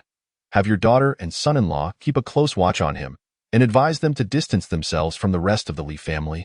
One descendant from the Li family is sufficient." Li Shi grasped the deeper implications of Ren Yong's words and reassured him, "Uncle, Li Long wouldn't dare to commit murder." Ren Yong retorted forcefully, "Are you foolish? Not everyone is an honest person. What kind of world do we live in? In the past, people refrained from crime out of fear of imprisonment. Try calling 110 now and see if the police will come to apprehend anyone. Discuss this matter with your daughter and son-in-law. See if they are as naive as you. If they are, then perhaps the Li family should cease to exist. Your family might as well hang yourselves to avoid leaving behind even a whole corpse." Ren Yong leaned in close, whispering, "You mustn't divulge anything about your daughter, and keep Xiao Shirtu oblivious. Children cannot be trusted to keep secrets. All right, I want to say a word. I'm leaving now. Uncle, sleep well." Li Shi hurried out. Ren Shinro followed him outside, locking the main gate of the courtyard and inspecting the perimeter before returning indoors. "Grandpa, is your old friend coming?" she inquired softly. Ren Yong gestured to his phone, indicating that his granddaughter should communicate via text. "He'll be departing tomorrow or the day after. He and his family have reached an agreement to stay in our village for a time, waiting for the official announcement regarding the coastal base, after which they will join the convoy to Chung City." Ren Shinro asked, "Will we go to the coast together then?" Ren Yong shook his head. "We want to join the crowd. When the government first releases information, there will undoubtedly be a massive influx of people, a line that could stretch across a province. The coastal base is the last refuge for the living and must be strictly regulated. It is not merely a matter of opening the gates to let people in. They will need to be examined for injuries, registered, and have their faces scanned. Their information will be archived and accommodations arranged. Even those with special abilities will undergo rigorous checks. Those wishing to enter the base might find themselves waiting at the gates for 10 days, or even half a month, at that point. Eating and other necessities will become problematic. Waiting outside the base is not necessarily safe either. If a powerful mutated zombie were to appear, sitting in a vehicle would mean certain death, and stepping out would be no better. It would be wiser to wait until the initial rush subsides before we set out." Ren Shinro's eyes sparkled with admiration for her grandfather, who always seemed to perceive the crucial elements of any situation. Since he already had plans in place, her role was simply to support him. Regardless of the dangers they might face on their escape, she was confident in her ability to protect him. She moved closer to her grandfather, placing her hand on his arm, wishing to draw him into her space, but found it impossible. Confused, Rin Shinro attempted once more to extend her spatial awareness, pondering why it wouldn't work. Chickens and pigs could enter. After all, I'm not a pig or a chicken. Of course, I can't go in. Rin Yong playfully tapped his granddaughter's head, rising to head upstairs. Get some rest. There's much to be done tomorrow. Rin Shinro puffed her cheeks and responded with an "oh." Since her grandfather couldn't enter her space, no one would assist her in tending to the crops. Thankfully, she didn't need to water or fertilize. The plants thrived and bore fruit on their own. Otherwise, she would have certainly avoided farming altogether. She could use her consciousness to gather harvested crops into a bamboo basket, but sowing seeds required manual effort. She needed a smart seed planter that could automatically sow seeds after being set for area and seed type. During her last visit to the flower and tree city, she had only found a few manual seed planters. Entering her space, Rin Shinro fed the pigs and ducks, then planted the apple, orange, and peach saplings she had procured from the flower and tree city. After eating a few lychees, she buried the seeds in the soil, followed by a scattering of watermelon, strawberry, cherry, orange, and grape seeds. She planted a variety of fruits available in her storage room. She even planted several durian trees, despite her personal aversion to the fruit, knowing her grandfather adored it. The cabbages she had sown 2 days prior looked ready for harvest in 3 to 5 days, and she eagerly anticipated tasting the crops grown in her space. Before leaving, she glanced at the cattle and sheep, noticing a few pairs engaged in activities amid the tall grass. The original owner's feelings for Fong Yongfa surged once again, unbidden. She understood that entering a romance novel would inevitably expose her to various colors, but this transition from cattle and sheep to men and women felt excessive. Rin Shinro buried her face in her pillow, quietly voicing her frustration. The illusions were images the original owner had once fantasized about. The colors were somewhat vivid, and the vehicle rocked with fervor, crashing into Rin Shinro's mind, leaving her powerless to suppress it. The original owner had merely harbored a one-sided crush, never having held hands or embraced Fong Yongfa, who had never given her even the slightest hint of affection. Was such a feeling truly so difficult to forget? This was bound to make future encounters even more awkward.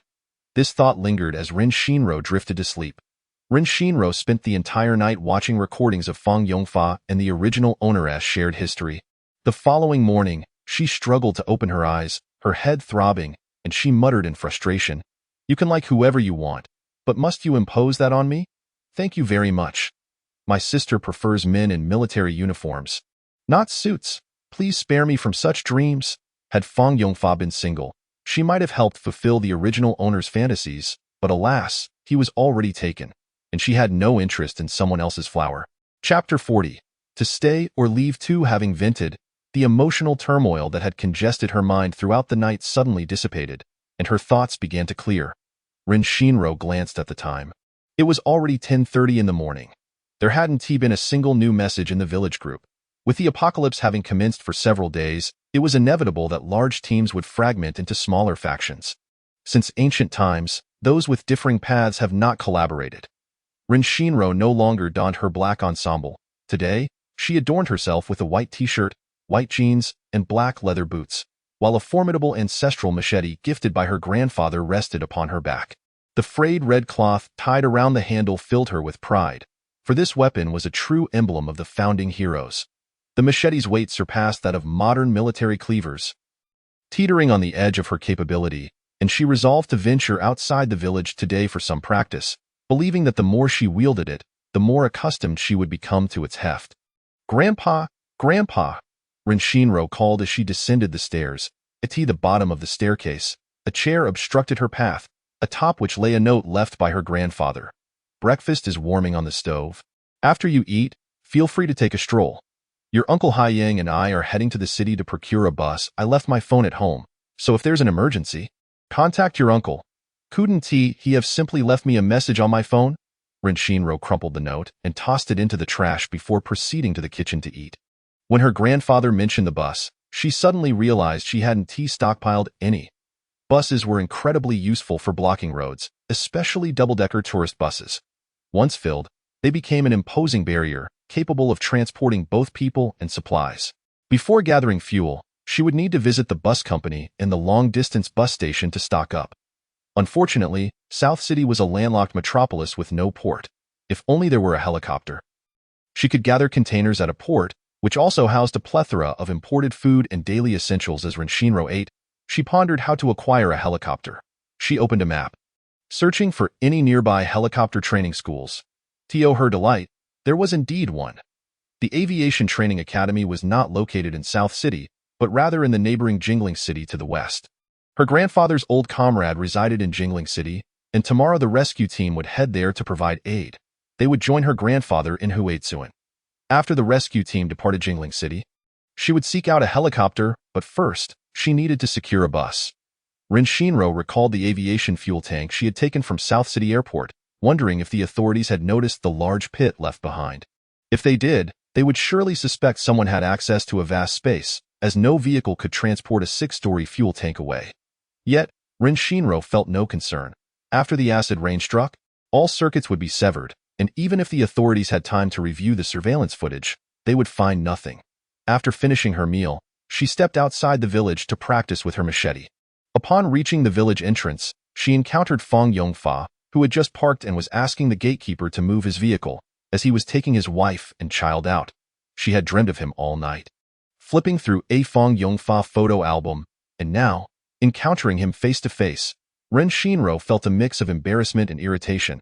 As her fantasies and obsessions had nothing to do with her, the couple, striking in appearance, had a son just shy of 2 years old, resembling a delicate porcelain doll. Auntie? Auntie. Little Shirtu pressed his face against the rear window, his big eyes fixated on Renshinro, while his small mouth incessantly called out. Children were a burden in this apocalyptic world, even more so than the elderly, and Renshinro harbored a strong aversion to interacting with them. There was an innate magic about children that made her uncontrollably want to protect them. And such impulsive kindness could lead to her demise. If she simply avoided them, she could steer clear of trouble. Little Shirtu reached out to her, begging for a hug, a perilous request indeed. Jiang Yin picked up her son and placed him on her lap. Smiling gently at Renshinro, he often visits your home and has seen your picture. Renshinro responded with a nonchalant "oh" and continued her path toward the village exit. Last night, her grandfather had clearly outlined the future direction. Logically, someone like Fong Yongfa would not choose to visit a temporary aid station so early. She had noticed the back seat and passenger side of the vehicle were packed with luggage. Why were they leaving? Could it be because of her? Did his wife wish to prevent him from interacting with her? Renshinro's mind played out a dramatic emotional saga, fully aware she was overthinking, yet unable to resist weaving her own narrative. People should not remain idle. When they do, their thoughts spiral. What a troublesome mind I have, Renshinro muttered to herself as she walked along the village path leading to the ring road. Fields lined both sides of the path, where chickens pecked at the greens while zombies stumbled after them. Beneath the blue sky and white clouds, the verdant fields and vibrant flowers painted a picturesque scene. Made eerie by the presence of zombies chasing the chickens, a few zombies approached, mouths agape and howling, bits of flesh stuck between their teeth. Renshinro drew her machete from her back, gripping the handle with both hands, and with a swift slice took off one head after another, as effortlessly as chopping green onions. Once more, she admired the formidable weapon in her hands, marveling at its ancestral prowess, noting that while it was indeed heavy, it simply required more practice. The sight of Renshinro wielding the machete caught Fong Yongfa's attention, a proud smile gracing his face. Your childhood friend is quite impressive. It seems she hasn't moved on from you. Jiang Yin remarked with a smile. What, are you feeling jealous? Fong Yongfa's expression turned serious as he halted the vehicle and turned to his wife in the back seat. I explained everything about her to you 2 years ago. Jiang Yin offered her husband a reassuring smile. I am not jealous. I know you see her as a sister, a child, a student, never as a romantic interest. I understand you completely. If you had any romantic feelings for her, you would never have married me. Jiang Yan's gaze shifted back to Renshinro, admiring her adeptness in handling zombies. Her eyes then focused on Fong Yongfa's face as she explained. I only worry that she hasn't let go of her feelings for you and might act out of stubbornness. Rest assured about that. If she harbored any hatred or ill will toward me, 2 years ago she would have done more than just block me on social media. As long as she can cry with second grandpa, our family would be at risk of unemployment. She chose to go abroad to avoid harming us. Fang Yongfa reassured her, gently tousling their son his hair. Having lost her parents at such a young age, it's only natural for her to become attached to me. Children don't understand love. They can't distinguish between familial and romantic bonds, so don't take it to heart. I know she holds a special place in your heart.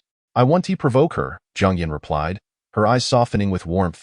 Before today, I had only met her once, so I don't really know her. However, as long as you say she is a good child, then she is good.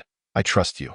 Fang Yongfa kissed his wife's hand, expressing gratitude. Thank you. In this transformed world, our family must support and trust each other to overcome any challenges. Yes, drive on. Let her know why we are leaving. So she won't worry, Zhang Yin suggested.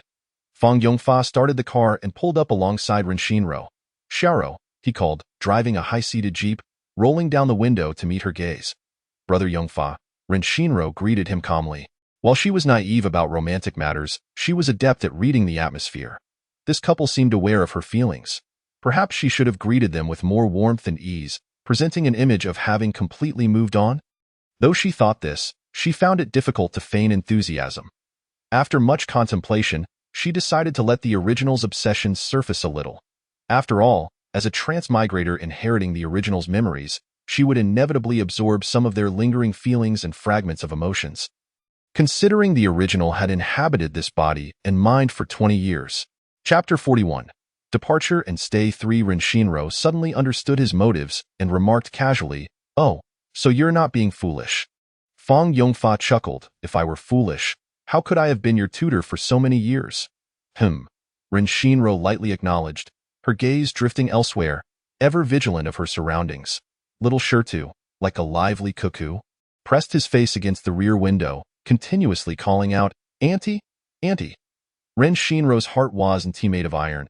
After hesitating for a couple of seconds, she tapped on the rear window. Zhang Yin lowered the window, her lips curving into a gentle smile. "Little Shirtu really likes you." Ren Xinro replied offhandedly, "I can't blame him. I do look a bit attractive." Zhang Yin found herself at a loss for words. Ren Xinro reached into her crossbody bag, swiftly retrieving 2 sugar-free lollipops from the children's section, handing them to Little Shirtu. "Auntie!" Little Shirtu exclaimed, grinning as he accepted the lollipops, drool spilling from the corners of his mouth. Ren Xinro turned to leave, tossing over her shoulder, "Being foolish is fine. Just don't drag your wife and child along." Fang Yongfa's smile deepened as he rolled up the window and started the vehicle. Chuckling softly, "You're still so childlike." Zhang Yin smiled. She is a tough girl with a soft heart. "Auntie, Auntie, give me the candy," Little Shirtu cried, his expression eager for sweets. Zhang Yin gently coaxed her son. "All right, Mama will help you open it, but be quiet, okay? After eating, it's time for a nap." "All right," Little Shirtu squeaked. "Okay." The jeep drove slowly, gradually fading from view. Ren Xinro dispatched the remaining zombies near the village. And with time to spare, she decided to continue her slaughter along the ring road. Suddenly, a van pulled up beside her, in no need. "My grandpa told me to go out for a stroll." She recognized the passengers in the back seat. Li Feifei and her newlywed husband. Zhang Jieyu and I in this world, her relatives and friends were merely familiar faces, not close acquaintances. She had no desire to expend energy getting to know them, as long as the memories portrayed them as good people. She was willing to exchange a few words. Li Feifei expressed concern. "You should be cautious out here all alone." Ren Xinro nodded in acknowledgement. Between the couple sat a 5-year-old boy, Little Shirtu, who leaned against the car window. Calling out, "Auntie, good boy." Ren Xinro responded with a sound, reaching into her crossbody bag to retrieve a handful of candies for him. A thought fluttered through her mind. Perhaps she could take the opportunity to visit a maternal and child store to stock up on some treats to pacify the children. "Uncle, where are you all headed?" Ren Xinro inquired. After Li Shi departed, Ren Xinro continued her leisurely stroll along the circular road, occasionally wandering into roadside shops merely to observe, grabbing a few snacks along the way, but refraining from collecting additional supplies. Though it may seem she was aimlessly wandering, she was actually documenting the routes that needed to be sealed off. While Ren Xinro strategized on how to protect the village, the home of Old Li was crowded with villagers from the Li clan, as well as those connected to the Li family. They were all there to seek Old Li's counsel. Should they follow the rescue team or remain in the village? Old Li's expression was grim as he silently smoked. He had finally come to understand Ren Yong's predicament, feeling the intangible shackles of moral obligation. In the event of trouble, the first to be blamed would be the one who pointed the way. When times were good, people would only believe they had made wise choices. Li Feijiu rushed into the courtyard. Uncle, Li Shi and Fang Yongfa have taken the southern exit to the circular road. I went to their house. They took all the food and many clothes are now missing from the wardrobe. Why did Ren Haiying speak in hushed tones? It was clear he was wary of being overheard. Old Li then asked, have you inquired about those outsiders? Several of Old Li's nephews hastily interjected, Uncle, why don't we just leave? Since Fang Yongfa and Li Shi were the closest to the secretary, their departure signified that the secretary also deemed it safer to head to Chong City. Uncle, please give us a clear answer. Should we stay or go? Yes, Uncle, we will follow your lead. Others in the room chimed in, urging Old Li to make a decision. Li Feijiu firmly believed that leaving with the rescue team was not the right choice at this moment. He advised, Uncle, why don't we stay in the village? There are fewer people, more food, and it's comfortable to live here, plus we save the trouble of running around. Old Ji's reasoning was sound. Uncle, perhaps we should remain. Those who had previously urged Old Li to leave began to change their tune. It was certainly more comfortable to sleep at home. Indeed, it is more pleasant to stay at home. Uncle, what do you think we should do? The villagers spoke in a continuous stream, and Old Li's frustration erupted uncontrollably. He slammed his hand on the table and shouted, do I not know that you eat well and live comfortably in the village? Have you considered how to defend 4 entrances with so few people left? Do you think a few sticks and rusty machetes will suffice? Tell me, how do we protect the entire village? If one entrance is breached by zombies, we are all doomed. At Old Li's outburst, those villagers who had initially supported Li Feijiu's decision to stay began to waver. Then, Uncle, please give us a clear answer. Are we staying or going? Old Li felt his head throb. He had no desire to dictate whether others should leave or stay. Diverting the conversation, he asked Li Feijiu, where is Li Long? I haven't seen him since last night. Li Feijiu scanned the crowd but found no sign of Li Long. Has anyone seen Li Long? Everyone shook their heads in response. Old Li turned to his taciturn eldest daughter-in-law in the corner, Jun.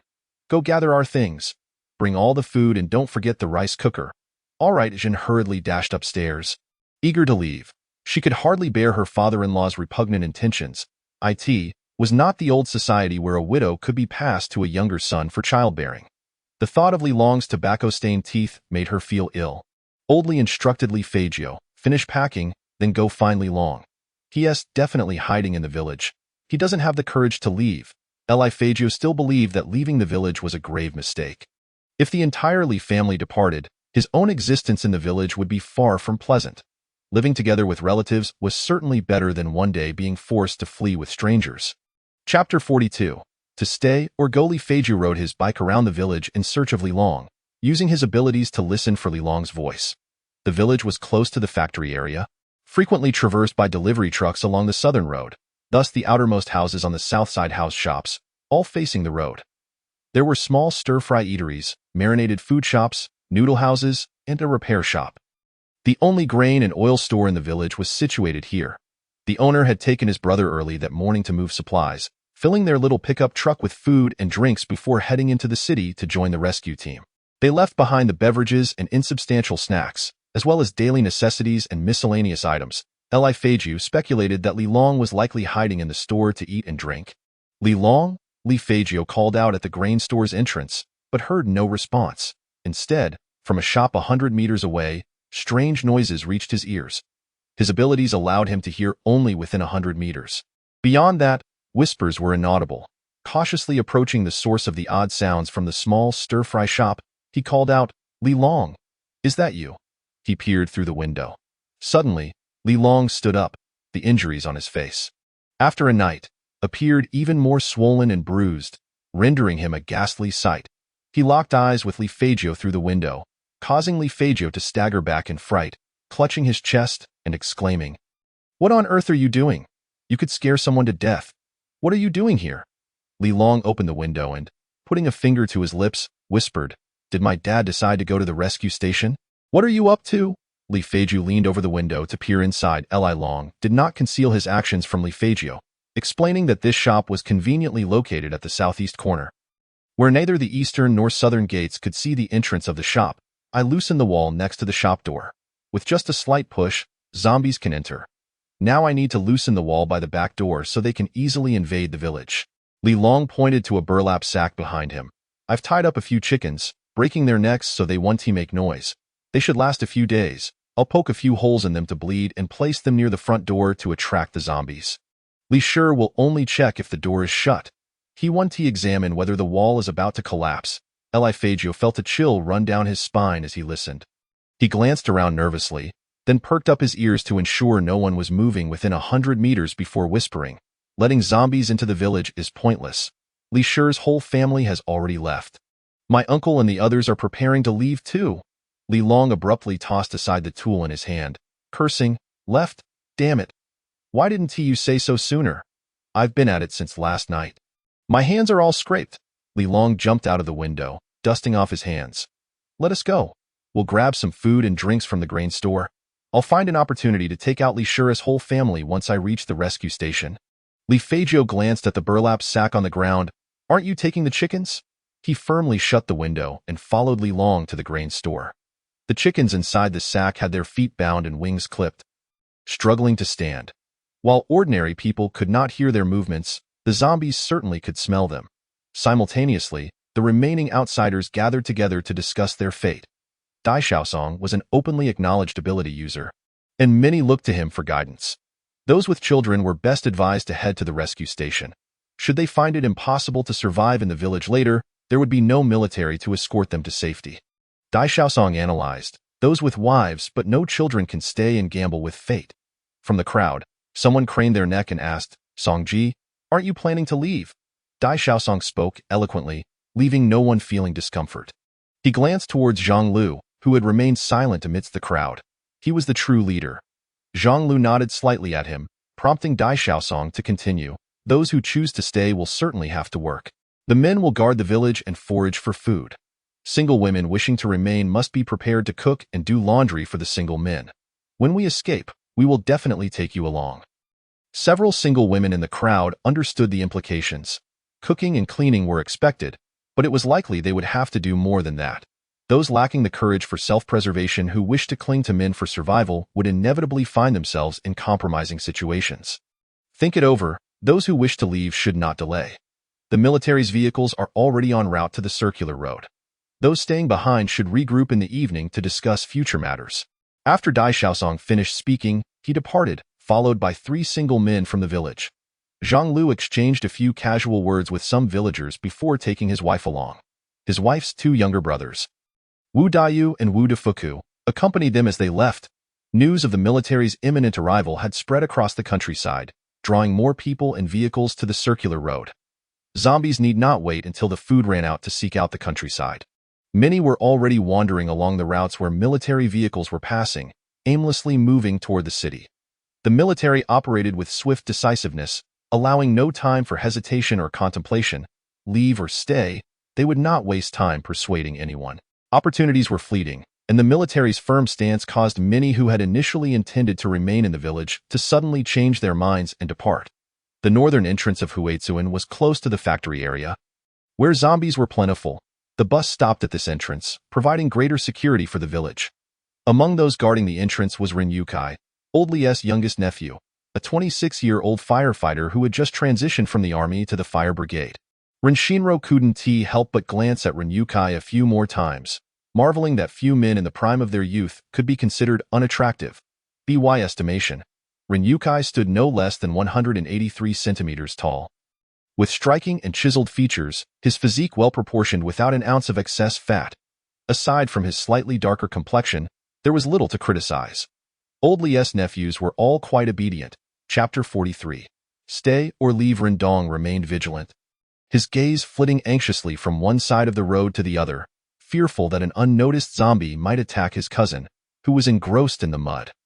Rubbing his stiff neck, he finally summoned the courage to plead. Sister, why not come up and wait on the roof of the car? It's far too perilous for you to be sitting there. Ren Shinro, poking at a lump of mud with a stick, looked up at Ren Dong with a bewildered expression. Who is in danger? Of course, it's you who is in danger, Ren Dong exclaimed, nervously scanning his surroundings, unable to control his neck as he sought to assess the road conditions. With a casual tone, Rin Shinro replied, "Oh, I thought you were talking about zombies." Ren Dong's mouth hung open, momentarily at a loss for words. Rin Yukai, unable to suppress a chuckle, patted his nephew on the shoulder reassuringly. "Stop worrying unnecessarily. Your sister knows what she is doing. Don't keep twisting your neck. It's making me ache just watching you. I'll keep an eye on the sides of the road." Feeling a tad reassured, Ren Dong ceased his restless scanning, but soon found his eyes darting about once more. Rin Yukai sighed with a smile, glancing at his niece across the road. He recalled how she had suddenly decided to study abroad while he was still in the military. Leaving him no time to see her off now, their reunion revealed a stark transformation in her demeanor. She was no longer the innocent, gentle girl but had grown distant and aloof. Spotting a jeep approaching from a distance, Rin Yukai scoffed, "It's all that fellow's fault." "What are you talking about, uncle? Who's at fault?" Rin Dong inquired, puzzled. Squinting his eyes, Rin Yukai responded evasively, "We'll find your sister a husband so handsome that he'll incite envy among gods and men." "And what sort of handsomeness qualifies as inciting envy among gods and men?" Rin Dong asked. Tilting his head thoughtfully, Rin Dong remarked, "It's quite hard to find someone as handsome as Brother Yongfa." "Are you saying I'm not as good-looking as Fang Yongfa?" Rin Yotsai's eyes flared with indignation. Rin Yukai playfully tapped his nephew on the head. "Am I comparable to Fang Yongfa? I'm the village's handsome lad. Do you understand that? Do I need to rush into marriage and fatherhood?" Just then, Fang Yongfa, having just parked the car and rolled down the window, overheard the entire conversation. "I in the back seat." Jiang Yin burst into laughter, while Xiao Fafa, clueless about the situation, joined in the giggles. This wasn't the first time Rin Yukai compared appearances with Fang Yongfa. They were only a year apart, having grown up together, bickering and wrestling like brothers. "You re the village's handsome lad? I see you've been extinguishing fires so much that your skin has turned into a fireproof wall." Fang Yongfa shouted back at Rin Yukai. "Could you open the door? My hard-earned wife and our young child need to get in." Rin Yukai showed no hint of embarrassment, replying, "Call me uncle, and I'll let you in." Without hesitation, Fang Yongfa called out, "Uncle!" Rin Yukai grimaced, moving the car aside, knowing that while calling him uncle and big uncle felt worlds apart, it was still a respectful form of address. At that moment, a long-distance bus leisurely turned onto the road in front of the northern gate. The world outside the village was perilous. Even though he had received news that his family was safe, only seeing them in person would truly alleviate the weight in his heart. Fang Yongfa drove into the village, parking beside the village path, and got out to wait for Rin Yong. As Rin Shinro stood up, she noticed several zombies trailing behind the bus and calmly unsheathed her large knife, walking towards them with composure. Rin Yong exited the vehicle, glancing at his granddaughter dispatching zombies with pride, then turned to Fang Yongfa and asked, "Where's Li Shi?" He then inquired of Rin Yukai, "Aside from our own family, how many people remain?" "Xiao Han and Xiao Gue haven't left. Those two are even more cowardly than Old Li and his son." Rin Haiyang expressed his confusion. Rin Yong paused thoughtfully before instructing Rin Yukai. "Go find Zhang Lu and inform him that tonight, the south and east gates will be manned by them. Tomorrow morning at 8, they are to report to the village committee to arrange shifts. Remind him that if he wishes for peaceful days, he ought not to converse too much with those who have left. He will understand what I mean." Rin Yukai asked, "Understood. How should we arrange for Xiao Han and the others?" Rin Yong replied, "No need. They will certainly come looking for me." Once Rin Yukai departed, Rin Yong turned to Rin Haiyang, instructing, "Haiyang, ensure that the bus does not leave any gaps blocking this intersection. Move those vehicles obstructing the road to your doorstep, and notify all members of the Rin family to relocate next door to you, so that everyone is gathered together. In case of an emergency, we won't be running around to gather people. Let the outsiders decide for themselves whether to stay or leave." "Understood, second uncle." Rin Haiyang climbed aboard the bus to move the vehicles. Rin Yong then addressed Fang Yongfa, "Tell Li Shi that you both should find a clean courtyard next door to my house to stay in, and park the vehicle inside the gate to block the entrance. If our family is trapped, it will facilitate our rescue efforts." "Understood, great uncle." Fang Yongfa took his wife and child to search for a suitable house. Rin Yong then cautioned Rin Dong, "Stay inside the bus on guard. There have been more anomalous zombies in the city." "Received." Rin Dong obediently boarded the bus. Standing quietly beside her grandfather, Rin Shinro played with a branch, serving as a silent backdrop. Upon entering the house, she asked, "Grandfather, Are your old friends on their way? Yes, I just spoke with them over the phone. They're off the highway now and have received the location. They will enter through the west gate, Ren Iyong replied, placing his large knife on the coffee table and lighting a cigarette, his fatigue evident as he slouched back on the sofa. How many people will come? Ren Shinro asked, producing some fried chicken from her space to place on the table. The aroma of the fried chicken revitalized Ren Iyong, and as he ate, he recounted the details about his old comrade. Your great-grandfather initially planned to bring only his eldest son and his wife along with his granddaughter. His granddaughter, 16, is adept at dispatching zombies, while his daughter-in-law is strong and self-sufficient, requiring no special protection. His eldest son, a leader in the city, is sensible enough not to cause trouble. His younger son, Zheng Han, is the deputy captain of a special forces team, constantly flying around to rescue people. He hasn't been in contact with the family for several days.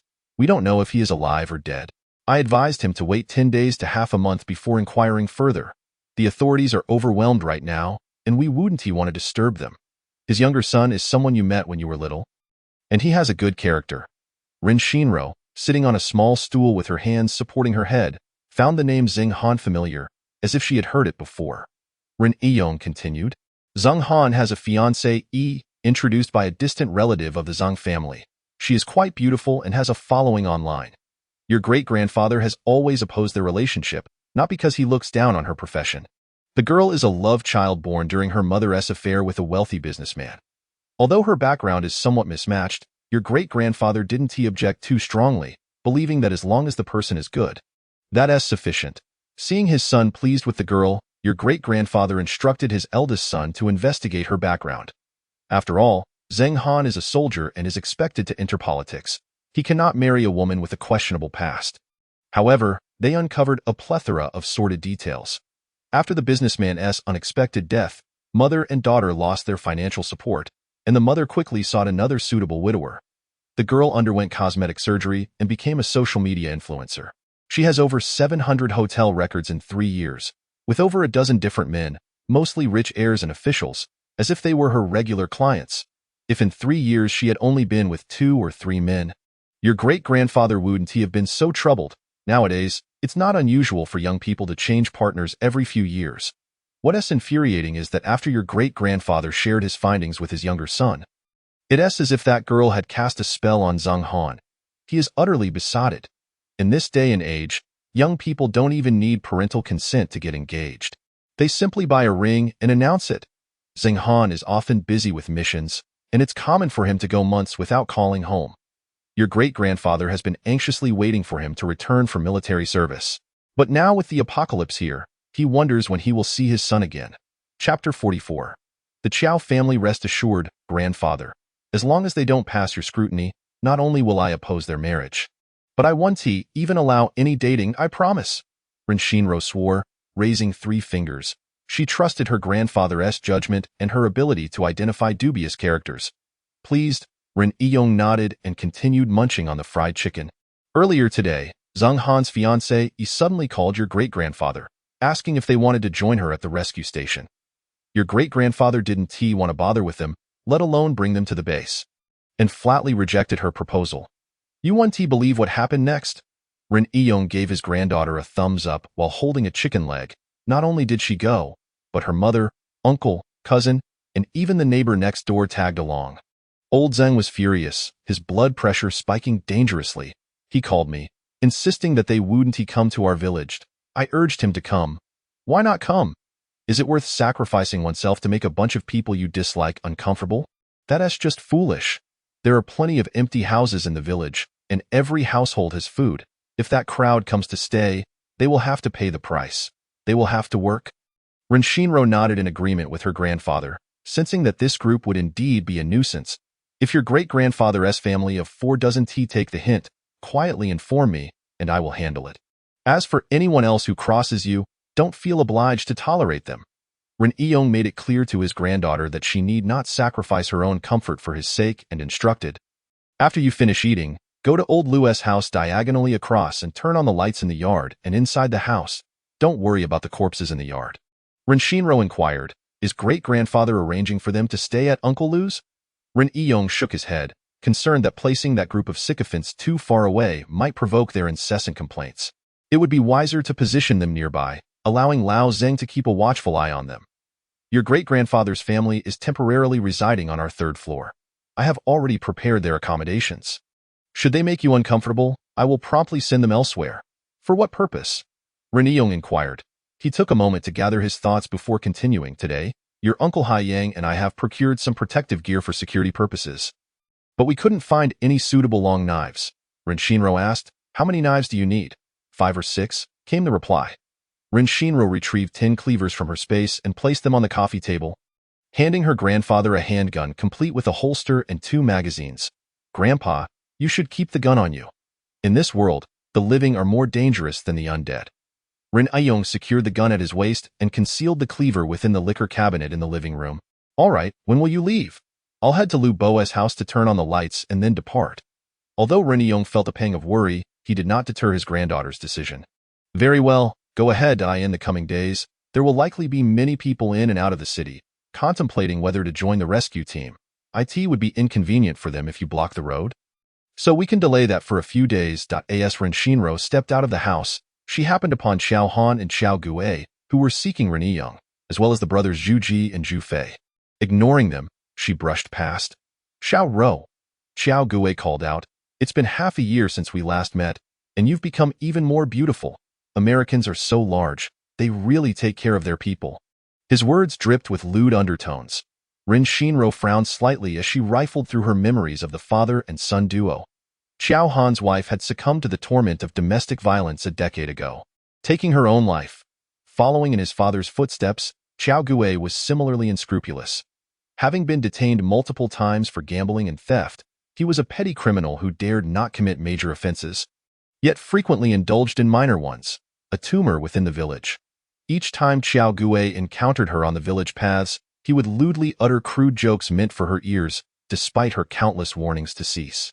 His lecherous gaze scrutinized her body, and the fleeting malevolence in his eyes did not escape Ren Shinro's keen observation. With a smirk that was both enchanting and playful, she disregarded him and strode directly towards Lu Boa's residence. Xiao Gui licked his dry lips, his gaze fixated on Ren Shinro's long legs, slowly trailing upwards. Zhu Ji and Zhu Fei, too, stared at her curvaceous figure as she walked away. Xiao Han slapped his son on the head, hissing, where do you think your eyes are? You must never lay a finger on that girl. If you do, we're all finished. I was just looking. I'm not foolish, Xiao Gui retorted, well aware that touching Ren's precious granddaughter would be a grave mistake. The Ren family was not to be trifled with. As Xiao Han entered the house, he got straight to the point. Secretary, when are you going to Chung City? We plan to leave with your vehicle. Ren Aiyong, seated on the sofa smoking and perusing the news, gestured for them to sit. He had anticipated the arrival of the Chow family and understood their motives. They sought to cling to the Ren family, hoping to join him at the rescue station. After all, shared connections fostered shared sustenance. Leisurely glancing at his phone, Ren Aiyong replied, we're not heading to Chung City just yet. I'm waiting for a few friends. If you wish to stay, you must join the guard team. Participation in gatekeeping and patrols is mandatory. If you refuse to comply, it would be best to leave now. Tomorrow morning, you can drive to the highway, where you're sure to encounter many heading to Chung City. If you're willing to join the guard team to protect the women and children of the village, we'll hold a meeting at the village committee tomorrow morning to discuss scheduling. Oh, and please remember to close the yard gate when you leave. Sure thing, Xiao Han replied, bowing slightly, resembling a sycophantic lapdog. Once outside the Ren home, Xiao Gui impatiently asked, Dad, are we leaving or not? Xiao Han's eyes darted about. Gritting his teeth, we're staying. The Li family has been duped. Don't you dare mention this to them. The secretary has no fondness for the Li family, so we should keep our distance. Xiao Gui felt a twinge of disdain. Dad, do you really think so highly of the secretary's capabilities? Soldiers die daily, collapsing on the streets like discarded cabbages, and no one even bothers to give them a proper burial. The secretary's son may be a great hero, but those accolades belong to a bygone era. The world has changed. Who still cares about saving face for the secretary? The streets are now filled with the parents of heroes. The fallen soldiers have lost their worth. What about the living leaders?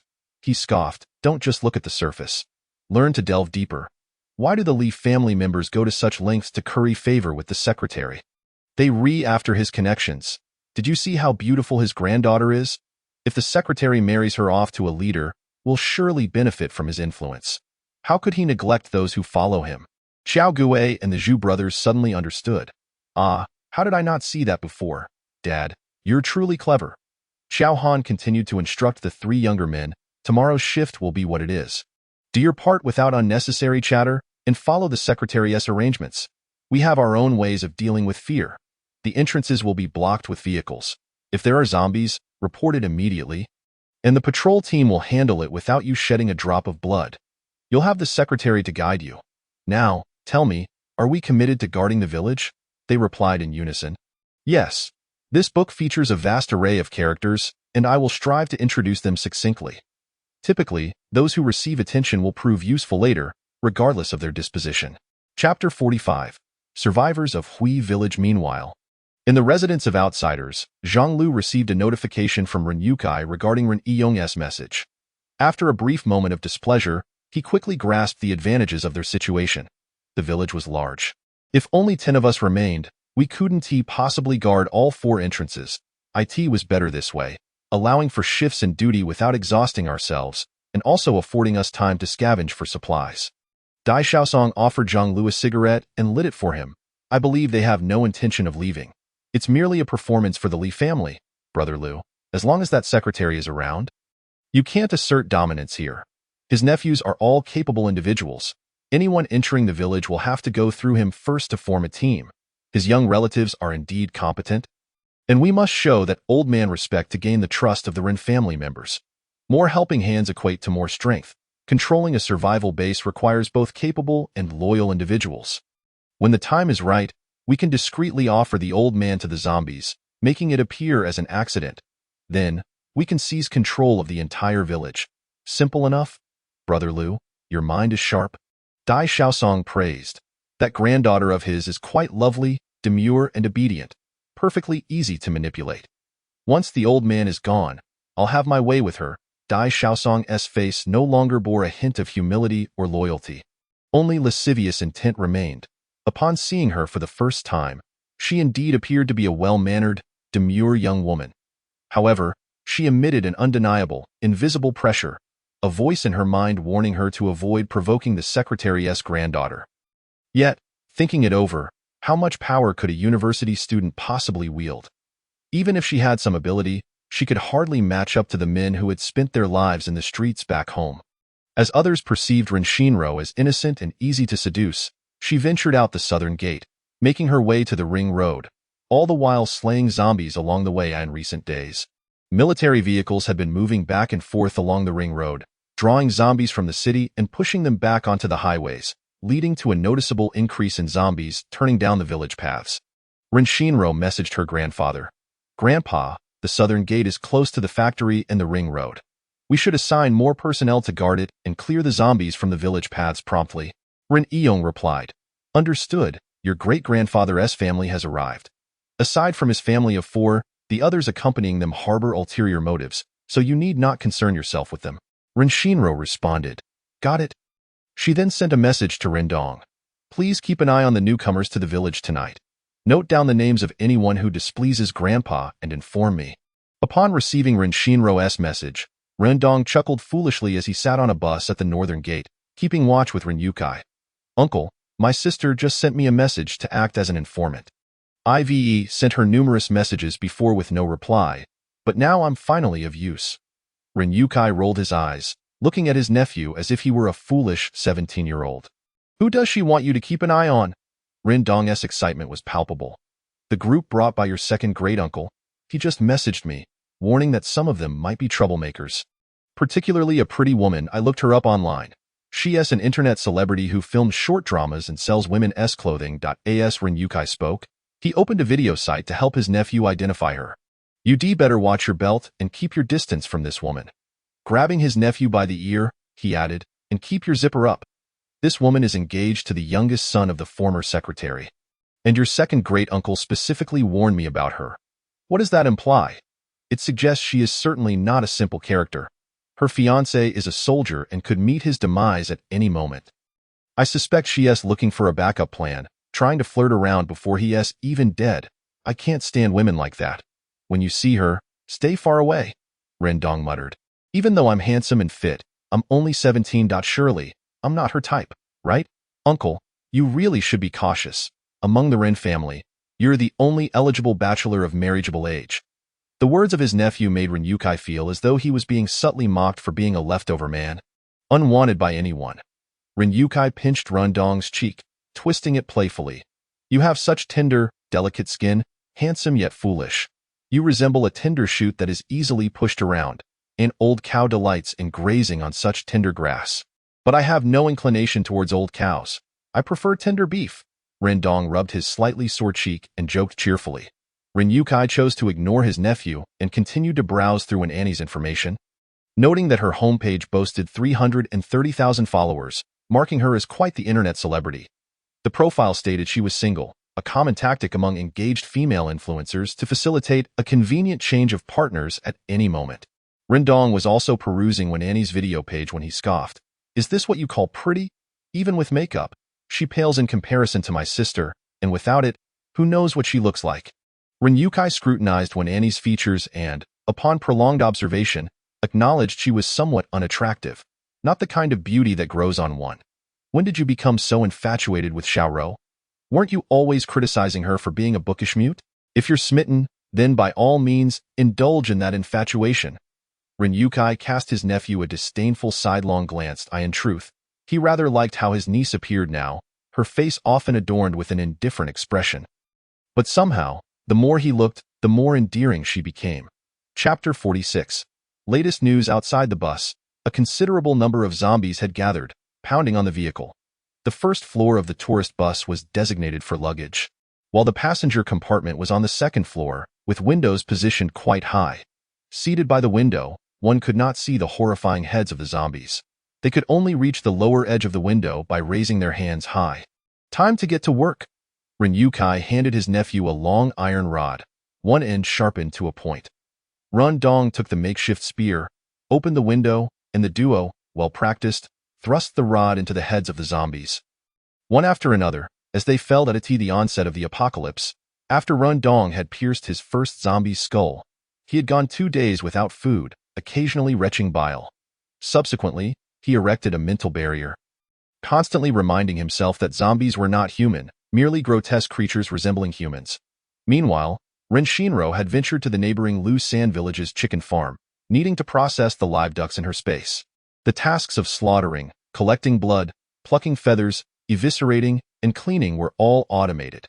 She merely had to toss the live ducks onto the conveyor belt. In the stillness of the night, every sound was magnified, and the continuous roar of the machinery drew the attention of countless zombies lurking at the foot of the hill, who began to amble upward.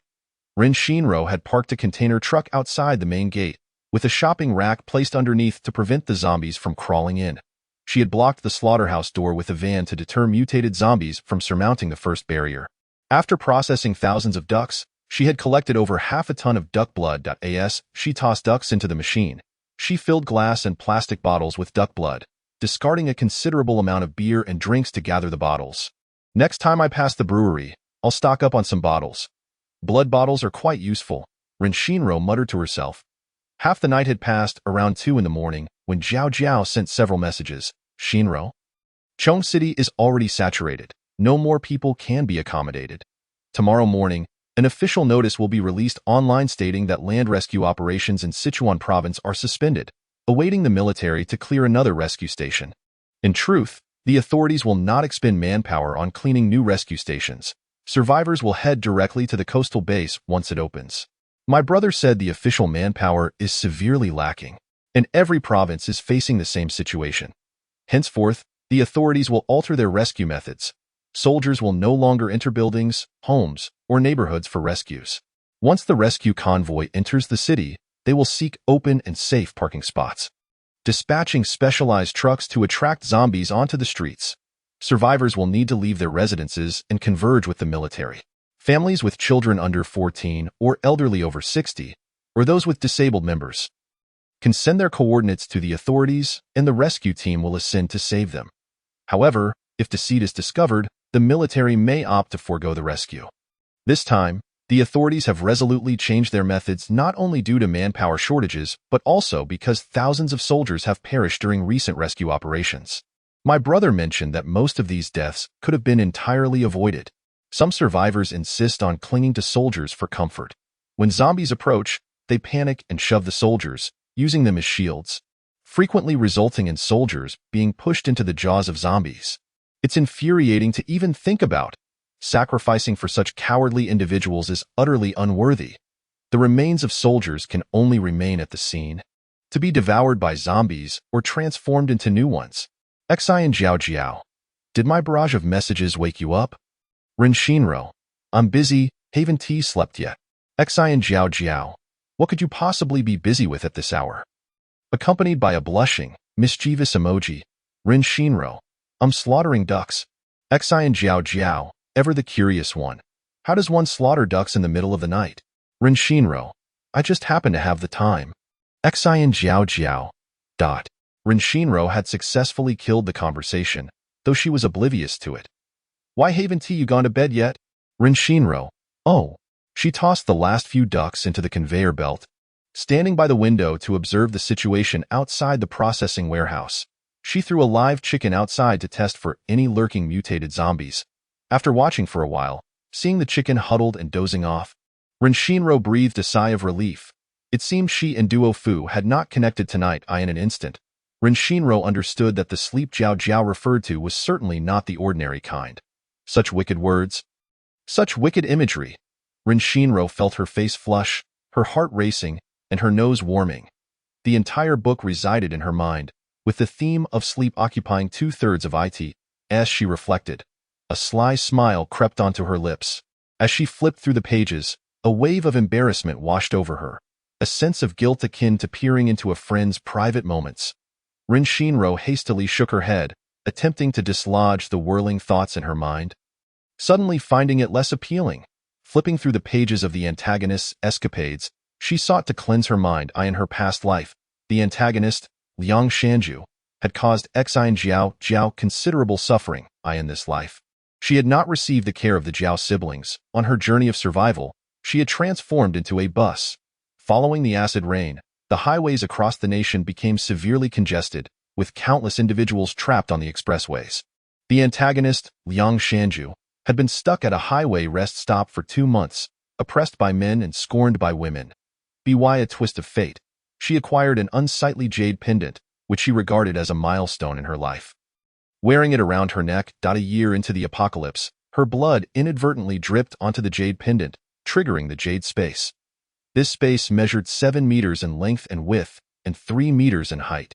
Capable of accommodating 3 large trucks, it's worth noting that a space ability at the 3rd tier only offers a 5 meter by 5 meter area, and the brain crystal cores required for upgrading abilities are several times more demanding than those of other powers, making upgrades exceedingly challenging. The antagonist, Liang Shanju, possessed water abilities and a jade space, undeniably becoming an object of pursuit for countless individuals. Her male companions, both husbands and concubines, rallied around her, engaging in mischief and revelry. Repeatedly placing Xian Jiao Jiao in perilous situations, I must obtain that jade and gift it to grandfather.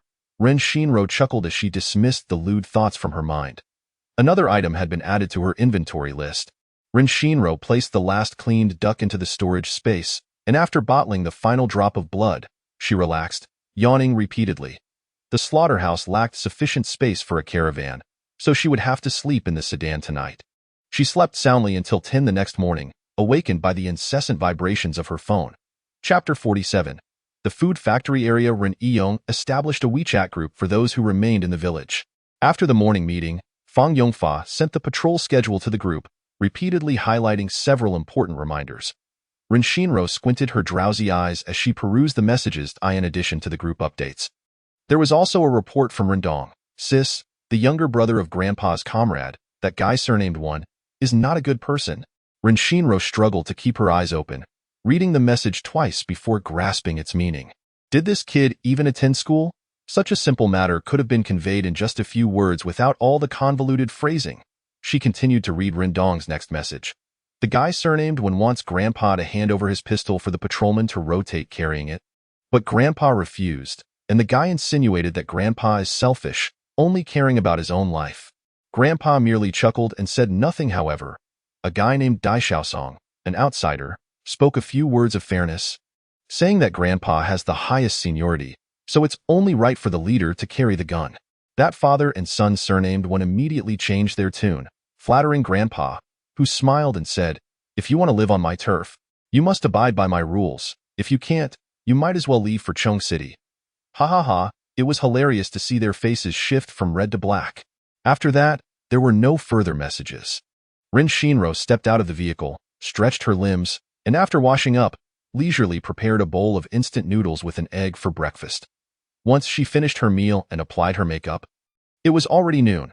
Rin Shinro collected the truck outside the processing warehouse and headed toward the main gate when her phone vibrated again. "Xiaodong, sis, I just saw the younger brother of Grandpa's comrade's fiancée's mother." She was throwing flirtatious glances at Grandpa. Grandpa smiled back at her. "What should I do?" "Xiaodong, that mother-daughter pair is quite the seductresses. Even in the apocalypse, they still wear makeup for the zombies to admire. They must be out of their minds." Rin Shinro had already climbed into the truck parked at the main gate, and the swarm of zombies that had been intercepted outside the previous night had vanished without a trace.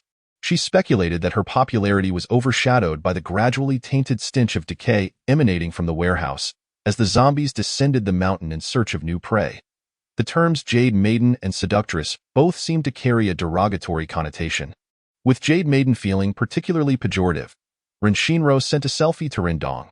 "I truly am beautiful, but I do not wish to be a Jade Maiden."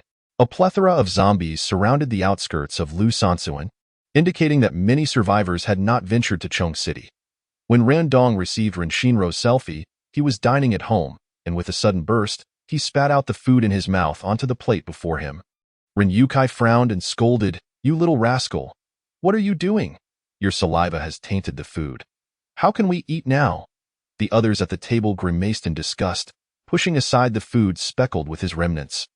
Finding it difficult to swallow even among family, Rindong thrust Rin Shinro's selfie in front of Rin Yukai, laughing so hard that he could barely speak. "Sister, she just sent it to me. She said she is beautiful." The dark, unflattering image loomed close, causing Rin Yukai to spray food onto the phone screen. "EW?"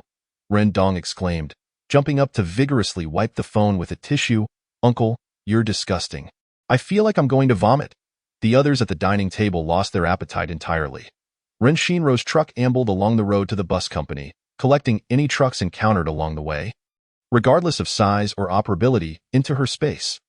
The main bus company was located at the terminus of the bus route, situated on the outskirts. As she approached the suburban area, the number of zombies increased, often revealing military-clad zombies roaring as they marched forward. With each encounter, Rin Shinro's gaze grew colder, her teeth clenched as she muttered, "Fools!" The gate at the bus company's entrance stood firmly closed, the parking lot exposed, allowing her to survey the interior, which was devoid of zombies. Outside, only a handful of aimless zombies wandered along the road. "Today is truly fortuitous," Rin Shinro remarked casually. A gas station lay 100 meters from the bus company, where 3 zombies were trapped inside the small convenience store, banging on the glass door and howling upon seeing Rin Shinro outside. Having thoroughly surveyed her surroundings, she noted that walls flanked the gas station, and the nearest residential buildings were quite distant. With a bit of concealment, she could extract large barrels of stored oil from her space without being discovered. With 8 fuel pumps dispensing simultaneously, it wasn't long before the entire gas station's diesel and gasoline were secured in several 1-ton barrels. She refrained from touching the food in the convenience store, only desiring cigarettes, thrilled by the stockpile in the gas station's cigarette cabinet. "Today is truly fortuitous," Rin Shinro exclaimed once more, only for her smile to freeze abruptly. "Pa, pa, pa, fortuitous my foot." "Not at all fortuitous." Realizing she had spoken inappropriately, she switched to a bright red city bus, adorned with a large red flower on its pristine front, heading towards the next stop at the long-distance passenger terminal. The last time she had felt overly fortunate, she had faced a horde of thousands of zombies the very next day at the armed police unit, and that night had encountered speed zombies that nearly bit her. Rin Shinro began to chant, "Good fortune ahead, great luck, great luck. May misfortune stay far away." The long-distance bus terminal was eerily quiet, a deathly stillness enveloping the area. Not a single zombie. This is rather strange, Rin Shinro called out, standing in the terminal's parking lot and shouting, "Fresh meat is here. It's time to eat." As a soul who had traversed worlds, she couldn't help but be superstitious. An abundance of fortune often brought about a counterbalancing misfortune. Analyzing the situation, she surmised that perhaps she was overthinking it. Without any living souls lingering, there could be no zombies. The successful gathering of supplies at the several locations she visited that day was thus inevitable. And it likely had no supernatural connection. With several hours until dusk, she hastily made her way to the Nanjong district's Nanrun meat factory to slaughter pigs. Today, she had to cull the pigs. The filth covering the truck transporting them had become unbearable, and she was eager to dispose of them.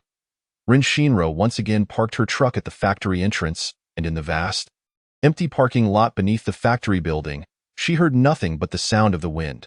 Determined to dispel her sense of foreboding, she drove around the vicinity, hoping to encounter a horde of zombies to alleviate the too fortunate feeling. The Nanrun meat factory was not the only one in the area.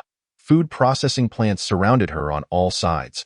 Roaming about, she only came across a few legless and dismembered zombies, feebly crawling around. Not a single fully intact zombie was in sight, nor did she hear any strange noises emanating from within the factory premises. In a world overrun by mutated beasts and zombies, this scene resonated more closely with the term apocalypse. Corpses lined the streets, crushed into a gruesome paste of bones and flesh beneath the wheels, with blood marking the wheel tracks that extended to the road's end. The scorching sun cast its rays upon the bodies. Oozing with putrid fluids, these were the preferred feasts of flies, yet not a single fly was seen fluttering about. The blood mist of the first day had obliterated many species. There was no one, no living creature in sight, only the whisper of the wind rustling through the trees lining the road. Rin Shinro stepped out of the vehicle, standing in the middle of the road, turning in circles, surveying her surroundings and absorbing the silence of a world that seemed to have been left with only her. The sound of a helicopter echoed from high above, its blades whirring, audible even from a distance. The sound approached, then receded, heading westward. Rin Shinro gazed skyward, a familiar face surfacing in her mind, a face that was excessively handsome. How many of the 13 remained now? A smirk graced Rin Shinro's lips. Her smile reminiscent of both mockery and self-deprecation. Chapter 48. The food processing plant Tude. The automated pig slaughtering process operated on principles akin to that of duck slaughtering. Pigs were simply placed onto a conveyor belt, where they would be stunned before having their throats slit for blood collection, followed by a hot water wash to remove hair, and finally, their bellies opened for organ extraction. The factory was equipped with machines specifically designed for cleaning the organs, though they required manual operation. Rin Shinro cleaned the innards of over 100 pigs, storing the fresh, bloodied entrails in barrels for future use as zombie bait. After finishing the slaughter of all the pigs, she accumulated over a ton of blood, but she refrained from wasting time making blood bottles. Having filled half a ton of duck blood bottles the previous night, her back ached and her hands ached. She had no desire to undertake the task of blood bottling for at least a month. The 2,000 bottles of blood in her space would suffice for a very long time. Unbeknownst to her, time slipped by until midnight. Perhaps due to the heat, the blood quickly began to rot, and not a single zombie had wandered into this factory area. Rin Shinro collected the pork, sausages, and cured meats from the cold storage of the meat factory into her space. She discovered that several surrounding food factories were all related to meat processing. Beef jerky, marinated beef slices, braised beef, beef sausages, canned beef. Marinated chicken feet, marinated chicken thighs, marinated duck legs, roasted duck necks, whole marinated chickens, sauce duck, marinated eggs. Pork sausages, luncheon meat, pork jerky, marinated pig trotters, pork lard, and other ready-to-eat meat products added up to 3,000 or 4,000 boxes. She did not count them precisely, but the quantity likely exceeded her estimates. Once she began clearing out the surrounding food factories, it was hard to stop. She even collected canned lard, which could be used for cooking and to prevent frostbite in winter. Women have an affinity for stockpiling supplies. Even if the items in her space could last several lifetimes, seeing boxes upon boxes of provisions before her made it impossible to remain indifferent. As the night deepened, she chose a relatively clean factory area devoid of odors to set up her RV. After showering, Rin Shinro found herself too drained to prepare a proper meal, opting instead for a luxurious instant noodle dish. Adding a fist-sized piece of marinated beef and a marinated egg. While waiting for her noodles, she nibbled on pig trotters and scrolled through messages on her phone. During work, she refrained from checking her phone, believing that if something urgent were at hand, they would certainly call her. Rin Young. Do you have any stockpiled medicine? Several hospitals in downtown South City are quite safe. Consider making a trip. And try to avoid going to the outskirts as zombies are congregating outside the city. Rin Yukai. A friend of mine mentioned that the door to the equipment department at the Public Security Bureau is unlocked. The weapons are secured behind a blast-proof glass wall that can't be broken with a hammer, and the security door can't be pried open either. The address is on Sanhai Avenue in the Eastern District, 1 kilometer from the highway exit. Uncle can't leave right now, so if you have the time, take a look and see if you can grab a 191 assault rifle for Uncle, along with some ammunition. Prioritize your safety. Rindong. Sister, that woman named Wen Annie has been asking me about our abilities. I only told her that Brother Youngfa has abilities. She shouldn't be trying to seduce a married man, right? Should I warn Brother Youngfa? Grandfather, I have stockpiled medicine, including prescription drugs. I'll go to these hospitals tomorrow. Little uncle, are you sure I can break open the wall that your friend can't? Little Bai, you don't need to remind Brother Youngfa. If he gets caught in bed with someone, I will ensure he meets a swift end. If Fong Youngfa were so easily seduced, it would only prove that the original body was blind. She would gladly assist in punishing him to relieve her resentment. Rin Yukai. This matter was conveyed to me by second uncle. He is confident that you have a way to open the equipment store. If you can't, then just forget it. Don't take any risks. Rendong. Sister, was your previous demure demeanor just an act? Rin Yong. All right, the herbal medicine business can be pursued. Rin Yukai. Where did you get the bomb? Rindong. Sister, if I were to play both sides, would you kill me? Ren Shinro chatted aimlessly with her uncle and nephew for a while before putting down her phone to eat her noodles. After finishing her meal and feeling rejuvenated, she drove the RV away from the factory area. It would only take 20 minutes to reach the Public Security Bureau from there, and she intended to act swiftly. Ren Shinro reapplied black makeup to her entire face and arms, donning black clothing. The South City Public Security Bureau occupied a vast area, mirroring the factory's condition, with corpses littering the ground and not a single complete zombie in sight. The streetlights below radiated a bright glow, and within the building, numerous offices were illuminated. If one were to disregard the lifeless bodies strewn across the ground, they might mistakenly believe that police officers were on night duty within the edifice. Where had all the zombies vanished to? Filled with perplexity, Rin Shinro alighted from her vehicle and proceeded on foot. She had dispatched a considerable number of crawling zombies and successfully located the equipment storage room. Inside, it resembled a bank counter, fortified with explosion-proof glass, and featured several windows for retrieving firearms and ammunition. At the far edge of the glass wall stood a steel security door, evidently thick enough to be discerned by the naked eye. Rin Shinro stepped back a few paces and, utilizing the formidable firepower of her shotgun, aimed at the smart lock of the security door, firing several rounds until the lock shattered. Chapter 49. Slaughter. The arsenal of firearms and ammunition at the Public Security Bureau was less extensive than that of the Armed Police Brigade. Nevertheless, it represented a substantial acquisition. The warehouse was stocked with a plethora of 191 assault rifles and ammunition, as the Public Security Bureau oversaw the city's special police forces, for whom rifles served as standard issue.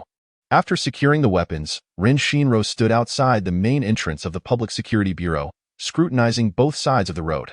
Minutes passed without a single moving zombie in sight. The zombies had migrated with alarming swiftness. Subsequently, Rin Shinro ventured into the city center, unhindered as she collected supplies from the outpatient pharmacies and inpatient departments of 5 hospitals. Growing increasingly anxious, she resolved to first block the entrance to the city ring road that was nearest to the village. The ring road in front of the village was not the sole route leading to Chung City. Should the survivors in the city discover that this route was impassable, they could easily escape South City via alternative paths. At this moment, the safety of Huetsuan was paramount. Rin Shinro transferred to the largest truck and entered the ring road, taking a detour to a location closer to the village. The truck's headlights illuminated the road, revealing a gruesome scene where the ground was smeared with blood and flesh, crushed under the wheels. Upon seeing the lights and hearing the engine's roar, the zombies instinctively turned and approached the truck. Rin Shinro maintained a speed of no more than 40 miles per hour.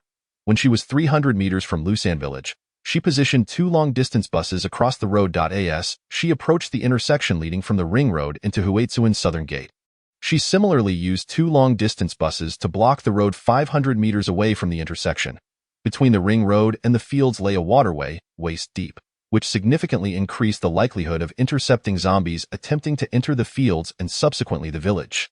There were far too many zombies at the intersection, and the buses crushed a multitude of them, causing the vehicles to wobble precariously, nearly toppling over. Although the zombies hung their heads, appearing to wander aimlessly, Rin Shinro was certain that their target was Huaitsuan. Rin Shinro dialed her grandfather. "Grandpa, is there any situation in the village? Are there many zombies gathered at the southern village gate? I'll ask." Rin Iyong immediately called the guard at the southern village gate via walkie-talkie, inquiring if there were any disturbances from the south. "Have they headed east?" He then contacted the guards at the eastern gate. "Is there any situation at the eastern intersection? Are there many zombies?" The eastern and southern intersections were manned by outsiders and members of the late elder's family, with the one family father and son guarding the eastern gate that night. Rin Iyong soon sensed that something was amiss and called for the patrol. "Haiyang, take your patrol team and drive to check the southeastern corner." The southeastern corner housed two shops, forming a blind spot where the guards on either side could not see. Rin Iyong informed his granddaughter, "I've sent your uncle Haiyang to investigate. Why are you suddenly calling to ask about this? Are you nearby?" Rin Iyong explained, "It's understandable. Most villagers are reluctant to crowd into the rescue station. This morning, many from the city took the lead in organizing the remaining survivors to seek refuge in nearby rural areas. Our village and Lusan village are closer to the city and thus not their first choice. Villages like Luer village and Lioi village, which are situated in the mountains, have been almost entirely occupied by city dwellers. Some city dwellers, possessing domineering temperaments and armed with firearms, upon entering the village, seek to take charge, leading to the abrupt dismissal of several local officials in the cadre group. They are currently deliberating whether to relocate to our village. Grandpa, how many village roads connect our village with the three neighboring villages? I will first block the exit from the urban area and then swiftly proceed to barricade the connecting village roads." Rin Shinro believed that sealing the village with 3 layers of defenses would ensure utmost safety. Rin Iyong lowered his voice to intervene. "No, I will delegate this task to others. You must not expose your location." Rin Shinro acquiesced. "All right, Grandpa, I will first go block the roads. The number of zombies entering the ring road is increasing." "Go ahead, prioritize your own safety," Rin Iyong urged. Rin Shinro continued with her tasks, and after blocking all the major and minor road intersections, she set about eliminating the encircled zombies. Zzz. Her phone vibrated incessantly for several seconds. Having dispatched the closest zombies, Rin Shinro swiftly jumped into the truck to answer the call. The incoming number bore no name, but she immediately recognized it as Fang Yongfei's number. "Hello?" "Speak slowly." "Where are they?" Rin Shinro inquired. Jiang Yin forced herself to remain calm and articulate. "In the village. Southeast corner. Southeast corner." Just now, Rin Haiyang called for reinforcements. Zombies crashed into the village from the southeast corner, numbering in the hundreds. The zombies have surrounded the patrol team's vehicle, and Yongfa rushed over to help as soon as he heard the news. "I didn't bring my phone. I don't know what to do." Rin Shinro calmly instructed. "Understood. Secure your doors and windows. Unless it's someone from the Rin family knocking, do not open the door to anyone. In the apocalypse, zombies knew only to seek flesh, while it was the living who would exploit vulnerabilities to inflict harm." Jiang Yin stared blankly at her now-blank phone screen. Though Rin Shinro's tone was cold, it inexplicably instilled a sense of calm within her. The sky began to brighten, and the night-dazed zombies gradually awoke. Rin Shinro slammed on the gas pedal as she entered the southern village road, where the zombies roared, their calls signaling the presence of potential food. Summoning more companions to feast, she barreled through the zombies to reach the southeast corner of the village, where the shutter door remained intact, but the wall beside it had collapsed, creating an opening large enough for a person to pass through. Zombies from the east and south surged into the village in a relentless stream. Rin Shinro swiftly spun the steering wheel, positioning the truck horizontally to block the opening, its exterior soon enveloped by zombies. The sound of a collision echoed as the truck was struck. Only gold-tier zombies possess such strength. Rin Shinro took her place in the passenger seat, gazing out the window from an elevated position. From her observations, she noted that 3 evolved zombies had already infiltrated the village. The number of evolved zombies could only be on the rise. She fervently hoped to avoid encountering the speed zombies, for they instilled a lingering dread within her. Ren Shinro climbed onto the roof of the truck and entered the building through a window on the second floor of a shop. She refrained from calling her grandfather. Given the urgent situation, a few seconds spent on the phone might prove fatal for him. Upon entering a room on the second floor, she gripped a large machete in her right hand while cautiously twisting the doorknob with her left. The corridor was devoid of zombies. She swiftly dashed into the opposite room, barricading the door with a heavy solid wood sofa, an item she had stockpiled during her visit to the furniture store, along with several beds and cabinets. Standing by the window, she surveyed the situation on the eastern and southern roads of the village. 50 meters to the east, a group of zombies surrounded 3 cars. Pounding on the windows and howling in a frenzy, the glass would not hold much longer. Rin Shinro retrieved her rifle and rested it on the windowsill. Fortunately, speed zombies could not fly. Lacking anything to climb on, they could not enter the building through the window. Chapter 50. Slaughter 2. Meanwhile, inside the car ahead, Rin Haiyang slammed on the gas in a desperate attempt to break free from the horde of zombies. But the wheels were ensnared by the bodies, rendering the vehicle immobile. The engine overheated, and wisps of smoke began to escape from the hood's seams. Rin Haiyang pulled the handbrake and said to Rin Yukai in the passenger seat, "I'll exit through the sunroof to act as bait. The speed zombies will surely target me first. I'll take one down, and the rest are yours to handle." "No way, big brother. It's not yet time to sacrifice yourself." Rin Yukai grasped Rin Haiyang's hand, preventing him from pressing the button to open the sunroof. Rin Haiyang struggled to shake off his grip, angrily rebuking him. "We can't keep hiding in the car out of fear of speed zombies. If we delay any longer, the windows will shatter completely. We will all perish here. Now is the time for me to break out." Rin Yukai shouted. "Now is not the time." "Not yet. Second uncle will surely devise a plan. The guards nearby will definitely come to our rescue." Tears welled in Rin Yotsai's eyes. He had witnessed his parents devour his younger sister, and he was unwilling to see any more family members perish before him. Rin Haiyang cursed. "You think we can rely on the one family and outsiders for rescue? Do you honestly believe that is possible?" We haven't heard any replies on the walkie-talkie. "They may have already hidden away or left the village. Let go of me. I need to get out." Rin Haiyang finally managed to free one hand and swung a fist at Rin Yukai's handsome face. Rin Yukai absorbed the blow, swiftly seizing his cousin's fist and holding it tightly to his chest, refusing to let go. The rear window cracked under the pressure of the zombies.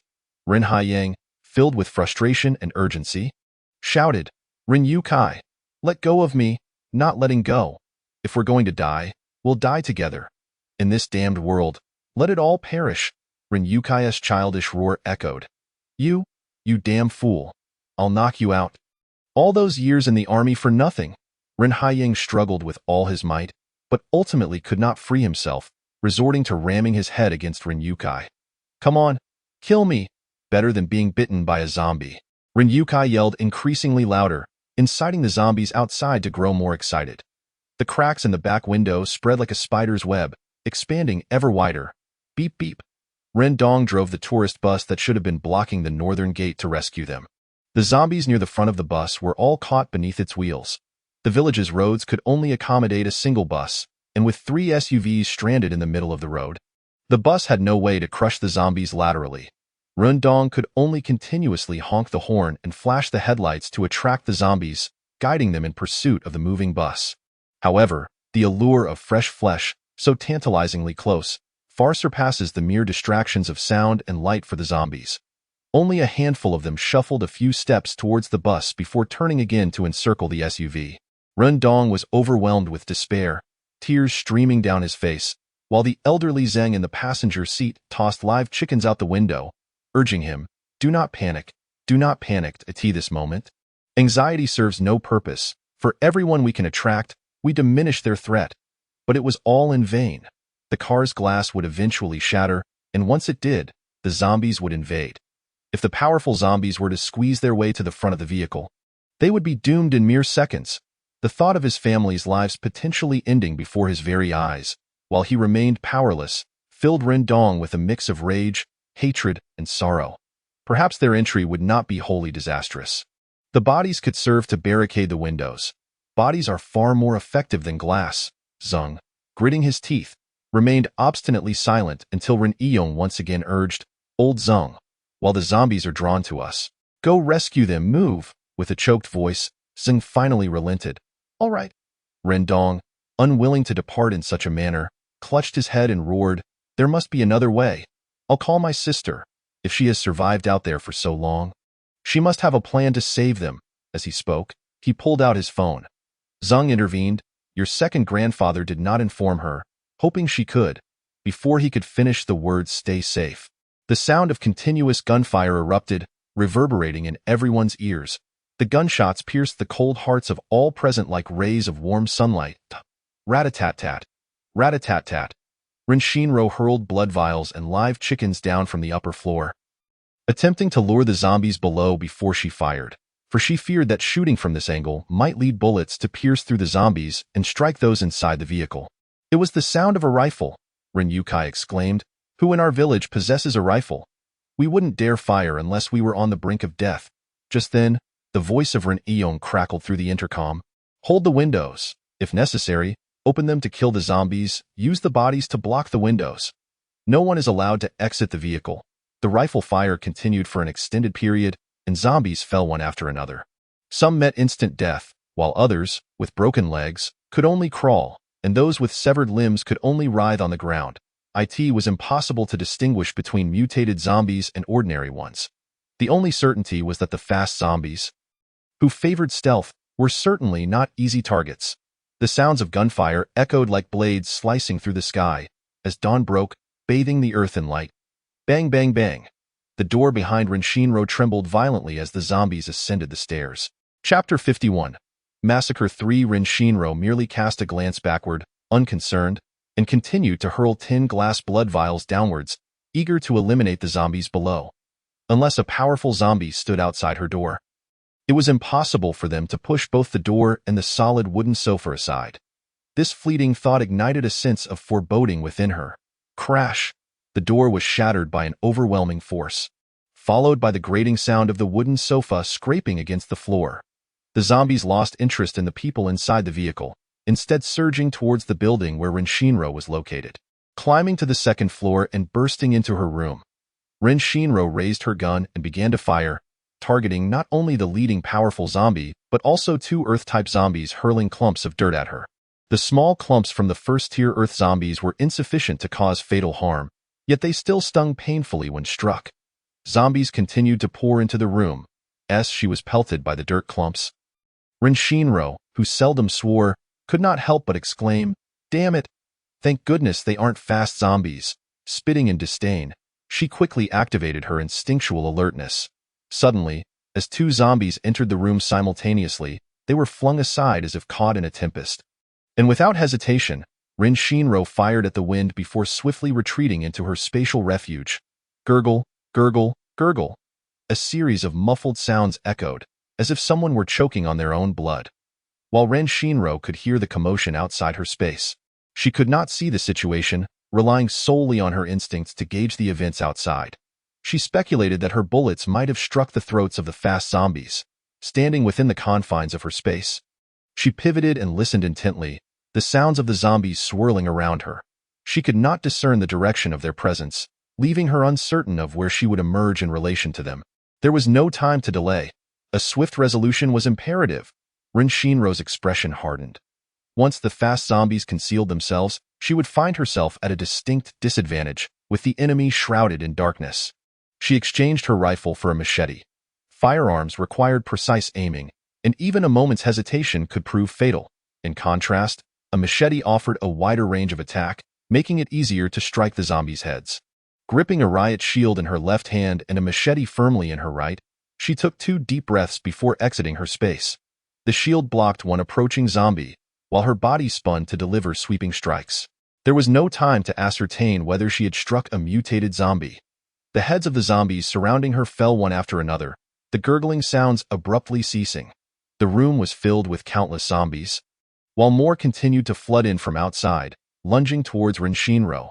She could retreat into her space, but she knew it would only provide temporary respite. The next time she emerged, she would need to reassess their positions. and the situation would likely worsen. It was crucial to confront them now and eliminate them. Slowly backing away, she pressed her back against the wall, ensuring her rear was secure. The shield fended off the encroaching zombies as her right hand continued to slash. The physique of her current body was relatively strong, yet its strength and endurance paled in comparison to her previous lives. The recoil from the rifle had caused slight bruising on her right shoulder, and against the high-intensity defense and combat, her right hand's strength began to falter. Furrowing her brow, Rin Shinro noticed the zombies outside flooding into the room like an unrestrained faucet. Just as she considered retreating into her space for a brief respite, she heard a panicked voice calling from downstairs. Ro, answer me, Grandpa is here. It was her grandfather's voice. A wave of emotion washed over Rin Xinro. In the past, during every perilous moment, one of her 15 uncles had always arrived just in time to rescue her. However, as time passed, one uncle after another fell in battle, and with every step she took, she had to calculate her path ahead, unwilling and unable to place herself in any further danger. For there was no one left to save her. The two uncles who had miraculously survived were now bound to their posts, serving the base and the people. They could no longer provide constant protection by her side. Xiao Ro, Rin Yukai called out urgently. The zombies near the door turned and howled towards the entrance. Rin Shinro's burden visibly lightened. Grandpa, I'm fine, she shouted back. Before long, the zombies in the room were dispatched one by one, and those in the corridor were also eradicated. Rin Iyong burst into the room, grasping his granddaughter's arm to check for wounds, his expression fraught with concern. Were you bitten or scratched? No, Grandpa, were you bitten? Did any of you get bitten? Rin Shinro's gaze swept over the individuals behind her grandfather. 3 uncles from the Rin family and Fong Yongfa. As she surveyed her relatives, the genuine worry and care reflected in their eyes warmed her heart. They were her possession now, their concern not for her, but for the original owner of this body. Yet, what of it? She had saved them. She had earned the right to bask in the affection they offered her at this moment. Rin Shinro said nothing further, locating the head of a mutated zombie, smashing its skull to extract the brain crystal, and handed it to Rin Iyong. Grandpa, there is this in the brain of the mutated zombie. I suspect it may be used to enhance abilities. Rin Iyong passed the brain crystal to Rin Yukai, suggesting, try eating it. Rin Yukai examined the brain crystal in his palm, noticing remnants of brain matter still clinging to it. He swallowed hard, a wave of nausea surging in his stomach, and asked hesitantly, if I consume this, will I be infected with the zombie virus? Rin Shinro guided him, Uncle, hold it tightly and think of absorbing it. According to the texts, humans could absorb brain crystals merely by holding them, while mutated beasts needed to swallow them for digestion and absorption. Rin Yukai tightened his grip on the crystal, feeling warmth emanate from it, and moments later, when he opened his palm, the brain crystal had disintegrated into dust. Rin Shinro retrieved several crystals she had obtained a few days prior from her bag and offered them to Rin Yukai. Uncle, go ahead and absorb these as well. Rin Iyong nodded in agreement. All right, just be careful. As Rin Shinro passed by Fong Yongfa, she halted and remarked, You've scared your wife enough. If you ever abandon them again to play the hero, I'll sell your wife and children. With your wife's looks, she could fetch a pretty penny. Fong Yongfa chuckled softly, shaking his head at her childishness. Rin Yukai approached and patted his shoulder, teasing, Let's go, hero Fong. Fong Yongfa shot him a sidelong glance, and the two of them descended the stairs with their arms slung over each other's shoulders. Chapter 52. Man-made Rin Iyong led his other 2 nephews, Rin Haiyang and Ran Jianjun, following behind Rin Yukai. Jianjun, Haiyang, you 2 drive to the north gate to pick up Xiao Dong and Old Zeng. Old Zeng's son is protecting the elders of the Rin family. Bring him back to my house. Second uncle, aren't we supposed to guard the 4 gates? Rin Haiyang inquired. Rin Iyong pinched the bridge of his weary nose and shook his head. If zombies can leap over the rooftops into the village, those guarding the gates won't survive long enough to report back. We need to hold a meeting first. Meanwhile, Qiao Gui and the Zhu brothers huddled in the car downstairs, trembling with fear, unwilling to follow the Rin family upstairs to rescue anyone. The horrifying scene of being besieged by zombies lingered vividly in their minds, and they were debating whether to remain in the village or head to the rescue station. Qiao Gui forced himself to appear calm, rapidly processing the situation in his mind. He covered his mouth and whispered, analyzing, given how they managed to turn the situation around so safely, with such formidable strength, we must continue to follow them. Today, we have endured hardship together with them. In future perilous times, they will undoubtedly not abandon us. Zhu Jichao glanced outside the car, anxiously checking if the Rin family had arrived, and said timidly, "Gue Gu, since we did not accompany them to rescue the secretary's granddaughter, can we truly be considered to have shared in the suffering?" Xiao Gue, sporting a cheeky grin, retorted defiantly, "How can that not be regarded as sharing in the hardship? Just moments ago, we were nearly accompanying the secretary to the grave." Zhu Fei, Zhu Ji's younger brother, concurred with Xiao Gue, asserting, "Gue Gu is right. We three were patrolling the northern area just fine, when out of the blue, we were summoned by Ren Jianjun to this place to meet our demise. He didn't even offer a warning. We nearly fell victim to his recklessness. If we did not follow to rescue the secretary's granddaughter, what right do they have to accuse us?" Zhu Ji, feeling somewhat embarrassed, turned his face away and refrained from further comment, knowing he could not contend with both of them. Ren Haiyang tapped on Xiao Gui's car window to inform them, "Gather at my second uncle's house." After saying this, he and Ren Jianjun boarded the vehicle behind them. Xiao Gui was at a loss. Was he expected to drive alone? He rolled down the window, timidly sticking his head out to shout, "Ren Jianjun, you are the driver. If you leave, who will drive? What if there are still hordes of zombies in the village?" "Gue Gu, what should we do?" Zhu Fei inquired. After a moment's contemplation, Xiao Gui patted Zhu Ji's shoulder and commanded, "You drive. Quickly follow the secretary's vehicle." Zhu Ji secretly rolled his eyes, inwardly cursing Xiao Gui from head to toe. Despite his reluctance and his own cowardice, he obediently climbed into the driver's seat. Suddenly, the pile of corpses ahead shifted, and a zombie crawled out, roaring as it approached their vehicle. "Hurry, drive, go, quickly!" Xiao Gui shrieked, his voice piercing like a soprano. Zhu Ji, in a flurry, shifted into reverse, accelerating away from this perilous path. Meanwhile, Ren Shinro stood in the store where the incident occurred, inspecting the toppled brick wall. The wall lay adjacent to the shutter door, which was only slightly deformed and had not been pushed open. She did not believe that the wall could be more easily breached than the shutter. Moving to the side of another fallen wall, she noticed a glass window, which bore only spiderweb-like cracks and was unbroken, while the brick and cement wall had been pushed down first. This was the work of a human hand, Ren Shinro was certain. In her past life, she had witnessed countless cases of individuals harming others, knowing that luring zombies to kill could leave one entirely blameless.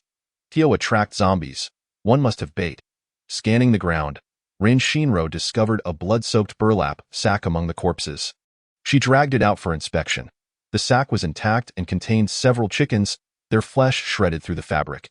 Exiting through the wall hole, she stood on the street, noting that the building from which the zombies had broken through was adjacent to another building equipped with a camera facing this direction. The police had issued a safety regulation stating that rental houses in rural areas must install at least one surveillance camera outside on the first floor. Some landlords would even install cameras in every corridor of the building. Areas populated by outsiders were prone to theft, brawls, and other criminal activities, necessitating these measures for facilitating investigations. As the secretary, her grandfather was well aware of the camera accounts and passwords for every household. Before leaving, Ren Shinro dispatched the still-crawling zombie. Standing outside her own courtyard, she overheard Run Dong shouting angrily, "My second grandfather took you in out of kindness, providing you with a place to stay, and this is how you repay him. It's one thing not to lend a hand in times of danger, but you even wish to harm others. A pack of dogs. Where did we harm anyone?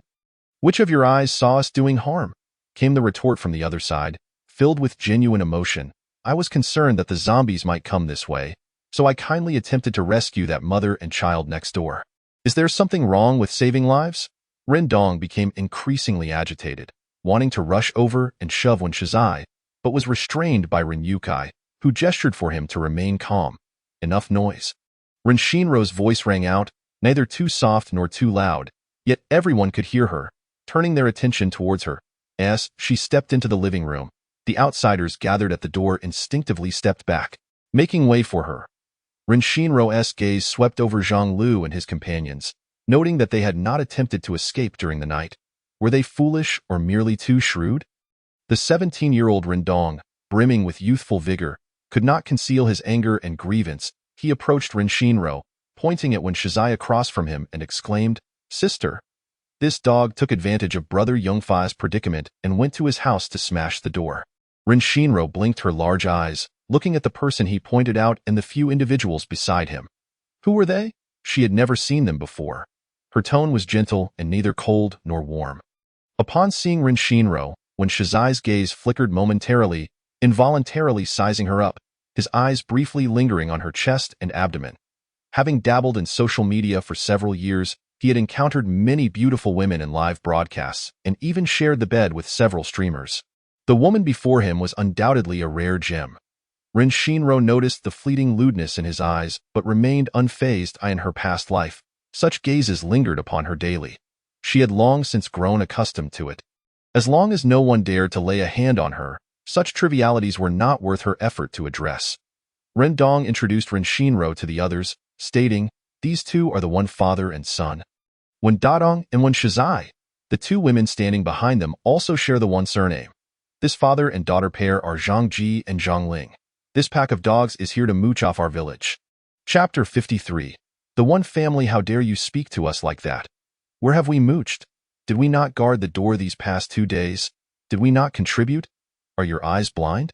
When Shizai retorted loudly, Zhang Ji and Zhang Ling stood against the wall, striving to minimize their presence, showing no inclination to defend themselves. Rin Shinro's gaze passed over Wen Shizai, landing on the two women behind him. What were their names? Rindong looked at the two women with disdain and introduced them. The older one is called Wen Xiaoqiao, and the other is Wen Annie.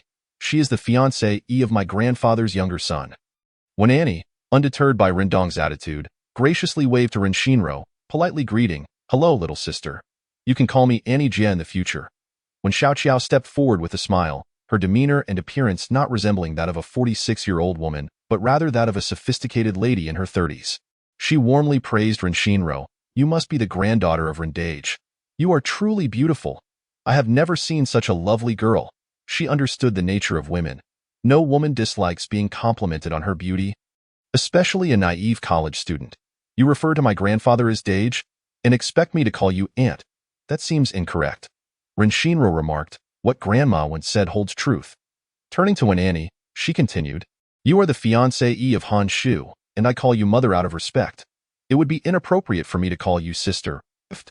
Rindong couldn't help but laugh, directly mocking, "You're engaged to someone from your uncle's generation?" How chaotic! The momentary embarrassment on Wen Annie's face was quickly replaced with a candid laugh. "From now on, I will make your Han Shu call me sister too. Ha ha ha ha." Rin Shinro chose not to respond further. She walked over to Jiang Yin, gently patting the little one's head and asking, "Did you open the door?" Her voice was not too soft, ensuring everyone in the room could hear. When Shizai loudly explained, "I knocked, but you didn't respond. I thought zombies had entered the house. I was only trying to help you and your son. I was too anxious and kicked the door. Can't you think this through?" Jiang Yan's tightly strung nerves suddenly snapped, her eyes welling with tears as she choked out, "The yard door was closed. The front hall door was closed. How could you assume zombies had entered my room? Your argument is baseless. Do you think everyone else is a fool?" Fang Yongfa, brimming with anger yet keeping a composed demeanor, softly comforted his wife. "Darling, don't cry. There's no need to argue with him."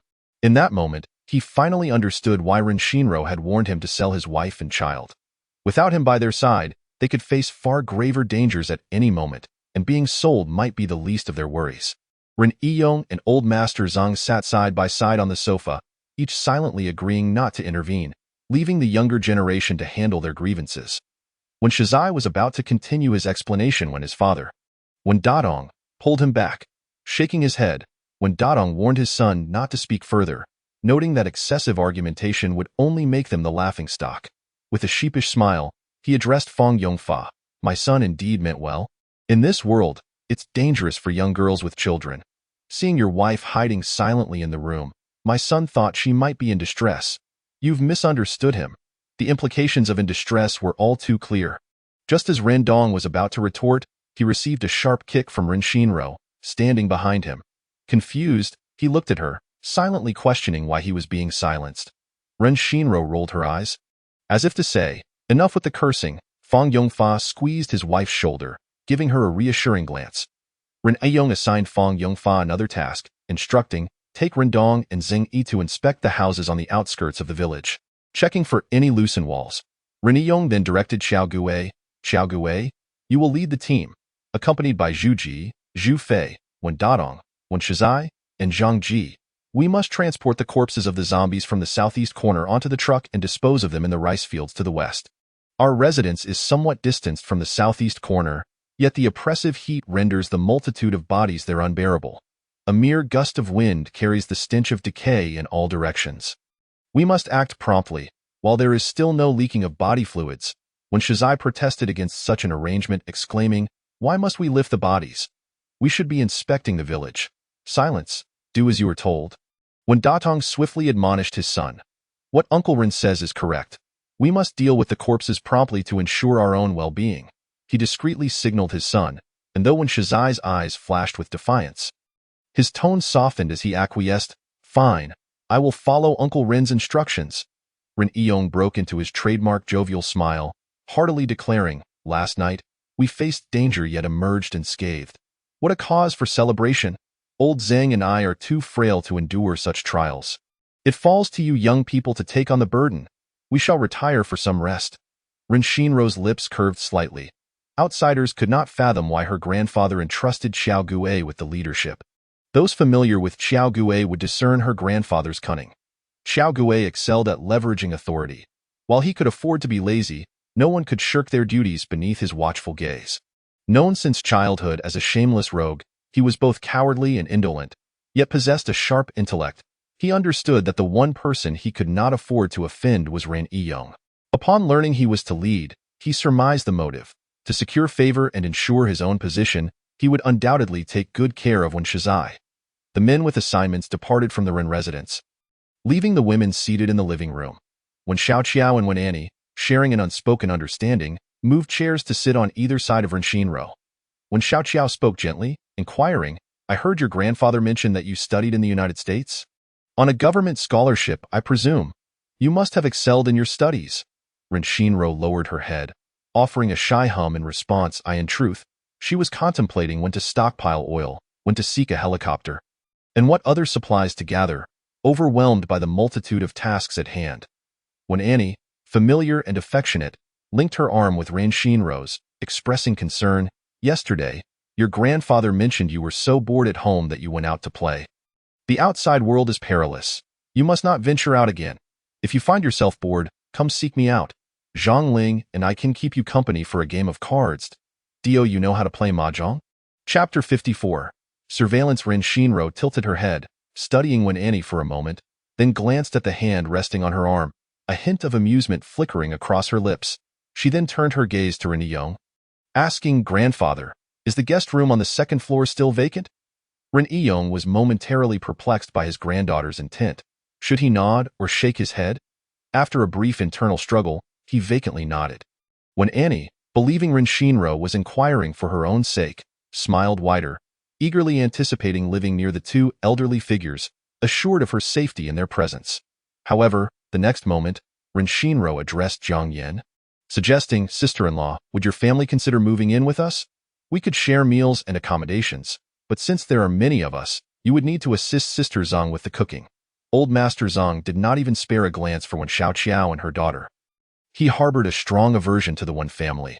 Were it not for his current inability to locate his youngest son, he would have relished demanding that the pair break off their relationship right in front of them. When Xiaoqiao and her daughter exchanged glances, each reflecting varying degrees of reluctance and guilt. When Xiaoqiao wished to stay, she longed to converse more with Ren Xinruo. Confident in her judgment, she believed that if she could win over this young lady, she could also secure the favor of the dashing Ren Yong. Yet, it was evident that the Zhang family wished for them to leave, and she needed to impress Ren Yong, refraining from overstaying her welcome. There would be future opportunities. When Xiaoqiao resolved firmly to win over Ren Yong, having encountered many capable men, she was certain that Ren Yong was far from an ordinary secretary.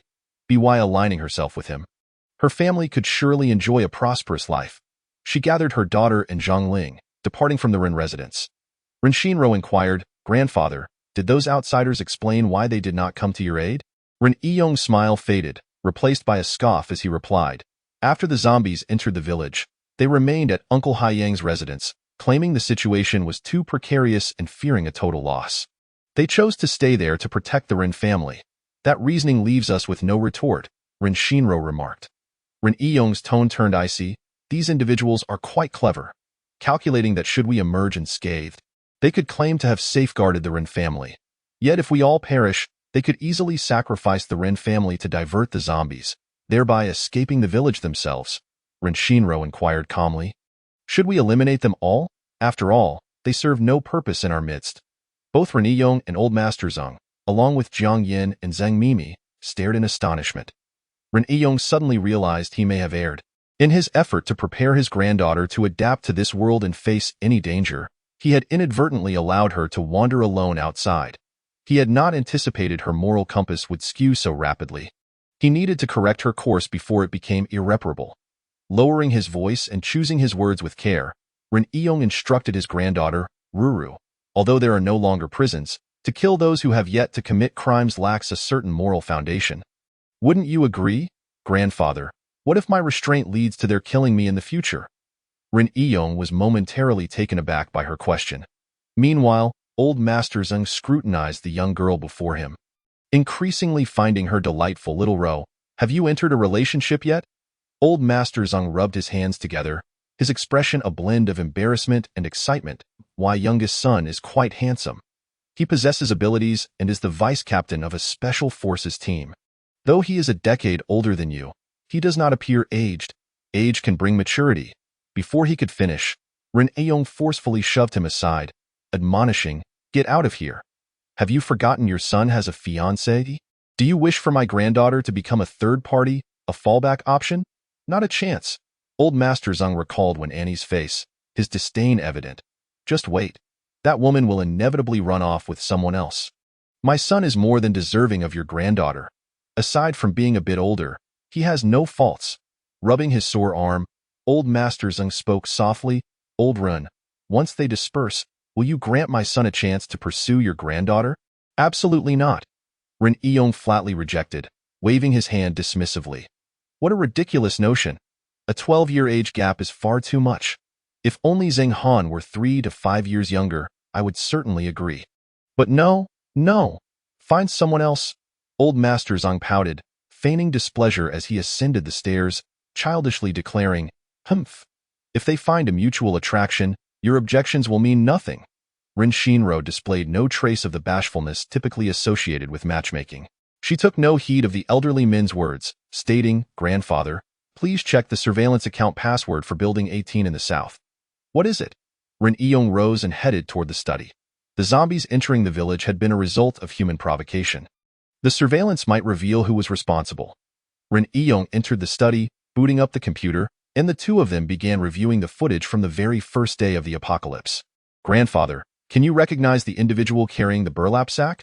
Ren Shinro could identify the faces of the villagers, but recognizing them solely by their silhouettes during nighttime footage was impossible. It's Li Long. Ren Yong stated, his eyes blazing with fury. He clicked to fast forward, and after 8 hours, Li Feiju appeared on the screen, soon departing alongside Li Long grandfather. The wall must have been compromised. Otherwise, it would not have been so easily breached. Ren Shinro informed Ren Yong of her findings. Ren Yong snorted coldly. Aside from Li Shi's family, if any other members of the Li family cross paths with you in the future, do not hesitate to show no mercy. Chapter 55. Departure. Again Ren Shinro nodded. Understood. I will not be lenient with them. Grandfather, should I seal off the entrance connecting to the neighboring village? Ren Yong pondered for a moment before responding. No need. If hordes of zombies surge from the adjacent village into ours, it is likely they have already been entirely wiped out. Should they encounter significant trouble, I will certainly receive word. At that point, I will decide whether to block the entrance or flee the village. The approach of zombies is not necessarily a bad thing. It presents us with an opportunity for training. We will inevitably leave the village, and the challenges we face in the future will be far more daunting than last night's ordeal. We must practice to grow stronger. Ren Shinro admired her grandfather's foresight. She retrieved a black bag from her storage space and placed it on the desk. Grandfather, this contains 3 rifles, several spare magazines, and ammunition. Please distribute them to a few of the uncles. There is also a handgun. Give it to Brother Yongfa. When you have the chance, teach him how to use it. If he decides to eliminate that scoundrel with the surname 1, do not stop him. Having such a scoundrel in our midst is detrimental. Ren Yong furrowed his brow slightly. turning to look at his granddaughter for a long moment. Concern etched on his face.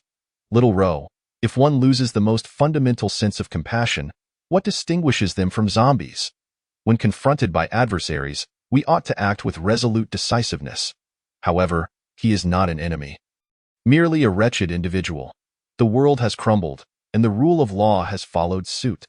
Yet, as long as the nation strives to rescue its people and endeavors to unite them, a new order, a new legal system, and a new society will soon emerge. Only with laws, systems, and constraints can society attain harmony and progress. Xiao Rou, grandfather certainly hopes for the reduction of such despicable individuals in the world. The decision not to eliminate those bearing the surname one is not out of mercy, but rather a necessity to maintain rationality and humanity. Individuals like one are bound to be ubiquitous. Can we truly eliminate them all? Yongfa's wife is quite beautiful, and opportunities to encounter such wretches will be plentiful. If she understands that mere evasion is futile and learns to counterattack and defend herself, their couple can quickly mature. Viewed from another perspective, the existence of people like one is not entirely detrimental. If, during the act of kicking down the door, Yongfa's wife were to slay him on the spot, grandfather would undoubtedly applaud. After all, with all that grandfather has conveyed, can you grasp the deeper meaning behind his words? I understand. In the future, I will strive to only eliminate those who provoke me and you. The words of the granddaughter, though seemingly correct, also appear flawed. Ren Yiyong was momentarily taken aback, ultimately exhaling a sigh and stating, "As long as you comprehend." Ren Yiyong suddenly found himself at a loss on how to guide his granddaughter. In such a world, goodness is reserved solely for one's own. She is not wrong. Should there come a day when my granddaughter becomes a female assassin or a ruthless villain, soaring through life is not inherently negative. As long as she does not harm the innocent, his upbringing would then be deemed a success. Finding a capable son-in-law to look after his granddaughter has become Ren Yiyong's most pressing desire. He opened his bag, fiddling with the rifle, aiming and lowering it repeatedly, his eyes glinting with fervent excitement as he lamented, "It has been many years since I last held a rifle. You could enlist the help of your old comrades to set up a stall." Establishing a cooperative for exchanging brain cores, Ren Yiyong playfully flicked his granddaughter's forehead, laughing, "Are you suggesting that grandfather should switch careers to become a tycoon?" Ren Shinro rarely displayed a playful smile. Raising her eyebrows in jest, "Grandfather, that elder lady from the one family is quite attractive. Your gaze seems rather unusual. You ought to keep a tight belt, lest the old lady invade your dreams and give you a fright." Ren Yiyong chuckled and retorted, "What kind of beauties have I not seen? Back when I was a leader in the army, I attended numerous banquets and was often approached by models and stars. I have never indulged in such fleeting pleasures. It is not worth it." Ren Shinro smiled and chose not to dwell on that topic. She retrieved a box of rifle ammunition from her space and tucked it under the desk, stating, "This box of bullets will keep you entertained for many days. I am leaving now." Ren Yiyong fixed his gaze on his granddaughter's departing figure, calling out, "Remember to call if you encounter danger. You little brat." Still holding a grudge, Ren Yiyong continued to fiddle with the rifle, chuckling. At 16, Zhang Mimi stood gracefully, her complexion fair and her eyes clear, resembling a small white chrysanthemum untouched by dust. She shyly greeted Ren Shinro, "Sister Xiaoro." Having been influenced by Ren Dongzuo's constant references to sister, Ren Shinro inexplicably grew fond of the role, feeling a thrill at being elevated in status. She was no longer the youngest in the family. After a moment's hesitation, Ren Shinro approached Zhang Mimi and gently patted her head, saying, "Good girl." Zhang Mimi's fair cheeks flushed pink, and she let out a shy giggle. Ren Shinro took out 2 military daggers from her bag, handing one to Zhang Mimi, a welcome gift. "Carry this with you every day." Zhang Mimi eagerly accepted the dagger, jumping with excitement. "Thank you, Sister Xiaoro, good girl," Ren Shinro replied as she walked towards Jiang Yin. Offering the other dagger, "Sister-in-law, this dagger can be strapped to your ankle." Jiang Yin accepted the dagger, her voice slightly choked. "Thank you. If it weren't for you, Yongfa might have been reduced to mere bones." With tears welling in her eyes, Jiang Yin looked at Ren Shinro, gratitude mingled with a hint of fear and grievance. "Sister-in-law, Yongfa cannot be at your side all the time. You must learn to kill zombies and, more importantly, learn to protect yourself. Only then can you keep little Fafa safe." Ren Shinro refrained from elaborating further, changing the subject to say, "I will be gone for a while. If my grandfather encounters danger again, Please inform me. Tears streamed down Jiang Yan's face as she nodded repeatedly. All right. Be careful on your journey, MHM. Ren Shinro replied indifferently, leaving the Ren residence. Jiang Yan watched Ren Shinro's capable figure fade from view. Wiping away her tears as she gazed at her son's adorable sleeping face, her expression gradually hardening. Outside the southern gate, numerous zombies roamed, and Ren Shinro chose to exit from the western exit. Leaving the southern gate's zombies for those in need of training, she altered her plans, deciding against stockpiling fuel in the city first. Instead, she drove onto the highway, heading towards the neighboring Jingling City Aviation Training Academy. This school specializes in helicopter pilot training. I suspect there must be helicopters on campus. Ground travel is fraught with dangers, and currently, there are no mutated birds, making aerial travel much safer. Zhang Mimi was intently scrolling through videos on her phone when she was startled by an unexpected call. Her gaze shifting to the handsome Rendong. Sister Xiaoro is leaving. Rendong stared blankly at Zhang Mimi and asked, "She left. Where did she go?" Zhang Mimi attended a private girls' high school, and her father was strict with her. Aside from male relatives, she had never engaged in a direct conversation with boys her age. "Oh, so you are a stutterer. No wonder I have never heard you speak." She thought that it's all right, don't feel inferior. You can speak boldly from now on. Our family does not discriminate against stutterers. Rendong slouched on the sofa, offering a grandiose consolation to Zhang Mimi. Zhang Mimi wanted to retort, but faced with the handsome Rendong, she felt inexplicably nervous. She could only curse inwardly. Who stutters? You are the stutterer. Your whole family are stutterers. Rendong propped his legs on the coffee table, shaking his foot, prompting Ren Haiyang to shout, "Sit properly, look at yourself." At Rendong's father's bellow, he immediately straightened up, fearing that even a moment's hesitation might lead to punishment. Ren Yukai, sitting nearby with his legs crossed and smoking, cast a teasing glance at his nephew. Ren Haiyang shot him a stern look, causing Ren Yukai to immediately uncross his legs. Having served as an instructor in the army for 10 years, Ren Haiyang relished in instilling discipline. At that moment, Ren Aiyong appeared at the study door, calling out, "Yukai, Haiyang, Jianjun, Yongfa, come to my study." Without a second of hesitation, Ren Haiyang rushed into the study. TSK, it is indeed the second grandfather. When he calls, my dad would even hold off on passing gas. Rendong lightly teased as Ren Yukai passed by Rendong. He playfully knocked his head. If your second grandfather called for you, would you dare waste time? Don't just sit there. Drive over and see if Xiao Gui and the others have finished clearing the bodies. Rendong pouted, rubbing his sore head as he made his way outside. Zhang Mimi watched his retreating figure, covering her mouth to stifle a laugh. Silly. Cough, cough. Zhengyi cleared his throat, reminding his daughter. Where are your eyes looking? Ren Yong nodded, instructing his 3 nephews. Each of you take a rifle and 2 magazines. Find a sturdy shoulder bag to carry extra ammunition. Shooting can easily injure our own people, so refrain from using firearms unless absolutely necessary. Ro has sealed off several entrances to our village. I haven't had her seal the routes leading to the neighboring 3 villages. A few zombies wandering about can be quite beneficial for practice. Jianjun, you and Yongfa must take your wives along to slay zombies. Initially, you can have Haiyang and the others capture a few zombies and keep them in a house for practice. Once familiarized, take them out to hunt. Any girls over 16, as long as they are willing, can join you for practice. The girls will develop self-defense skills, making things easier for all of you. Fang Yongfa replied earnestly. Understood, second grandfather. Ren Yong continued to relay precautions to his 3 nephews. If outsiders inquire about firearms, there's no need to hide. Just say Ro picked them up on the road. Be cautious of the one mother and daughter, as well as the girl surnamed Zhang. Keep a tight rein on your belts. Don't let lust cloud your judgment and get stuck. He focused intently on caressing his beloved Type 191 assault rifle, his gaze akin to that of an infatuated man. Ren Aiyong shot him a disdainful sidelong glance and continued, the current plan is to head to the coastal base with the rescue team in a month. Traveling by land. The dangers along the way are unknown. The road will not be solely filled with zombies, but also with fleeing individuals. It will undoubtedly be fraught with peril. At that time, we must not fully rely on the rescue team for protection. We must remain vigilant and be prepared to safeguard ourselves and the vulnerable. In the meantime, form your own training groups. There are no zombies near our village, so head to the neighboring village to practice. Let everyone acquire the ability to protect themselves. Yes, second uncle, the 3 chorused. Ren Yong instructed his eldest nephew. Haiyang, have Li Shi and his son-in-law guard the north gate. Tell him to train his son-in-law more. That lad appears frail but is not as defenseless as he seems.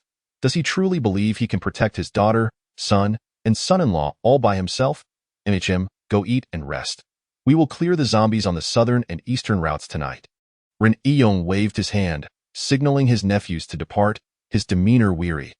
All right, second uncle. Upon entering the house, when Shizai angrily tossed aside his shoes, exclaiming, "What is this nonsense? Those worthless dogs, they do nothing but command us. It is evident that you are nothing but a good-for-nothing scoundrel. Damn it. Enough. Hurry up and take a break." When Xiao Qiao handed a bottle of water to her nephew, delivering a merciless reprimand. Look at the mess you've created. During that life-and-death crisis yesterday, you still aspired to engage in such antics. What kind of rubbish is swirling in that head of yours? When Shizai awkwardly drank the water, too afraid to retort a single word. He feared no one, not even his parents, but he trembled before his seemingly gentle aunt, when Xiao Qiao. His fortune of earning a small fortune and driving a luxury car upon graduating from university was entirely reliant on the connections when Xiao Qiao had cultivated with the powerful. Chapter 56. When Xiao Qiao. Unfazed by the presence of Zhang Ji and his daughter, when Xiao Qiao glared fiercely at her nephew and scolded, "Are you foolish? Once we reach the official base, what woman will you be able to bed? Why the rush? Shouldn't you prioritize saving us in times like these? Do you only care about your pathetic little legs? Is it unbearable for you to go a day without digging a pit?" When Xiao Qiao's genteel demeanor vanished, replaced by the countenance of a ravenous wolf, her expression twisted and her tone dark and harsh. "You fool. After years in the business world, you still don't know where to open your eyes. No wonder you're stuck driving a car worth only a little over $1 million. You can't even afford a Lamborghini." When Xiao Qiao relentlessly berated her disappointing nephew, blaming him for ruining her plans. "You insufferable idiot. On the very first day we arrived here, I warned you not to engage with the women in the village, in front of that old man from the Ren family. You ought to be subservient. If he tells you to go east, you must not venture west. This old man is clearly a man of the world. He is certainly more useful than old Zhang.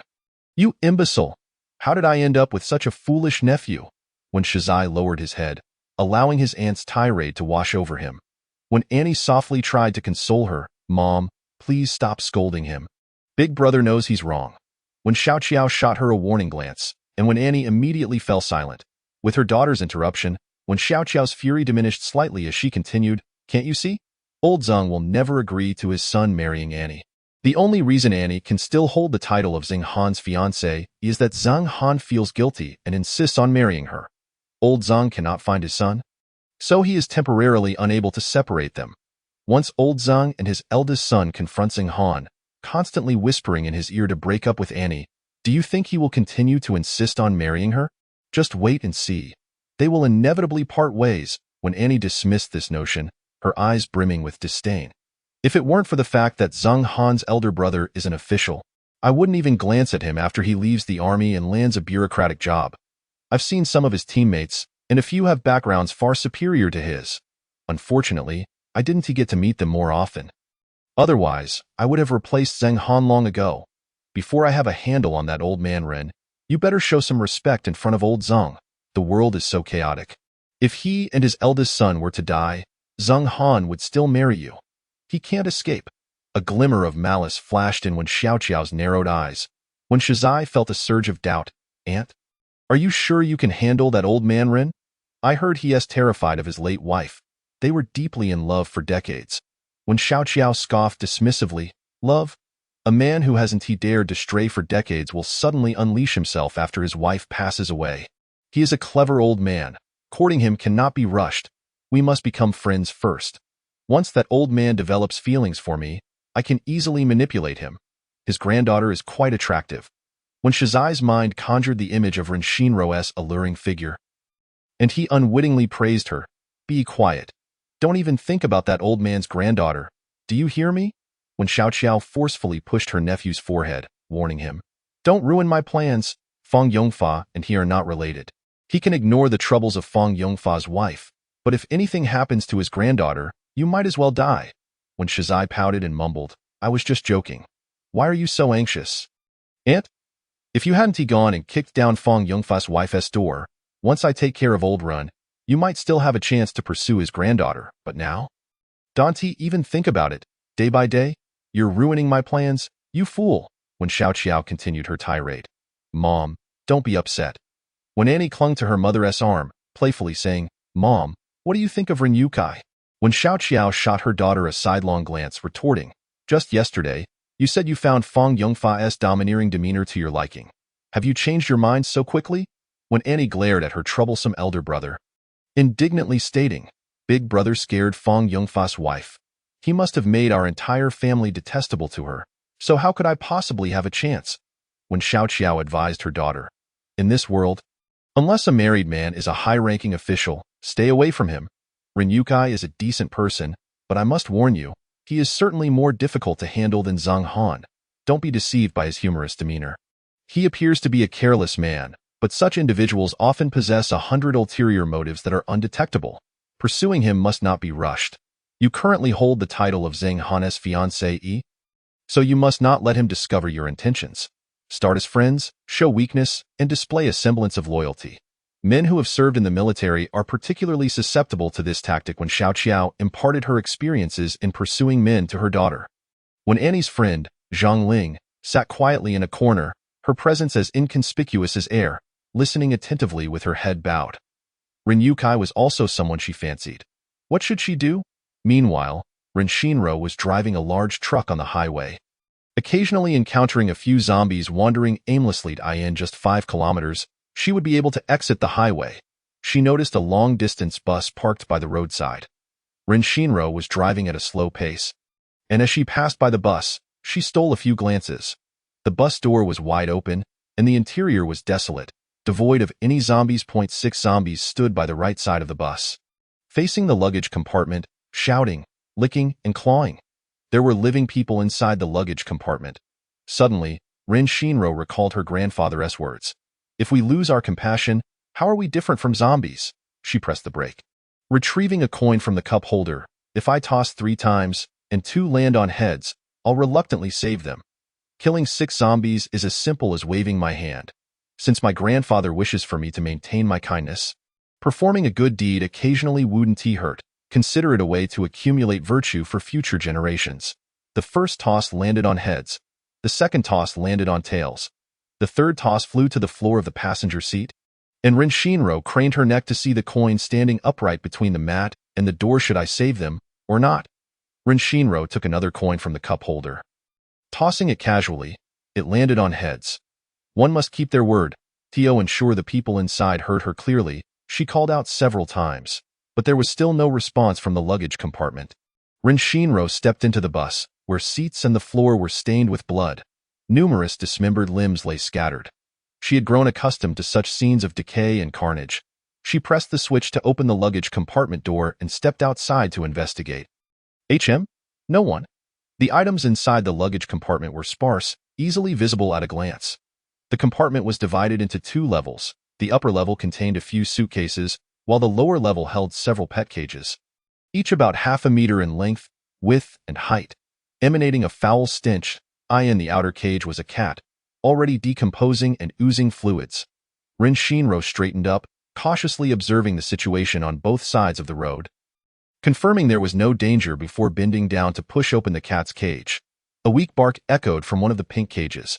Ren Shinro picked up the pink cage to find a small, light beige puppy lying inside, half-closed eyes, thin and barely alive, resembling a local dog. The cage had an automatic water and feeding device, but the water bottle was empty, trapped in the truck for so many days without water. The puppy was surely dehydrated. If you can survive, you can follow me and I'll provide food, shelter, and care for you. Ren Shinro filled the water bottle and placed the cage in her spatial planting area, extending her finger to gently stroke the little dog's head, encouraging, stay strong, little pup. Ren Shinro exited the space and walked towards the truck, when behind her, another dog barked from the luggage compartment, sounding far more spirited than the little local dog. Ren Shinro turned around and found the source of the yapping behind 2 pet cages. A small, wrinkled dog, resembling a little old lady, was wagging its tail and walking unsteadily. It was a small pug. In contrast to the local dog, The pug's food container was empty, but it still had plenty of water left. It is said that pugs have hearty appetites and can easily get hungry. This little fellow staggered about, clearly famished. Rin Shinro scooped up the tiny dog, wrinkling her nose in distaste, saying, "You're so small. What help can you offer me?" Once fully grown, a pug can reach a maximum height of only 28 centimeters. With short limbs, yet they are quite voracious, love to bark, and snore while sleeping. Rin Shinro felt she shouldn't keep such a creature. The little pug nestled in her palm, tilting its head to lick her hand. "Don't lick, you're filthy," Rin Shinro chuckled, feigning disgust. "I feel like you little one might die even faster than the local dog.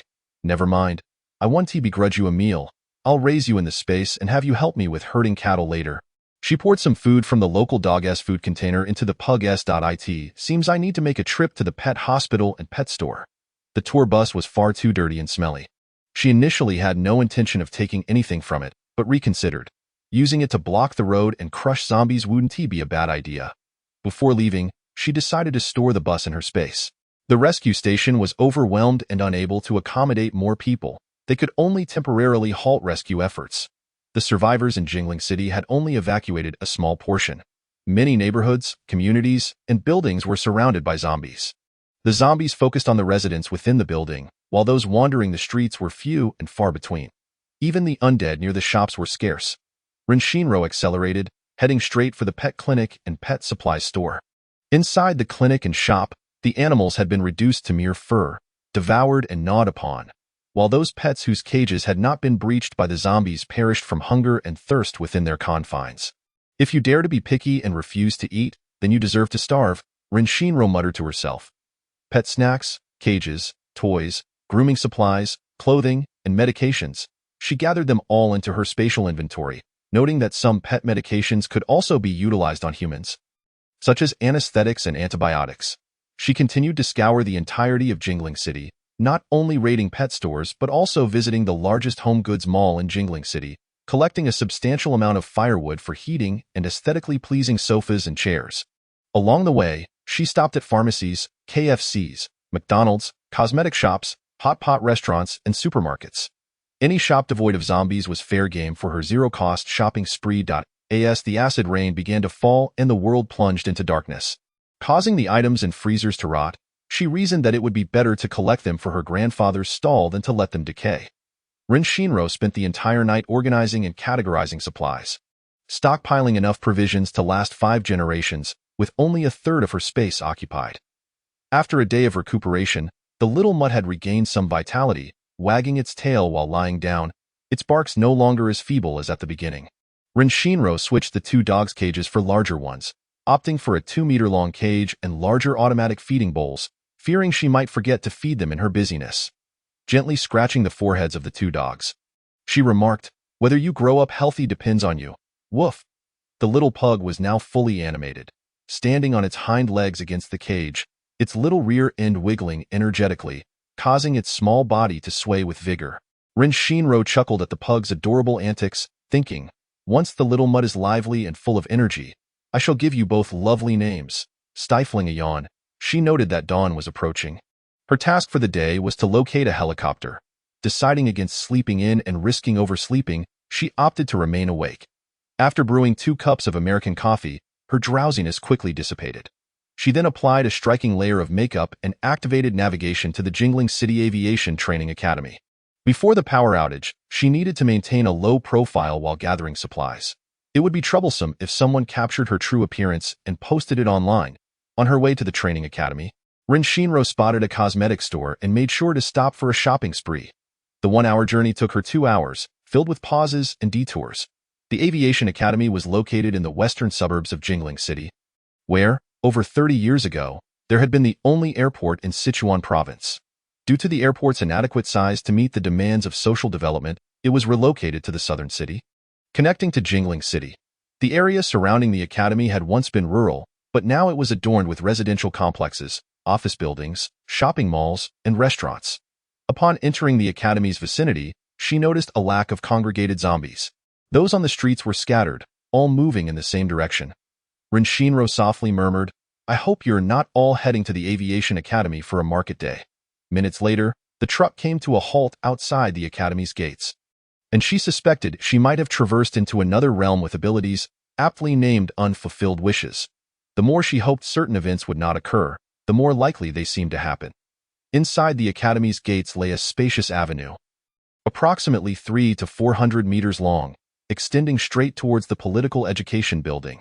Outside the building, a throng of zombies faced the teaching block, roaring, howling, pushing, and jostling among themselves. Rescuing humans seemed utterly futile. All the effort would yield no reward. Rin Shinro stowed her binoculars and drove through the school gates, taking a left turn onto another road.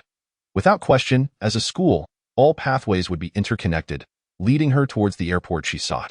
Meanwhile, 13 men clad in military uniforms stood by the window of the second-floor conference room in the political education building, their eyes fixed on a red truck that had just turned and disappeared from view. Chapter 57. An unfortunate encounter. When Mufeng stroked the stubble on his chin in silence, his gaze fixed on the school gate 300 meters away, lost in thought. Just as Chen Jie was about to speak, Mo Heike patted his shoulder reassuringly. "Don't be impatient. The captain will come up with a solution." Chen Jie was seething with anger. "We've been trapped here for a day and a night, and the command center can't spare a few boxes of ammunition for us? Why do I feel like they want us to fend for ourselves?" Chen Jie kicked a chair in the conference room in frustration. "We undertake the most perilous tasks, endure the worst rations, and can't even receive adequate ammunition. Do they think we're gods?"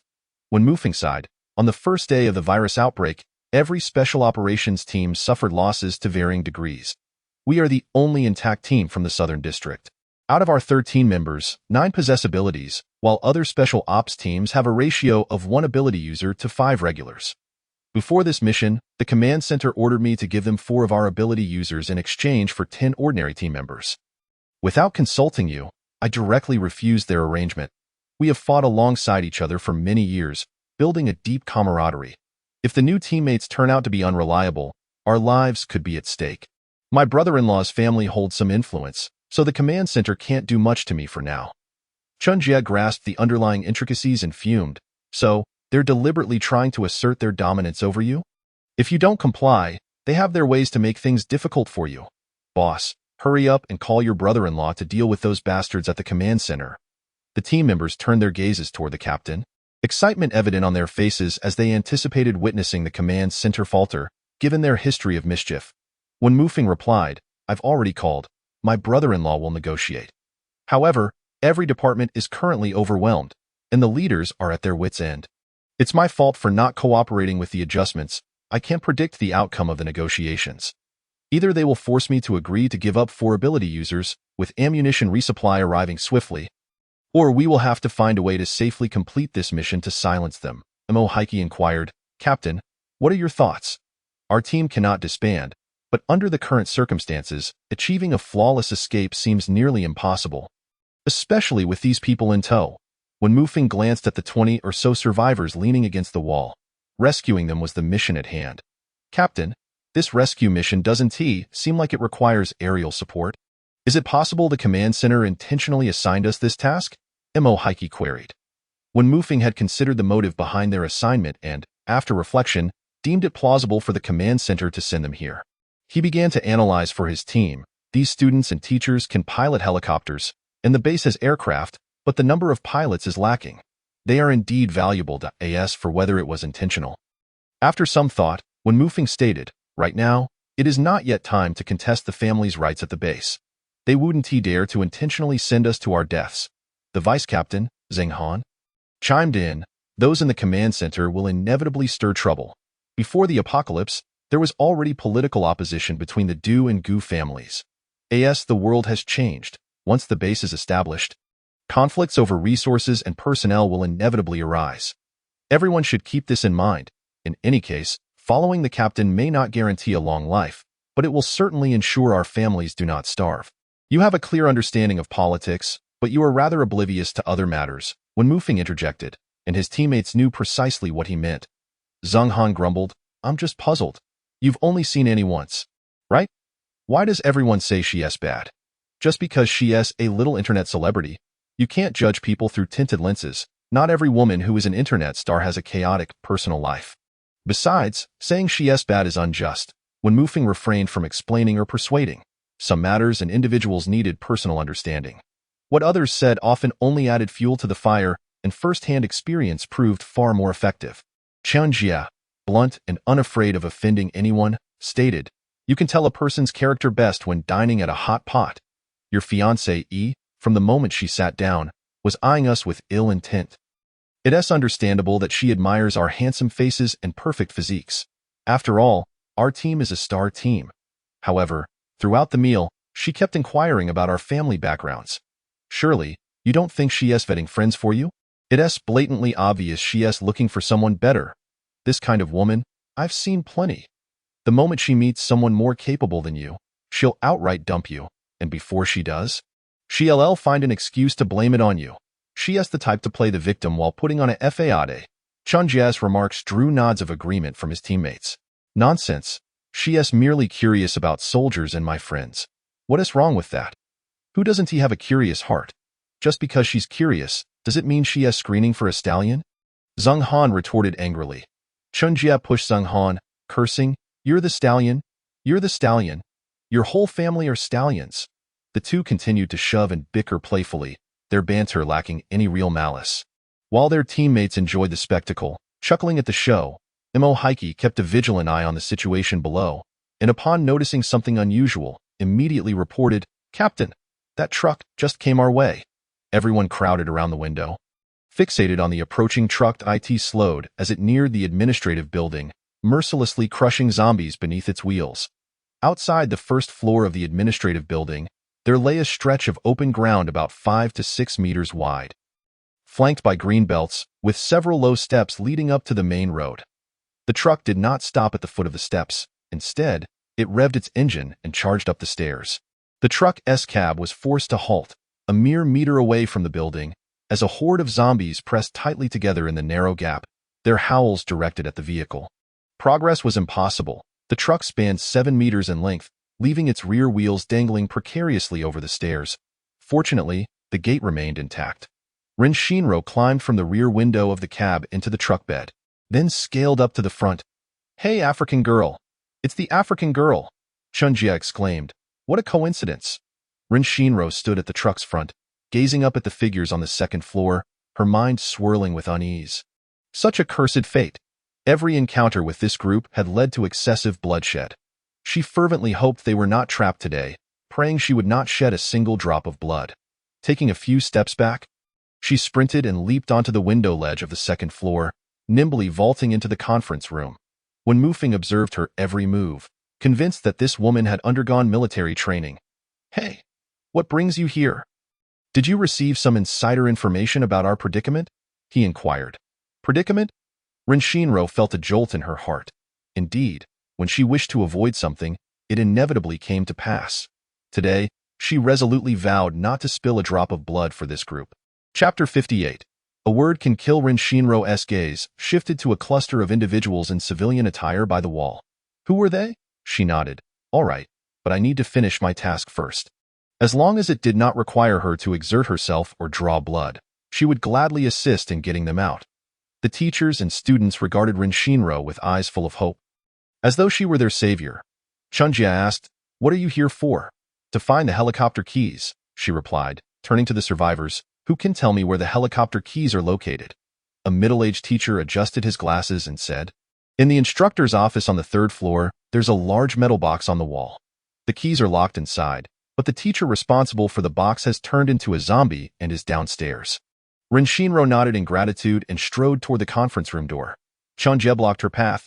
"You can't go out. There are enhanced zombies outside." Ren Shinro asked, "Could it be speed-enhanced zombies?" After speaking, she scolded herself inwardly. She truly had a penchant for trouble. Qian Jia shook his head, explaining, "We can't confirm if there are speed zombies, but we know there are 2 rock-throwing zombies, along with several ordinary ones. The strength zombies are downstairs. We've barricaded the door with a dozen desks, and they cannot push through for now." Ren Shinro replied indifferently, circumventing Qian Jia as she continued toward the conference room door. "Once I step out, you must close the door immediately," she cautioned. The room fell into a hushed silence, with everyone believing the woman had lost her mind. Qian Jia once again obstructed her path. "Are you really going to rush out just for the keys? What do you need the helicopter keys for? Close the door quickly once I'm outside, Ren Shinro reiterated, sidestepping him only to be halted again. This time by two young men, students from the aviation academy. Beautiful lady, are the truck keys in the vehicle? The tall, slender young man asked. Ren Shinro instantly grasped his intent. A smirk played on her lips. What of it? If you hand the keys to the soldiers, we'll wait for you to come down and leave together. No, she replied, attempting to maneuver past them, only to be blocked once more. Drawing her handgun from its holster, when Mufing's eyes flickered. It was his Desert Eagle. The truck belongs to me. None of you have the right to demand I relinquish the keys. Step aside, or you will face death, Ren Shinro declared with a chilling tone, her smile unwavering. Having witnessed Ren Shinro's lethal capabilities, when Mufing and his companions were convinced she would indeed pull the trigger. Zhang Han stepped forward to scold the two obstructing youths. Don't be foolish. Let her pass. The atmosphere shifted into one of tension. One young man immediately relented, tugging at the tall one, urging, let her go. What you do is none of my concern, Ren Shinro retorted, her smile unfaltering. So, will you let me pass or not? Not. The tall young man defiantly declared, head held high. Who are you trying to intimidate? If you don't hand over the truck keys, you won't be able to go anywhere. Zhang Han, move him. When Mufing interjected, positioning himself between Ren Shinro and the tall young man, gently persuading, we'll take him away. There's no need for bloodshed. Ren Shinro, her finger resting on the trigger, withdrew it and placed it outside the guard. Is he your relative? Zhang Han and Qianjia's expressions darkened, hastily pulling the tall young man aside. The two felt a chill run down their spines. They had just seen Ren Shinro's finger twitch. Had they waited half a second longer, the trigger would have been pulled. The tall young man shook off Zhang Han's grip, completely oblivious to his near brush with death, shouting, why are you pulling me? If she dies, we'll remain trapped here. We will die here. Do you care so little for the lives of ordinary people in your political struggles? It is difficult to maintain composure when one's life is at stake, and his words incited a number of others, leading them to surge toward Ren Shinro. Zhang Han led the charge, and together with his comrades, they spread their arms to block the crowd. 13 soldiers formed an unyielding wall, impervious to any attempts to push them aside. In a moment of desperation, the tall young man swung his fist at Zhang Han, and with him leading, others began to strike at the soldiers, scratching, punching, kicking. The special forces remained silent, not retaliating, merely offering calm words of reason. Raising her gun, Ren Shinro aimed it at the crowd, this time not allowing Wen Mufing a moment to intervene. Bang! The tall young man fell, struck in the thigh. He clutched his leg, his face turning pale as he collapsed to the ground. Pain etched across his features. The sound of gunfire and the scent of blood heightened the frenzy of the zombies outside, their pounding on the door intensifying. The agitated crowd recoiled in fear. Pressing against the walls, silenced by terror, when Mufing opened his mouth to speak, Ren Shinro shot him a cold glare, seizing the initiative. If you utter a single word, I shall kill one person. Care to test me? When Mufing promptly sealed his lips, feeling a sense of helplessness in the face of her resolve.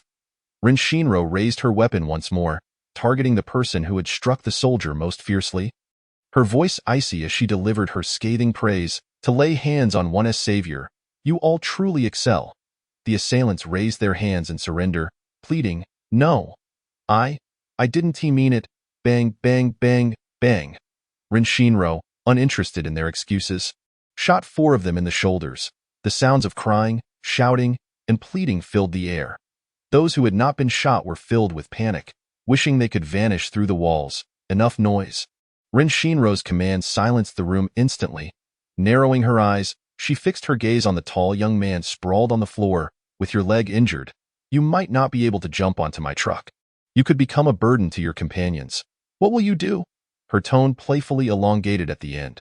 The tall young man trembled, sweat beading on his forehead, unsure whether it was from pain or fear. He finally comprehended why the soldiers sought to drag him away, preventing him from obstructing their path. This woman's gun was not merely for show. Chapter 59. The Great Cleaver. Upon seeing the tall young man fall silent and compliant, Ren Shinro holstered her Desert Eagle and drew a great cleaver from her back, striding toward the conference room door while languidly announcing, I'm opening the door now. We'll cover you as you go. When Mufeng assured her, Ren Shinro cast him a dispassionate glance but did not refuse. Qianjia opened the door, and the zombies outside surged forth. Zhang Han and several teammates unleashed a barrage of gunfire at the zombies in the corridor. As the gunfire ceased, Ren Shinro charged out, wielding the cleaver with lethal precision, a stroke for each foe, swift and merciless. Wow, this girl slays zombies even more impressively than our leader. She is so cool I might just bleed. Qianjia exclaimed, his eyes gleaming with admiration. Zhang Han's tone brimmed with envy as he explained, "Did you see the red cloth with bullet holes on the handle? That is a cleaver wielded by members of the Great Knife team established during the anti-Japanese war. A cleaver meant for slaying invaders. I'm certain the one in her hands is not a mere imitation. My father said that only the most formidable warriors can bear such a cleaver into battle. Back then, only 500 warriors were deemed worthy to wield such a blade. After the war, merely 20 survived. Yet, those 500 warriors vanquished over 20,000 invaders. Even those with guns couldn't match their kill count. After liberation, the Great Cleaver had to be surrendered to the state, unless what? Qianjia asked, excitement palpable. Thus, it's possible that this girl hails from one of those two families? Is she a major? Which unit does she belong to? Qianjia's eyes sparkled. She is incredible. I must cling to her coattails. 13 Special Forces soldiers clustered at the doorway, staring in awe as Ren Shinro carved her way to the staircase corner. When Mufeng directed his team to clear the bodies at the entrance, close the door. Boss, aren't we going to help her? Qianjia queried. Oh, Heike looked at him as if he were foolish. Does she look like she needs help? We're the ones in need of assistance.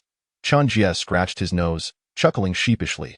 When Mufeng pointed to the injured survivors, commanding, Heike, Zitao, go assist them with first aid. You can't let her shoot. She is going to kill us, and you're still helping her.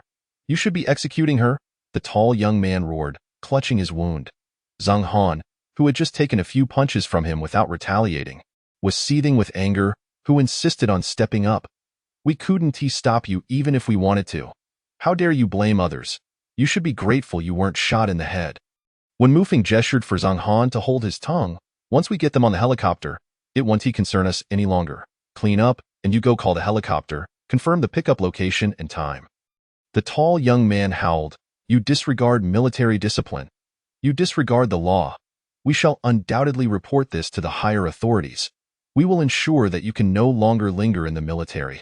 If it weren't for our pre-existing military status and the missions binding us, do you truly believe we would be willing to risk our lives for ungrateful wretches? Our lives are not trifles. Fool, feel free to report us. I would relish being a survivor who feasts at no cost.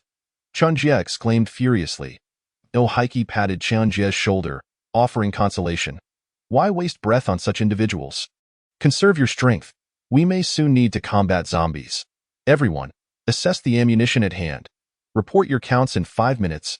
When Mufeng commanded, that moment, the doorknob of the conference room began to turn unexpectedly, prompting Wen Mufeng to raise his gun and aim.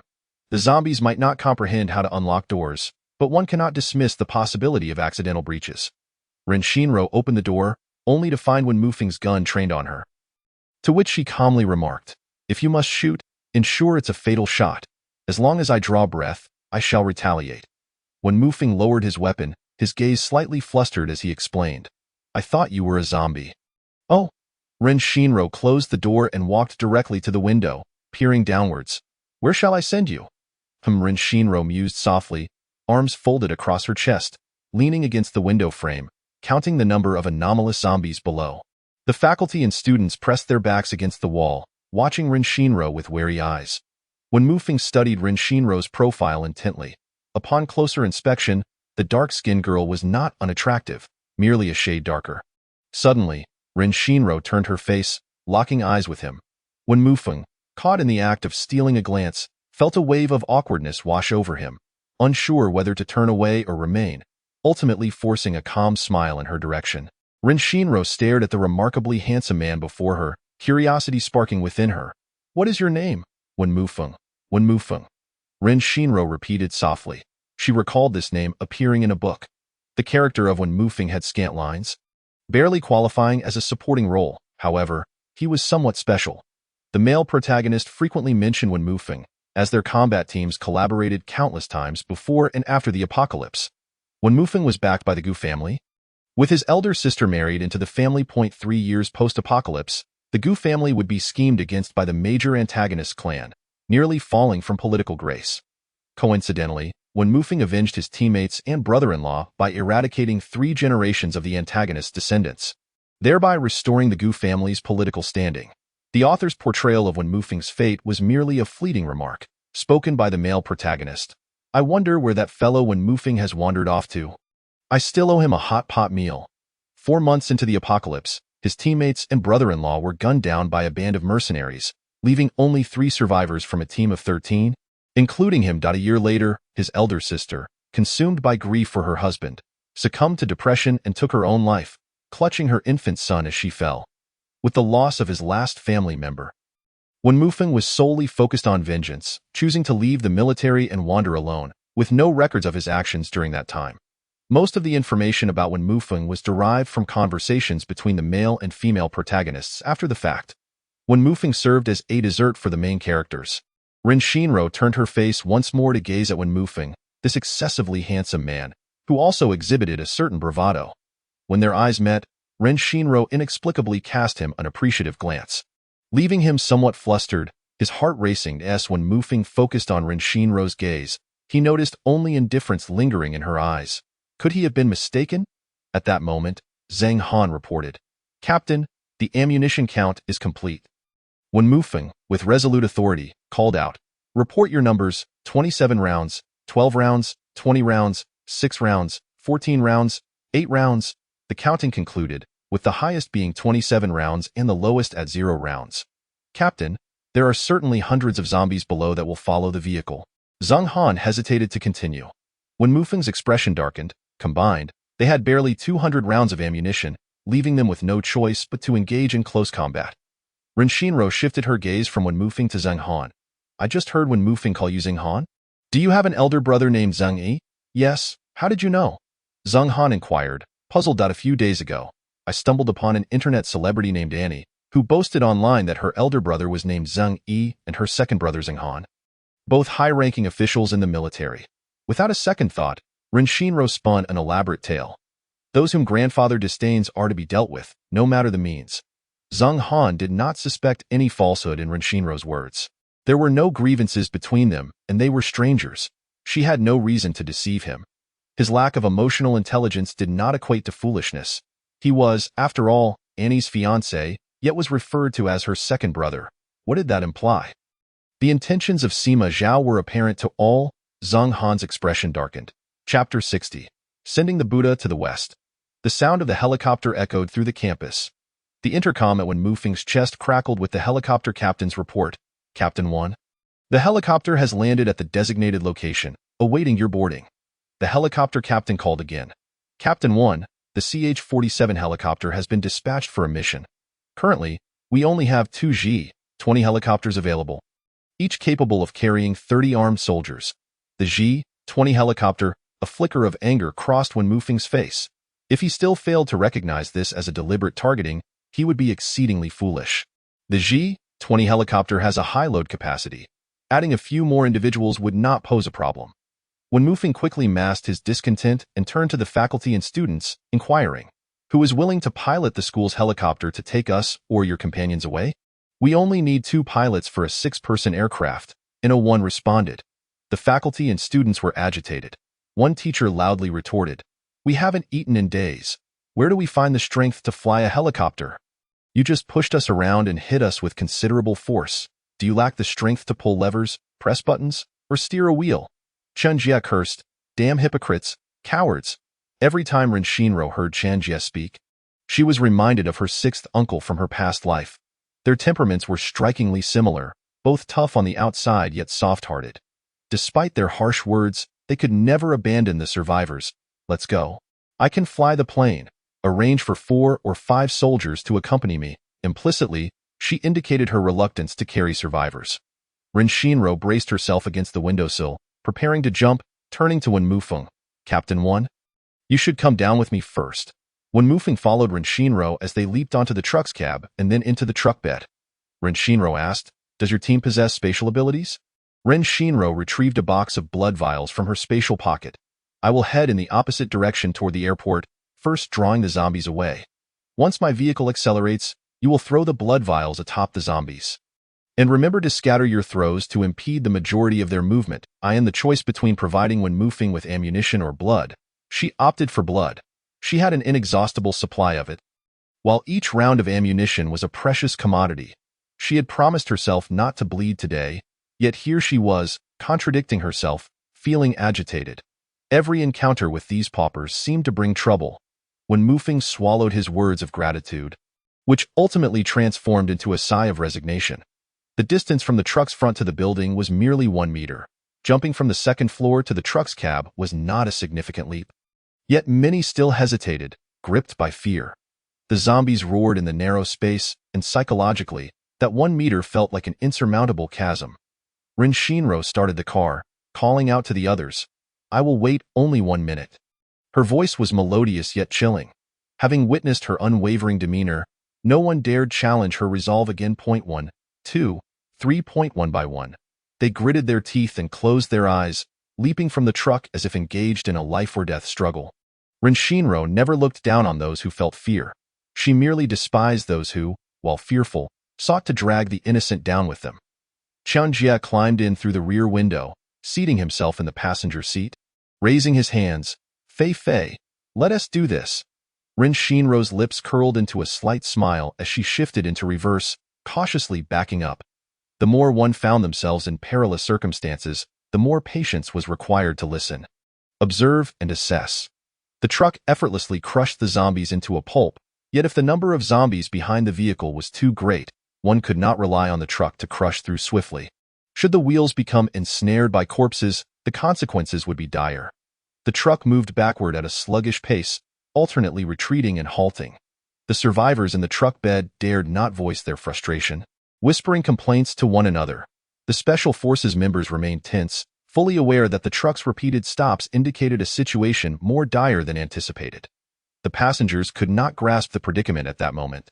Only the driver felt the pressure the zombies exerted on the vehicle. Wen Mufeng climbed into the back seat through the rear window, gently inquiring, "Would you like me to take the wheel? Are you implying I am incapable?" Ren Shinro retorted. Through the rearview mirror, Wen Mufeng saw Ren Shinro wearing her customary indifferent expression, uncertain if she was upset. The wave of inexplicable anxiety washed over him, prompting him to clarify, "No, I merely thought, with you constantly pressing the clutch, your foot must be tiring. I don't want you to tire out." This was not the primary reason for his desire to take over. He simply felt uncomfortable with a group of men doing nothing while a woman bore the burden. Wen Mufeng nearly stumbled over his words, experiencing for the first time the sensation of panic leading to clumsiness. Why had he said that? Chapter 61. Sending the Buddha to the West too. Ren Shinro remained focused on driving, as if she had not registered his prior comments. The atmosphere in the cab became somewhat awkward. Qian Jie's eyes widened in astonishment as he turned to Wen Mufeng, whispering, "Boss, are you all right? Have you lost your mind?" Over the years, various female soldiers had sought to forge unions with their team, and the boss was undoubtedly one of the most coveted male soldiers among them.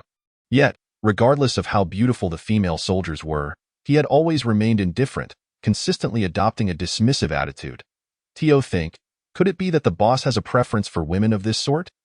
As Qian Jie entertained this possibility, his expression shifted rapidly, revealing a mix of shock and disbelief. While he admired the African girl's fierce competence, her dark, indistinct features were decidedly unappetizing. Finally, the truck broke free from the encirclement of zombies. Ren Shinro accelerated and turned, maintaining a speed just slightly faster than that of the zombies, occasionally honking the horn to guide them along. "Why aren't we speeding away from here? Are we supposed to board the aircraft with a horde of zombies? This woman is doing this on purpose. She intends to drag us all to our demise. Ugly beast, stinking fool." The survivors were in a state of panic, unable to comprehend Ren Shinro's actions, and began to shout angrily, many of them incited to hurl insults at her. When Mufeng's expression darkened ominously, his voice frigid as he ordered his team, "If anyone utters another word of insult, you will be left behind." Yes, in that moment, the military's commanding voice no longer inspired respect. Instead, it instilled fear and chill among the group. Following the plan, Rin Shinro led the zombies away from the airport. Before she accelerated to shake off the zombies, she instructed Qinjie, "Call your captain and toss out the blood vials." The Special Forces soldiers promptly began throwing blood vials at the heads of the zombies, effectively slowing their pursuit. At that moment, the teachers and students in the vehicle finally grasped the situation. The one who had led the insults toward Rin Shinro merely curled his lip, showing no sign of shame. The 2 helicopters sent for their rescue had been idling at the airport for quite some time, attracting dozens of zombies that surrounded them. When Mufeng led the Special Forces down, wielding machetes to dispatch the zombies while directing the survivors to board the aircraft. In their frantic state, the survivors stumbled and panicked, finally managing to board the planes as the horde of zombies they had left behind began to appear on the road leading to the airport, howling as they approached. When Mufeng, Qinjie, Qibing, Imo Heike, and his brother Imo Haiyan followed Rin Shinro aboard the Academy's civilian helicopter. Upon entering the cockpit, Rin Shinro glanced at the other dozen or so 4-seater and 6-seater helicopters within the airport, cursing herself for her folly. Having searched the nearby warehouse earlier without finding the keys, she had not thought to secure the helicopter first, believing it prudent to locate the keys before retrieving it. After all, unlike trucks or buses, a helicopter posed no obstacle on the road. Without the keys, she had no inclination to claim them. Now, with others present, she couldn't take them. A small consolation was that 4 35-ton aviation fuel tankers were parked in the warehouse, which she did manage to collect. She ascended to the 3rd floor in search of the keys, only to discover 2 keys for 6-seater helicopters and 1 for a 4-seater. She surmised that during the escape, the teachers and students had taken the keys but simply lacked the opportunity to fly the aircraft away. Starting a helicopter required 5 to 10 minutes, as the rotor blades needed to reach a certain speed before takeoff. The military S-2 helicopters had already departed. Thousands of zombies were now rushing toward the helicopter occupied by Rin Shinro. Within 2 minutes of the helicopter's startup, the zombies had completely surrounded it. Crack! A small stone struck the window. Bang! Another loud noise resounded, this time from a powerful zombie battering against the door. The 6-seater helicopter stood only 2 meters tall, allowing those inside to glimpse the zombies' terrifying visages. "How much longer until we can take off?" When Mufeng inquired through the intercom from the co-pilot seat. Crack! The 4 soldiers in the back seat simultaneously chambered their bullets, prepared to confront any supernatural zombies that might break in. The helicopter's body was crafted from materials with exceptional pressure resistance, and its windows were made from aviation-grade plexiglass. The strength of the aviation glass surpassed that of ordinary plexiglass in terms of pressure resistance, bending strength, and impact resistance. A normal person's fist could not hope to dent it, while the force of a supernatural zombie could crush a skull. After enduring relentless assaults, the window began to show signs of cracking. Rin Shinro's gaze hardened as she noticed the fissures spreading across the glass. "This is my helicopter," she declared, her voice laced with icy determination. When Mufeng reassured her, "The glass can be repaired. The Jingmen Command Center has aircraft technicians." Rin Shinro countered, "Aren't you headed to Chong City?" When Mufeng replied apologetically, "I'm sorry, I forgot to mention that we are flying to Jingmen. This helicopter can only travel 610 kilometers." Rin Shinro reminded him, her eyes flickering with conflicted emotions as she stared intently into Wen Mufeng's deep gaze, leaving her speechless. He, too, met her bright eyes with a calm demeanor, his lips pressed tightly together in silence. It appeared as though both were engaged in a silent contest of wills. The 4 team members seated in the back suddenly felt an inexplicable tension, exchanging glances filled with mutual concern. Through silent communication, they pondered the same question. Qinjie raised an eyebrow. "Do you think the African girl might throw us out?" Imo Heike shook his head. "No way," Qibing nodded. "I think it's a possibility." Imo Haiyan stretched his neck. "What should we do?" "Qinjie, go say something nice." Qinjie shrank back. "I'm too scared." "You go." Crack, crack. A shard of broken glass fell to the floor in the back seat, interrupting their conversation. Rin Shinro turned her gaze to the rotor speed gauge. They still could not take off. She then addressed the occupants in the back seat. "I will not accompany you to your deaths." Her tone was flat, betraying no emotion, leaving the 4 of them exchanging puzzled looks, unsure of her true intent. Perhaps she meant nothing by it? A flicker of urgency crossed Wen Mufeng's otherwise composed features as he turned to the team. Instructing, "Secure the rear window. Not a single zombie is allowed to breach."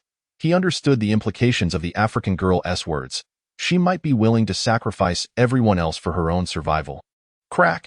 Just as when Mufeng finished speaking, a powerful zombie-esque hand burst through the glass, reaching for Qian Jie, who was seated by the window. The helicopter seats were not flush against the glass, so the zombie merely brushed against Qian Jie's sleeve as he dodged a T that moment.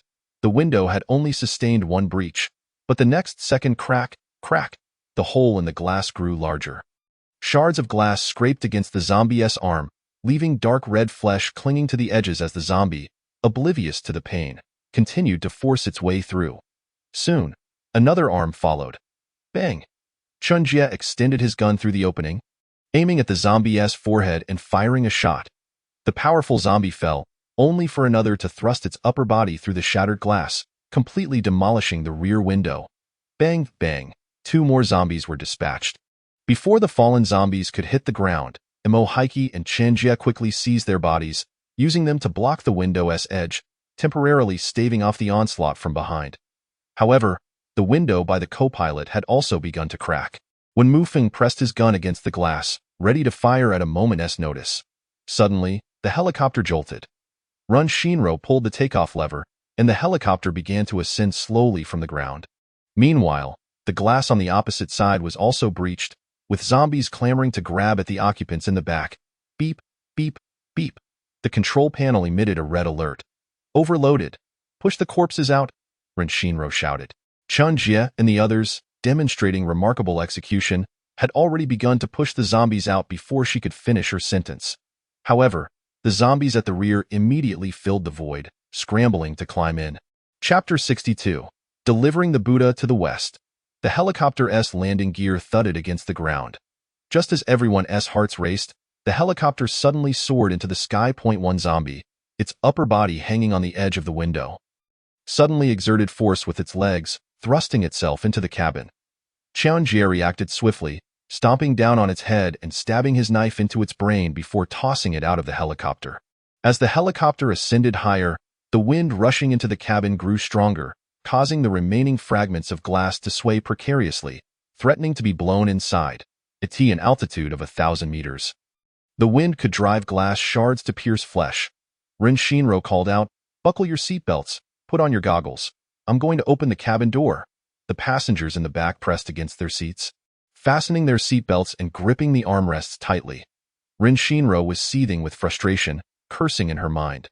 Meanwhile, when Mufeng stole glances at her profile, sensing her anger, he hadn't intended to withhold the information about flying to another base.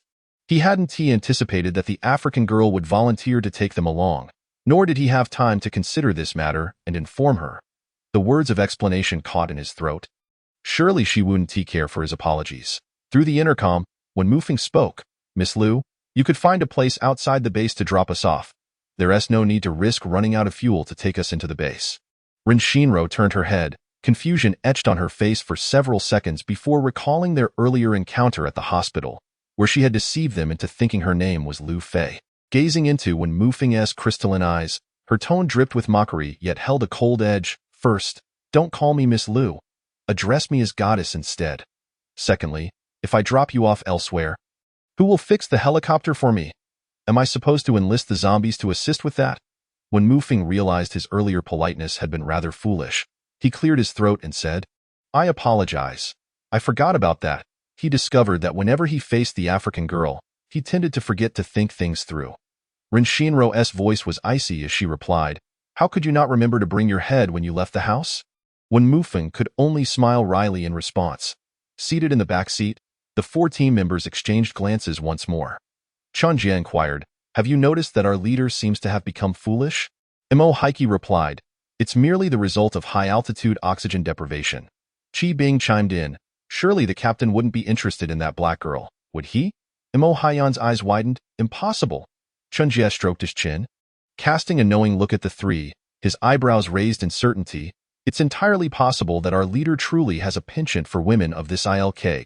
Imo Heike, Qi Bing, and Imo Haiyan all shot incredulous glares at Qian Jie, exclaiming, "Have you succumbed to altitude sickness?"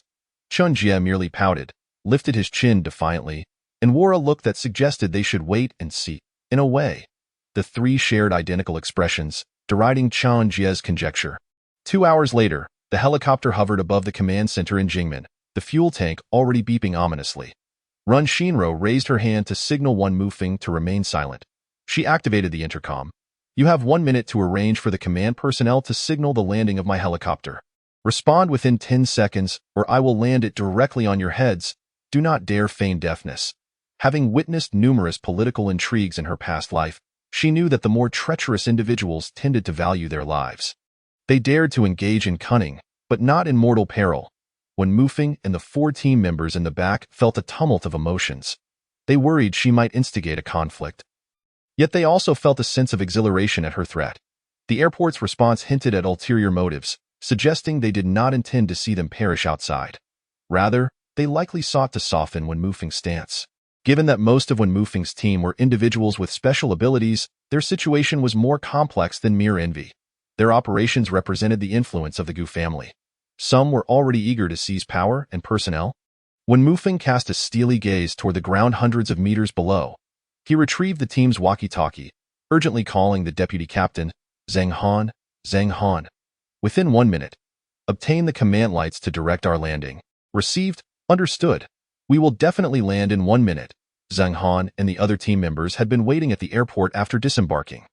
Years of collaboration allowed him to discern the unusual tone in Wen Mufeng's voice, prompting him to quickly assign team members to seize the command lights and find a clear area to signal. What are you doing?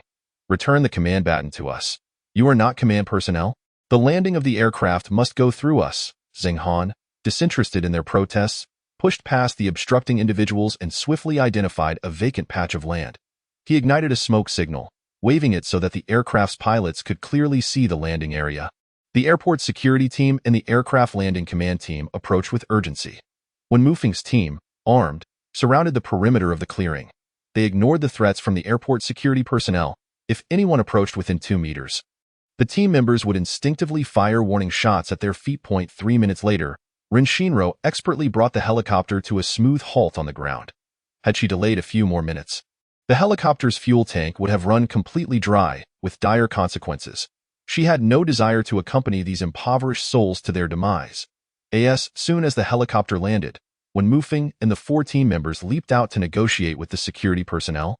The 2 parties engaged in a heated argument, the helicopter's rotor blades still spinning, their clattering noise drowning out their voices. It wasn't until the blades ceased that Ren Shinro quenched her thirst, unbuckled her seatbelt, and leapt from the aircraft, casually opening the fuel tank's valve. With her dark features obscuring her emotions, she closed the door with force, her gait hinting at a fierce determination. Wen Mufeng's team disobeyed orders and forcibly landed at the military airport, inciting the wrath of Huang Guojun, the head of the Jingmen Command Center. He believed Wen Mufeng's actions undermined his authority, and in a fit of anger, he raced to the airport to apprehend them.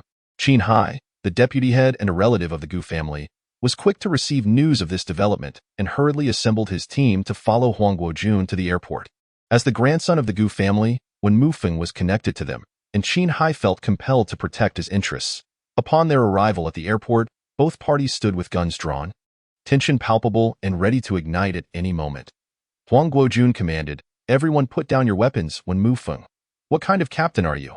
Are you trying to instigate a civil war? Planning to retire early?" Ren Shinro calmly addressed Huang Guojun, "You must be the leader. First, close your mouth and resolve my issue. You can engage in your petty internal conflicts afterward." His team had only seen her 3 times, yet now it appeared as though they were her subordinates. Wen Mufeng had forgotten that he had been the quickest to raise his weapon when he saw someone pointing a gun at Ren Shinro. She cast a glance at Wen Mufeng, who looked helpless, and subtly lifted her chin, as if to say, "What are you looking at?" She raised her weapon not out of malice, but due to the arrogance displayed by the other party, which had pushed her already frayed nerves to the brink. Huang Guojun bellowed, "Who do you think you are to point a gun at me? Do you believe I can have you executed on the spot?" Ren Shinro shot him a cold glare and disdainfully scoffed, "Who I am is none of your concern. Your rank does not afford you the privilege to execute me. Do kindly ensure they repair my helicopter's window and fill the tank.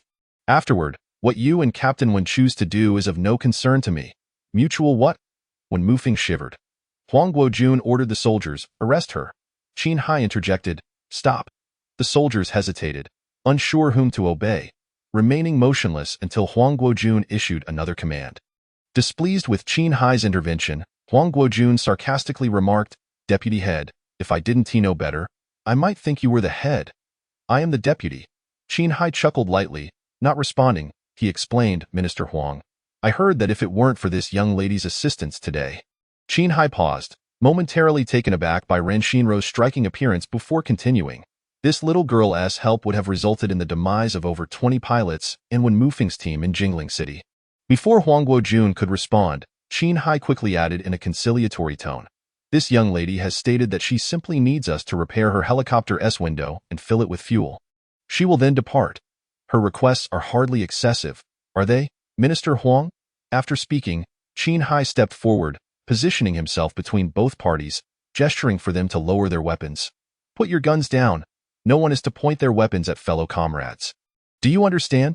"Yes." Wen Mufeng's Special Forces team responded first, lowering their weapons. Qin Hai had noted the Desert Eagle in Ren Shinro's hand. This gold-trimmed Desert Eagle was not a common firearm. The United Nations held an international counterterrorism competition every 4 years.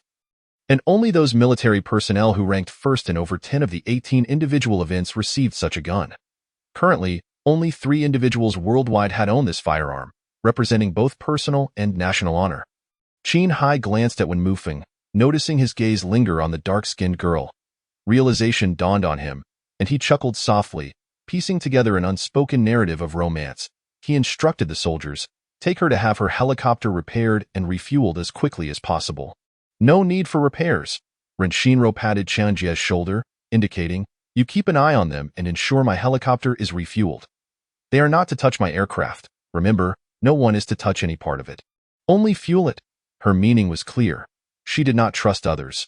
Feeling inexplicably proud to be trusted by the African girl, Qianjie hoisted his rifle onto his shoulder and marched forward, pointing at the airport staff.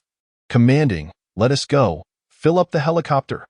Qin Hai acted decisively, interjecting amidst the chaos, while Huang Guojun seethed, unable to find an outlet for his frustration. The opportune moment had passed. It was no longer appropriate to deal with this brazen girl. Yet Huang Guojun was unwilling to let Wen Mufeng off the hook. "Captain 1, why did you not follow orders and land the aircraft at the base? The aircraft was piloted by me. And you should be asking me." Ren Shinro stepped forward, positioning herself in front of Wen Mufeng, her gaze icy as she fixed it on Huang Guojun. Fueled by a desire to vent her frustrations, she was convinced that Huang Guojun was an excellent scapegoat. Such individuals only grew worse if not dealt with promptly. She aimed to eliminate threats to the military. Most importantly, those who wished for her demise must be dealt with swiftly. When Mufeng mistakenly believed Ren Shinro was protecting him, at that moment, warmth flowed through his chest. Having relied solely on his older sister for many years after their parents' demise, he had never experienced protection from another woman. He grasped Ren Shinro's arm gently, pulling her behind him. He remained oblivious to the perplexed expression on her face. "Minister Huang, the helicopter's fuel tank is nearly empty. There is no time to find a suitable landing spot outside the base." When Mufeng declared with righteous fervor, "So, you believe that gives you the right to disobey orders?" Huang Guojun shouted, "You are disregarding military discipline. I hereby order you to temporarily cease leading your team." Before Qin Hai could intervene to stop Huang Guojun from continuing, Ren Shinro interjected, "Enough. Shut your mouth. Let us prioritize resolving my issue." Chapter 64. Dare to harm me, and you shall perish. Ren Shinro stepped forward once more, positioning herself protectively in front of Wen Mufeng. Her back was merely 2 fists distance from Wen Mufeng's chest, allowing him to catch a whiff of the faint fragrance emanating from her. He initially assumed it was either a natural scent or perfume. Yet it was, in fact, the aroma of eyebrow powder. Huang Guojun, his face flushed with rage, shouted, "You little brat. This is the first time you've interrupted me. Don't push your luck. You're asking for trouble. Aren't you? Who do you think you are, coming here to act recklessly?" Ren Shinro calmly replied, "I merely interrupted your speech. You should be grateful." Only when Mufeng and his special operations team members understood the deeper implication of her words. "You should be thankful that I haven't crushed your skull. You ordered the control tower to prevent me from landing the plane. Can I conclude that you are attempting to murder me? Don't give me that nonsense about not knowing my fuel is running low. Zheng Han certainly reported this situation to you. I am flying a 6-seat aircraft, the best of its kind on the market, which can only fly a maximum of 630 kilometers when fully fueled. Unless you're an idiot, how could you not realize I would run out of fuel by the time I got here? Rin Shinro eloquently posed and answered her own questions, cutting off any chance Huang Guojun had to retort. You're talking nonsense. What are you blabbering about? Huang Guojun barked, attempting to interrupt her. Unfazed, Rin Shinro continued to express her thoughts. The apocalypse has only just begun. And you're already eager to engage in imperial machinations? Anyone who dares to defy you must be swiftly eliminated. Is that it? How brave of you. When Mufeng felt a slight tremor in his heart, sensing something amiss. What was her true intention? Huang Guojun ordered Wen Mufeng's plane to remain outside the base, a trivial matter that could easily be dismissed with a casual remark about a misunderstanding. Yet now, Rin Shinro had exposed the bloody truth for all to see. A ripple effect ensued. The soldiers, initially just following orders, began to perceive the underlying conspiracy. The gazes directed at Huang Guojun turned intense, some filled with disdain and contempt. You? What do you think you are? Do I need to explain the purpose of my orders to you? I could execute you on the spot, and no one would dare question my actions. Huang Guojun fumed, pointing an accusatory finger at Rin Shinro. So, what you're saying is, you can murder Wen Mufeng, and no one would dare say you're wrong. Rin Shinro's words quickened. Why would I want to kill him? I merely instructed him to find a place to land his plane outside the base. The airport is crowded. There is simply no room for you. Huang Guojun shouted in anger, upon hearing his words. The crowd looked around. There was clearly a third of the area available for helicopters to land. Rin Shinro gestured for her special operations team to clear a path, showcasing the airport layout to Huang Guojun. She pointed and questioned, Is this what you call a crowded airport? Do you suffer from cataracts? Huang Guojun had already noticed the hostile looks from the onlookers. His temper flared, and he was on the verge of losing his composure. I say it's crowded, so it is crowded. You little brat, if you utter another word, I'll have you executed. Get out of my base. I wager you wouldn't dare harm me, Rin Shinro replied. Her head held high, her gaze laced with disdain. Would you like to draw your gun and test that? When Mufeng's heart raced, was she attempting to provoke Huang Guojun into drawing his weapon?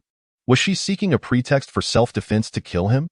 If her vengeance against Huang Guojun was merely due to his refusal to allow her to land, that reasoning seemed rather flimsy. When Mufeng scrutinized the back of Rin Shinro's head, confusion swirling within him. Why did she wish to kill Huang Guojun? Did they harbor past grievances? It was the first time Huang Guojun had been so blatantly provoked by an ordinary person. Rin Shinro's brazen and cold demeanor infuriated him entirely, as his hand hovered near his weapon, ready to draw. Qin Hai swiftly restrained him. Minister, calm down. Rin Shinro's eyes flickered, and she suddenly inquired, How did you become the head of this command base? Did you climb the ranks through connections? Did you offer your body? Or did you gain this position through whining and dining? Who is your master? I wager you are just a lackey. A sly smile crept across Rin Shinro's lips as she asked, Little Huang, on what grounds do you believe you can sentence Wen Mufeng to death? Because your master favors you? With each humiliating question, Huang Guojun's pent-up rage surged. Who dared defy him? Anyone who disobeyed his orders deserved to die. Those who refused to comply would be fed to the zombies. At that moment, the only sounds in the air were the wind and the distant whirring of helicopter blades. Huang Guojun's fury mounted as he failed to grasp the repercussions of his words, even forgetting what he had shouted. He strained to draw his firearm, but Qin Hai had a firm grip on his hand. Qin Hai, let go of me. Do you believe I want to have you executed too? Minister Huang, you wouldn't genuinely consider killing this innocent girl, would you? Qin Hai replied with a smirk. At this juncture, he decided to press Huang Guojun further. Huang Guojun remained oblivious to the fact that his fate had irrevocably changed. He glared at Rin Shinro, cursing, This little brat is worth sparing. Do I keep her around for the new year? Let me go. Guards, execute this ugly brat. The surrounding soldiers looked at him with anger. Such a leader, who threatened death for disobedience, was someone they were unwilling to follow. Huang Guojun and Qin Hai grappled. Their strengths evenly matched. In a confrontation between leaders, no soldier dared intervene. Rin Shinro wore a knowing smile, her hand resting on her gun, her eyes full of anticipation, hoping Huang Guojun would draw his weapon. Wen Mufeng kept a vigilant watch on her every move, prepared to intervene at any moment. Even if Huang Guojun drew first, if he were killed in self-defense, the witnesses surrounding them would not let her escape unscathed. After all, she was a civilian, prohibited from carrying firearms, let alone shooting an officer. Qin Hai took a punch to the face, blood streaming from his nose. Enraged, he hurled a string of profanities at Huang Guojun, quickly drawing his own firearm to point at him, declaring, "Huang Guojun, if you lose your mind, I will end you right here. Go ahead and shoot." Huang Guojun retorted, pulling his own gun. Bang. Qin Hai pulled the trigger, the bullet striking Huang Guojun's right arm, causing the weapon to drop to the ground. Huang Guojun stared in disbelief, clutching his wound, shouting, "Qin Hai, you dare shoot me? You're finished." Huang Guojun, you are the one who is about to meet your end. Qin Hai commanded the nearby officers, cuff Minister Huang and escort him to the medical room. He is not to be released or contact anyone without my orders. Understood. Several officers retrieved Huang Guojun's firearm and escorted him away from the airport. Go to hell, Qin Hai. You dare to overstep your authority. If you have the guts, execute me. Once I'm released, you'll regret this. Huang Guojun continued to rant. Qin Hai wiped the blood from his nose, grimacing at the pain, swearing, "Damn it! What a fool! All squad leaders, follow me. We need to report this incident via video call to our superiors. We must deal with this fool decisively. If we don't, your lives will be miserable." Qin Hai shot a glance at Ren Shinro, saying nothing, and led the way. Ren Shinro clicked her tongue, her face displaying boredom as she turned to head toward her aircraft. When Mufeng called out to her, "Wait, did you know Huang Guojun before this? Are you truly named Lu Fei?" Chapter 65. The Ren family. Ren Shinro paused, turning to face him. "Before today, I did not know him. I will not spare anyone who wishes for my demise, regardless of who they are or their status. I in both this life and the next." Her father was a soldier, her grandfather was a soldier, and several uncles in her family had also served. The 15 uncles who loved her in her previous life were soldiers too. Their revered military should not be tarnished by such selfish and filthy individuals. This vile insect dared to plot against her. Their death would be well deserved. When Mufeng and those present felt a chill run down their spines, even the soldiers encountering Ren Shinro for the first time sensed her seriousness and resolve. As Ren Shinro's helicopter departed, when Mufeng was already in the conference room reporting Huang Guojun's misconduct to his superiors, the other members of the special operations team stood by the large windows in the corridor, watching Ren Shinro's helicopter leave the base. Zheng Han sighed deeply. Honestly, I hoped she would have killed Huang Guojun. During his tenure as commander at the Fuhai Command, he issued numerous erroneous orders that led to casualties among the soldiers. Now that he has been appointed head of the Jingmen Command, I feel uneasy. Working under him, who knows when it will be our turn to suffer? Chen Jie questioned. He has made so many mistakes. Why does he still remain in the military's upper echelon? The team members perked up, eager to learn the reason. Oh, it's clear now, they realized. The Du family of Jing City is one of the 7 prominent families in the country. The patriarch of the Du family was a founding hero, and over a decade ago, he was appointed as the vice premier, holding on to the position at the age of 75. Rumor has it he has long desired for the Du family to ascend to the highest seat of power, having secured the support of 3 major families to promote his eldest son as the next president. Unfortunately, the zombie apocalypse arrived. In tumultuous times, heroes emerge, and new families rise while others fall. The wicked tend to be rather fortunate, as the main members of the Du family have survived. Currently, the Du family remains in a position of power in Jing City, their influence on par with the Qin and Gu families. I feel Huang Guojun's underhanded actions during this mission are not merely intended to intimidate or warn us. Mo Heike sensed a looming crisis and an intricate conspiracy. His true intention was to eliminate us, using our downfall as a warning to others. Zheng Han concurred with Mo Heike's perspective, asserting, it must be so. The captain is the younger brother of Gu family's eldest son's wife, and he is tacitly bound to the Gu family. Huang Guojun seeks to weaken us, and only by eradicating us can he diminish the Gu family's influence. Chen Jie inquired, do you believe Huang Guojun will be dismissed today?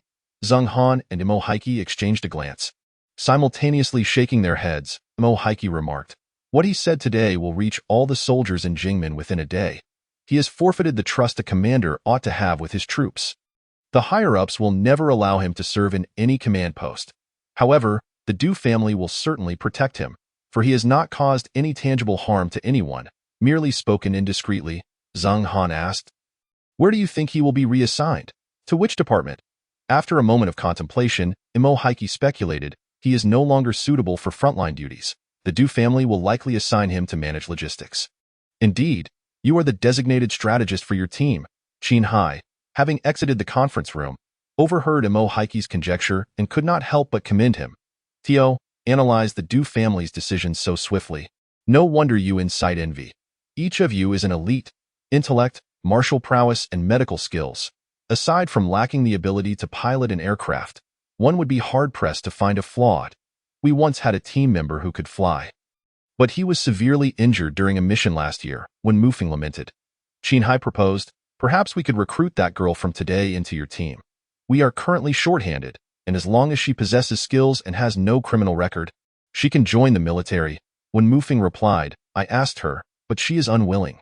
Why does she refuse? Qin Hai queried, puzzled. She said she does not wish to serve the people. This reasoning left Qin Hai momentarily speechless. That girl, he began, hesitating, you must keep her in check. She seems like someone who stirs up trouble.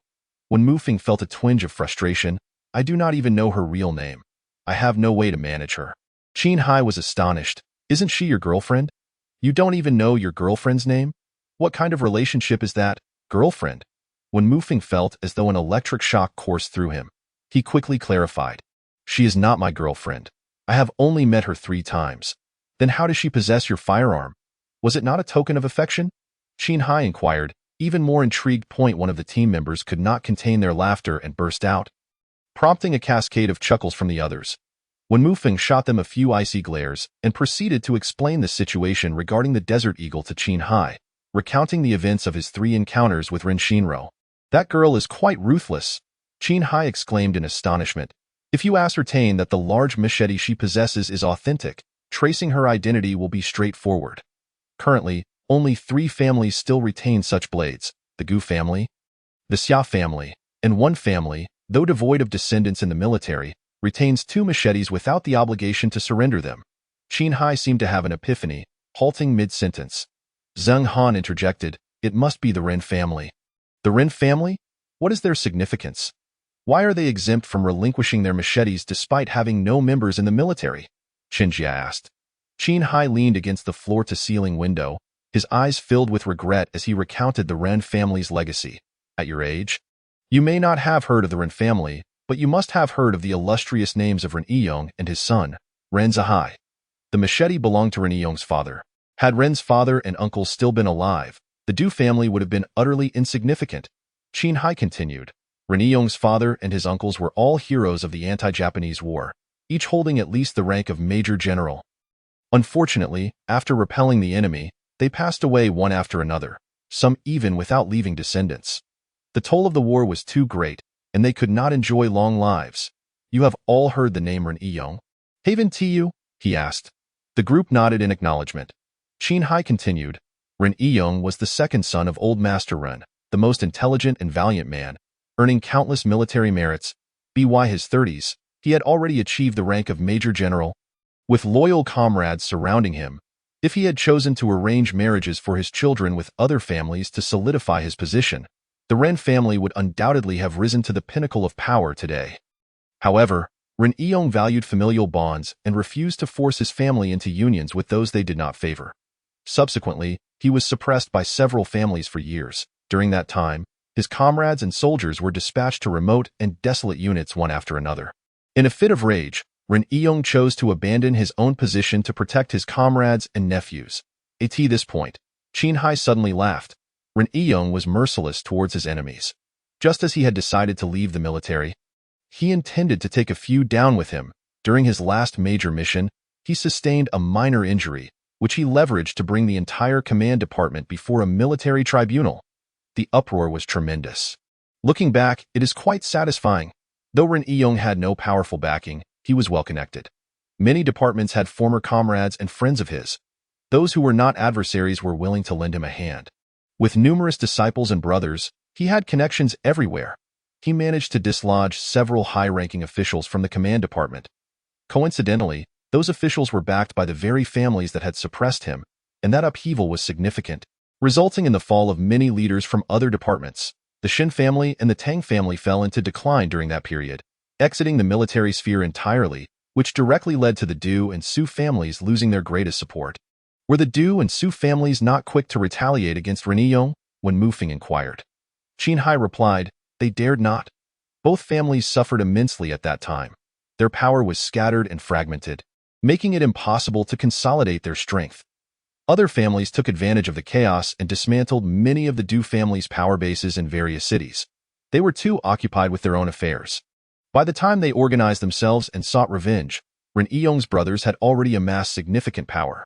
The Xia family emerged as a prominent force during that time. Old Master Xia and the late Old Master Ren were sworn brothers, both having served in the Big Knife team. His son also fought alongside Ren Yong. If anything were to happen to Ren Yong, the Xia family would undoubtedly rally to his aid. You would not believe the scene when Ren Yong left the military. It remains unmatched to this day. The gates of the military base were filled with soldiers bidding him farewell, stretching as far as the eye could see. This man had served for over 20 years, saving countless lives and earning immense loyalty. Regrettably, his deep sense of loyalty ultimately caused him great loss. Had he been more adept at leveraging those around him, he would not have had to sacrifice the entire future of the Ren family. The large-scale rescue operation was organized by soldiers from the Du and Su families, and they executed it flawlessly. But there were some missteps, such as insufficient medical personnel failing to arrive in time to assist the injured soldiers. Old Master Du Zhiqing, sat in the foremost chair, believing that his success in the rescue would secure his position, only to find himself inexplicably thrust into the role of vice premier. Once selected, he could not decline, for doing so would compel him into early retirement. Once he held the vice premier position, he would have no chance to participate in the presidential election. It is regulation. He has held that position for over a decade without a chance of demotion. Can you guess why? Qin Hai asked with a smile. Was it due to Ren Yong? When Mufeng wondered, questioning how a retired individual could wield such power. Qin Hai shook his head. He had been a village secretary after retiring, lacking the authority to execute such matters. After the sacrifice of his son and daughter-in-law, Ren Yong sought no vengeance. It was as if he accepted his fate. However, numerous individuals in the military and political spheres wished to assist him. Not only his old comrades, but also Ren Zhihai's fellow soldiers conspired together to enact this scheme. They could not dismantle the Du family, but they could certainly toy with them. While the Du family could dismantle a prominent family, they had no means to contend with Ren Yong. Years after Ren Zhihai's incident, several of Ren Yong's nephews applied for discharge and transitioned to civilian life. Whether this was Ren Yong's decision or their own, the Ren family no longer wished to remain in the military. Perhaps they had seen through the facade. A hint of melancholy flickered in Wen Mufeng's eyes as he recalled his own father. A casualty of the military and political struggles. It is difficult for those at the bottom to rise, and once they do, they must quickly choose a side, lest they await their downfall. This survival model is consistent across both the business and political spheres. Chunjia asked, so, the African girl is very likely a member of the Ren family.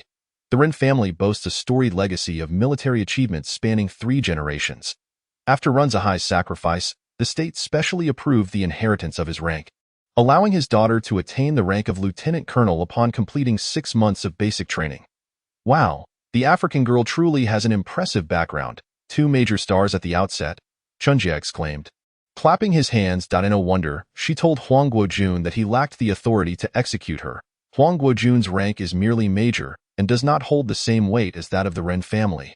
Zheng Han stroked his chin, expressing skepticism. I have seen Old Master Ren's granddaughter. She is very fair and beautiful, but she bears no resemblance to her. Women change significantly as they grow. It is entirely plausible that sun exposure has altered her appearance. Came the reply. Chunjia firmly believed that the African girl must be Ren's daughter. Zheng Han pondered for a moment and replied, it is not entirely impossible. When I first saw her, she was merely 10 years old. Chunjia forcefully shoved Zheng Han aside, disdainfully remarking, no wonder you couldn't recognize her. If your father were to stand before you in the guise of a 10-year-old, you might not even recognize him. Zheng Han rubbed his arm and retorted, how dare you push me? I see you are itching for a fight. The others in the team cheered them on, urging them to escalate the confrontation. When Mufeng lowered his gaze, fixated on his palm, which bore dark stains, the remnants of his earlier grasp on the black girl's arm. She had not simply been sun-kissed. Her skin had been intentionally darkened. Why would she choose to appear this way? Was she truly the sole daughter of the Ren family? If so, she had never served in the military. Why then did her agility rival that of special forces? Meanwhile, Huang Guojun was being transported by another special forces team to a helicopter bound for Ningqing base. Upon boarding, he immediately called his father-in-law, Du Jiqing, to inform him of the day's events, detailing the unexpected variable that was Ren Shinro. The 75-year-old Du Jiqing, his voice still robust, inquired, "What does this arrogant girl look like?" Huang Guojun recounted angrily, "She is completely dark-skinned, resembling an African, and carries a large machete on her back." A machete? What kind of machete? Du Jiqing's tone turned urgent, the type used by the Dideo Brigade 60 years ago, with a long handle wrapped in tattered red cloth. The mere thought of Ren Shinro provoked Huang Guojun's ire. After years of holding office, he had never encountered anyone bold enough to challenge him in front of so many, especially not a mere girl. Du Jiqing sought confirmation. "Are you certain she claimed your rank was insufficient to execute her?" "Just a girl so arrogant, with a machete," Du Jiqing murmured, narrowing his eyes, before suddenly exclaiming, "I know who she is. Your rank is indeed beneath hers." Huang Guojun was taken aback. How could my rank possibly be lower than hers? She sounds like no more than a 20-year-old girl. What military accomplishments could she possibly have? What if she is the granddaughter of Ren Yiyong or the daughter of Ren Zihai? She entered the military as a lieutenant colonel. Now that the Xia and Gu families are allied, with their backing, she could swiftly ascend to the rank of colonel, Du Jiqing scoffed. "Your major rank has been demoted to captain today, and you shall never catch up to her rank." Du Jiqing showed no mercy towards Huang Guojun, stating bluntly that the higher-ups had already decided to assign the Ningqing base to the Gu family, and he was arranging for Huang Guojun to become the head of the storage department there. "Do you know why?" Huang Guojun contemplated for a moment, realization dawning, and his resentment diminished by half. He smiled ingratiatingly. "I understand your intentions, father-in-law. Rest assured, I will ensure the warehouse is filled to the brim." "This warehouse is not that warehouse. Should you encounter that girl again, be courteous and avoid provoking her. She is Ren Yiyong's prized possession. Do not underestimate Ren Yiyong's current lack of power. I once underestimated him as a village secretary and paid the price for over a decade." Mentioning Ren Yiyong, Du Jiqing's tone involuntarily turned heated. "Go to Ningqing base and cooperate with the Gu family. If you lose this job, it indicates the military is not suitable for you." The implied warning and threat in Du Jiqing's words instilled terror in Huang Guojun. If he were to lose his position in the military, he and his family would be left to fend for themselves in the apocalypse. He respectfully repeated, "Yes, yes, yes, I understand, father-in-law." Du Jiqing hung up, his expression dark and foreboding, leaning back in his chair while staring at a 20-inch-old photograph on the wall. It depicted the first president and all the surviving founding generals. His father was among them, the sole representative of the Du family. The Ren family had 3 brothers in the picture, all long deceased. Yet their contributions would never be forgotten. Ren Yiyong, despite being unable to confront them, had become a revered legend. In contrast, the Du family was often spoken of in hushed tones, suggesting that their current status was solely due to the merits of their deceased patriarch. Clang! Du Jiqing seized the ashtray and smashed the glass frame, causing the photograph to flutter to the ground. The world has changed for the better. The apocalypse has arrived splendidly. The Du family shall undoubtedly become the rulers of the nation. Du Jiqing roared, his wrinkled face trembling with fury and excitement. "Ren Yiyong, you had better stay far away. Just survive. Do not provoke me." Chapter 67. Ningqing. She intended to head to Ning City Port, the second largest port in the country, to collect containers and open blind boxes. The journey spanned 900 kilometers, with a stop for refueling and a 2-hour meal break atop a skyscraper before continuing. When the helicopter reached the rooftop of a building near Ning City Port, it was already past midnight. Ren Shinro disembarked, checking for safety hazards, and discovered only a single entrance. She parked a small box truck at the entrance to block it. Today, Ren Shinro felt an unprecedented exhaustion, both physically and mentally. Flying a helicopter demanded immense psychological resilience, especially when piloting a decrepit aircraft. Before sleeping, she reviewed what supplies she still needed to stockpile, as now she had the means to gather goods from any location. The antagonistic Du family in the novel had several hidden weapon and food warehouses. 2 of the weapon caches would be discovered by Wen Mufeng 2 years later and reported to the Gu family, who would subsequently destroy the hideouts and turn the weapons over to the state. The weapon stash locations were only known by city names, and pinpointing their exact locations would require her time and effort, which posed no challenge for her. However, She was uncertain when the two weapon warehouses would begin operations. Even if she located them, she might not find any weapons. If she were to scout and find nothing, it would be a waste of time. The matter of stealing weapons would have to wait. Rin Shinro slept until noon the next day, only roused by the thunder that shook her from slumber. For days, the sky had not produced a single cloud, but today it was completely enveloped in darkness, leaving no gaps. The thunder roared as if exploding right beside her, and the wind howled fiercely, threatening to uproot her hair. Standing on the rooftop, Rin Shinro gazed towards the city and muttered, "I'm not a bad person, so please don't let a lightning strike me." Crack, crack. Lightning struck the ground in rapid succession, each bolt illuminating the darkened sky as if attempting to disperse the gloom. Rin Shinro quickly sought refuge under the eaves, curling up her body. "You scared me to death." In the city, wisps of black smoke began to rise, possibly from a gas leak or other causes. Some areas had exploded after being struck by lightning. The wind fanned the flames, causing them to blaze even more fiercely, igniting nearby sections. The relentless onslaught of lightning was a sight she had never witnessed before. The novel had not mentioned any natural disasters occurring prior to the acid rain. Thunderstorms in the narrative followed droughts, and such storms would lead to extreme cold. The absence of mention regarding this disaster in the book left her perplexed and anxious. Had the thunderstorm arrived prematurely, or had the sequence of all natural disasters been altered? Rin Shinro felt both confusion and concern. In such weather, flying a helicopter was tantamount to courting death. Cautiously, she stepped to the rooftop's edge and retrieved a pair of binoculars. She observed soldiers conducting a thorough sweep for zombies in the city. Once they cleared a section, another team immediately moved in to collect and transport the bodies. The building she was on was near the coastal ring road, and construction workers were busy erecting walls along the perimeter. Villages and towns outside the city limits had not been incorporated into the base, and agricultural concerns were currently secondary to saving lives. They were unaware that acid rain was approaching, and even if they were, the lack of manpower meant they couldn't protect much land. Perhaps I could inform Grandpa about the impending acid rain to do him a favor? But how could I explain how I knew about it? Rin Shinro shook her head, dismissing the thought. Before the apocalypse, the permanent population of Ning City and its surrounding towns exceeded 9 million. Roughly estimating, if every house were occupied, it could accommodate a little over 10 million people. However, the Ningxing base now needed to house 40 million survivors. Even with the use of office buildings, hotels, and inns, it would be impossible for each family to have their own room. Moreover, with the countryside and towns outside the base, available housing was even scarcer, leading to a trend of many strangers being forced to share spaces.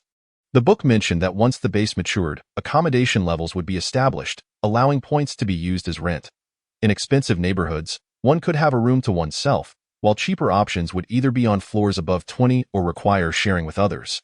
In the apocalypse, finding harmonious cohabitation among acquaintances would be rare, let alone with strangers. It was only a matter of time before conflicts arose from prolonged cohabitation. Most people had lost their families and would likely find themselves living with 3 to 5 strangers from different corners of the world. Possibly even crammed into a single suite with many unfamiliar faces, they would have to constantly guard against theft of their supplies. Arguments, fights, and even the threat of betrayal and murder would become commonplace.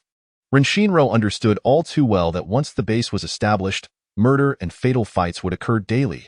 In cases of justifiable self-defense leading to death, the perpetrator would generally be expelled from the base, and the authorities would no longer offer assistance, a process colloquially known as exile. "I'm not afraid of exile. Therefore, I can kill it." Will crack. A bolt of lightning struck the rooftop where Rin Shinro stood, mere meters away from her. The wind intensified, and the thunder grew more frequent, but no further lightning descended upon her rooftop. The fire in the urban area has just been extinguished, yet a new blaze has been ignited by lightning. Rin Shinro, sheltered under an eave, peruses her mobile phone. The signal flickers intermittently, and messages consistently show as failed to send. Occasionally, she can refresh the video streaming site, witnessing the same thunderstorm wreaking havoc across the nation. The coastal cities serve as the base of operations, with the majority of state forces currently congregated along the coastline, ensuring that any urban blaze is swiftly quelled. Inland cities, however, are left to the mercy of the inferno, with some individuals preferring to perish in their homes rather than face the looming threat of zombies outside. Buzz, buzz, buzz. The sound of a text message jolts Rin Shinro, Her grandfather always has a way of lightening her mood. Ren Shinro types, Grandpa, I am currently in Ningxing. She shares the details of her encounter with Huang Guojun and the peculiar circumstances that led to her sudden ability to pilot a helicopter. Explaining that during her studies in America, a wealthy classmate insisted on dragging her into lessons. Ren Aiyong does not dwell on his granddaughter's concealment of her aviation training. Instead, he remarks, I have not met Wen Mufeng, but I have heard tales of his valor and wisdom. He is a fine soldier, reminiscent of my own youth. His background is quite similar to yours. His father perished at the border, and his mother, a military nurse, was killed by a rogue faction in Myanmar, leaving him and his sister to rely on one another, raised by the Gu family. Huang Guojun is a nefarious character. He is a tool of the Du family, who will go to great lengths to undermine or suppress those they dislike. My knowledge of the Du family, Huang Guojun is still of use and will not leave the military. Ren Aiyong refrains from revealing the history between the Ren and Du families, wishing to spare his granddaughter any unnecessary distress. Ren Aiyong continues, Du Jiqing has likely deduced your identity. Only my granddaughter would dare to challenge Huang Guojun. Eroro, once we relocate to the base, would you consider joining the military? Without a moment's hesitation, Ren Shinro responds, I do not wish to join the military. However, deep down, that is not her desire. Chapter 68. Collecting containers. Ren Aiyong asserts, I would not wish for you to join the military either. Before the apocalypse, it may have been worthwhile, but now, it is utterly meaningless. It is too exhausting, too grueling, too stifling. Ren Shinro inquires, is Ningxing the base of the Gu family? Ren Aiyong confirms, indeed, the Gu family currently oversees two bases, Ningxing and Nanhai. Ningxing boasts the most advantageous location, bordered on one side by the East China Sea and on the other by the Strait, with Dongguan Base directly across the water. Dongguan is managed by two smaller families, who harbor no animosity towards the Gu family.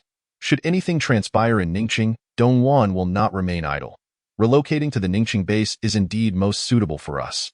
Ren Aiyong declares, this plan is feasible. I shall speak with your uncles about this matter. In the meantime, you should scout for suitable locations. Ren Shinro replies, understood. Subsequently, she sends a message to Xian Jiaojiao. Do not go outside. The lightning is erratic. She genuinely cares for Xian Jiaojiao, but also seeks to glean useful information about the storm. Summoning her courage, Ren Shinro approaches the fence and uses binoculars to observe Ningxing port. In the transport area, containers are stacked high, with no sign of zombies in sight. They have likely migrated to the urban areas where people reside. Directly across from Ningxing port lies Dongguan Port, with the Ningguan Strait spanning 22 kilometers, connected by two expansive bridges that allow for a drive of merely 10 minutes. In the future, she and Xian Jiaojiao can frequently visit each other, nurturing their friendship, and when she has children, exchanging gifts will be convenient. With a thunderous crash, the booming thunder lowers the clouds even further, and raindrops the size of beans begin to fall in rapid succession. The rain cascades down like a waterfall. The mobile signal is disrupted by the downpour, displaying a red no signal status. After the rain begins, there is no further thunder or lightning. Ren Shinro does not wait for the rain to cease before heading to the port. Rather, she revels in the intensity of the downpour. The port is situated just outside the base's perimeter, separated only by a coastal highway. Overnight, many containers have vanished, undoubtedly prompting an investigation. If she rashly seeks out surveillance, it would be a time-consuming endeavor fraught with risk of exposure. Although the eyebrow powder on her face is waterproof, it is no match for a deluge. This torrential rain conveniently conceals her presence.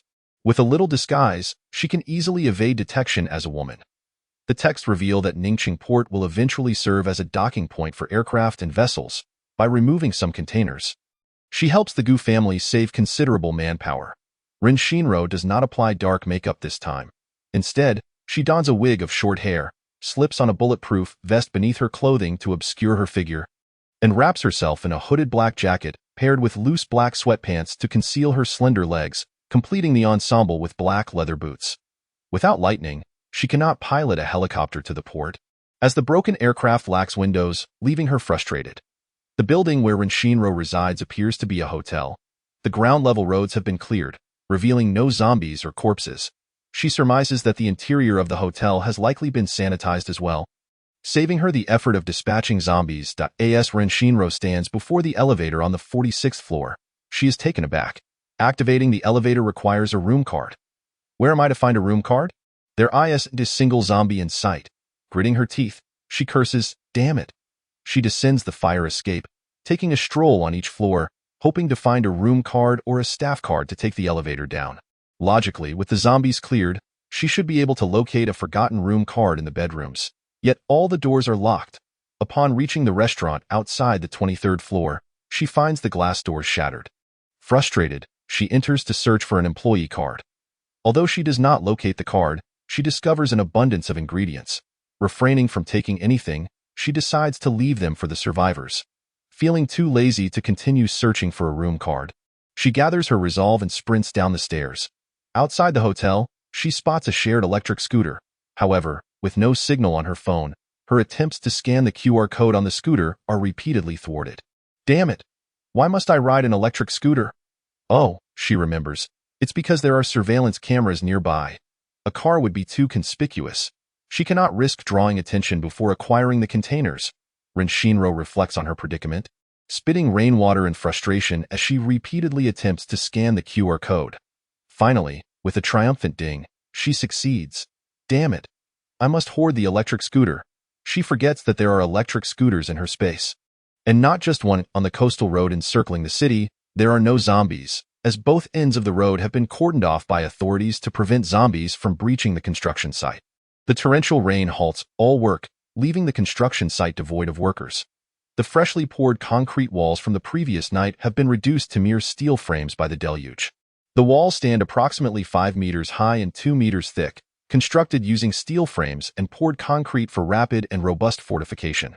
This towering wall can withstand nearly any assault, barring an onslaught from tanks. Wearing swimming goggles to shield her eyes from the rain, Shinro navigates through the deluge, where visibility is reduced to merely 2 meters. Any zombies lurking beyond that distance would be oblivious to her presence.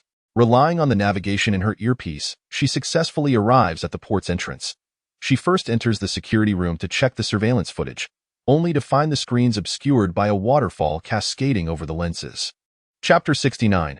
Outskirts of Ningqing. Feeling reassured, Shinro sets about collecting containers.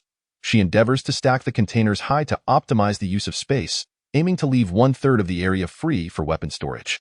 She does not need to gather all the hundreds of thousands of containers at the port. Only a selection of sturdy ones will suffice. The containers vary in type and thickness.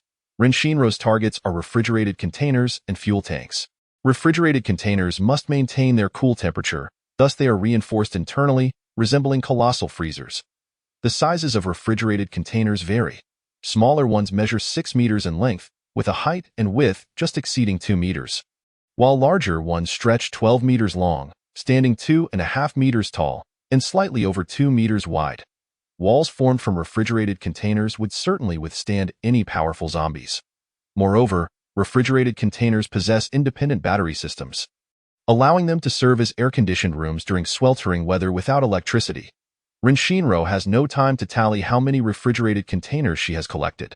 A cursory glance at her space reveals at least 800. If not 1,000. With so many, there are bound to be numerous delectable items within. Refrigerated containers are typically used for transporting fresh meats, seafood, and temperature-sensitive medications, as well as chocolate, butter, cheese, ice cream, and other easily melted foods. The stored energy in these containers can last for days or even weeks. Ice cream. Recalling the sweltering heat preceding the extreme cold, which lasted nearly 16 months, Shinro abruptly changes her mind. She decides to collect all the refrigerated containers docked at the port. Fuel tank containers hold oil, including imported and exported gasoline and diesel, with a small portion containing cooking oil. Shinro gathers a significant number of fuel tank containers, intending to sort through them later to determine their contents, discarding any unnecessary items to free up space. She also collects several container cranes. With only 1/3 of usable space remaining, sufficient to accommodate an entire port, she refrains from accumulating more containers. She needs to reserve space for weapons and other supplies. Gazing at the mountain of containers within her space, Shinro chides herself. I have been too greedy. This is not right. Though she criticizes her own actions, she cannot bring herself to dispose of the seemingly useless containers, deciding it prudent to ascertain their contents before discarding anything. The authorities prioritize constructing walls towards the outskirts. for the zombies are unlikely to breach the city from the Strait or the East China Sea. Near the Ningxing base, Ren Shinro halts her vehicle a mile from the base's walls, retrieving her RV and parking it roadside. The ominous sky brightened ever so slightly, yet the rain continued to pour relentlessly, showing no signs of abating. Ren Shinro changed her clothes and settled onto the sofa to check her messages, only to find the signal indicators still glowing. It was clear to Ren Shinro that Xian Zhaojiao was warning her of the impending drought. The acid rain a month hence would not bring refreshing moisture, but rather catastrophic devastation. That evening, the male protagonist relentlessly tormented the innocent female lead, from night until dawn. Xian Zhaojiao did not simply fall asleep. She fainted, thus she remained oblivious to the thunderous roars outside. The novel documented that she did not awaken until the afternoon, while the male protagonist lingered due to the weather. Perhaps it occurred 5, 6, 7, 8, 9, or even 10 times. Did all male superhumans possess the strength and stamina of beasts? Each state depicted in the narrative was exquisitely beautiful, tantalizingly intense, inciting an irresistible urge to continue reading despite the nosebleeds it induced. The female lead's plight was pitiful, while the male lead sweet-talked her with gentle words. Yet he never relented. Ren Shinro pinched her heated nose, muttering, "Damn it, I won't read this anymore. Never again will I touch this wretched book." She set her phone aside and hurried to splash cold water on her face. By 4 in the afternoon, darkness had enveloped the sky. Ren Shinro donned a raincoat and exited her vehicle, placing 25-ton water barrels around the RV. The torrential rain akin to a waterfall made filling them a trivial task. Due to reader requests, she included a comparative image of a 5-ton water barrel filled via a water hose, taking 5 hours to fill previously, and now, just 1 hour to reach capacity. Despite the inky blackness outside, Ren Shinro refrained from turning on the lights, as the dim glow might attract zombies, hindering her water collection and contaminating her supply. After working until midnight, the rain ceased, and all the 5-ton and 3-ton barrels within her space were filled, while the 2-ton and 1-ton barrels were reserved for oil storage. Among the 500 oil containers collected at the port, only over 300 contained diesel and gasoline. The remainder was cooking oil. Ren Shinro contemplated saving the cooking oil containers for later disposal once weapons were found. Observing the more than 300 containers of cooking oil, she mused, the peculiar nature of women's genes is remarkable. Despite being seemingly useless, they are reluctant to part with them until the very last moment. The unprecedented deluge left a chilling sensation that dissipated with the break of dawn. The sun rose as expected, causing the temperature to surge from 15 degrees to a staggering 40 degrees. Ren Shinro woke early, her spirits reviving only after consuming 2 cups of coffee. She envied those with supernatural abilities, their energy and endurance far surpassing that of ordinary individuals, allowing them to endure sleepless nights. After daybreak, her grandfather sent a message. "Xiao Ro, try to find a community with walls." Ren Yong replied, "No. I have already sent your uncle Haiyang to scout suitable locations." Ren Yong continued, "I just spoke with your uncle about this. He shares the same sentiment. There are hardly any zombies left in the city, so finding a place for the plane to land should not pose much difficulty." Ren Shinro inquired, "How thick is the zombie encirclement on the defensive line of the ring road?" Ren Yong responded, "It's endless. Your uncle and the others will have to navigate through the villages to reach the city." Suddenly, Ren Shinro recalled a location. At the peak of Jidao Mountain past Louis Village, there is a large observation deck suitable for landing a plane. Have your uncle change course to Jidao Mountain. As long as we secure the roads on both sides leading up the mountain, our family can ascend and wait. For the next few days, we must simply guard the entrance at the summit." Ren Yong concurred, "That's a good plan. I will call your uncle." Ren Shinro drove off in search of a temporary residence, mindful of numerous factors despite the transitory nature of her stay. Once the base began accepting residents, long queues would inevitably form outside its gates. The book had vividly described the scene when the base officially opened its doors. Half a month had passed. Yet the long line outside the base continued to enter at a painfully slow pace. With the acid rain corroding fuel tanks, explosions were frequent, and survivors chose to abandon their vehicles, crowding at the base's entrance. The exact number of vehicles that endured the acid rain outside the base was not detailed. The book merely recounted the situation at Dongwon Base. Ningxing Base was situated right next door, and conditions there were unlikely to be much better. Survivors heading to the base would certainly include those unwilling to waste time waiting in their vehicles. They would prefer to find a place to settle outside the base. With an influx of people, conflicts over territory and resources were bound to arise. As the population increased, so too would the zombies. When the base began accepting residents, officials would deploy personnel to monitor the convoy surroundings, striving to ensure that zombies could not attack the vehicles. With chaos reigning both inside and outside, they would not waste manpower on rescuing survivors living in the outskirts. Therefore, she needed to find a place that was absolutely safe. Shinro circled the outskirts of the town, noting the abundance of newly constructed communities with walls and the scarcity of zombies, which appeared to offer a high level of safety. Passing by several yacht companies and fishing tackle factories, she seized the opportunity to collect a few small yachts with keys, ice fishing gear, and various fishing equipment. Throughout her extensive search, she encountered not a single living soul. She surmised that the survivors on the outskirts of Ningxing had relocated to the city. The young were likely assisting in building walls, while the elderly and children were preoccupied with smaller tasks. Wanghai Community, with its view of the sea. Standing outside the community's gates, Shinro observed a large stone, taller than a person, engraved with the community's gilded name. Between Wanghai Community and the base's walls lay a shipyard. Wanghai Community was constructed atop a low hill, its foundation elevated 2 to 3 meters above the surrounding neighborhoods. From the residential buildings, one could indeed gaze a kilometer away to the azure Ningguan Strait. Standing atop the tallest residential building, Shinro surveyed the surroundings with binoculars. Within the adjacent shipyard, numerous corpses lay scattered, and a few zombies wandered aimlessly in circles. The shipyard boasted an outdoor parking lot, large enough to accommodate several helicopters. Opposite the shipyard's entrance, a long sloped driveway ascended directly to the main gate of Wanghai Community. The community consisted of mid-rise buildings, with the shortest garden apartments standing at 10 stories, while the tallest reached 26. The community, though not vast, comprised 15 buildings in total, 10 garden apartments, and a standard kindergarten. The high walls meant that zombies could only enter through the 4 main gates. Chapter 70. Wanghai Community. The foundation of the community's walls rose 2 meters higher than that of the neighboring community, topped with iron railings measuring 4 meters in height. By sealing the 4 main gates, this place resembled a small fortress.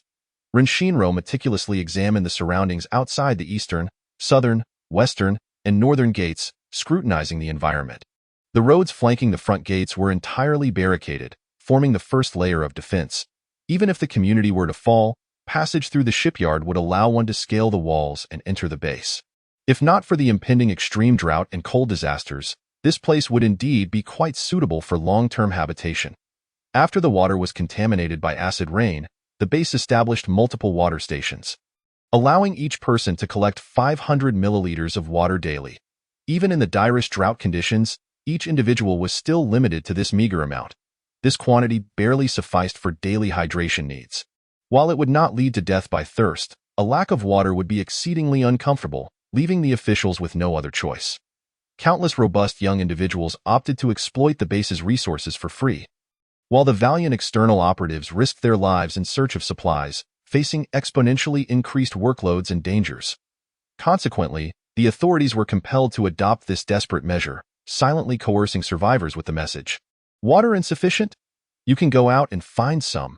As a result, many gritted their teeth and ventured outside the base to fend for themselves, while others resorted to thievery and robbery to survive. Shinro's space held no replicable water sources. She could not sustain the 20 or so members of the Ren family. The elderly and young of the Ren family must reside within the base. And once several uncles joined the organized teams, they would be safer and better protected there. The book did not specify when the extreme cold weather would end, leaving her with a profound sense of insecurity. The firewood supply remained disappointingly scant. After transporting everyone here, she planned to make another trip to the mountains to stockpile oil, as there were only 6 weeks left until the next acid rain. Shinro muttered to herself while strategizing the defense surrounding the community. By placing 1 or 2 containers at each end of the 4 roads surrounding the community, she could effectively prevent zombies from entering the vicinity. However, Shinro did not rush to position the containers. With traffic monitoring present on the roads, she was confident that the surveillance within and outside the base was being actively monitored for potential threats. She needed to devise a more conventional method of sealing the roads. The shipyard, resembling an indoor sports arena, could be utilized as cover. After eliminating the zombies within the shipyard, she used a bulldozer to deposit the corpses at the 4 entrances of Wanghai community. She refrained from killing the zombies around the community and those within the buildings. She did not wish for her hard work to become someone else's boon. Therefore, the established perimeter must allow for zombies to roam. While the entrances of the community became piled high with bloody corpses, a scene that would undoubtedly deter any thoughts of territorial conquest. This place is mine. Rin Shinro smirked to herself, thinking, I am quite clever. Above her, a helicopter soared through the low sky. Rin Shinro looked up, her mind suddenly conjuring images of Wen Mufeng and his team. She smirked again and resumed her tasks, hoping not to encounter that group of misers again. In the administrative building's monitoring room at Ningqing Base's Eastern District, a monitor exclaimed, Group Leader, suspicious individuals have been spotted in Area 4 of the seawall, operating a bulldozer to clear corpses. The monitoring team leader approached the screen, his eyes fixed on it. Zoom in on the individual. After a series of operations by the monitor, a diving mask obscured half of the figure's face, rendering it unclear. Should they dispatch someone to investigate?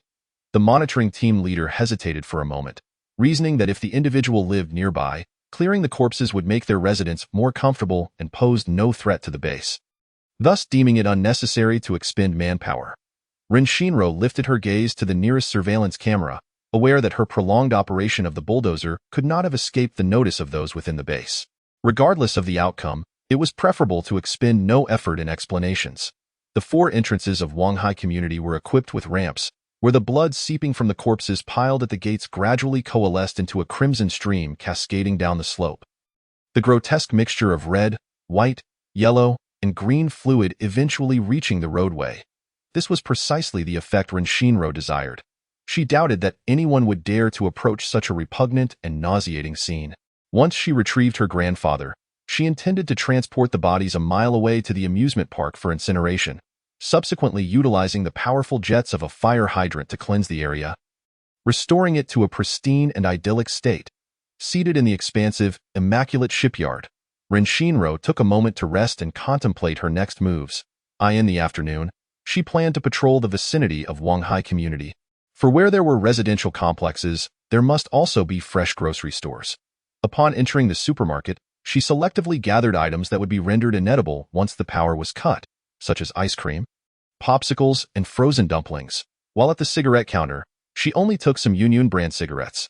The food was intended for her grandfather to bring others to collect. The thrill of zero-cost acquisition would stimulate dopamine production in her brain. Rin Shinro mused to herself as she exited the store. Suddenly, a young female zombie approached her, her tattered clothing hanging in shreds. The straps of her undergarments dangled from her arms, and she wore denim shorts. Her bloodied maw wide open in a frenzied advance towards Rin Shinro. The zombie-esque body was riddled with bite marks. Her face, neck, abdomen, chest, arms, and thighs all bore the evidence of a violent demise. She had merely been bitten, not fully consumed, indicating that she must have endured a harrowing ordeal before her death. Rin Shinro speculated about the female zombie-esque past. Having been gnawed upon by a horde of zombies, she had nonetheless managed to escape, seeking refuge in a place where the undead could not reach her, only to succumb to despair and bleed out. Rin Shinro had faced countless perilous encounters with zombies herself. Had she faltered even once, she too would have ended up like this wretched creature, draped in rags, wandering every street and community, her body on display for all to see. She wondered when she might find peace. Perhaps before that, subjected to the ridicule and mockery of countless men. Each time she encountered a female zombie of a similar age, she would briefly feel grateful that she was not her. Rather than dispatching the female zombie immediately, Rin Shinro chose to guide her in surveying the neighborhoods surrounding Wanghai community. After 8 years of solitary wandering, she had learned how to entertain herself and dispel loneliness. She often encountered solitary zombies in the desolate city, engaging them in conversation, sharing her longings, her helplessness, and her regrets. She spoke of her deep desire to reunite with her family in the heavens. Alas, I have developed esophageal reflux and inflammation. Last night, I suffered and had to go to the emergency room. Dear ones, remember not to overindulge. Avoid overly spicy foods. Eat until you are only 80 full. Damaging your stomach is truly troublesome. Chapter 71. Memories. As she walked, Rin Shinro recounted tales of her past life. Let me tell you about my 14th uncle, He was incredibly handsome, more so than when Mufeng. With double eyelids, a high nose, and long legs, he always wore a smile, never showing a sour face to others. Just like this. Ren Shinro turned and walked backward, mimicking her uncle's smile for the zombie. He was only 10 years older than me, at 15. I was taken to the base by my uncles, while the others went to work. My 14th uncle stayed home to keep me company and train me. Back then, I fantasized about marrying him and having his children, but as I grew older, I wanted it less and less, for marriage often leads to arguments and divorce, and I did not wish to become enemies with him. The female zombie stretched her arms out behind her, attempting to grasp Ren Shinro's shoulder, but always falling just short, her frustration manifesting in a guttural roar. "Do you know how my 14th uncle died?" Ren Shinro asked herself, then answered. A horde of over 100,000 zombies surged toward our base, and the military planted explosives along their path.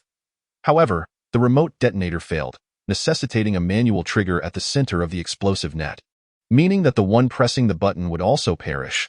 You can guess what happened next. My 14th uncle went without hesitation. Do you know why he went? He was no fool. He would never sacrifice himself for the masses, but he willingly volunteered to detonate the explosives to protect his comrades at the base. When the zombies attacked, the soldiers would be the first line of defense. Before his death, my uncle forced me to promise him that I would never take my own life. No matter the reason or circumstance, even if I were to become a zombie, I must not end my own existence.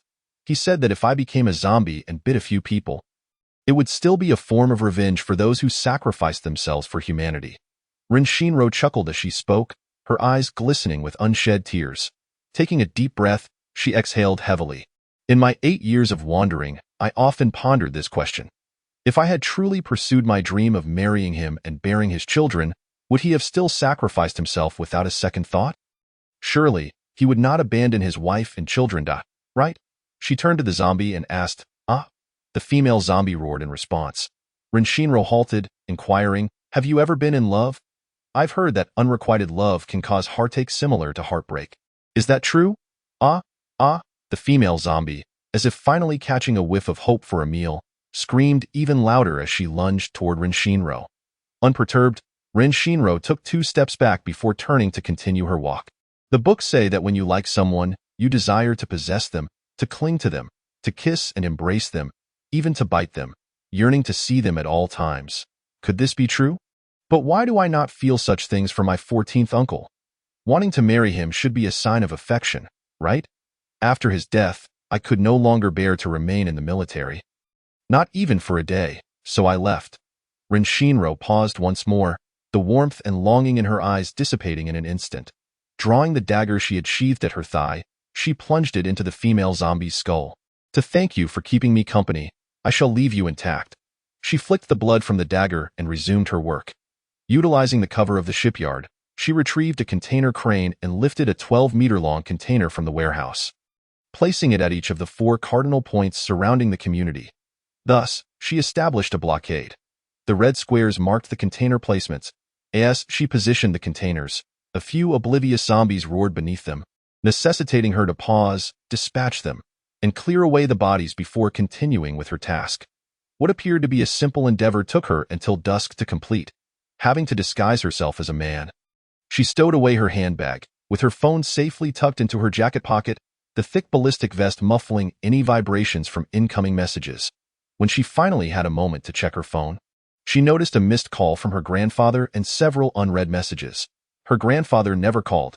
If he did, something must be amiss. She dialed again. Fearing no one would answer, "Sharo," came the voice of Renyukai. "Where's Grandpa?" Ren Shinro's voice turned icy. "He's just taking a joyride in a big truck." "Just a moment, let me switch to speaker," said Renyong. "Sharo, don't worry, Grandpa is fine," Renyong chuckled.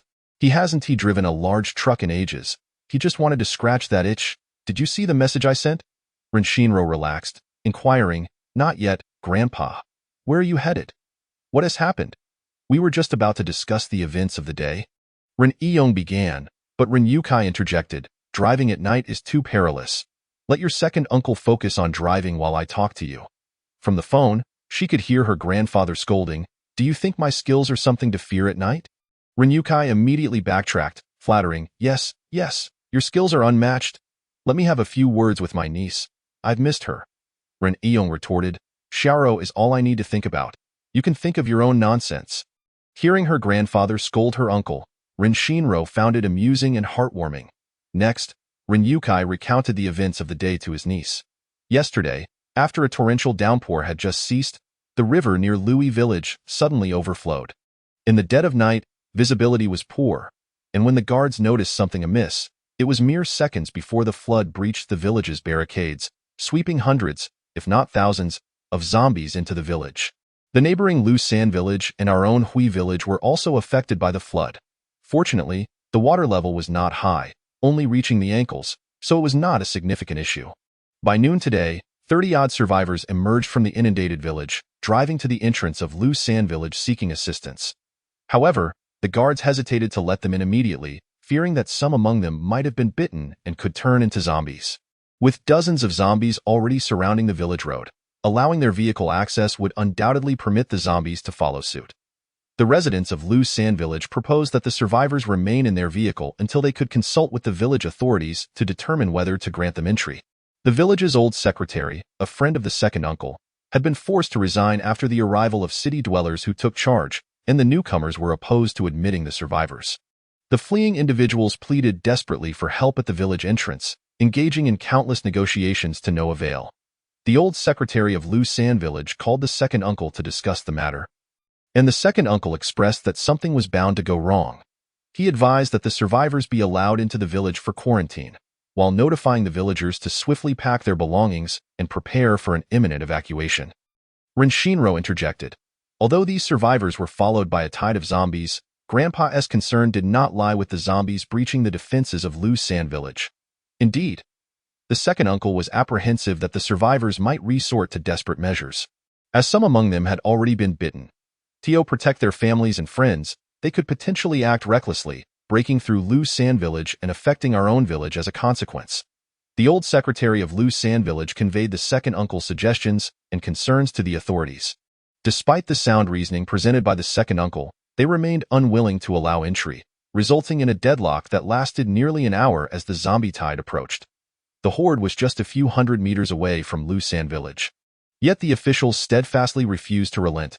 Meanwhile, the fleeing individuals found themselves with nowhere to turn, as tens of thousands of zombies blocked the city's perimeter road, preventing their escape. Suddenly, a small pickup truck in the lead accelerated and crashed into the vehicles guarding the entrance. In a desperate bid for survival, perhaps driven by the presence of a family member among the survivors, Ren Shinro speculated. This individual's wife and children, along with relatives and friends, were among the fleeing crowd. Having already been bitten, he cared little for his own life and merely sought to carve a path to safety for his loved ones.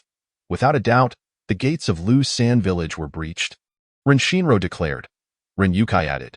Not only did they break through the front gate of Lusan village, but this group of survivors also arrived at our village entrance ahead of the villagers. Ren Shinro inquired.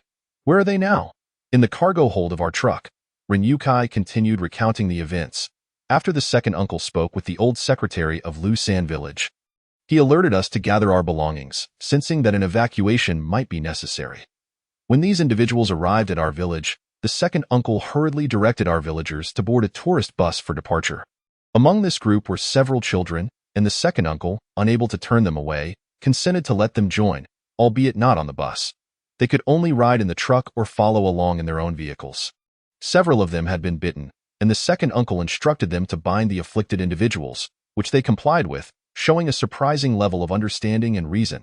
As we loaded the vehicles to depart, numerous residents from Lusan village also emerged. Now, a dozen cars from Lusan village were trailing behind us, and it was certain that tensions would arise between these two groups. Ren Shinro asked, Are you heading to the Chong City transit station now? Ren Yukai replied, We are going directly to Ning City.at this hour. Most people are either sheltering at home awaiting rescue or crowded at temporary transit stations. The roads are relatively clear, and there should be fewer zombies. We can reach Ning City via the highway in a maximum of 20 hours, so please send us your location. Ren Shinro expressed concern for her grandfather, fearing he might struggle with the long drive, and urged, There shouldn't be many zombies at the highway rest stops, so don't let Grandpa drive continuously. He should rest when needed. I will head to the community to clear out the zombies first thing tomorrow morning. Ren Yong shouted. Row row. There's no need to eliminate every single zombie in the community. Just clear out a few suites for our own people. Those who wish to reside in the same community can take care of their own cleaning. All right, I know what to do. If Grandpa is tired, let the passengers take turns driving. Rin chuckled. Rest assured, Grandpa isn't foolish. I'll have others take over driving soon. A good night's sleep is crucial. You should also get some rest. Barring any unforeseen circumstances, we should arrive in Ning City before 2 p.m. tomorrow. Rin Yukai muttered. Xiao Ro, are you not concerned about your uncle? Rin Shinro paused for a few seconds before saying, if you ensure my grandfather's safe arrival in Ninghai, I will reward you with a grand gift. What do you plan to give uncle as a grand gift? Rin Yukai inquired. I will let you know once I have decided. Rin Shinro concluded before hanging up, implying that she had yet to think of a suitable gift. Rin Yukai grumbled at the now darkened screen of his phone. Second uncle, don't you think Xiao Ro has become indifferent since studying abroad? She seems so cold. She used to be gentle and would smile sweetly whenever she saw me, calling me uncle in such a sweet manner. Rin Yong countered. Is it so bad to be a bit indifferent towards others? The world has changed. Those with warm hearts don't survive long. As long as she hasn't changed towards me, that is enough. Rin Yukai nodded, conceding that he had a point. With one hand on the steering wheel and the other holding a cigarette, Rin Yong focused intently on the road ahead.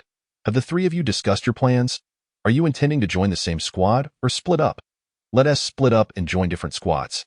The eldest brother believes that should misfortune strike, at least it one team mean all three of us perish together. A hint of sorrow flickered in Rin Yukai's eyes. Rin Yong, cigarette in mouth, playfully tapped his nephew on the head, admonishing him. You're already thinking about becoming a martyr before even joining the army? Don't forget the purpose of your enlistment.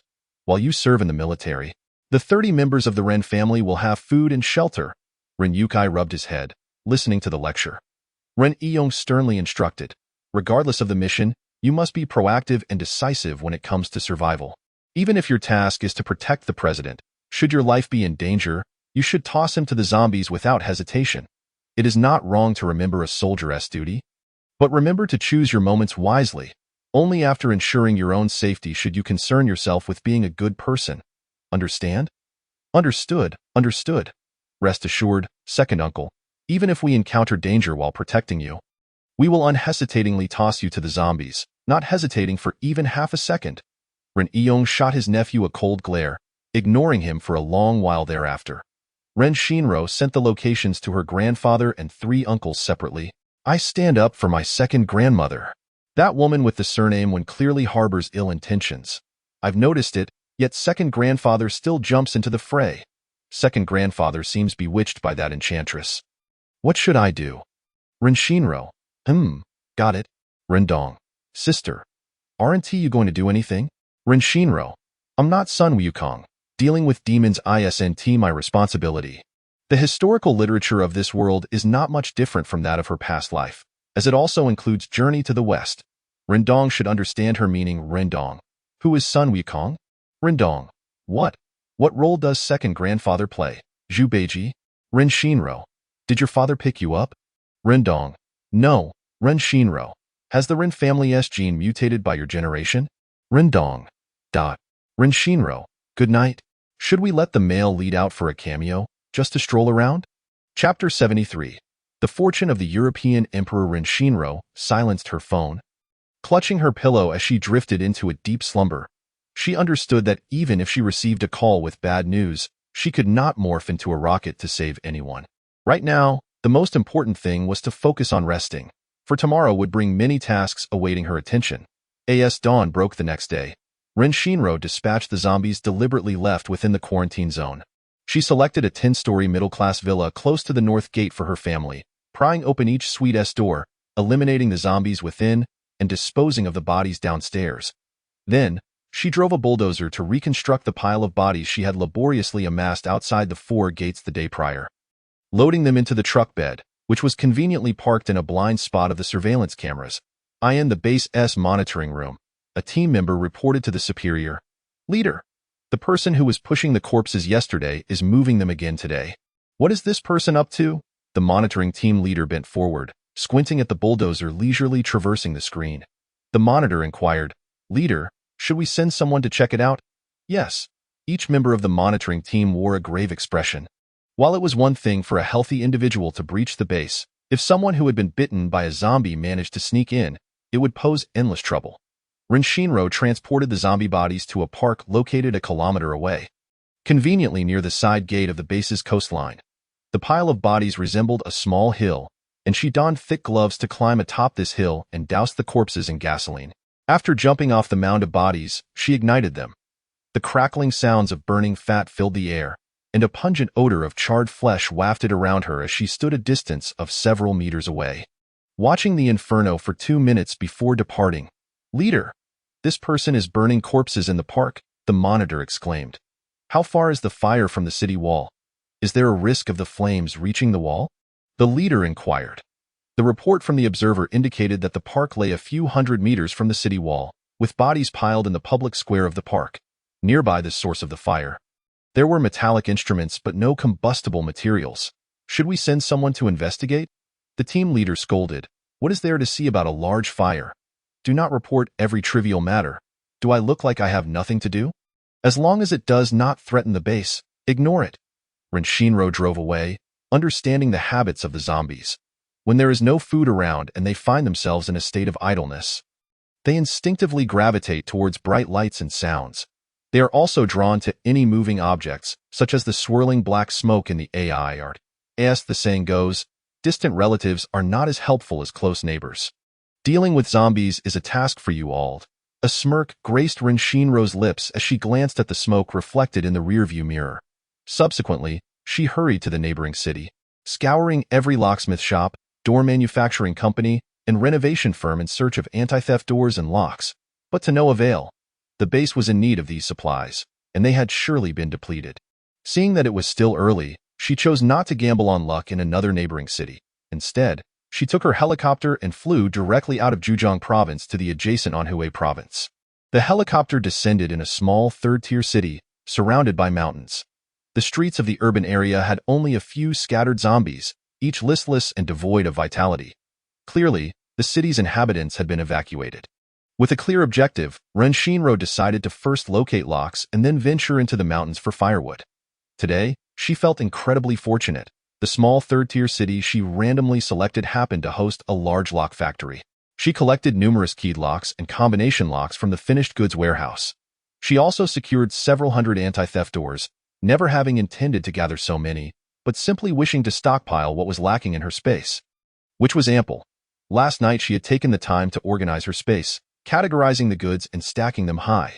The highest shopping rack reached 3 meters, while the space itself was 10 meters tall, leaving the upper area completely underutilized.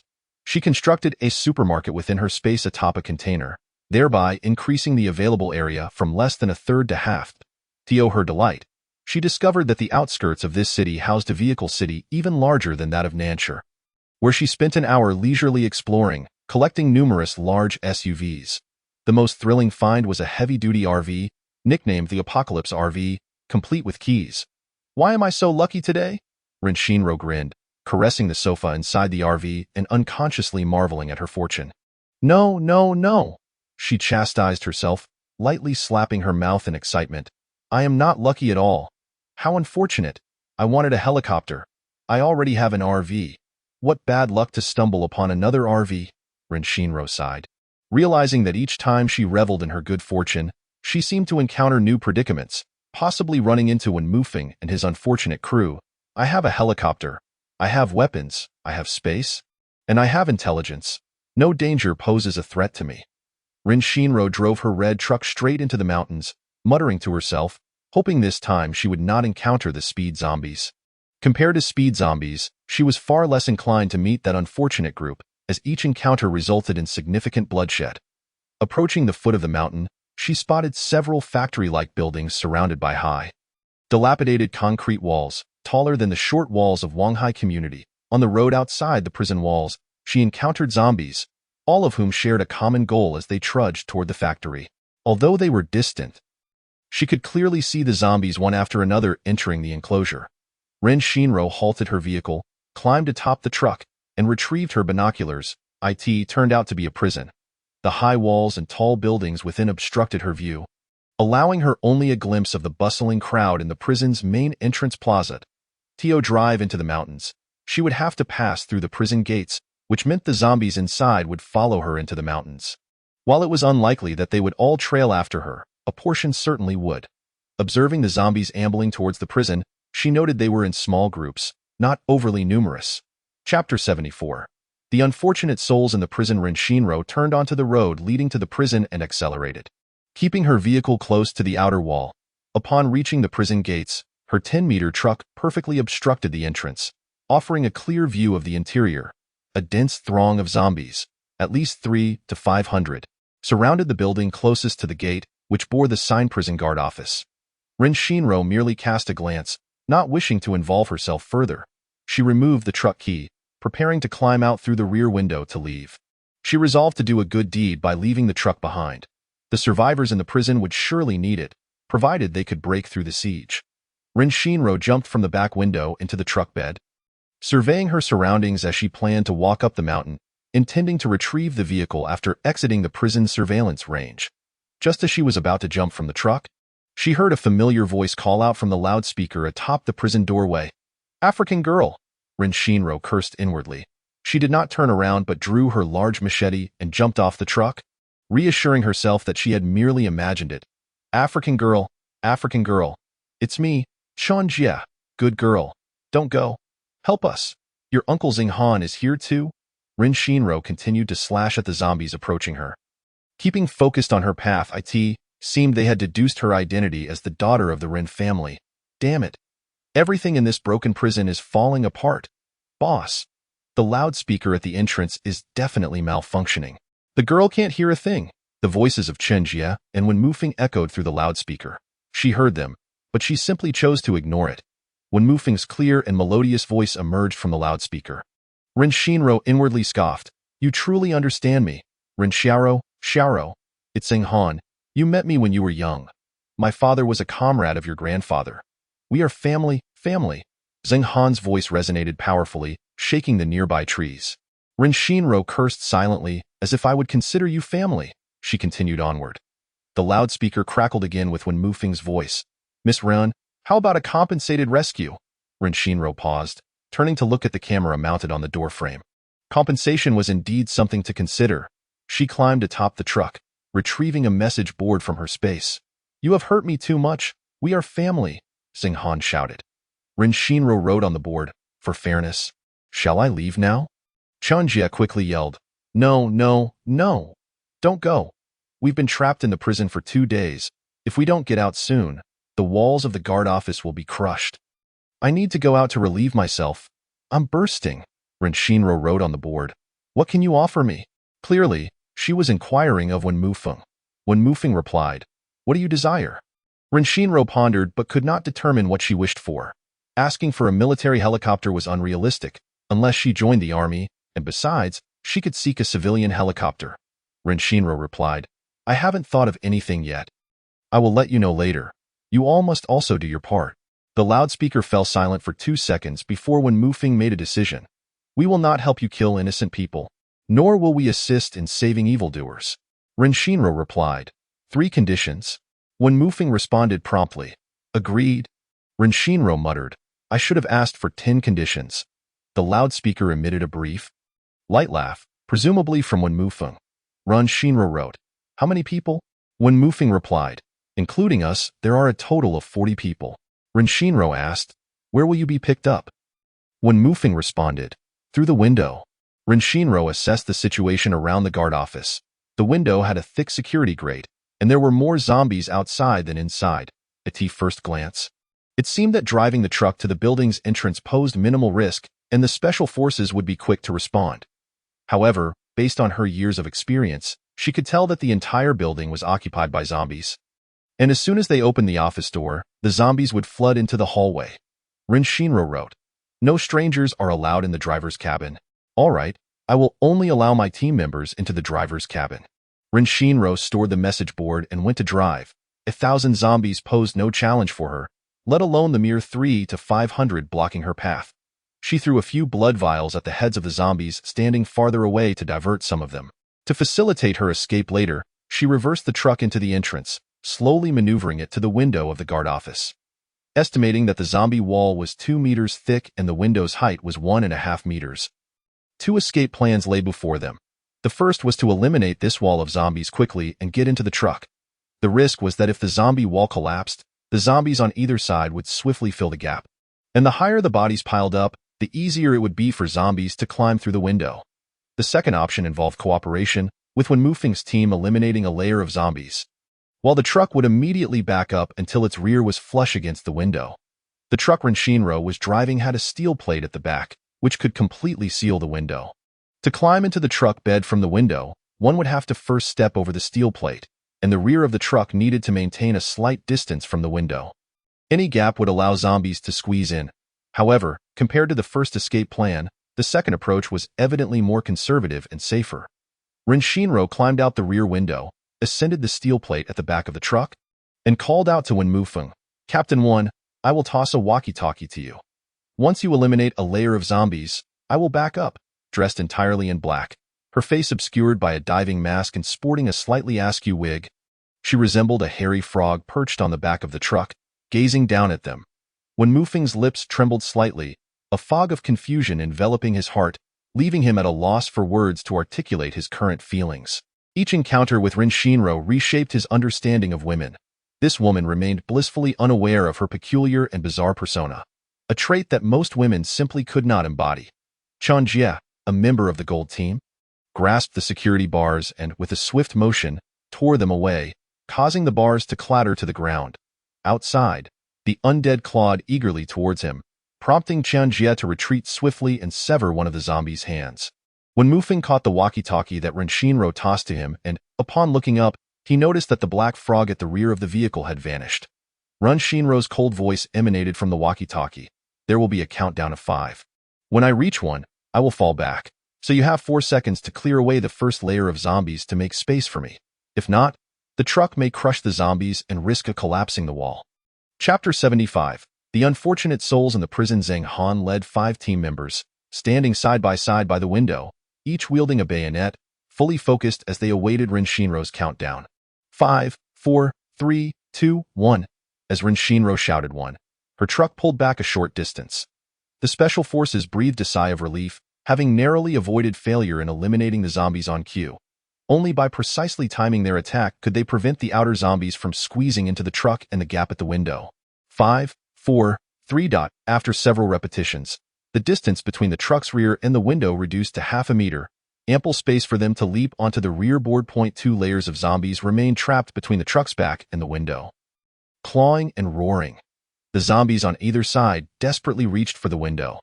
Wenmufeng commanded, "Pierce the zombies and let their bodies hang in the window to prevent the outer zombies from squeezing in. Chen Jie and I will hold the rear. Everyone else, get on the truck quickly." Understood. Once the trapped zombies were dealt with, the survivors clamored to board the vehicle, but Wenmufeng raised his gun, his voice stern. "Let my team board first." The 20 or so survivors, all inmates from the prison, some political offenders, some business criminals, and others guilty of theft, fraud, and heinous crimes, watched intently, though none dared to make a move at this critical moment. Survival took precedence over bravado. Only after Wenmufeng and Chen Jie had boarded did the criminals rush forward. Chen Jie and Wenmufeng stood on either side of the window, guns drawn, vigilant for any zombies that might breach the gap. They would eliminate any that attempted to do so.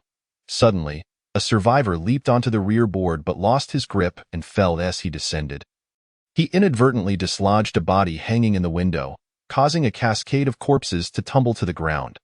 The zombies quickly filled the gap, lunging at the fallen survivor, their screams swallowed by the ravenous undead.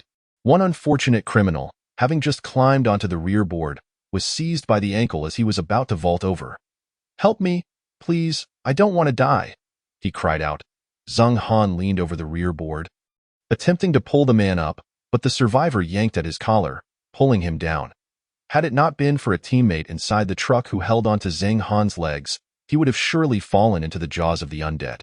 Wenmufeng shouted, "Zheng Han, don't save him, let go."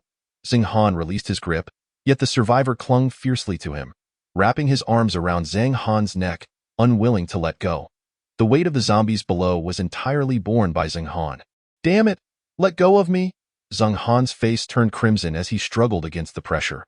When Mu Feng aimed his gun at the survivor's head, hesitating to pull the trigger, his position meant the bullet would ascend and strike Zhang Han. Coupled with the multitude of undead hands waving outside the window, his line of sight was obstructed, rendering him unable to act swiftly. Bang! With a gunshot, a gaping wound appeared in the survivor's forehead, and he plummeted downward, his eyes wide open until the ravenous zombies devoured them. When Mu Feng looked up to see who fired the shot, Ren Shinro had somehow perched herself on the rear board, her clear eyes exuding a chilling aura. A bunch of fools.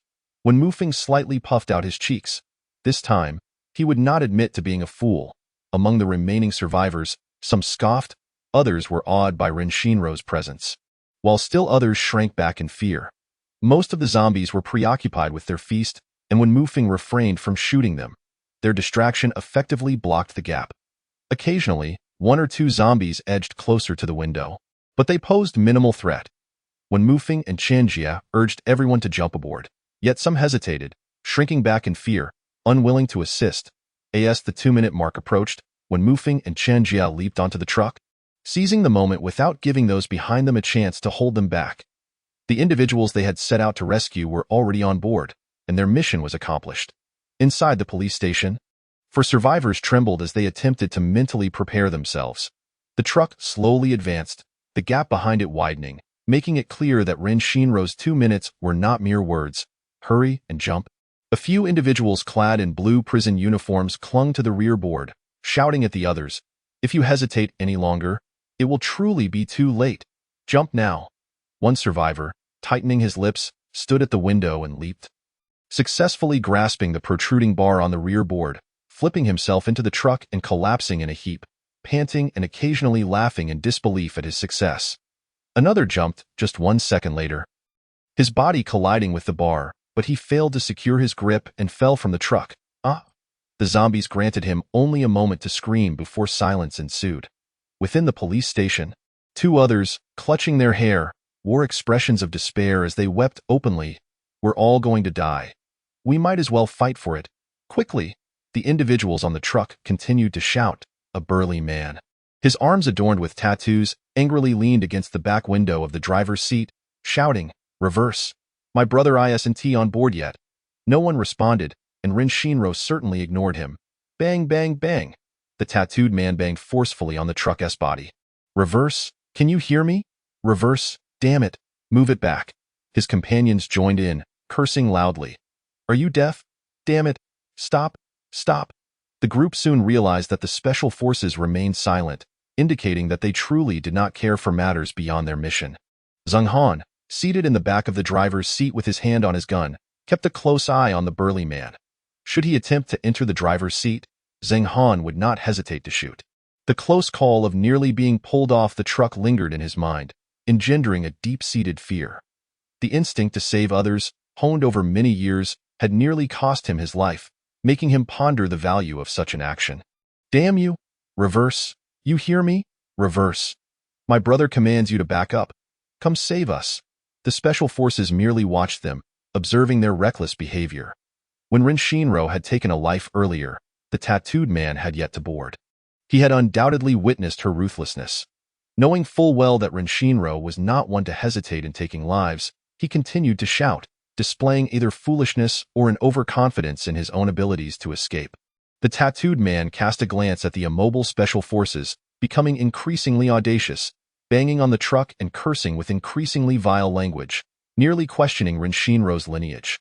Once Ren Shinro's truck broke through the encircling horde of zombies, she slammed on the gas, speeding through the prison gates and swiftly shifting into reverse.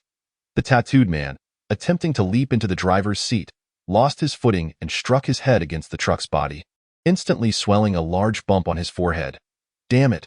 What kind of driving is this?"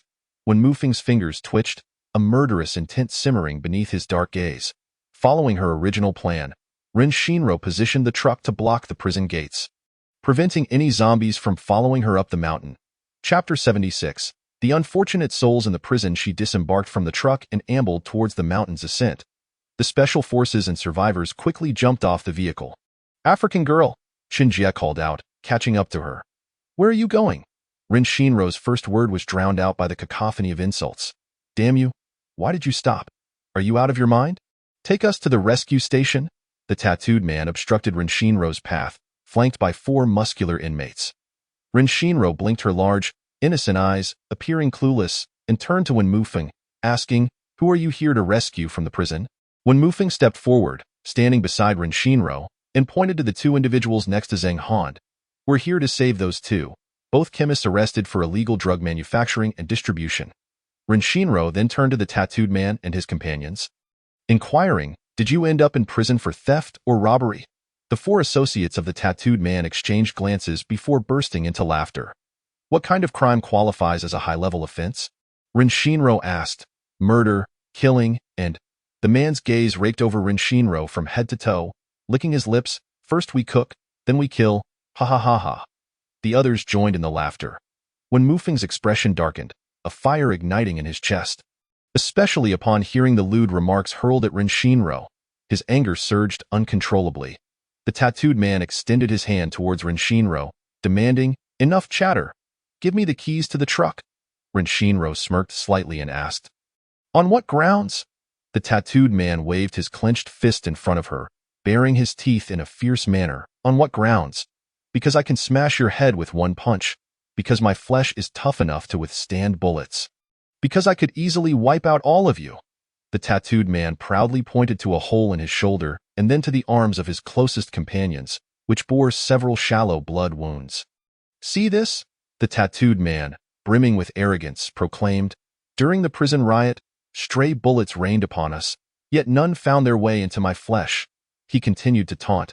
"I advise you not to squander your time attempting to intimidate us with a desert eagle. Hurry and hand over the keys to the truck, you ugly wretch." The special forces finally understood why these individuals were unafraid of Rin Shinro's potential wrath. It appeared they had no fear of bullets. The tattooed man's accomplice, lifting his chin in defiance, echoed, "You grotesque fool, give us the truck keys." With a menacing glare, the tattooed man lunged for Rin Shinro's collar. Swiftly evading his grasp, she raised her voice, commanding, "Step back." When Mufeng's heart skipped a beat as he swiftly moved behind Rin Shinro without a moment's hesitation, thinking, "This is bad. This woman is about to kill." The tattooed man assumed Rin Shinro's words were directed at him and continued to mock. "Step back? Ugly wretch, you must be out of your mind." Bang, bang. 2 gunshots rang out, louder than the desert eagle, reverberating through the air and causing many survivors to recoil in terror, clutching their ears. Rin Shinro lazily lifted her eyelids to observe the tattooed man's lifeless body. Her tone icy. "I wasn't speaking to you." The tattooed man's words were forever silenced as he crumpled to the ground, his mouth agape, the rest of his head reduced to a gruesome mess. A gaping hole where his heart once was, the individuals beside him, grazed by the scattered pellets, retreated in fear, crouching on the ground and raising their hands in surrender, pleading, we aren't familiar with him. Before he went to prison, he was ruthless, often forcing us into wrongdoing. We had no choice, we despise him. Yes, we truly aren't acquainted." The shotgun was both a source of admiration and frustration for her. It could unleash 10 steel pellets in a single shot, creating a formidable density of firepower, capable of achieving true headshots. However, its range was limited, and it could only hold 2 rounds at a time. The 4 prisoners looked to Wen Mufeng for assistance, exclaiming, "This woman is indiscriminately killing people. You must shoot her." At that moment, Rin Shinro fired a shot at the heads of the other 2 with golden abilities, who had no chance to react. She swiftly produced a rifle from her spatial storage. Click. The bullet was chambered with fluid grace. With only 2 of the tattooed man's accomplices remaining, Rin Shinro coldly regarded them. Her gun aimed toward the city. "Run from that direction. You have 15 seconds to escape. I will remain here, and if I fail to hit you, consider it fate that has spared you. Just ensure you never cross my path again." 15, 14, 13, 12, 11. The 2 crouching figures sprang to their feet, sprinting toward the indicated direction. The remaining survivors and special forces instinctively parted to clear a path, not for the fleeing individuals, but out of fear of stray bullets. The rifle's range extended from 400 to 1,000 meters. 15 seconds would hardly suffice to escape its reach. Even a world champion could only cover 150 meters in that time. As Rin Shinro called out the final number, she raised her weapon and aimed. Bang, bang, bang, bang, bang. The rapid succession of gunfire excited the zombies on the other side of the truck, akin to a swarm of bees buzzing. One individual was struck in the back of the head, blood erupting forth. There was no chance of survival. The other collapsed momentarily before abruptly leaping back to continue running. When Mufing's heart raced. Captivated by Ren Shinro's profile, a singular thought echoing in his mind. He had to get this woman into the military. Only the military could rein her in. When Ren Shinro turned, her gaze met Wen Mufing's intense stare. A moment of hesitation washed over him. Could he persuade her to join the military? Deep down, he already knew the answer. No one could sway her. Are you heading up the mountain? Wen Mufing inquired. Recognizing that convincing Ren Shinro to join the military would require a gradual approach, Ren Shinro responded with a soft affirmative. When Mufing pressed further, what will you do up there? Ren Shinro aimlessly gestured with her machete, nonchalantly replying, to gather firewood. Chen Jie, filled with curiosity, interjected eagerly, what do you need firewood for? Ren Shinro replied smoothly, to cook. Chen Jie gaped, momentarily at a loss for words, and reiterated, you seek firewood. Tio cook? Ren Shinro offered a light nod, her gaze shifting to Zhang Han behind Chen Jie, stating, your future mother-in-law is currently trying to seduce my grandfather. But Zhang Han, momentarily bewildered, struggled to comprehend. Ren Shinro continued, your future brother-in-law, Wen Shizai, took advantage of my brother's absence during a perilous situation to kick in my sister-in-law's door and was caught in the act. Need I elaborate on why he insisted on entering the room? You're talking nonsense, Zhang Han blurted out. Surely, it couldn't be because she harbored feelings for him that she would malign the Wen family. Zhang Han recalled the last time he encountered Ren Shinro, when she spoke of Wen Annie. Anger flickered across his face as he retorted. The last time you mentioned that Annie introduced me as her brother during a live stream. That was a lie, wasn't it? So today, you intend to deceive me again. You find this amusing, don't you? You kill indiscriminately and enjoy weaving lies. How can someone from the Ren family, known for their heroism through 3 generations, produce such a vile wretch like you? Zhang Han's ire only grew, his thoughts increasingly muddled. When Mufing interjected sternly, Zhang Han, how dare you speak like that? Apologize. Zhang Han's mind, previously clouded with anger, suddenly cleared, a flicker of remorse in his eyes. As he prepared to apologize, Ren Shinro's chilling tone interrupted, Deputy Captain Zhang, the type of woman you choose to marry is none of my concern. Out of respect for your grandfather, I shared this much to warn you. Keep your fiancée in check. If she dares to set her sights on the Ren family, she will meet her demise. With that, Ren Shinro turned and strode up the mountain, brushing past Wen Mufing as she coolly remarked, Captain 1, until we meet again. Zhang Han clenched his fists at his sides, a voice in his mind persistently asserting that Ren Shinro was neither lying nor had any reason to do so. When one person speaks ill of another, it may not be credible. When a multitude voices dissent, it does not guarantee truth either. Yet, not a single person around him spoke favorably of his fiancée, and each urged him to open his eyes, indicating she truly posed a problem. Zhang Han recalled several months prior when his father informed him of the hundreds of hotel records associated with Wen Annie. Even after confirming their relationship, her frequency of hotel stays showed no signs of abating. When Annie explained that her colleague and close friend, Zhang Ling, had used her identity to book rooms to prevent her boyfriend from discovering their rendezvous. Zhang Ling had even called him personally to confirm the matter. Zhang Han's thoughts spiraled, a tumult of emotion within him. Old Zhang, Mo Heike stepped forward to pat Zhang Han's shoulder, questioning, what do you see in that woman that makes you intent on marrying her? Perhaps it's her looks, or her prowess in bed. Zhang Han chuckled bitterly at himself. During a New Year celebration, I mistakenly drank what I thought was water, but it turned out to be liquor. And my poor tolerance led to sleeping with her. The result? She became pregnant. Aware that my parents disapproved of her, she chose to terminate the pregnancy without my knowledge. Since she concealed it from you, how did you come to learn of it? Mo Heike inquired with skepticism. Her friend discreetly sent me the surgical report, Zhang Han admitted, his voice diminishing. The fog in his mind slowly began to lift. Chen Jie regarded Zhang Han as though he were a fool. Have you not considered the possibility that they colluded? Zhang Han replied honestly, at the time. I didn't entertain such a possibility. Who would jest about something as serious as an abortion? We weren't even officially dating at that point. If she intentionally had her friend inform me of the abortion, wouldn't she fear I would spread the word? Would she not care for her reputation? Is she planning to remain single for the rest of her life? Imo Heike shot Xinghan a disparaging look. That woman knows you are honest and responsible. As long as you believe her, she can secure your loyalty for a lifetime. Even if you doubt her, you wouldn't dare to speak out. The teammates cast pitying glances at Xinghan. Feeling frustrated, Xinghan shifted the topic, Mufeng, how will we handle the other prisoners? When Mufeng glanced at the remaining prisoners, contemplating. The army was indeed short-staffed, but that did not imply they would accept individuals with criminal records into their ranks.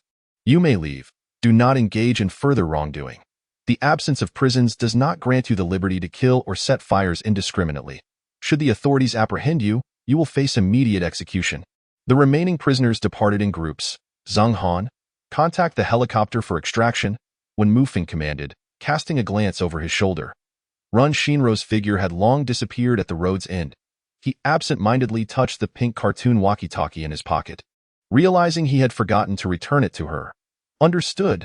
Xinghan retrieved his satellite phone to contact headquarters.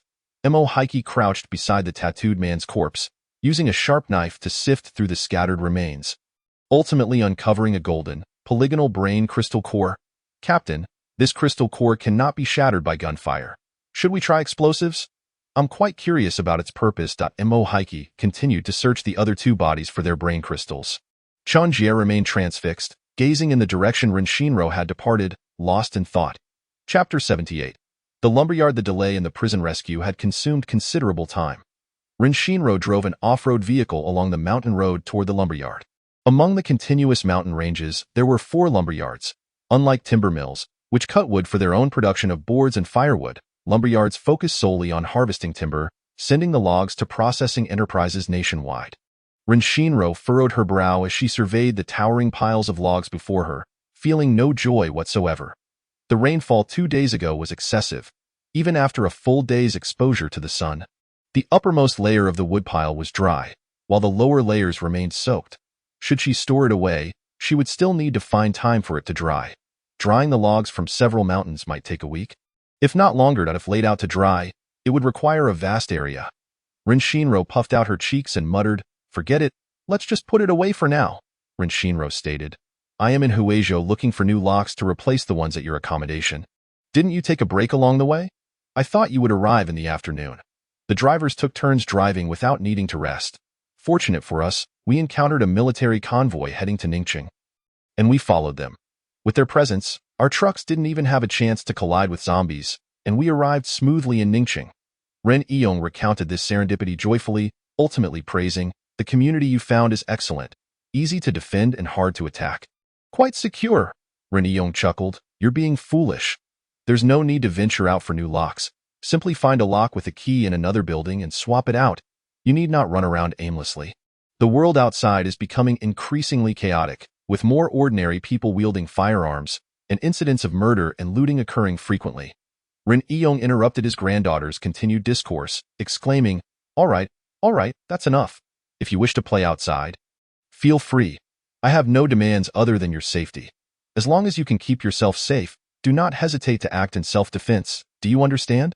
Ren Shinro assured him, "Grandpa, rest assured, wherever I am, danger will certainly not find me. Go out and enjoy. Make sure to check in daily and refrain from meddling in others' affairs. There are countless unfortunate souls in the world, and you cannot help them all. Moreover, those who are grateful are few and far between. Do not become a do-gooder only to be harmed in the end." Ren Yong reiterated his admonition to his granddaughter, "Grandpa, trust me, I will not meddle in unnecessary matters." Ren Shinro earnestly promised. Ren Yong hung up the phone with a long sigh, realizing that the situation outside would only worsen, and she needed to venture out. This child, who used to stay home reading every day, now seemed to have developed a penchant for escapades after studying abroad. Ren Haiyang, standing nearby, offered comfort. "Second uncle, do not worry too much. Xiaoro is more capable than we think. It's better for her to be strong. If anything were to happen to us, she would be able to thrive." Ren Yong gazed up at the sky, his eyes clouded with concern and sorrow, sighing once more, "If her father were still alive. If I had been a bit more selfless back then and stayed in the army to continue fighting those scoundrels, You all wouldn't have had to retire so early now. You and I could have certainly held power over a base. And Xiaoro could simply remain at home, living as the little princess of the Ren family. Ren Haiyang remarked, second uncle, currently, although the various family factions seem unchanged, they could shift dramatically at any moment. A base represents a faction's power. Xiaoro mentioned that her abilities could advance. We should strive to help Akai and Xiao Dong quietly enhance their powers, and as for Yong Fa, we need not worry as he is undoubtedly on our side. Ren Haiyang glanced at a distance where a group of people was embroiled in a heated argument, lowering his voice to continue, in the future, it will surely be the one with superior abilities who holds the authority. The family with the most resources and weapons will emerge as the dominant force if we wish to fight. We still have time. Ren Yong's brow twitched slightly. His nephew's considerations had crossed his mind countless times. In the face of the apocalypse, he harbored only two wishes. One was for his granddaughter's safety and happiness, and the other was for the Ren family to continue its lineage. Theo ensure the safety of his family. He understood the necessity of wielding power. Haiyang, Xiaoro is unaware of the trials and tribulations the Ren family has endured over the years. She does not know that Zahai's death was a scheme by those scoundrels. I do not wish for her to bear the burdens of past grievances. Ren Yong lit a cigarette, lowering his voice to add, the Du family scoundrels will undoubtedly devise ways to seize resources and power. Many are already contending with them. We need not join the fray. The most crucial thing now is to survive. As you said, let's first protect those few with abilities in our family and help them quietly enhance their powers. Externally, we should only state that Akai possesses abilities. There is no need to hoard resources excessively. Enough for our family to eat will suffice. With power, one will not go hungry, as long as one is alive. One has power. Do you understand? Ren Haiyang nodded seriously, assuring him, second uncle, do not worry. I have already spoken with Akai, Jianjun, and Yong Fa. They must prioritize their lives above all else. Second uncle, what about Li Shi? Will he join us in the external operations team? Ren Haiyang inquired. Ren Yong replied, I have spoken with an old friend about this. I will have him infiltrate the logistics team. The Gu family has been allocated to the Ningqing base, but they mainly oversee external operations, with only a small share of internal authority. Most of the internal power lies with the Du family's lackeys. Li Shi and his son-in-law appear simple and honest, so they will likely not attract attention or suspicion. Ren Haiyang's eyes suddenly brightened. He had gained clarity on the path ahead for the Ren family and recognized the obstacles in their way. Then, second uncle, what do you plan to do? Ren Yong flicked away the ash from his cigarette and replied with a smile, engage in business. Ren Haiyang, puzzled, asked, business? What kind of business? Well, what? Ren Haiyang thought he must have misheard. Selling ducks? Why would you sell ducks, second uncle? I, along with Akai and the others, can support you. If we truly cannot make a breakthrough, I can't have Akai take up that role. His physique should be quite popular. Ren Yong shot Ren Haiyang a look of exasperation. I will sell roast duck. After sorting things out, join me as we scout nearby for a roast duck shop. Let's get a roasting oven. Ren Haiyang chuckled awkwardly, the uproar at the community entrance growing louder. He asked, second uncle, it seems a fight is about to break out. Should we intervene?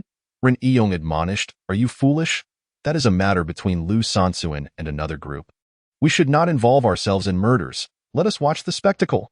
Ren Yong strode towards the raucous crowd, instructing his nephew along the way, you go arrange for the Ren family members to move to Building 10. For those houses without keys, take people to dismantle locks in other buildings. The zombies in those buildings have not been dealt with by Xiaoro, so be cautious. Just dismantle a few locks. Do not overextend yourselves. For these days, we must focus on securing Building 10. Understood. I will go arrange that now. Ren Haiyang departed to fulfill his task. Ren Yong stood at the periphery of the crowd, grinning as he watched the unfolding drama. Seeing Ren Yong in this state, Old Master Zhang surmised that he simply wished to enjoy the spectacle without intervening. Old Run, I suspect they will certainly come to blows.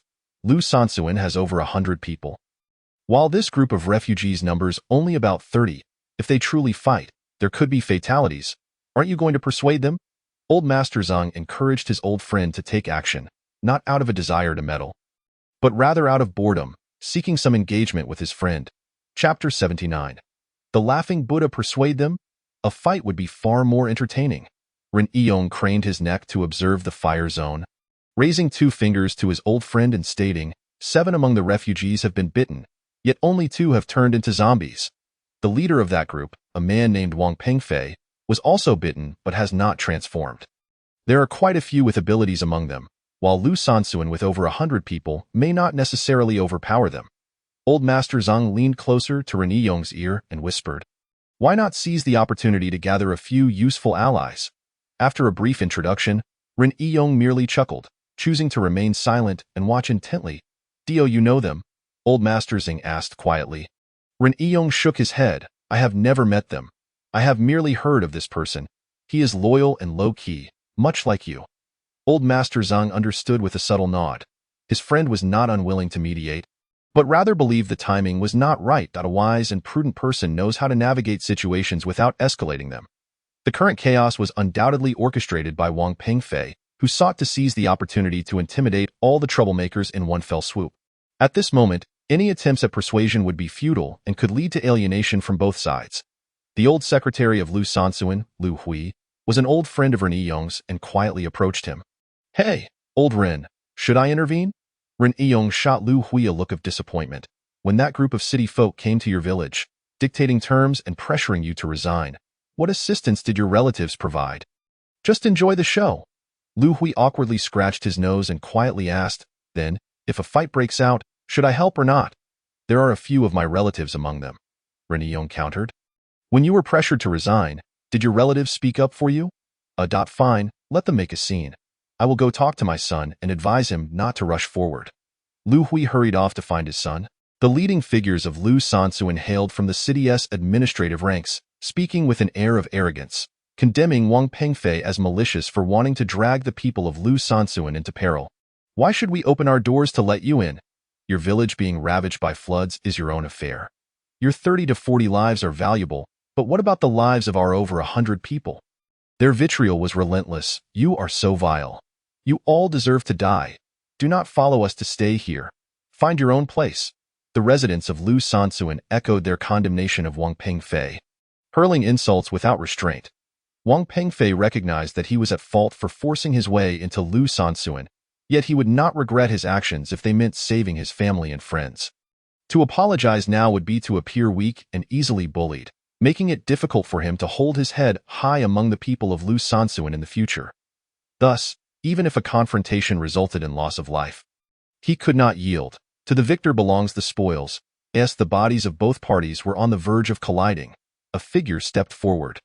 Dai Xiaosong, with a kind and humble demeanor, positioned himself between the two groups, urging, "Gentlemen, let us calm our tempers. What has transpired has already occurred. Arguing and fighting serve no purpose. Fortunately, neither side has suffered significant losses. As the old saying goes, harmony breeds prosperity. Would you not agree, gentlemen?" The cacophony of insults gradually subsided. At this moment, Zhang Lu stood beside Dai Xiaosong, his expression grave and his tone imbued with authority. "Let us all temper our anger. The paramount importance now is unity. Only through togetherness can we withstand greater dangers. Strength lies in numbers." Noticing that neither side was inclined to speak, Zhang Lu continued, "This location is in close proximity to the base. I believe that living within the base may not necessarily be advantageous. With so many people in a confined space, it would be wiser for us to cultivate a secure area outside the base." Wang Pengfei did not deign to look at Zhang Lu. Disinterested in whatever followed, he had been navigating the underworld long before these individuals were even in their diapers. He understood all too well the roles they played and their true intentions. Arriving first with his family in Ren Yong's truck, he observed the containers and trucks blocking the road. He saw Ren Yong's nephew disembarking to clear the obstructing vehicles. This area was pristine, devoid of even a single corpse, with its high foundation and towering walls. A strategic position that was easy to defend yet difficult to assault. The ground bore no trace of blood, indicating that this territory had long been claimed, and its custodian was both capable and well-resourced. Wang Pengfei scrutinized the onlookers, his gaze lingering on the smiling face of Ren Yong. With merely an exchanged glance, he grasped much of the situation. What perplexed him was whether Zhang Lu was a representative sent by Ren Yong, or if the two were entirely unassociated. However, his confusion was short-lived, as clarity soon emerged. Following Zhang Lu's measured oration, several city dwellers accustomed to leadership in Lu San Village eagerly endorsed the plan to construct an independent base backed by the official base. with over 100 individuals from Lu San village. The majority applauded Zhang Lu's vision, deeming it feasible. Suddenly, the leader of Lu San village raised his voice, proposing, "We need to establish a leadership group for the base. Those with ideas can sign up." Wang Pengfei cast another glance at Ren Yiyang, who remained all smiles, offering no comment, as if enjoying the spectacle. That moment, Ren Haiyang had settled the Ran family's elders and children and approached, saying, "Uncle, everyone is settled. The apartments are quite cleaned. I've sent Jianjun with a few cousins to dismantle locks on other floors." His words drew the attention of all present. Dai Xiaosong parted the crowd, jokingly remarking, "Brother Ren, how unkind of you. Why didn't you give us a heads up so we could seize the opportunity to choose better accommodations?" The leader of Lu San village chuckled derisively, responding, "You folks are quite swift, settling in without a word. I understand. Good homes are first come, first served. Everyone desires comfort." Ren Haiyang retorted, "How amusing. This area was cleared and secured by our people. Should I prioritize settling you first instead of my own?" The faces of the Lu San village leaders flushed crimson. Dai Xiaosong stiffened, regretting his premature interjection, casting a pleading glance at Zhang Lu. A glint of insight flashed in Wang Pengfei's eyes as he approached Ren Yiyang, asserting, "If not for your consent for us to board the truck yesterday afternoon, we would surely be mere bones by now. I owe you a great debt of gratitude, and I shall repay it when the opportunity arises. Uncle, this is your territory. You hold the authority. If you wish for us to depart, we shall not impose." Ren Yiyang laughed heartily. "You call me uncle, and should I send you away, it would be akin to me bullying my juniors. Would it not? Do not worry. This community can comfortably accommodate you." Ren Haiyang swiftly grasped his uncle's intentions. Wang Pengfei was valuable, and his uncle sought to recruit him. With a softened tone, Ren Haiyang advised, "Aside from Building 10, you may choose your residences elsewhere. There are still numerous zombies on the other floors. Whosoever resides in any particular building shall be responsible for dealing with its zombies. Do not leave corpses within the buildings, as the stench will affect our living conditions. There is a park a kilometer away where we can dispose of the bodies for incineration." Once his nephew finished speaking, Ren Yiyang cheerfully added, "Zombies are drawn to the scent of humans. If you wish to avoid being surrounded by a horde one day, it is prudent to deal with the zombies on your respective floors now. Once settled, let us gather in front of Building 10 to collectively clear out the unoccupied buildings." Zhang Lu's expression soured as he realized he had been too hasty, neglecting to consider why this location was devoid of corpses. He had mistakenly perceived Ren Yiyang as weak and lacking foresight, or perhaps too old to desire power, believing that an opportunity had presented itself to him. In truth, Ren Yiyang was not reluctant to assume leadership. He was merely well prepared, with everything firmly within his grasp. Zhang Lu felt that all his previous plans and speeches had become a farce, as long as he and the leaders of Lu San village resided here. A leadership group could never be established. Ren Yiyang would undoubtedly remain the sole authority in this area. Zhang Lu reevaluated Ren Yiyang, realizing that the latter was never a benevolent figure to be easily dealt with. He was a proverbial smiling tiger. Given the advantageous position of this territory, should Ren Yiyang desire to seize control, he must be eliminated. Before quietly orchestrating Ren Yiyang's demise, it would be prudent to have several of the younger members of the Ren family accrue some debts of gratitude towards him. Chapter 80. Blessings and Longevity. After unloading the timber, she ventured to the planting area within her space to gather vegetables. Woof, woof, woof. Arf. Woof, woof, woof. Yip, yip. The small mutt and the pug stood on their hind legs, paws scratching at the cage as they wagged their tails, barking excitedly. The two puppies had fully recovered, now considerably sturdier than when she had rescued them. "I almost forgot about you too." Upon hearing her voice, the puppies ceased their barking, tilting their heads in her direction, their tails wagging even more fervently. "Would you like to accompany me on a mountain patrol?" Ren Shinro opened the cages, releasing them. Woof, woof, woof. The two puppies yapped as they circled around Ren Shinro's feet. Internally elated, she feigned annoyance. "You're so noisy." The puppies abruptly halted, tongues lolling and tails wagging, gazing up at her. "Good, from now on, when I say noisy, you must immediately quiet down. Do you understand?" The puppies tilted their heads alternately, their big, watery eyes presenting an adorably foolish appearance. Ren Shinro led them out of the space, sitting on the cement ground to rub their heads and scratch their bellies, playing with them while also training them on when to be silent. Whenever they barked, she would shush them a couple of times, and after several repetitions, the pug, who loved to bark the most, was the first to learn to be quiet. In contrast, the little mutt barked even more joyfully with each shush. "Are you foolish?" Renshinro grasped the skin on the back of the little mutt's neck, lifting it for a close inspection, and said, "Shush! Woof, woof, woof, woof." The little mutt barked excitedly, wriggling its rear. "So noisy," Renshinro scolded. Suddenly, the little mutt fell silent. Feeling somewhat exasperated, she attempted once more, "Shush! Woof, woof, woof, woof." "Woof, woof, woof. Too noisy," she said softly. The little mutt quieted again, tilting its head to look at her.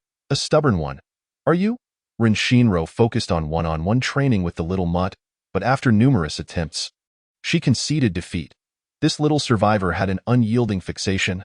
"Woof, woof." The little mutt leaped onto Renshinro's lap, attempting to lick her chin. She pushed it away, wrinkling her nose. "You stink. Once you grow a bit more, I'll give you both a bath." "You silly thing.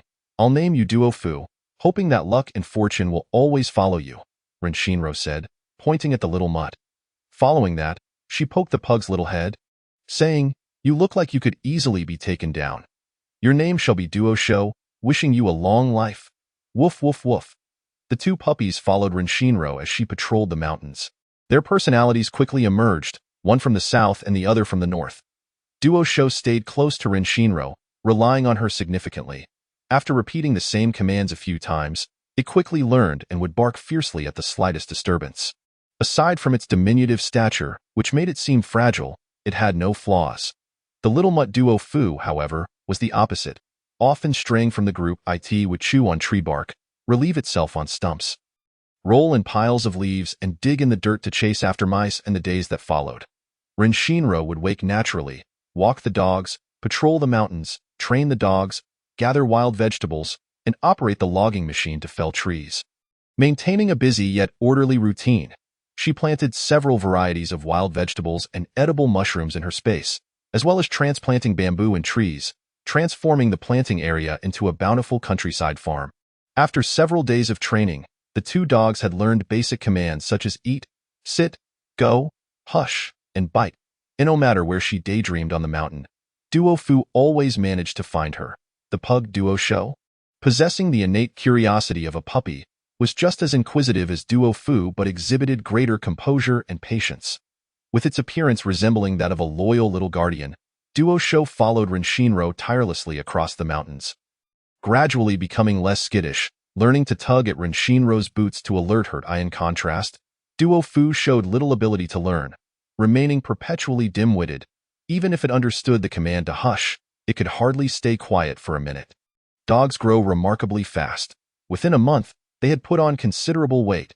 Duofu grew larger and bulkier, its appearance gradually diverging from that of a little mutt. It turned out Duofu was a Labrador. As Duofu matured, its four legs gained strength, and in the blink of an eye, it would vanish from her sight. Although Labradors are known for their exuberance and vivacity, they also possess a high intelligence and a strong inclination for obedience, making them well-suited as guide dogs.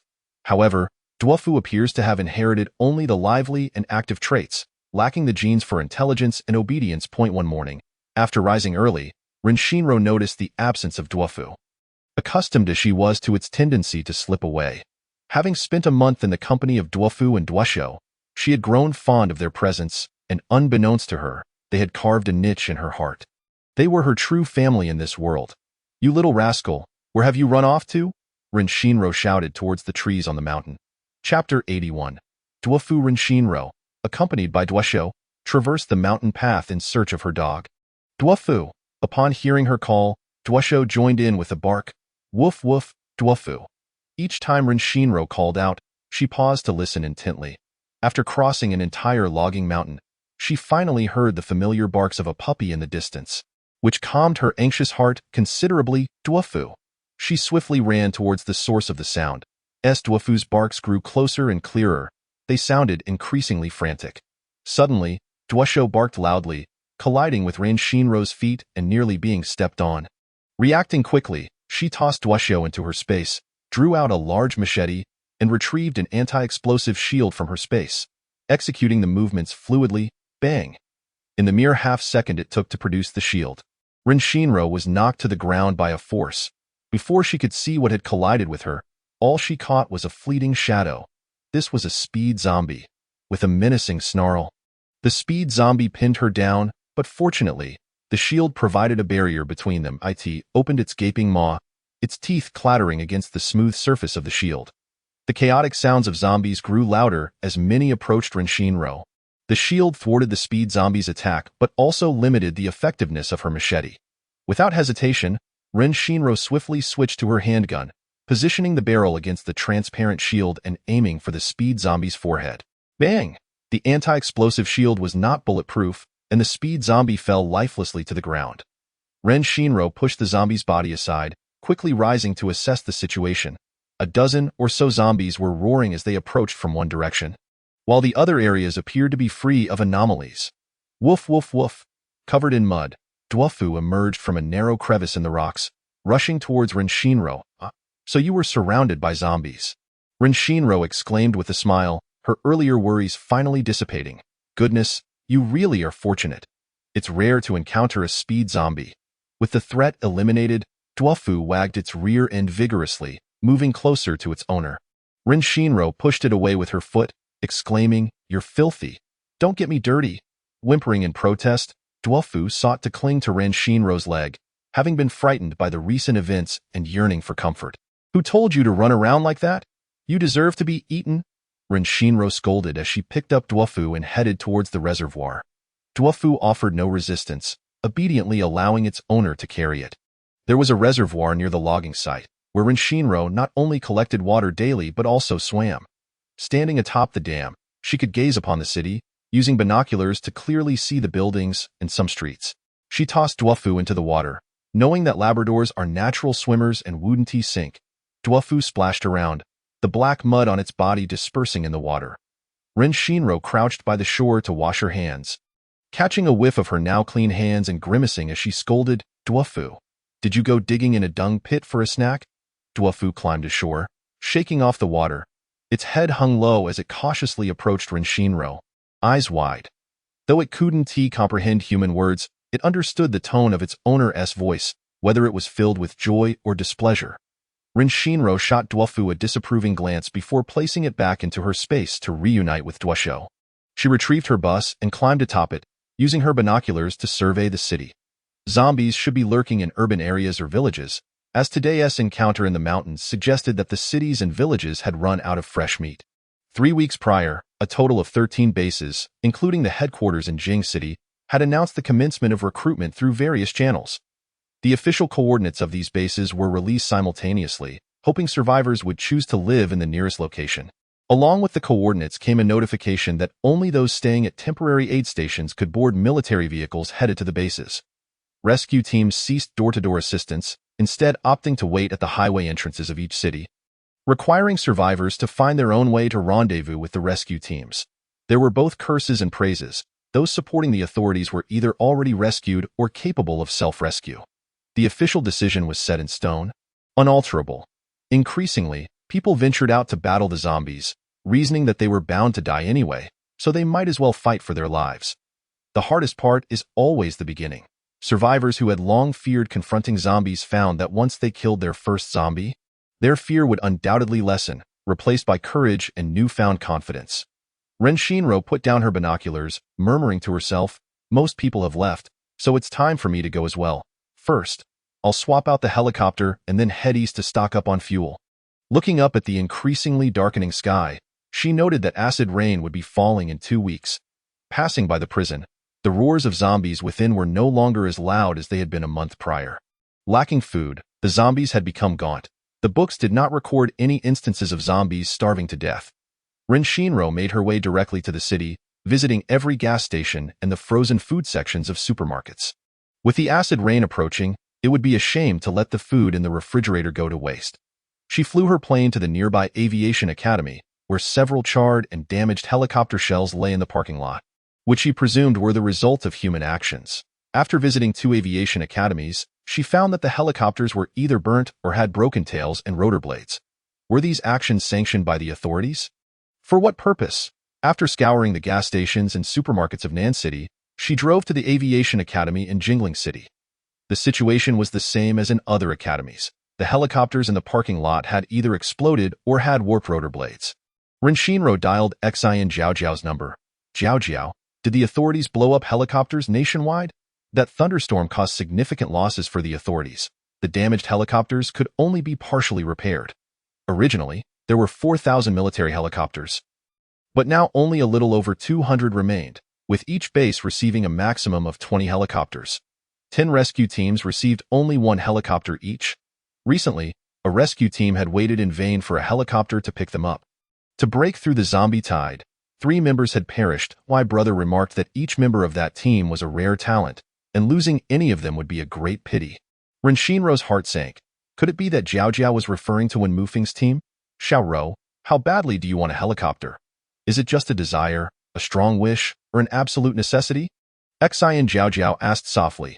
Ren Shinro raised an eyebrow. Knowing Zhao as she did, her question indicated that there might be a way to acquire a helicopter. The helicopter's performance was fine, but a new one would be even better. The back door of her helicopter had no window, and the front passenger window could shatter at any moment, forcing her to fly as low as possible. High altitudes posed strong winds that made breathing difficult. Xian Zhao whispered, I'll hang up now, let us communicate via messages. Soon after, Zhao sent a message. Xiao, I'll secretly give you a clue, but you must not tell anyone. My brother received news that a big shot in the authorities has several private warehouses where weapons and ammunition are secretly stored. Currently, we only know the location of one warehouse in Shan province. My brother has been investigating this matter secretly and discovered that every night, a military vehicle unknown to its origin transports weapons to Hong Kong City via the mountain roads. And several helicopters have flown into Hong Kong City, but none have been seen flying out again. The other party is very cautious. My brother has been investigating for several days without finding the warehouse as location. I told my brother to abandon this investigation. Now he is just a small company commander, and continuing could bring him no credit and even cost him his life. Rather than making a wedding dress for others, it is better to focus on his own development. My brother looks just like a soldier, easily alarming the enemy. You're a girl, so if you disguise yourself and go to Hong Kong City, you won't raise any suspicion. However, if it's not absolutely necessary, you should avoid taking risks. This big shot is formidable, with extensive connections and power. Wait until my brother becomes the commander of Dongguan Base. And he can protect you, then you can go and steal. After reading Xian Zhao's message, Ren Shinro smiled knowingly. Don't worry, I won't go stealing right now. I'll wait until after the acid rain when the circuits are cut off and there is no surveillance. I just can't let Zhao know about this. Chapter 82. Aerospace Fuel. Ren Shinro had previously read about the news regarding a private weapons warehouse owned by a big shot in Hong Kong City. The female protagonist, Xian Zhao, informed the male protagonist of this, and after several fruitless days of investigation, the male protagonist was advised by Zhao to focus on agricultural development for his safety. Though Zhao might seem naive and innocent, when it came to the male protagonist's safety, her intelligence and courage would suddenly manifest. Her planning for the future significantly contributed to the male protagonist's eventual success. Moreover, since the male and female protagonists were reluctant to engage in political struggles with others, their agricultural route did not entangle them with the development of the villain's private warehouses. Thus, the book only mentioned the names of the cities where the villain's warehouses were located. One of the locations was what Zhao had heard of before her death in her previous life, while the other weapons warehouse was discovered by the male protagonist during a hunting expedition after the extreme cold. The book merely hinted at the existence of multiple weapon and food reserves without providing detailed addresses. For the author and readers alike, the plot laying the groundwork for the protagonists was of greater significance. After Ren Shinro finished her conversation with Xian Zhao, she hesitated to start her vehicle, her mind filled with images of Wen Mufeng and the other team members. She had encountered Wen Mufeng on 4 occasions. While she had not spoken to each of them individually, she remembered the face of every one of them. Recently, 3 members of a special operations team had perished, and she hoped they were not from their squad. Ren Shinro scoffed, reflecting that this was precisely why she preferred to avoid human contact. Emotions clouded judgment far too easily. Their lives were of no concern to her, and there was no need to squander time feeling uncomfortable. Ren Shinro ignited the engine of her truck and departed from the Aviation Training Academy, determined to stockpile fuel before the acid rain arrived. After securing gasoline and diesel in Jingling City, she sped to the neighboring municipality, the largest aviation fuel company in the nation, to scout the area. On her very first day after crossing over, she had absorbed a massive fuel tank, 6 stories tall, into her space. She knew this would undoubtedly attract the attention of the authorities. Immersed in the joy of her newfound space, she had not meticulously concealed her actions, although she had made some attempts to hide. She had not specifically sought out Xian Jiao for information. If she did not mention it, she would not raise suspicion. Not long ago, Xian Jiao had mentioned that the authorities had reviewed the surveillance footage, which only captured a vehicle passing by the fuel tank, with a hand extending from the window to touch it, after which the tank vanished without a trace. The footage had revealed neither face nor gender. Only those in the higher echelons of the authorities were aware of such a mysterious figure, and no leads had yet emerged. Xian Jiao had also disclosed that several prominent families were eager to locate and acquire this individual. Before she knew it, Ren Shinro had arrived at the aviation fuel company, which spanned an area comparable to an international airport. She had not only painted herself entirely black, but also donned a bulletproof vest and short-haired wig, as disguising herself as a man was the safest tactic for significant undertakings. Driving a loudly rumbling box truck, she slowly passed in front of the company, diverting a portion of the zombies away, as those emerging from the company were already few. Subsequently, she veered into a nearby village to switch vehicles, then circled back past the company several times. Once she had drawn away enough zombies, Ren Shinro deployed a minuscule drone to survey the interior of the company, hoping to ascertain whether any living beings remained inside. If any windows were open, the drone would glide in for a brief exploration. In places it could not enter, it would linger outside the window, as curious individuals were bound to appear to observe the drone. Upon confirming the absence of any living beings within the company, Ren Shinro waited until darkness fully enveloped the surroundings before making her move. To optimize space, she stacked all the large fuel tanks atop one another, collecting every last drop, whether the tankers were full or empty. Igniting a fuel tanker would be tantamount to detonating 20 tons of explosives. Throughout the operation, she remained in her vehicle, merely extending her hand out the window to touch the items she intended to collect. Only when aviation fuel became critically scarce would the authorities dispatch personnel to search the provincial cities, thus discovering that the fuel company had been entirely depleted. By the time the authorities realized that all the fuel tanks had been uprooted, the extreme cold might have already set in. However, the absence of several tons of aviation fuel disappearing today did not imply that no one was aware of it. Prior to entering Jingling City, she drove into a suburban village to switch out the vehicle she had used to steal fuel. In order to avoid drawing unnecessary attention, she refrained from using her apocalyptic RV and instead opted for a standard SUV to enter the city. She had scouted the area in advance and chose to sleep in an open-air parking lot that night, where no zombies roamed, and the parking lot was enclosed by walls, offering 2 convenient exits for escape. Initially believing she was entirely secure, she soon realized she had overestimated her own caution. Just as the veil of night began to lift with the dawn, the sky taking on a gray hue, she was jolted awake from her dreams by Duoshu's bark. Duoshu would spring up at the slightest rustle while sleeping, but it would not bark indiscriminately. Such a panicked call indicated it had sensed something unfamiliar nearby. Ren Shinro observed the vehicle's surveillance screen. Both the front and rear of the SUV were equipped with cameras. 2 red jeeps approached her vehicle without headlights, stopping sideways just a few meters in front of her, clearly attempting to intercept her. Another identical jeep entered through a different exit of the parking lot and parked sideways behind her vehicle. It was evident that they were here for her. Every time she slept outdoors, she would affix curtains to her vehicle's front, rear, and side windows, ensuring that those outside could not see within, providing her with a sense of security.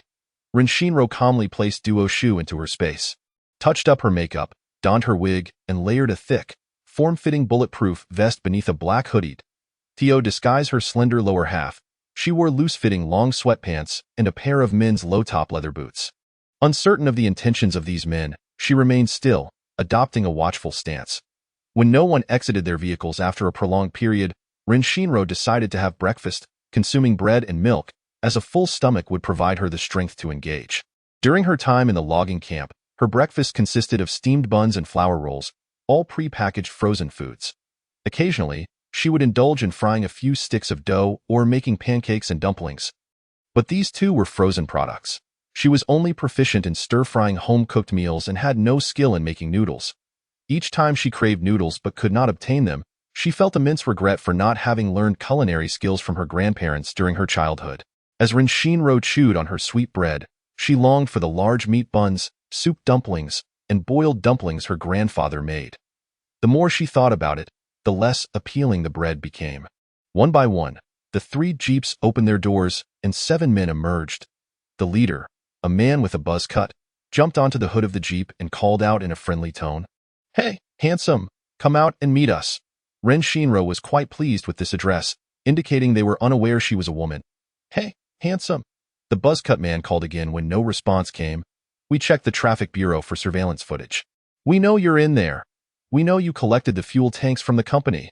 Beside the buzz-cut man stood a burly fellow in a red t-shirt, adorned with a snake tattoo around his neck. He lacked the patience of the buzz-cut man. Seeing Rin Shinro remain unresponsive, the man in red growled, "Hey, handsome, come out, don't play dead." The buzz-cut man patted the red-clad man's arm, signaling him to remain calm.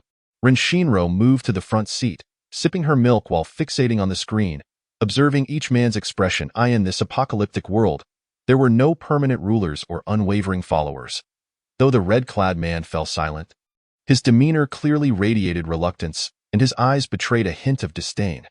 Rin Shinro felt like an outsider watching a performance, inwardly urging, "Come on, start arguing.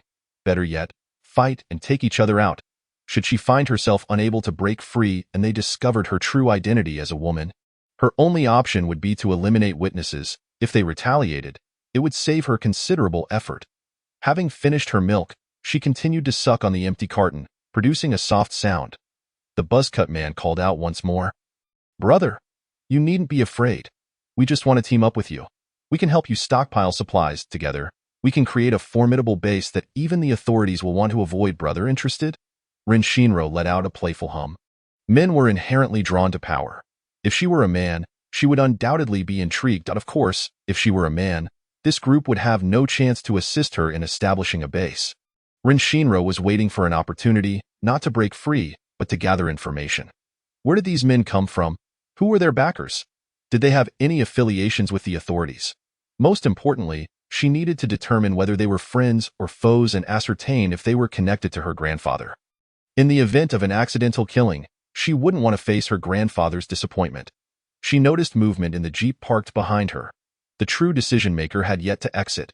Time passed, and the men outside took turns pleading with her. Displaying remarkable patience, the simplest course of action would be to eliminate everyone to silence them, but that approach posed an unpredictable variable. Speed abilities, she had no way of discerning which among them possessed such powers. She did not wish to leave any loose ends while executing her plan. Just as Rin Shinro pondered how to draw out the speed user, the individual in the back jeep could no longer contain himself and got out. He tapped on Rin Shinro's front window, impatience evident in his voice. "Kid, come out and talk." Rin Shinro grabbed a sheet of A4 paper and wrote, "Name?" on it, lifting a corner of the curtain to press the written side against the window. The man ceased tapping, cautiously responding, "What do you need all that aviation fuel for?" Rin Shinro replied, "Intuition. The authorities may need it in the future, and I could trade it for goods." The man's expression momentarily faltered as he continued, "How many people are in your team?" His questioning was quite skillful. Rather than asking if she had a group, he directly inquired about the number of individuals. Any hesitation on her part could raise their suspicions about the truthfulness of her answer. Rin Shinro replied, "No team. I'm alone." The man pressed on, "Interested in joining us?" Rin Shinro countered, "Which base are you from?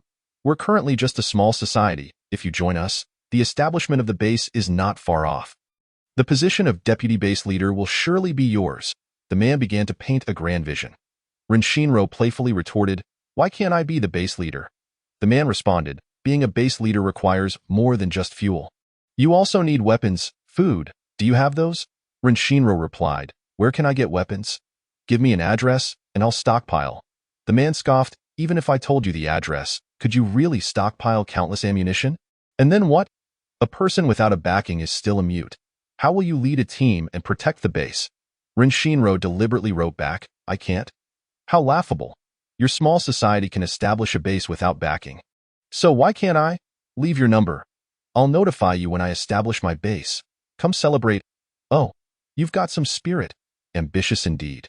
The man let out a hearty laugh and said, If I had no support behind me, how could I possibly access the citywide surveillance to locate you? Kid, we've been at this for quite some time, so allow me to be straightforward. If you join us, you will become the most esteemed individual in our base. Renshinro's lips curled into a subtle smirk as she swiftly wrote, "What if I am unwilling to join?" The man scoffed menacingly. "Oh, so you refuse to join us?" Sensing the impending danger, Renshinro glanced at the surveillance screen, noticing 7 burly men stealthily surrounding her vehicle. She quickly scribbled, "You needn't try to intimidate me. Just because you claim to have backing, should I take your word for it? I am well aware of several prominent families in the official hierarchy. Even if I were to consider joining your ranks, I would require a family of absolute power as my foundation. If you are indeed supported by a prominent family, why then do you tremble at the mention of your own name? It indicates that your protectors are unable to safeguard you." "What a laughable boast," the man bellowed. "Kid, there is no way for you to escape today. I won't hesitate to tell you that my surname is Sue. Yes, the very Sue you've heard of. Will you come down willingly, or shall we break your legs and drag you out?" This harsh ultimatum came from the red-clad man, who had long since lost his patience.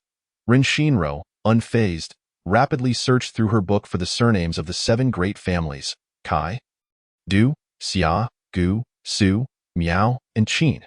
The Su and Du families had a marriage alliance, indicating they were allies, while the Du and Gu families were rivals, with the Gu family being the one her grandfather intended to ally with. Hence, these men could be eliminated. Finally, Renshinro penned a statement, "I can accompany you, but you must ensure that my legs remain unbroken." "Ha ha ha!" The man with the surname Su initially laughed heartily, but his expression suddenly darkened as he angrily shouted, "Damn it, coward! Had I known you were so useless, I wouldn't have wasted my breath. Get out of the car now." Chapter 84. Killing to silence, the man's words barely escaped his lips when Renshinro opened the car's sunroof. Just as he finished speaking, she hurled 3 grenades out of the vehicle. Her upper body leaned out of the sunroof as she observed the men outside. There were a total of 8 individuals. 7 men scattered and took cover. Only the buzzcut man who had originally spoken to her was nowhere to be found. The 3 grenades did not detonate at the point she threw them. Instead, they were tossed further away by a shadow, exploding at a distance. "Damn it, bastard. How dare you throw bombs? I will ruin you." The red-clad man swung a fist at Renshinro's car window, shattering the glass. He ripped the curtain from the window and reached in to open the door, but Renshinro had already engaged the child lock. The main switch was inoperable, rendering the doors locked from both inside and out. "I will not rest until I render you crippled." The red-clad man's half-body reached into the car, attempting to grab Renshinro. Just then, the buzzcut man reappeared on the monitor, standing beside the leading Sioux man. In a flash, Renshinro jumped out of the sunroof. The buzzcut man, thinking she was attempting to flee, seized her arm, only to be met with a bullet to the head. She swiftly stowed her pistol and armed herself with a shotgun. Only the shotgun could obliterate their heads with her gold-type abilities. Bang, bang, bang, bang. A life extinguished each second. The shotgun could only hold 2 shells, and reloading took time, which was its sole drawback. After having eliminated a power-type ability user with a shotgun outside of prison, Renshinro had placed over a dozen pre-loaded shotguns in her space, allowing for immediate replacements when ammunition was expended. Within mere breaths, aside from the Sioux man, everyone else was either shot in the head or had their hearts pierced. Collapsing lifelessly, the man's eyes widened in terror as he stumbled backward until his back hit the driver's seat of a jeep, his hand stealthily reaching for the door handle. Renshinro wore a playful smirk as she shot at the jeep's engine, severing the man's last shred of hope for escape. "There are cameras here. If I fail to contact my family for an extended period, they will undoubtedly send someone to investigate." Renshinro had already discerned that the man possessed gold-type abilities. Aside from speed, he could not match her agility, and all other ability users were, in her eyes, simply weak and helpless. She leisurely circled several jeeps, her gaze not solely focused on the man, for she was not the least bit worried about his escape. Her bullets were swifter. "Do you know why I chose to sleep in this parking lot?" Renshinro inquired. You are a woman," the man exclaimed. Renshinro replied with a languid tone, "Every day upon waking, I must exchange the RV I use for rest for another vehicle. Thus, to avoid being captured on camera while switching RVs, I always address the camera situation at my resting spots beforehand. The man bellowed a warning. What if there are no cameras in the parking lot? The road cameras have already captured us entering. There will be footage of us not leaving alive, sooner or later. It will lead back to you. You've just reminded me. I need to visit the Public Security Traffic Management Bureau shortly. I intend to blow the entire bureau to smithereens. What do you think? Rin Shinro asked with a cheerful smile. The man felt a chill run down his spine, realizing too late that this woman was a dangerous individual. Where do you stockpile your ammunition? His eyes flickered as he forced himself to remain calm. Rin Shinro turned her head away, not looking at him, her smile remaining while she understood his intentions. He sought to buy time to save his life. A man who valued his life was easily manipulated. Speaking of ammunition, you've reminded me of something else. Where is the Du family's private warehouse located in Hong Kong? In the warehouse in Wuhai City. And, what was the other city again? Rin Shinro feigned ignorance, leading the man to believe she was well aware of the locations of the Du family's warehouses, while in truth, she only knew of these two cities. The man's eyes widened in shock, his hairs standing on end. Who are you? How do you know this? Who do you have backing you? In reality, finding the specific locations of those warehouses was not difficult. It merely required some time. And he need not divulge this information. Rin Shinro circled around, stopping 2 meters from the man. She smiled as she gazed at him, her eyes reflecting a chilling detachment. Shall we make a deal? What kind of deal? Tell me. The man's voice trembled noticeably. You allow me to take a shortcut by providing me with the addresses of all the Du family warehouses, and I will let you leave here alive. You may notify the Du family to relocate their warehouses. Let us see whose speed is greater, mine or theirs. What do you say? As she spoke, a playful glint danced in her eyes. Do you take me for a fool? I tell you, I can still survive. The man roared. Let me go. Once I am safe, I can provide you with the specific addresses of 2 warehouses. Heh. Rin Shinro let out a cold laugh, aiming her shotgun at the man's knee. The terms have changed. You have 5 seconds to give me an address. Exceed that, and I will fire. Without granting the man any time to contemplate, Rin Shinro began to count. 5, 4, 3, 2, 1. Bang. The shotgun's bullet struck the man's ankle, obliterating his foot. Ah! His agonized screams resounded clearly beyond the parking lot. The man collapsed to the ground, the pain rendering him unable to even weep. His eyes widened like copper bells, staring at his mangled ankle, his mouth agape, revealing his anguish. Rin Shinro's gaze turned icy as she kindly reminded him. The deal is still on, you know? 5, 4, 3. I do not know the addresses of all the warehouses. It is impossible for them to tell one person all their secrets. I only know that the Du family has identified 8 suitable locations for warehouses distributed across different cities. The man shrieked in fear, clutching his uninjured foot tightly. Reveal to me whatever addresses you know. Noticing the man hesitating, Rin Shinro began counting again. 5, 4, 3. I'll tell you. I'll tell you. Please don't shoot. The man pleaded with Rin Shinro to cease counting. I only know the locations of 2 warehouses. One is the weapon warehouse in Hong Kong City, located within the Hong Kong Wildlife Park.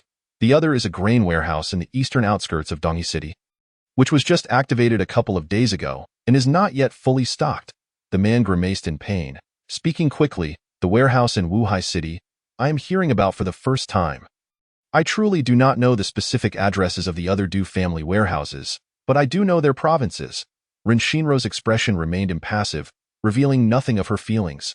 Chapter 85. The Du family. The man no longer dared to challenge her limits, divulging everything he knew.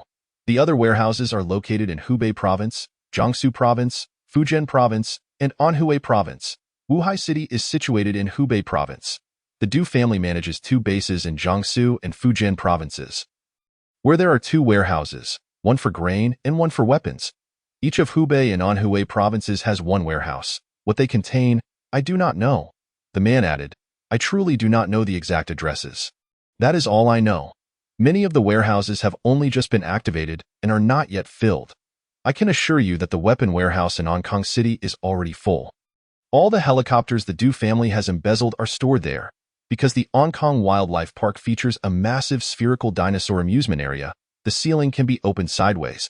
Helicopters can be parked inside. Seeing Rin Shinro's indifferent demeanor, the man assumed she did not believe him. I swear, that is all I know. I truly do not have any more information. He began to wail, overwhelmed with fear. "Please spare me." Ren Shinro leaned against her car, observing the man weep for quite some time before she finally spoke. "I believe in you." The man, in a fit of tears, pleaded, "Let me go. I beg you. Let me go. You need not worry. I assure you that I won't reveal what happened today to the Du family. You must trust me. If the Du family learns that I divulged the provinces of 8 private warehouses to you, I will surely meet my demise. The Du family will no longer trust the Su family. My entire family will be doomed. The Du family is ruthless. My wife and children will perish. I truly will not inform the Du family of this matter. I want to even mention that you are a woman." The man continued to plead for an extended period, his voice growing hoarse. Suddenly, Ren Shinro inquired, "What is your name?" Without a moment's hesitation, the man replied, "Su Jijian." "Your resolve does not seem so steadfast," Ren Shinro stated with utmost seriousness. Su Jijian, suddenly flustered, felt as though he was on the brink of facing execution. Uncertain of what actions might secure his survival, he began to grasp at straws, realizing that the Du family had infiltrated the bases of other families. It was not merely the overt management of the bases that held his people. Even the wild squads, composed of ordinary civilians forming survival teams, had members in place. In the future, when the time was ripe, executives from other families could very well meet untimely ends within their own bases. The Du family aimed to dominate all bases. They sought to establish supremacy throughout the nation. Their ambitions were vast, and you are not their match. Noticing Ren Shinro's rapt attention, Su Jijian felt a glimmer of hope. The more secrets he divulged about the Du family, the more she would believe that he would not disclose today's events to them. He laid bare all the secrets he knew. Before the apocalypse, Du Jiqing had always aspired to be president. Unfortunately, he made a misstep that cost him the opportunity to ascend to the highest seat in the years that followed. Because of him, after forcing the patriarch of the Ren family out of the military, he also caused the deaths of his son and daughter-in-law. Previously, the Du family had genuinely feared the old patriarch of the Ren family, dreading their rise. After the Ren family was driven away, the Du family now feared the Gu family the most. Su Jijian recounted the entangled grievances between several families in a captivating manner. Ren Shinro's eyes darkened momentarily before returning to normal. She merely listened quietly, refraining from probing into the history of the Ren family, determined not to allow Su Jijian to infer her ties to them. Suddenly, she had a change of heart. She did not wish to kill Su Jijian. She decided to take a gamble, wagering that he would not reveal what transpired today to the Du family, including the fact that she was a woman. If she won the bet, Su Jijian would become her pawn within the Du family. If she lost, she had little to lose. The vastness of the world made it difficult for the Du family to locate her. Even if they moved their warehouses, she would not be concerned.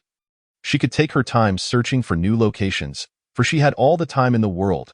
Du Jiqing could never have imagined that his excessive foresight, hoarding aviation fuel, would attract the most troublesome adversary of his life. The onslaught of thunderstorms had caused a shortage of military helicopters, leading Du Jiqing to realize that merely stockpiling ammunition and food at home was insufficient. The Du family possessed a significant number of rescue helicopters, and in the future, their influence would undoubtedly escalate. Du Jiqing immediately instructed his men to devise a plan to privately seize helicopters. The Du family discreetly welcomed numerous young, gifted survivors, most of whom had escaped from prison and were unable to join the military. The Du family's private army numbered nearly 500 and continued to grow, spreading across the nation to procure resources and weapons for the Du family. Several elite teams infiltrated the bases of other families, awaiting orders from the Du family to instigate chaos. The Du family's private soldiers capitalized on the zombie hordes surrounding helicopters landing at targeted locations. As long as the besieged combat teams did not fall under the Du family's jurisdiction, they would allow the zombies to attack. They coldly awaited the demise or retreat of the combat team members before dispatching personnel to commandeer the helicopters. To prevent suspicion from higher-ups, this scheme could not be executed daily. In several northern and southern regions, they would seize a helicopter intermittently. A month passed, and the Du family had secretly hoarded 6 helicopters capable of carrying 26 individuals, along with various military helicopters that could transport 6, 12, and 20 people, totaling 32 aircraft. Originally, the nation had only 300 military helicopters remaining, yet the Du family concealed 1/10 of them.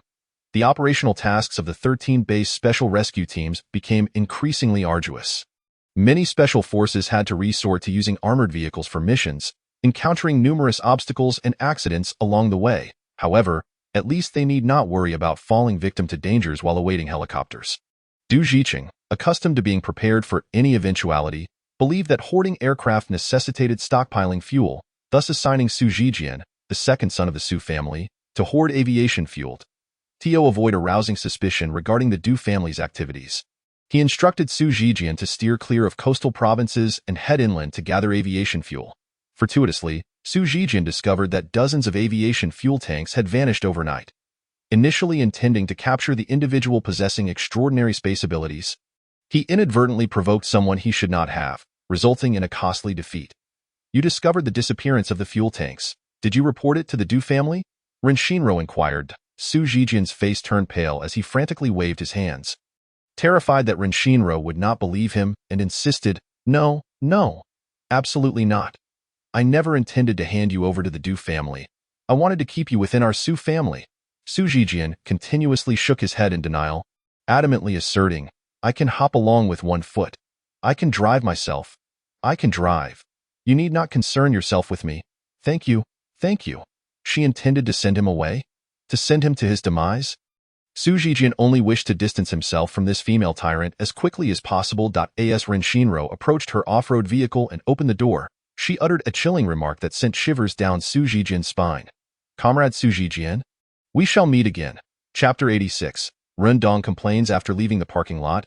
Ren Shinro headed directly to the Public Security Traffic Management Bureau, methodically crafting several explosive packages with C4 and affixing them to the load-bearing walls of the first floor of the bureau. With a resounding explosion, several buildings of the Traffic Management Bureau collapsed. After detonating the buildings, she calmed herself from the excitement, regretting her decision to seek trouble. Su Zhijian was still alive, and whether she blew up the building or not seemed inconsequential. If he remained silent, she would face no trouble. If he spoke, the presence of surveillance would no longer matter. Woof woof. Duo Shou sat on the ground, looking up at his owner, as if in agreement with her words. Huh? Duo Fu tilted his head, gazing at his owner with a bewildered expression, wagging his tail.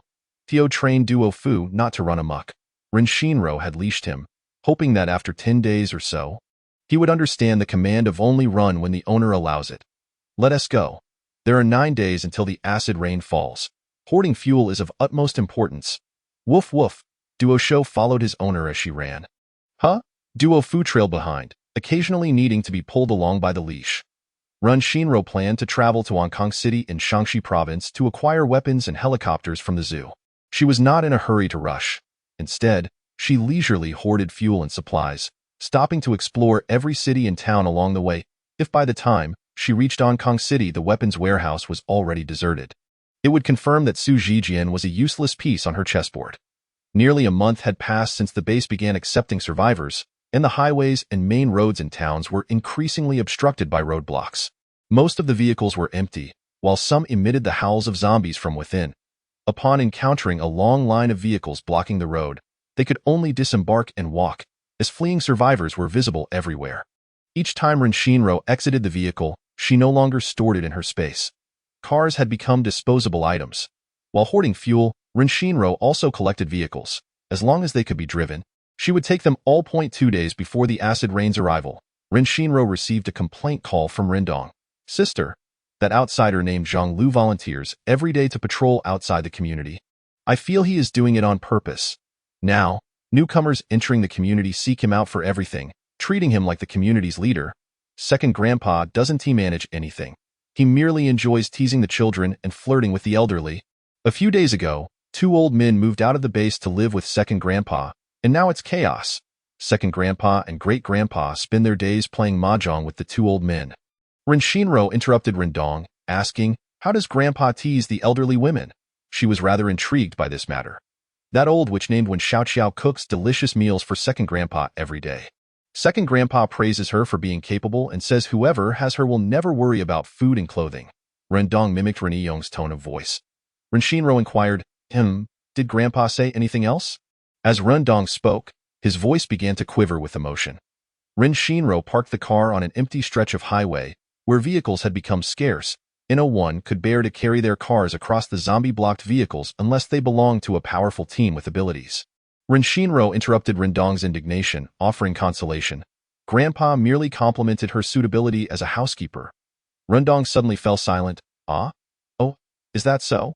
Hey. Thinking about it that way, it seems like it could be understood in that context. It turns out second grandpa hasn't T-wronged second grandma, but Zhang Lu's influence in the community is growing stronger. Second grandpa only knows how to eat and drink every day. Ren Shinro advised her younger brother, Little Bai, as a descendant of the Ren family, you must broaden your perspective. A mere community leader is hardly worth grandpa's time and effort to manage, is it? Rendong fell silent again. You're right, it's just a broken community. You really do have a broader perspective, sister. Rendong continued to report, yesterday, my dad and third uncle officially joined the base's combat team. My little uncle hasn't left yet. He said he is too formidable for any team to accept him. I don't think that's the case, sister. Do you know why? In the 2 months since the apocalypse began, the abilities of most supernatural beings have barely reached level 1, and there are no reports circulating online about the potential of brain crystals to enhance these abilities. Even the authorities have yet to fully grasp how to utilize such devices. However, Ren Yukai has seized the opportunity, having already advanced to level 2 just a couple of days ago. Naturally, those with formidable powers seek out equally strong companions. What else is there? Ren Shinro lazily inquired. Her gaze fixed on the rearview mirror. A horde of zombies was ambling toward her from 100 meters away. Well, you're quite idle, aren't you? You seem to be delivering lollipops to them every few days. Children always adore those who bring them sweets. With a Bluetooth headset nestled in her ear, Ren Shinro exited the vehicle, wielding a large blade, and leaned against the car door, awaiting the approaching zombies. Hey, sis, what are you doing out there? Grandpa always says you're off practicing your sword skills. Is he just trying to placate me? Huh? What do you mean? Ren Dongyue was increasingly perplexed. Duofu a guy? Have you recruited new team members or joined a squad? It wouldn't be a boyfriend, would it? He teased. Sure, give me a minute, Ren Shinro exclaimed as she began to slice through the oncoming zombies. What does waiting a minute even mean? Rendong shouted at the dimmed screen of his phone. He patted his nephew's shoulder and leaned in closer to inspect the screen, asking, Who are you calling? Are you reporting back to her again? Why were you so upset just now? She has a boyfriend, Rendong muttered under his breath. What? Ren Yotsai's eyes widened in shock. This was indeed significant news. He cautiously probed, Did your sister say that herself? Not exactly, Ren Dong recounted Ren Shinro's exact words to Ren Yukai. Upon learning the context, Ren Yukai's astonished expression returned to normal, and he playfully thumped his nephew on the head. You nearly scared me to death. If your sister were to begin dating, your grandpa would likely vanish without a trace by tomorrow. Ren Dong queried, Uncle, how do you know Duo Fu isn't Sis's boyfriend? Why would grandpa go missing? Ren Yukai explained. Your grandpa fears that your sister might be deceived by outside men. If she were indeed to have a boyfriend without informing him, he would certainly charge out to find her. My sister deceived? Uncle, you must be mistaken. Hey, you still haven't told me who Duo Fu is. Ren Dong pressed as he followed his uncle into the house.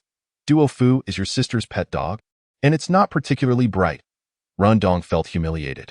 Ren Shinro sent another message. Grandpa, I'm not playing around. I'm off to find a helicopter, gather some weapons, and stock up on fuel. Ren Shinro murmured to herself.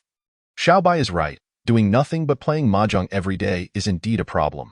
Stowing her phone away, Ren Shinro set off toward the next city, Quanshur. The Ankang Zoo is merely a kilometer from the Ankang Expressway exit. It takes only an hour to drive from Quanshur to the Ankang Zoo, provided the highway is clear. Ren Shinro's plan was to scout Quanshur first, mapping out several routes that would allow her to evade detection. She intended to wait outside the Ankang Zoo until the acid rain wreaked havoc on the electrical systems before venturing inside to loot. She surmised that the Du family's private warehouses were likely guarded by a team, and she could not afford to underestimate the situation. Chapter 87.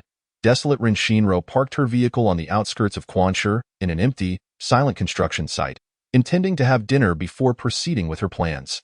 Unhurriedly, she prepared herself a bowl of luxurious snail rice noodles, garnished with braised pig's trotters, braised chicken feet, fried eggs, along with some greens and shiitake mushrooms from her storage space.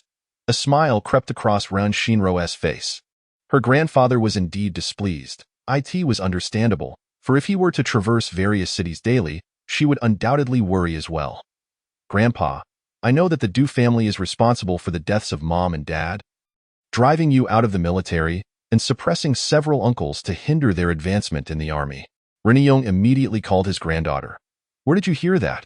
Who told you? A few days ago. When I was collecting oil, I encountered someone from the Su family. Ren Shinro recounted her encounter with Su Jijian in full honesty. After hearing the details, Ren Yong remarked, send a message.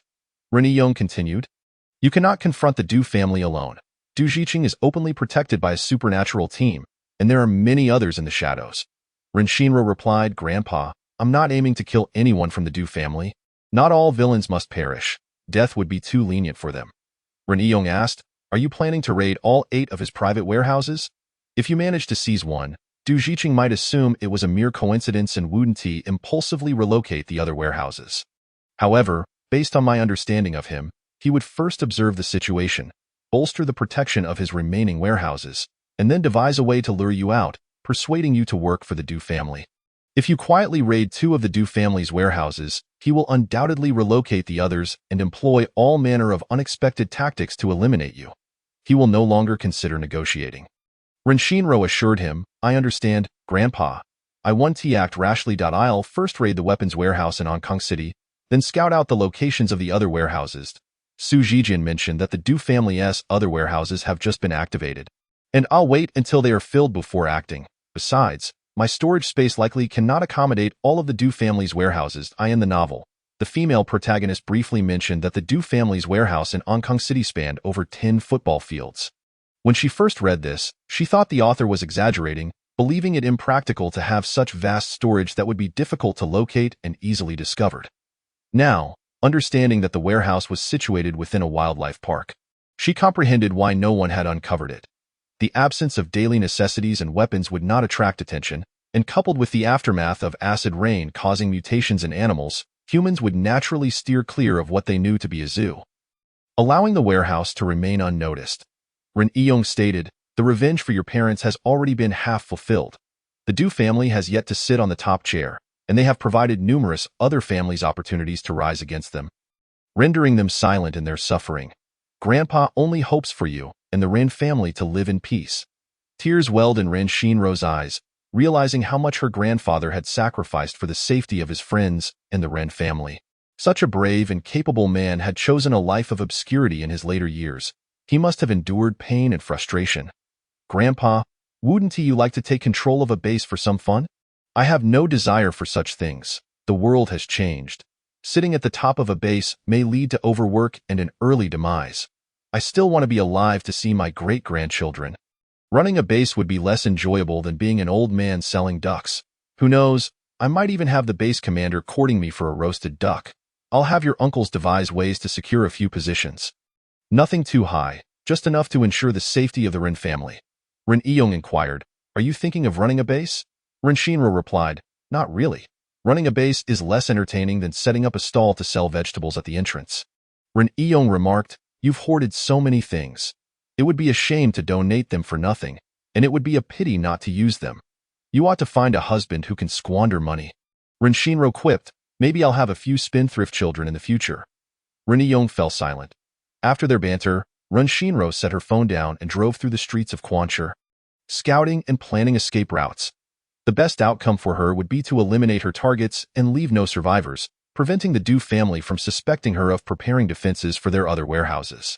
However, her companions were 2 dogs, one of which was rather dim-witted, making it difficult for her to ensure no loose ends remained. While scouting, Ren Shinro made a point to stock up on fuel, only to be astonished when 3 gas stations yielded not a single drop. The stations had been stripped bare, and it was only then that she noticed the supermarkets she passed. Shelves were entirely empty. Even monosodium glutamate had been cleared away. Ren Shinro dismissed the possibility of someone possessing a space as extraordinary as hers. If someone did, they wouldn't have emptied the shelves of seasonings while leaving frozen goods untouched, unless their storage lacked preservation capabilities. To validate a suspicion brewing in her mind, she took to the back roads, heading toward towns and cities surrounding Hong Kong City, checking gas stations and small shops. Frozen foods, dairy products, alcoholic beverages, and drinks remained in freezers, but all other food and condiments had been completely wiped out. Not a single bullet could be found among the armed police units. It is only natural for individuals to seek supplies from locations nearest to their stronghold. Ren Shinro squinted. If she were a member of the Du family, what would she do?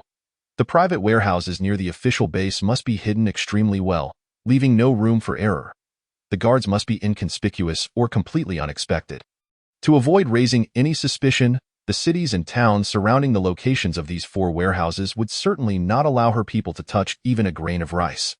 However, the other 4 warehouses were situated in provinces inland. And currently, the authorities had no need to scour for supplies. They would have no opportunity to uncover the situation in the cities surrounding these warehouses. When the authorities begin to stockpile supplies, they certainly would not first look to the inland provinces, as transportation poses a significant challenge. By the time they arrive to gather supplies from the inland provinces, discovering that the surrounding cities are devoid of resources, they would not suspect the Du family, as it is not unusual for cities to be emptied of supplies after months or even years of apocalypse. Thus, if the cities surrounding the 4 warehouses in the inland provinces have already been depleted of resources, could the other 3 warehouses in the inland provinces be in a similar predicament? I can ascertain the locations of the 3 warehouses using this method. Currently, the highway is congested with vehicles haphazardly positioned. Some are scattered, while others, empty, form long queues, rendering the passage of traffic nearly impossible. The authorities are preoccupied with the myriad affairs of the base, lacking both the energy and manpower to ensure the road remains clear. Come midnight tomorrow, acid rain will descend, persisting for 5 days, necessitating a discreet clearing of the route tonight. Although acid rain does not corrode the skin, prolonged exposure could lead to hair loss or even infertility. Though such consequences are not documented and thus may very well be possible, anything can happen. I refuse to venture outdoors in acid rain to toil. Chapter 88. The highway. Ren Shinro, driving her cherished red truck, leisurely exited the highway at Quanshur, embarking on the road to Hong Kong. The sky, untouched by industrial pollution for 2 months, was illuminated by a bright moon and dotted with stars. Inside her truck, she had set up a coffee machine, a battery, and a recliner, indulging in the leisurely preparation of coffee. She released her 2 canine companions, who joined her in admiring the stunning night sky. After finishing her coffee, hunger struck. Suddenly, she craved spicy stir-fried meat over rice. What should she do? Ren Shinro puffed her cheeks and gazed skyward, lost in thought for a minute. Ultimately, the pangs of hunger proved too compelling. She moved her kitchen counter into the truck, retrieved a few tiger skin peppers, 2 small chili peppers, and a slab of pork belly from her storage. She had cooked several large pots of rice days prior, conveniently stored for easy access. Woof! Duo Fu caught a whiff of the meat and excitedly circled around her feet. Duo Shou glanced at Duo Fu before turning back to continue his slumber. Ren Shinro bent down to inquire, "Are you sure you want to eat?" Duo Fu wagged his tail, licking his lips. A clear answer. "You must have ingested amniotic fluid while in the womb," she teased. She plated the food, blowing gently on a slice of meat before offering it to Duo Fu, who eagerly gnawed on it. Howl, howl, howl. After devouring several pieces, Duo Fu began howling incessantly, his eyes reddened. Once Ren Shinro finished her meal and tidied up the truck, she patted Duo Fu's little head. "Have you finally grasped the potency of chili? Will you still want it next time?" Arf, arf. Duo Fu bared his teeth and barked twice. The spiciness lingered, and he panted, his cheeks quivering. Ren Shinro burst into laughter, scooping him into her arms, affectionately rubbing his ears. Bemused by his foolishness, the trio, 1 person and 2 dogs, continued their raucous antics along the road, only attracting a few zombies emerging from the highway at Quanshur, while none approached from the direction of Hong Kong. Zombies are creatures that understand migration. Without fresh meat nearby, they wander in search of sustenance. Ren Shinro was certain that survivors along the road to Hong Kong had attracted the zombies, perhaps even resting in the highway rest area. After driving for 10 kilometers, Ren Shinro noticed a dense cluster of shadows looming ahead, indistinct from a distance, unsure whether they were a long line of vehicles or a horde of zombies. She never challenged her instincts. Any hint of unease prompted her to remain 100% vigilant. Caution is the key to survival in the apocalypse. She quickly engaged the handbrake, climbed atop the truck, and peered through her night vision binoculars. How many people were hiding in the rest area, with so many zombies salivating outside point 200 meters away from Ren Shinro? A truck lay overturned by the roadside. Several cars were strewn about nearby, the ground littered with shattered glass and auto parts. Among them, 2 blackened vehicles remained mere shells, clear evidence of a fiery explosion. Beyond this chain reaction wreck, for rows of cars extended into the highway rest area, the full length of the queue still unknown. Surely the line did not stretch all the way to the Onkong Highway entrance. Ugh, ugh, ugh. I said nothing, Ren Shinro muttered in haste, spitting several times. Each time she wished against something, it inevitably became reality, and she now held a certain dread for her own words. Ren Shinro again raised her binoculars. The opposing lane showed few vehicles, only a smattering of battered cars in that lane. Zombies were present, numbering no more than 200, eagerly banging against the steel barriers separating the 2 roads, howling at the people in the rest area. The situation surrounding the rest area was clear enough. She could transport people via the opposing lane. As long as she dealt with the zombies there, Ren Shinro contemplated how to facilitate an escape for those trapped. She noticed soldiers milling about atop a military vehicle. Though her night vision goggles couldn't confirm their camouflage, their stance and gait indicated they had received training. If she could simply eliminate the zombies in the opposing lane, a foot escape would surely be preferable to being cornered by the undead. Did they not think to use this method to flee? Were the elderly, women, and children unable to scale the barrier? Or had they simply not intended to leave? Ren Shinro quickly dismissed this thought. These individuals were certainly not private soldiers of the Du family. The Du family wouldn't be foolish enough to block the road near the warehouse, which would signal that something was amiss on the other side of the highway. Ren Shinro adjusted the focus of her binoculars, eager to ascertain the number of survivors within the rest area. The side of the rest area was enclosed by a wall, allowing her to glimpse portions of the interior. Those silhouettes. Surely it cannot be that same group of impoverished souls. Ren Shinro held her binoculars steadily, reluctant to lower them. After prolonged observation, she finally set them down. Despite having a strong suspicion, she stubbornly reassured herself. It's too dark to see clearly. Special forces undergo strict selection, and their hairstyles and physiques appear quite normal. Upon returning to the driver's seat, she shifted into reverse and slowly departed the current road, a few hundred meters away. Atop the military truck, Qianjia lowered his binoculars and called out, "Boss, I just saw a large truck backing away. Could you see the driver?" When Mufeng inquired, the image of a lithe figure surfaced in his mind. Having been over a month since he last encountered Ren Shinro, the other team members turned to Qianjia, their curiosity piqued by the strange notion that the appearance of a large truck heralded safety. Only a dark silhouette was visible atop the truck, having observed them for some time. Judging by the hairstyle and build, it did not resemble a female. Report any developments immediately. A twinge of disappointment flickered through Wen Mufeng's mind as he turned to his deputy. Zhang Han, continue contacting headquarters. Request them to arrange an airdrop of ammunition quickly. Yes. Chapter 89. The impoverished death squad. Once she confirmed that the occupants of the rest area could not see her through the binoculars. She stashed the truck and scaled the 2-meter-high barrier to the opposing lane. Before climbing, she donned thick gloves. A rusted iron cut could lead to tetanus, a fate she had endured in her past life. Ren Shinro ascended the iron frame cautiously, murmuring to herself, "I cannot die a similar death. I refuse to succumb to tetanus by being bitten by a zombie. These people must have been trapped here after exhausting their supplies. Isn't Wen Mufeng backed by the Gu family? Is there truly no one to oversee the ammunition? A bunch of destitute souls. What a ridiculous name. Special Forces. It ought to be changed to Impoverished Death Squad." Once Ren Shinro reached the opposing lane, she quietly sat in the truck without starting the engine, contemplating the plans A, B, and C she would implement upon seeing Wen Mufeng. If one vehicle isn't enough to transport everyone, what then? The highway lacked illumination, and the survivors would surely resist being evacuated in the dead of night. If they had a mission here that required them to remain, if I managed to clear out the warehouse and escape via the opposing lane, I won't need to clear the road or concern myself with those people. However, once I reach the highway, I must navigate back over the barrier to flee via the opposing lane. Unless I can put considerable distance between us, the risk of being struck by bullets is high. If they possess speed abilities, I might not even make it over the barrier before they capture me. Ren Shinro reconsidered the feasibility of escaping through the adjacent lane, but ultimately dismissed this route again. Hiding in the truck while speeding away offered at least some metal protection. Once she exited and attempted to scale the wall, Even a 2-second delay could result in a fatal bullet. The highway must remain passable. Ren Shinro glanced at the time. In 2 hours, dawn would break. There was no need to rush. She would wait until daylight to gather the others. Leaning back in her seat, she found herself unable to sleep, the caffeine keeping her alert. With nothing to occupy her mind, she opened her phone to peruse news and videos, hoping to stave off the encroaching fatigue.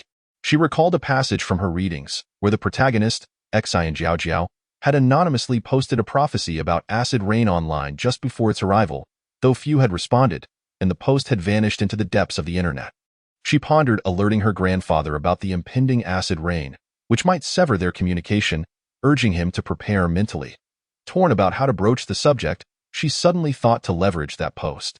After considerable searching, she finally unearthed Xian Jiao's thread, lamenting the meager attention it had received. A post of such significance had only garnered a handful of views. In her post, Xian Jiao detailed the date of the acid rain's arrival, warning of potential power outages and internet disruptions, foreseeing the emergence of mutated beasts in the aftermath and a world plagued by drought for over a year. She concluded with a prediction of the onset of extreme cold, which would come after violent storms and disasters. The word count is limited. I have merely noted the months when significant natural disasters occurred, without specifying exact dates, and I have not mentioned any man-made calamities at all. Ren Shinro comprehends why Xian Jiao made the post. Xian Jiao is the sole individual who has endured a lifetime of disasters. She is acutely aware that humanity is destined to face countless trials and tribulations.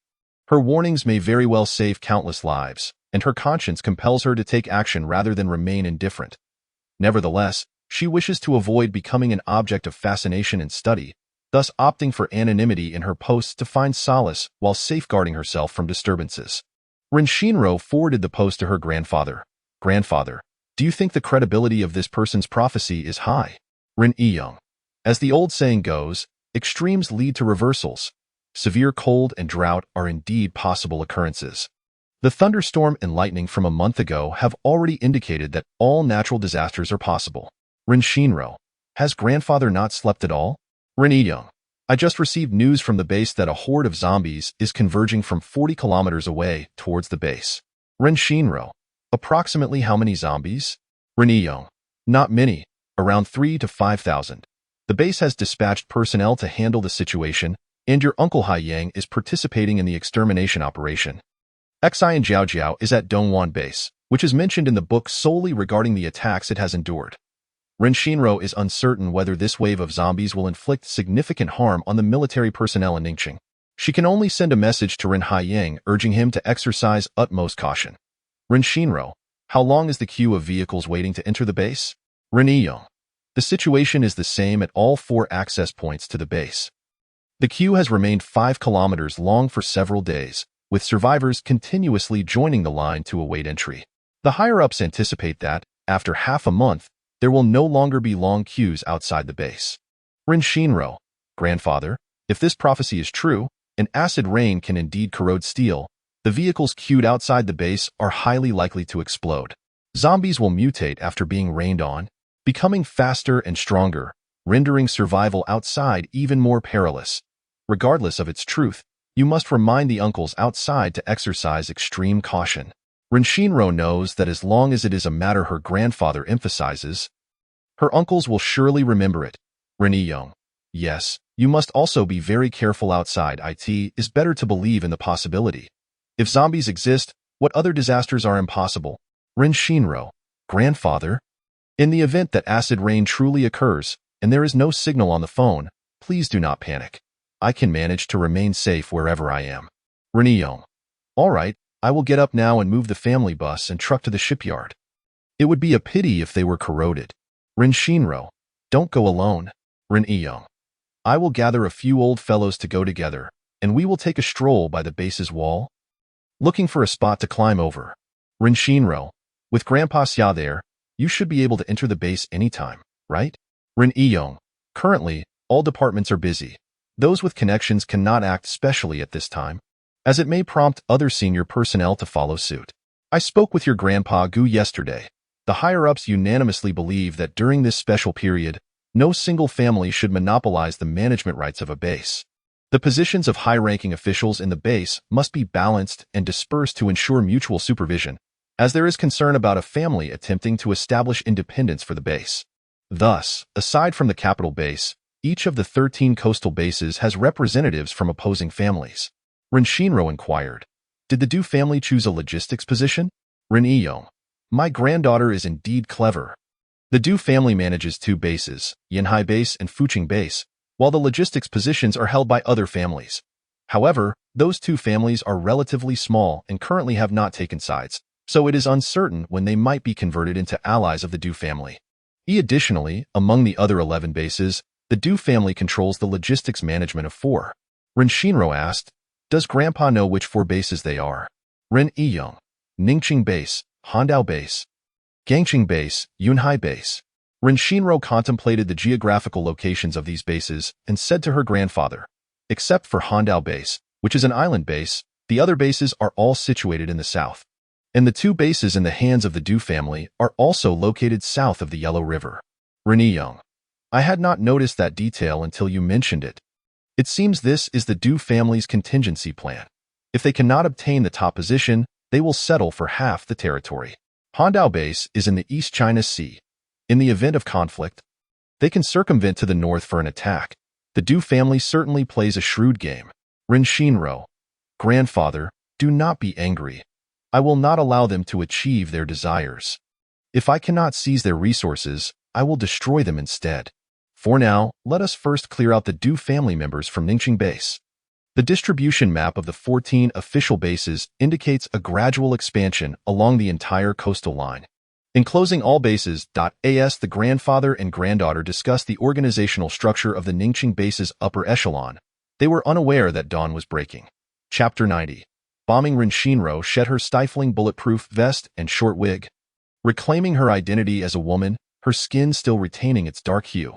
She drove the truck slowly, pushing aside the zombies sprawled on the barricades, attempting to keep one side of the truck as close to the isolation belt as possible. "Boss, the truck is slowing down. They are charging at us." Chunjia exclaimed excitedly as he peered through his binoculars. "It's the African girl. The African girl has arrived." When Mufeng and the other team members climbed onto the military vehicle, watching as Ren Shinro's truck came to a halt directly across from the isolation belt in the rest area. Another Special Forces team stood in the open area of the rest area, observing with curiosity why the Qilong Special Forces members appeared so jubilant. Ren Shinro crawled from the driver's seat to the cargo area, standing up to exchange glances with the Special Forces members. "Do you need assistance?" Ren Shinro silently implored. "Please say you want to leave here. Do not block my path." She glanced towards the rest area, where survivors were gradually emerging. They did not dare to venture out too far, all crowding at the entrance to observe.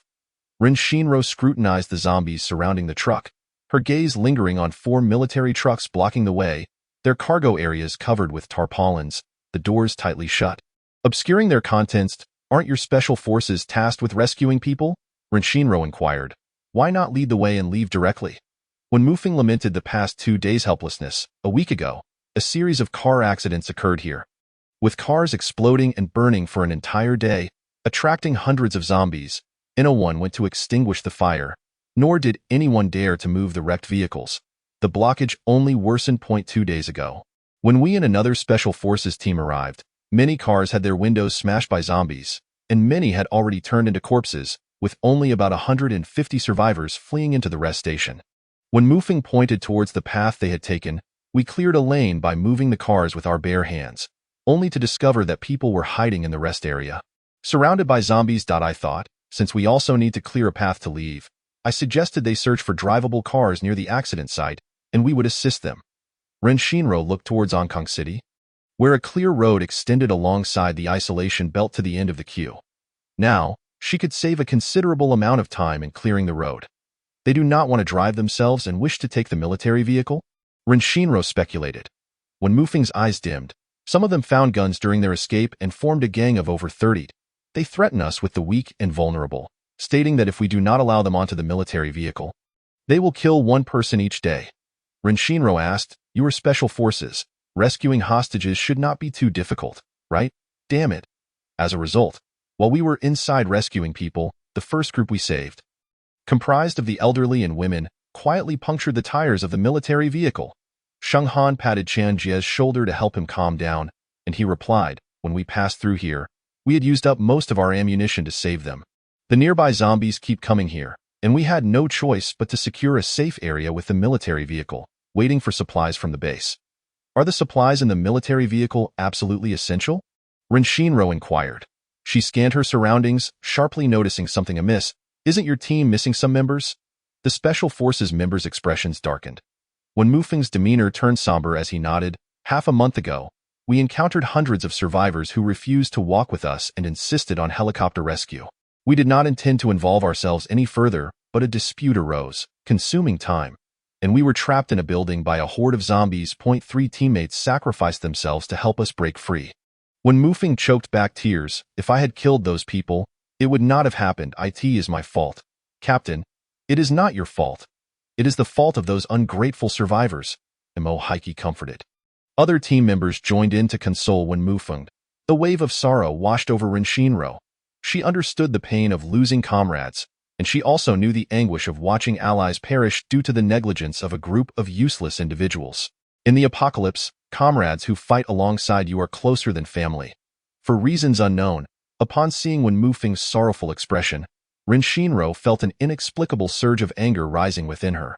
She turned her head to look at the survivors outside the rest area and said coldly, "I'm itching to throw a bomb in there. What should I do? Would you shoot me?" Qianjie stammered, "No, that wouldn't be right. Although they were despicable for puncturing the truck's tires, they have been relatively cooperative after we taught them a lesson. Aside from their unwillingness to drive themselves," Zheng Han then remarked, "indeed, they are quite cooperative. The elderly and women fear death and prefer to rely on others." "I understand," Imo Heike joined in the persuasion, saying, "After what happened last time, we will certainly not choose to sacrifice ourselves to save others again." The other team members nodded in agreement. Noticing that Ren Shinro's gaze had not strayed from the rest area, Imo Heike gently nudged the captain, indicating that he should speak to her. When Mufeng, stroking the callus on his right hand, remained silent, his head bowed in deep thought. Suddenly, Ren Shinro let out a soft laugh. "Oh, I was just making a joke." The members of the Qilong Special Forces exchanged glances, unconvinced that her earlier statement was merely a jest. Ren Shinro jumped down from the barrier and leisurely walked toward the rest area. The Special Forces members' expressions darkened simultaneously, and they quickly leaped from their vehicle to follow her closely. Observing this scene, another team from the Shanbao Special Forces felt even more perplexed. Why did the eyes of everyone gleam with vigilance and concern just because this dark-skinned woman had made a joke? When Mufeng and Ren Shinro walked side by side at the front, Qianjie slowed his pace, creating some distance between them, and nudged Zheng Han with his elbow. "Wait, what if she really throws a bomb? What should we do?" Zheng Han was taken aback and nudged Imo Heike on the other side, whispering, "Strategist, what should we do if she really throws a bomb?" Zheng Han nearly bit his tongue. "Are you joking? With so many people around, and the Shanbao group too, if she throws a bomb, the commotion would be immense. Can we just pretend we didn't see anything?" Qianjie's eyes suddenly lit up with excitement. "If we say we didn't see it, then we didn't. What can they do to us? If they're not satisfied, they can report us. We'll deny having seen anything." The gazes of the teammates all shifted to Qianjie. He lifted his chin and abruptly turned in another direction. "I need to go to the restroom." "Me too." "I'm going too." The comrades hurriedly followed Qianjie to the restroom. Zheng Han and Imo Heike watched their departing teammates, hesitating about whether to follow. When Mufeng turned to glance at their fleeing figures, he asked, "What are they up to?" Realization struck Wen Mufeng. How did he not think of going to the restroom? Was there still time to go now? Chapter 91. Who is unworthy of being human? Ren Shinro surveyed the survivors, estimating their number to be around 130. The Special Forces had eliminated numerous scoundrels in their quest to save the children. Turning to Wen Mufeng, she stated, "Captain 1, my truck can accommodate all the elderly, weak, women, and children. The young men can follow behind the truck." Ren Shinro feigned agreement, nodding as she said, "The old man is right. How can we only care for the elderly, weak, women, and children? That would be utterly inappropriate." With a light chuckle that failed to reach her eyes, she added, "The elderly, weak, and children can stay here and live well alongside the young men. All soldiers get on my truck." After speaking, Ren Shinro turned and left. The elderly man's smile abruptly froze. When Mufeng exchanged glances with the Shanbao team leader, Wang Hongyun, signaling him to proceed, Let's go. Onto the truck. Wang Hongyun understood and solemnly commanded, all team members, get on the red truck. Yes. The team members responded loudly, their faces beaming with eagerness. How can you disregard our lives? The elderly group quickly surrounded the Shanbao team members, refusing to let them leave. The young men and women, along with the children, stood by, watching. Ren Shinro observed the cluster of young men, realizing they were related to the elderly, which explained their deep concern for the younger generation's safety. An elderly man with silver hair shouted, "You are soldiers. Your duty is to save the people. You abandon us. Are you still human? Do you deserve to be soldiers? Do you honor the national emblem on your chest?" The silver-haired elder's words were echoed by many others. Having heard such sentiments countless times in her past life, Ren Shinro felt a familiar surge of anger, retorting, "They are soldiers, but they are also someone's sons. They are also husbands and fathers to others. What nonsense are you spouting? Filial piety comes first. Shouldn't your descendants be protecting you instead?" Not allowing the elderly a moment to respond, she continued her tirade. "If you are unwilling to protect your own parents, children, and wives, then I say your descendants are unworthy of being human. Even dogs protect their young." The faces of the elderly turned crimson, and many of the men behind them also flushed with embarrassment. The soldiers behind Ren Shinro felt a surge of emotion, and the Shanbao Special Forces team members suddenly understood why the Qilong team members were so pleased to see this dark-skinned woman. It was a cathartic release, as if their meridians had been unblocked. The silver-haired elder glared at Ren Shinro, his brow furrowed with fury, but she cut him off sharply. "If you want to leave, then go. Who needs you to come to the base for a free meal?" Ren Shinro raised her gun at a young man who bore a striking resemblance to the silver-haired elder. She didn't care if she had mistaken him for someone else.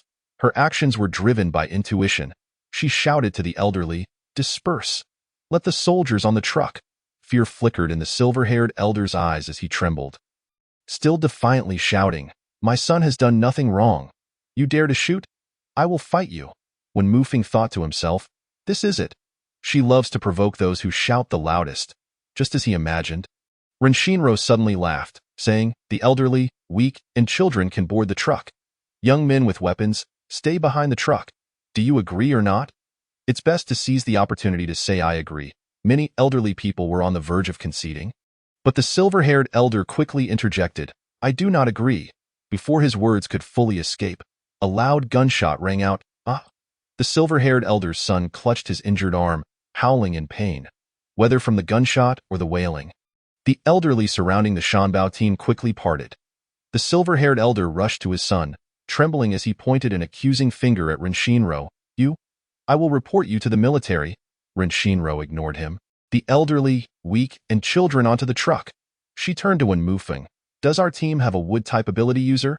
Stop the bleeding for this person. He mustn't have any excuses to board my truck." The Shanbao team leader, Wang Hongyun, stepped forward. "I am a wood-type ability user. I will stop his bleeding." She shot a glance at the silver-haired elder still hurling insults, her tone icy and cutting. Someone like him should be left on the roadside to feed the zombies. The silver-haired elder immediately fell silent. The other elderly members present dared not utter another word, leading their young ones to climb aboard the truck obediently, holding onto the truck's framework.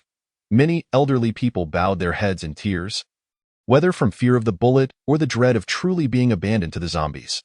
Wang Hongyun pulled Wen Mufeng aside for a brief discussion, then quickly organized the young men with abilities to hold a meeting. He suggested that when the truck reached the vicinity of the accident site, they should try to find as many functioning vehicles as possible before the zombies surrounded them. Being inside a vehicle was safer than following behind the truck. Although the young men with abilities were fearful, for the sake of their families and their own lives, they had no choice but to cooperate. This plan was undoubtedly the best course of action. The silver-haired elder glared at Ren Shinro's retreating figure, his eyes brimming with hatred. The Shanbao and Qilong teams collaborated, cutting down the zombies gathered in the opposite lane. After all the survivors had left, Wen Mufeng and his team stood atop the military truck, drawing the zombies' attention in an attempt to prevent them from heading toward the fleeing survivors, thereby buying time for the Shanbao team to find vehicles. Wen Mufeng and his team would stay behind. Ren Shinro had anticipated this. The research equipment on the military truck remained, and the special forces could not withdraw. The military spirit within Ren Shinro had not been extinguished. She too hoped that the country could develop a vaccine against the virus. She ran her fingers along the rain tarp on the truck, feeling somewhat reassured. Thankfully, acid rain only corroded metal. It would not damage raincoats or umbrellas. Renshinro asked, Captain 1, where do you intend to transport the research equipment? Renshinro fell silent, realizing that the distance to Ningxing base was over 1,200 kilometers, requiring 15 hours to reach. And that was under ideal conditions. The book did not record the development of Ningxing base, nor did it mention whether humanity had discovered a vaccine. Could it be that the equipment malfunctioned along the way? Or perhaps they simply could not produce one. While the acid rain could not erode the rain tarp, it could corrode vehicles, posing a risk of explosion. Currently, the tires were damaged, and when Mufing's group consisted of only 10 people. With no ammunition left, Renshinro glanced disdainfully at the Qilong Special Forces, pondering, what should I do with this pitiful bunch of paupers, and why airplane bombs are waiting for me at the zoo? As several Special Forces members turned to survey their surroundings, they happened to meet Renshinro's gaze, which was laced with a murderous intent. Qi Bing, who had once flown with Renshinro, had first-hand experience of her temper. He quietly approached Zhang Han from behind. Vice Captain, you and the Ren family girl are technically related. Why don't you try to get closer to her? Why? Are you interested in her? Zhang Han asked nonsensically. Qi Bing gasped. What? How could I possibly be interested in her? Just look at her eyes. I feel like she's plotting how to get rid of us. The few Special Forces members who had met Renshinro's gaze all nodded in agreement with Qi Bing's words. Chapter 92. It exploded. Zhang Han was about to turn to look at Renshinro when Qi Bing restrained him. Don't look. She'll notice. Zhang Han pushed Qi Bing away, scolding, what nonsense are you thinking? She intends to eliminate us. She could shoot us from behind right now without any delay. Bang, bang, bang. Suddenly, a series of gunshots rang out, the unmistakable sound of a desert eagle. As Zhang Han's words trailed off, he was startled by the gunfire and instinctively turned to see what was happening. Hunching over and covering his head point, 10 Special Forces members simultaneously turned their gazes towards Renshinro, standing atop a military truck at a distance. Renshinro had her back to them, firing repeatedly down at the ground. She turned to look at him, casually uttering a single word, play. Even though the crowd couldn't quite hear what she said, they could clearly read her lips. Qi Bing urged Zhang Han, Vice Captain, ask her why she isn't leaving with those people. What is she doing with us? Zhang Han shot Qi Bing a disapproving glance. Curiosity killed the cat. Haven't you heard? It wasn't just Qi Bing who was curious. Chen Jia, with his straightforward demeanor, shouted out, Sister, why aren't you going with Shan Bao and the others? Renshinro hopped down from the truck and approached them. Her expression a blend of indifference and playful intrigue. The few Special Forces members who had previously felt her lethal aura instinctively moved closer together. They were genuinely wary of her, as this woman did not play by the rules. Renshinro tilted her head back, scanning the faces of everyone present, her voice neither warm nor cold. I'm going to find you truck tires. You all stay here and don't run around. At that moment, the hairs on the back of everyone's neck stood on end. What Renshinro had just said sounded laced with conspiracy. When Mufing's eyes flickered with surprise as he jumped down from the truck, we have already reported to our superiors for reinforcements. They will deliver supplies, including tires, by tomorrow morning at the latest. He had considered going into the city to find tires, but with all 4 vehicles having a total of 24 tires damaged, only 8 spare tires remained usable. Ordinary tires were not an option. They needed to locate 16 heavy-duty truck tires. The search, disassembly, and transportation would require considerable manpower. Their 2 Special Forces teams only had 25 members in total, and ammunition was running low. Apart from waiting for reinforcements, there was no other viable solution. Mentioning the time it would take to find tires raised too many suspicions, and if it took too long. She worried they would not be able to drive off this group today. On the other side of the truck, countless zombies surrounded them, and installing tires would be time-consuming and labor-intensive, easily dragging into the night. She had to drive them away before darkness fell. Renshinro strode towards the isolation zone, but when Mufing blocked her path, his tone firm and serious. I'm going with you, boss. I'm going too. Chen Jie stepped forward. The other team members clamored to join them. When Mufing issued a stern command, Chen Jie, come with me. You all stay here. If we get trapped, you can provide timely backup. The team members instinctively snapped to attention upon receiving the order. Yes, as when Mufing walked towards the isolation zone, he instructed Zhang Han, if I find the tires, I will send you the location. You can bring people to transport them. Ren Shinro's refusal was interrupted by a chorus of men, caught in her throat and unable to be voiced. I prefer to act alone. Fine, then we will split up. As when Mufeng spoke, he had already leaped over the isolation barrier. Ren Shinro suddenly felt the urge to hit him. Why? What does split up mean? I'm not your soldier. Why should I listen to you? Fuming, Ren Shinro vaulted over the isolation barrier, when Mufeng and Chen Jia were already engaged in combat with the approaching zombies. On the opposite roadway, there were hardly any zombies left. Most were coming from the direction of Hong Kong City. Ren Shinro continued on her way towards Quancher City, but after walking several dozen meters, she noticed the absence of sounds behind her. Turning her head, she cursed under her breath. When Mufeng and Chen Jia had genuinely split up from her, heading towards Hong Kong City, those two fools rushing to Hong Kong City were essentially courting death.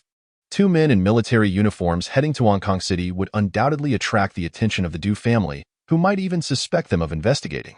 The Du family might not take the risk of exterminating an entire Special Forces team. But two individuals were far easier to eliminate. A nameless rage surged within Ren Shinro, and pulling out a loudspeaker from her space, she shouted, "When Captain, if you take another step forward, I'll blow up Zhang Han. You have 10 seconds to catch up with me, otherwise, I'll blow him up." With his back to Ren Shinro, when Mufeng's cold eyes sparkled with amusement, he quickly turned and ran towards Ren Shinro, with Chen Jia closely following. Zhang Han, caught in the middle, was both panicked and furious, shouting, "What do you mean by blowing me up? The captain is heading that way. What does it have to do with me?" Ren Shinro directed the loudspeaker towards Zhang Han. "Your fiancé, he suddenly got frightened a few days ago and jumped into my uncle's arms.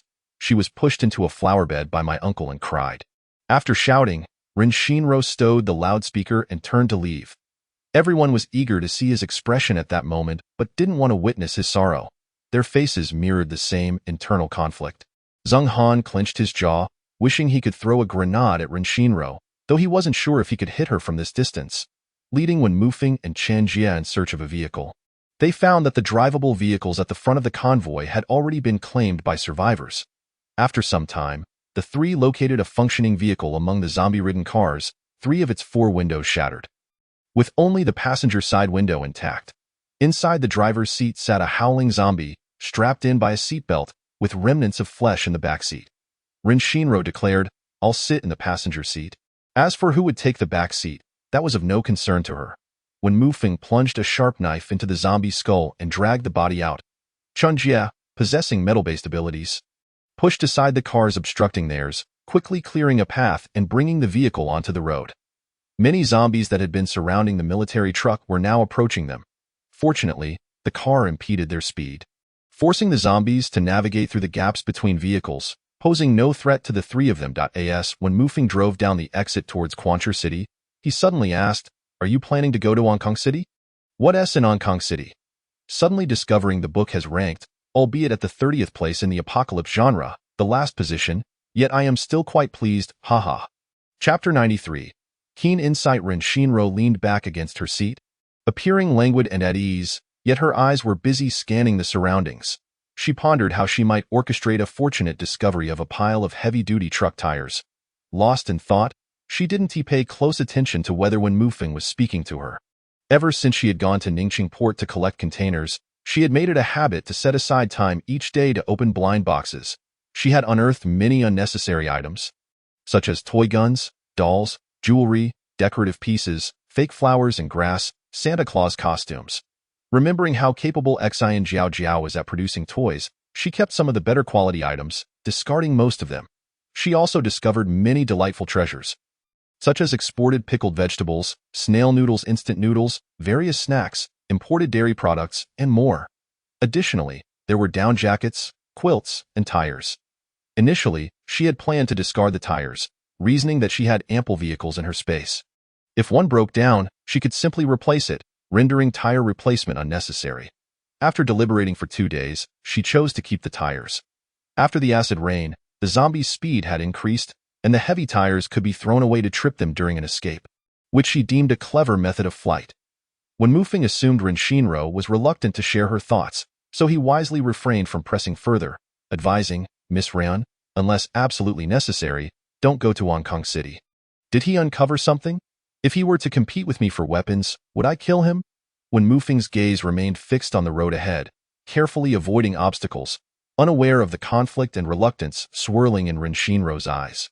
He explained, there are large wild animals running rampant in Hong Kong City, and zombies from surrounding cities congregate there to hunt. It's very dangerous for you to go alone. Ren Shinro responded nonchalantly, Oh, don't go alone. Suddenly, when Mufing turned his face, his gentle gaze locking onto Ren Shinro's eyes, causing her heart to race momentarily before returning to its normal pace. Ren Shinro averted her gaze to the window. Dismissively murmuring a soft Chunjia asked, Boss, where are we going to find tires? When Mufing pondered for a moment before replying, Let's head to the military base in Quancher City first. When the troops withdrew, they might not have taken all the truck parts. Ren Shinro longed to inform Wen Mufing that this would be a waste of time. The Du family had left not a drop of fuel. Anything related to military supplies would have been cleared out long ago. Beep, beep, beep. The car's fuel gauge warned that they were running low. Ren Shinro's brow tightened as she suggested, If we run out of gas, we'll walk. When Mufing replied, No need, there's a gas station 50 meters ahead. Ren Shinro chose not to make futile arguments. The more she spoke, the more Wen Mufing would suspect her motives. She had only stood outside the resting area observing the direction of Hong Kong City for a few minutes, yet Wen Mufing had keenly deduced that her destination was Hong Kong City. It seemed this man was not merely a captain due to his extraordinarily handsome face. Feeling Ren Shinro's gaze fixed upon him, an inexplicable fluster welled up within Wen Mufing, and he accelerated towards the gas station. The gas station was devoid of zombies, and after Wen Mufing swiped his card, the fuel gauge indicated that the tanks were empty. Chanjia checked the other fuel pumps, finding the same result. Boss, this gas station has not a drop of gasoline. Go check if there's any fuel in the diesel tanks. When Mufing instructed, Ren Shinro leaned against the car, playing with a large machete, appearing indifferent, yet internally she felt a mix of emotions, knowing Wen Mufing would likely piece together the truth. Chanjia pressed each diesel pump's trigger. Still yielding no fuel, he dashed to the side of the gas station, lifting the cover of the oil storage tank for inspection. Boss, it's empty inside. Someone must have siphoned the fuel. Chanjia swiftly ran to an unattended vehicle at the gas station, effortlessly prying open the fuel cap. Boss, there's still a bit of fuel in this car. When Mufing and Chanjia intended to siphon the fuel into their own vehicle, Ren Shinro retrieved a bucket of fuel from her storage space and placed it before Chanjia, who grinned as he took it to refuel the car. Let's split up. You two head to the military base while I scout the nearby auto repair shops. With that, Ren Shinro turned to leave. When Mufing grasped her arm, his expression graved, no solo actions allowed. Standing a mere 20 centimeters apart, Ren Shinro could only look up at him, her tone indifferent. I'm not your subordinate. I don't have to follow your orders. Whether it was the bluntness of her words or the chill in her tone, Wen Mufing felt as though a stone lodged in his chest. Releasing her arm, he explained in a soft voice. I suspect there may be a group nearby. A group? What do you mean? Ren Shinro pondered, finding the man exceedingly perceptive. Wen Mufing scanned their surroundings warily. Let us get in the car.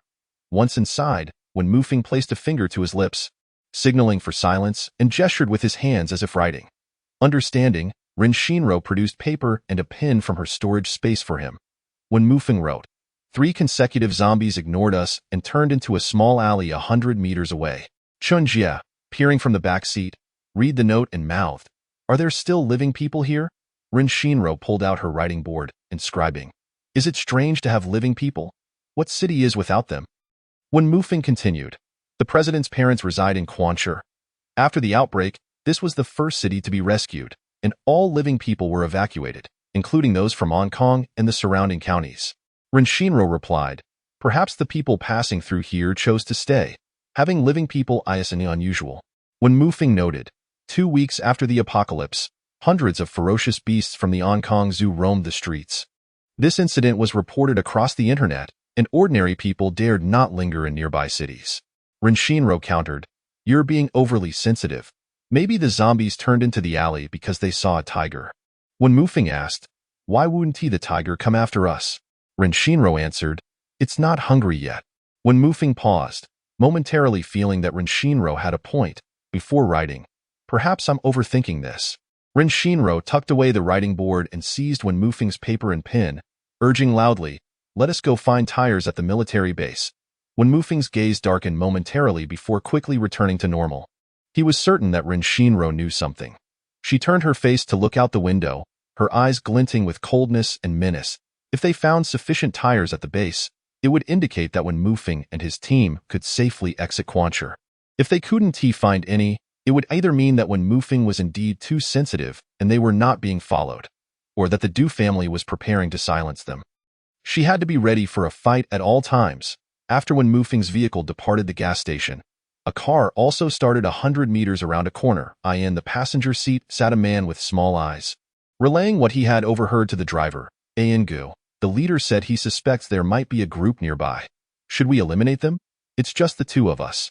How can we take on a special forces team? They have 3 people. The man called Gu furrowed his brow and slammed his hand on the steering wheel in frustration.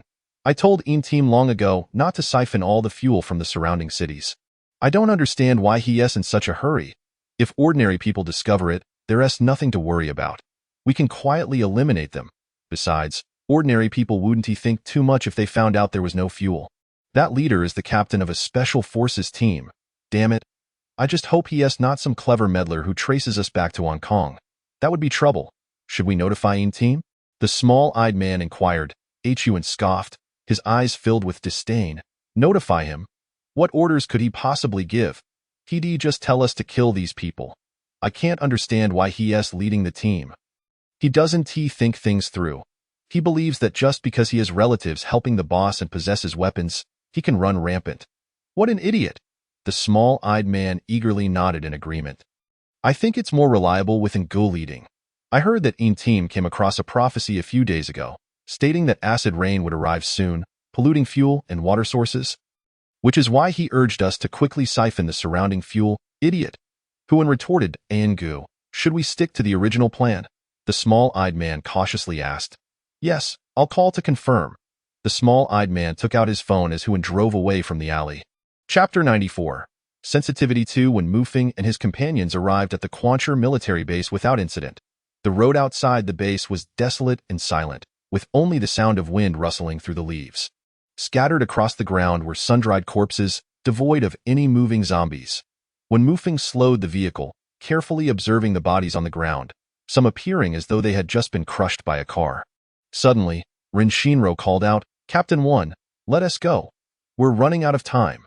When Mufing furrowed his brow, pressing harder on the accelerator as the vehicle turned into the base in the auto repair department beside the parking lot. They found 17 truck tires, and to their delight, they also discovered a truck that was operational. Ren Shinro cursed under her breath at the incompetence of the Du family. The special forces needed 16 tires, yet they had left 17. Even if they had placed fewer or more, it wouldn't have raised suspicion. Leaving one extra was simply too conspicuous, indicative of a miserly mentality that would not yield great results. Indeed, as when Mufing observed the disarray of tires and the truck, he felt no joy. Initially excited, Chen Jie tossed the tires into the truck bed one by one, but as time passed, his smile gradually faded. Boss, I think. When Mufing immediately signaled him to remain silent. Ren Shinro sighed inwardly, aware that those who died young were often the curious and inquisitive ones. She hoped Wen Mufing was merely intelligent and not overly meddlesome. Zheng Han, noticing his old partner's glum expression, approached with a jest. What's wrong? Did this girl bully you? Wen Mufing smiled. If she did, would you dare help me take revenge? Zheng Han glanced at Ren Shinro a few steps away. Clearing his throat awkwardly, depends on the situation. Wen Mufing borrowed paper from Ren Shinro and called out to a team member, Liang Jiangwo? Here. Liang Jiangwo quickly ran over.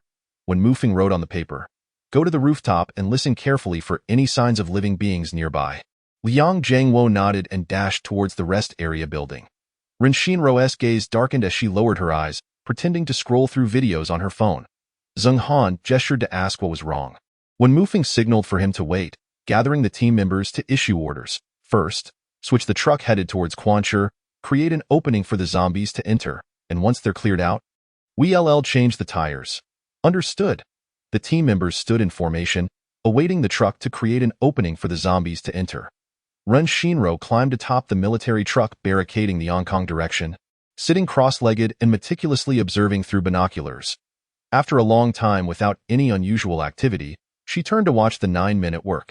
the Qi Lang Special Forces, including Wen Mufeng, now numbered only 10. Based on her observations, 3 possessed metal abilities, 1 had spatial powers, 1 earth abilities, 1 speed, and 1 auditory visual ability. The remaining 3 members were indiscernible in terms of their powers, including Wen Mufeng, if these 3 lacked abilities. It meant that the 3 fallen team members were all superhumans. What a pity, for 1 superhuman could rival an entire ordinary Special Forces team. If, on that fateful day, they had encountered me, perhaps so many wouldn't have perished. Having met so many times, they had never thought to ask for my number? Am I that unattractive? Rin Shinro mused to herself, murmuring softly, "Oh, I suppose I am a bit ugly. No wonder none of them were interested in asking for my number. It's too late now to offer my number actively." She resolved to steal a satellite phone from the base later. After the mobile signal towers were corroded, communication was limited to walkie-talkies for short distances. For long distances, only satellite phones could be utilized. However, merely possessing a satellite phone wasn't sufficient. One needed to register with a telecommunications company to activate the satellite service.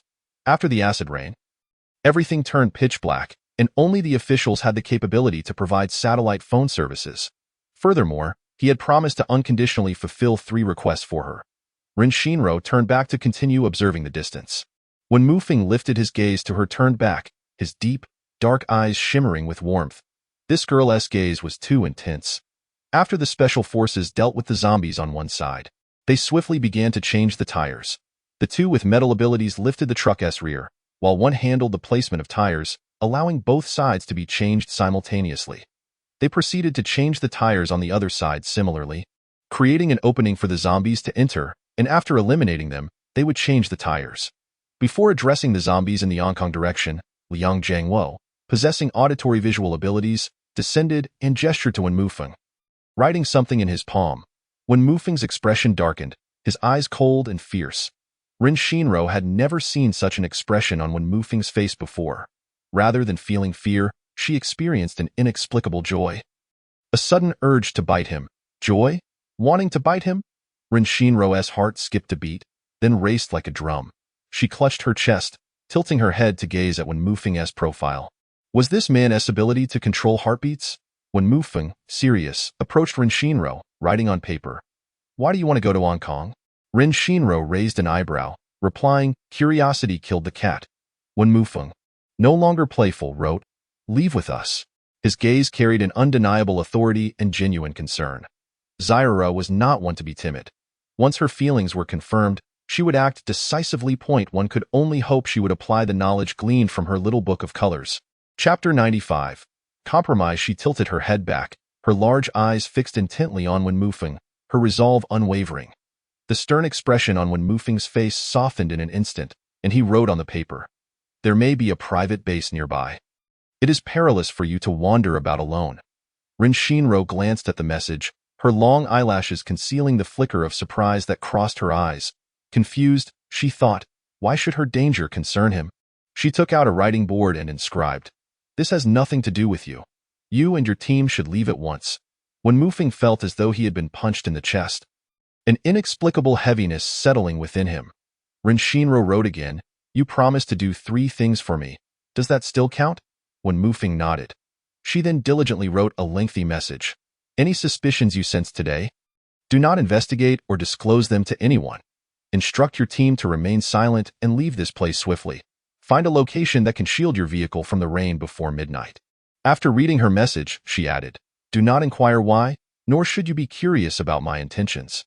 You ought to deduce that those people chose to deliver tires to avoid conflict with you. Depart and obey. This is the first task you owe me." Upon finishing the message, when Mufeng raised his eyes to meet Rin Shinro's gaze, where he noticed a fleeting concern in her otherwise calm demeanor. The weight in his chest lightened somewhat, and with reluctance, he nodded in agreement before turning to instruct his team to continue their unfinished business. Once the tires of the 4 military vehicles were replaced, when Mufeng retrieved a pink walkie-talkie from his pouch.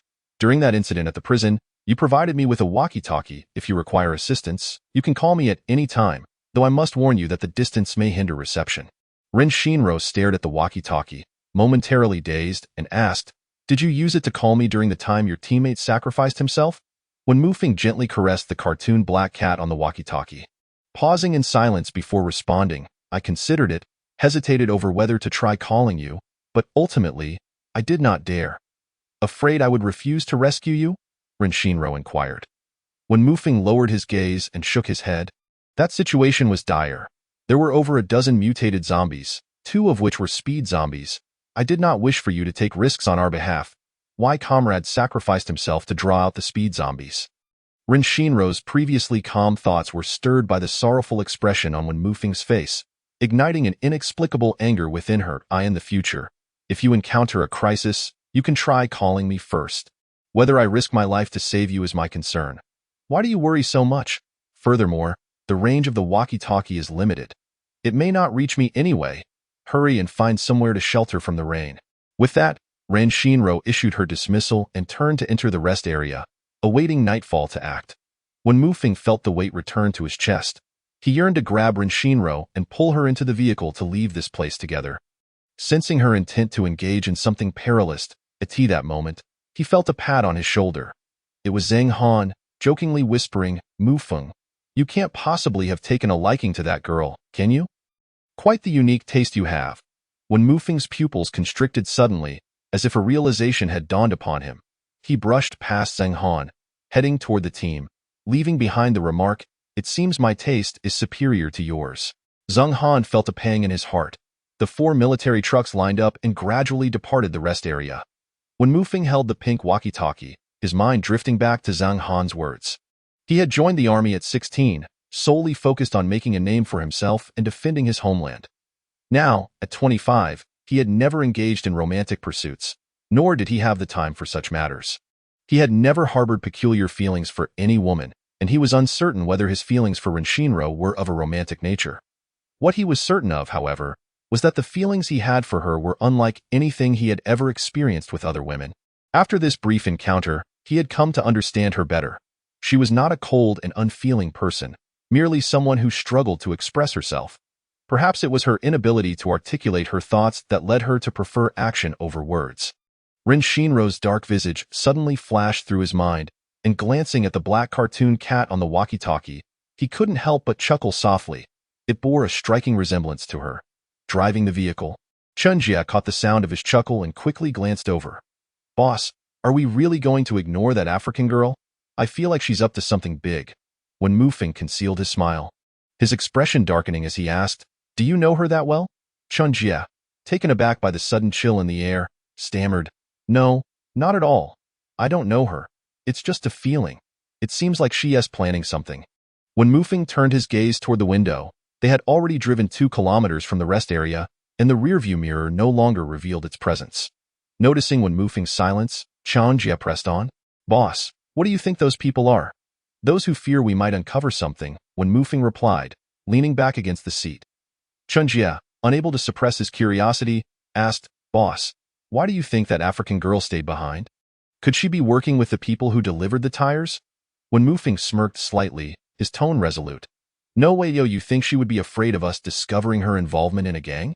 Indeed, she fears nothing and could easily deliver a truckload of supplies to us instead of sneaking around to leave tires, Wen Mufeng remarked, his clear eyes darkening. Her staying behind is undoubtedly related to that group. When Mufeng paused and stated, she can handle herself, she is very capable. She has saved us numerous times. It is only right that we assist her. Chunjia insisted, urgency in his tone. She is Zhang Han's niece. By extension, she is our niece as well. If she is in danger, we must act when necessary. Heike, do you agree? Mo Heike leaned forward from the front seat, tilting his head to look at Wen Mufeng and nodded. Affirming, Chunjia is right. The fact that the captain did not deny it led them to wonder. Did he genuinely have feelings for this type of woman? They had always assumed he preferred delicate, gentle and demure women, only to find it was quite the opposite. Chunjia asked, so, Captain, should we turn back? Heike, inform the other vehicles that there will be rain at midnight. Find a safe place to take cover by around 11. Understood. Chapter 96. False identity. Ren Shinro remained in the rest area, striving to make as little noise as possible. The sounds of clattering and bumping would not raise suspicion. However, she had to strictly forbid herself from talking to herself. Initially, she envied the abilities of water and speed, but now, her greatest envy lay with the auditory and visual powers, enabling night vision and the ability to hear distant sounds, which would greatly aid in gathering intelligence on the enemy. Fortunately, the plan to clear an escape route along the highway that night no longer required her direct involvement. In the afternoon, she searched online for videos of wildlife parks, watching countless travel guides, and had become quite familiar with the park's facilities and entrances. Now, she needed to sneak into the wildlife park to scout the area, gathering information on the number of personnel involved. She sought to understand the locations of weapons, fuel, and helicopter storage, plotting a sequence for theft, hiding, and escape. Rin Shinro gritted her teeth, forcing herself not to speak aloud, only engaging in silent dialogue within her mind. The zoo certainly has surveillance. Thus, I can only wait until the power goes out and the signal is lost before slipping inside. When will it rain? It's only 9 o'clock. Perhaps I should take a nap. Will I snore when I sleep? What if I snore and a keen-eared person hears me? Forget it, I won't sleep. I'll scout around the zoo instead.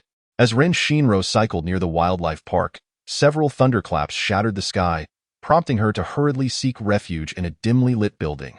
Moments later, acidic rain began to fall. She dashed into the building.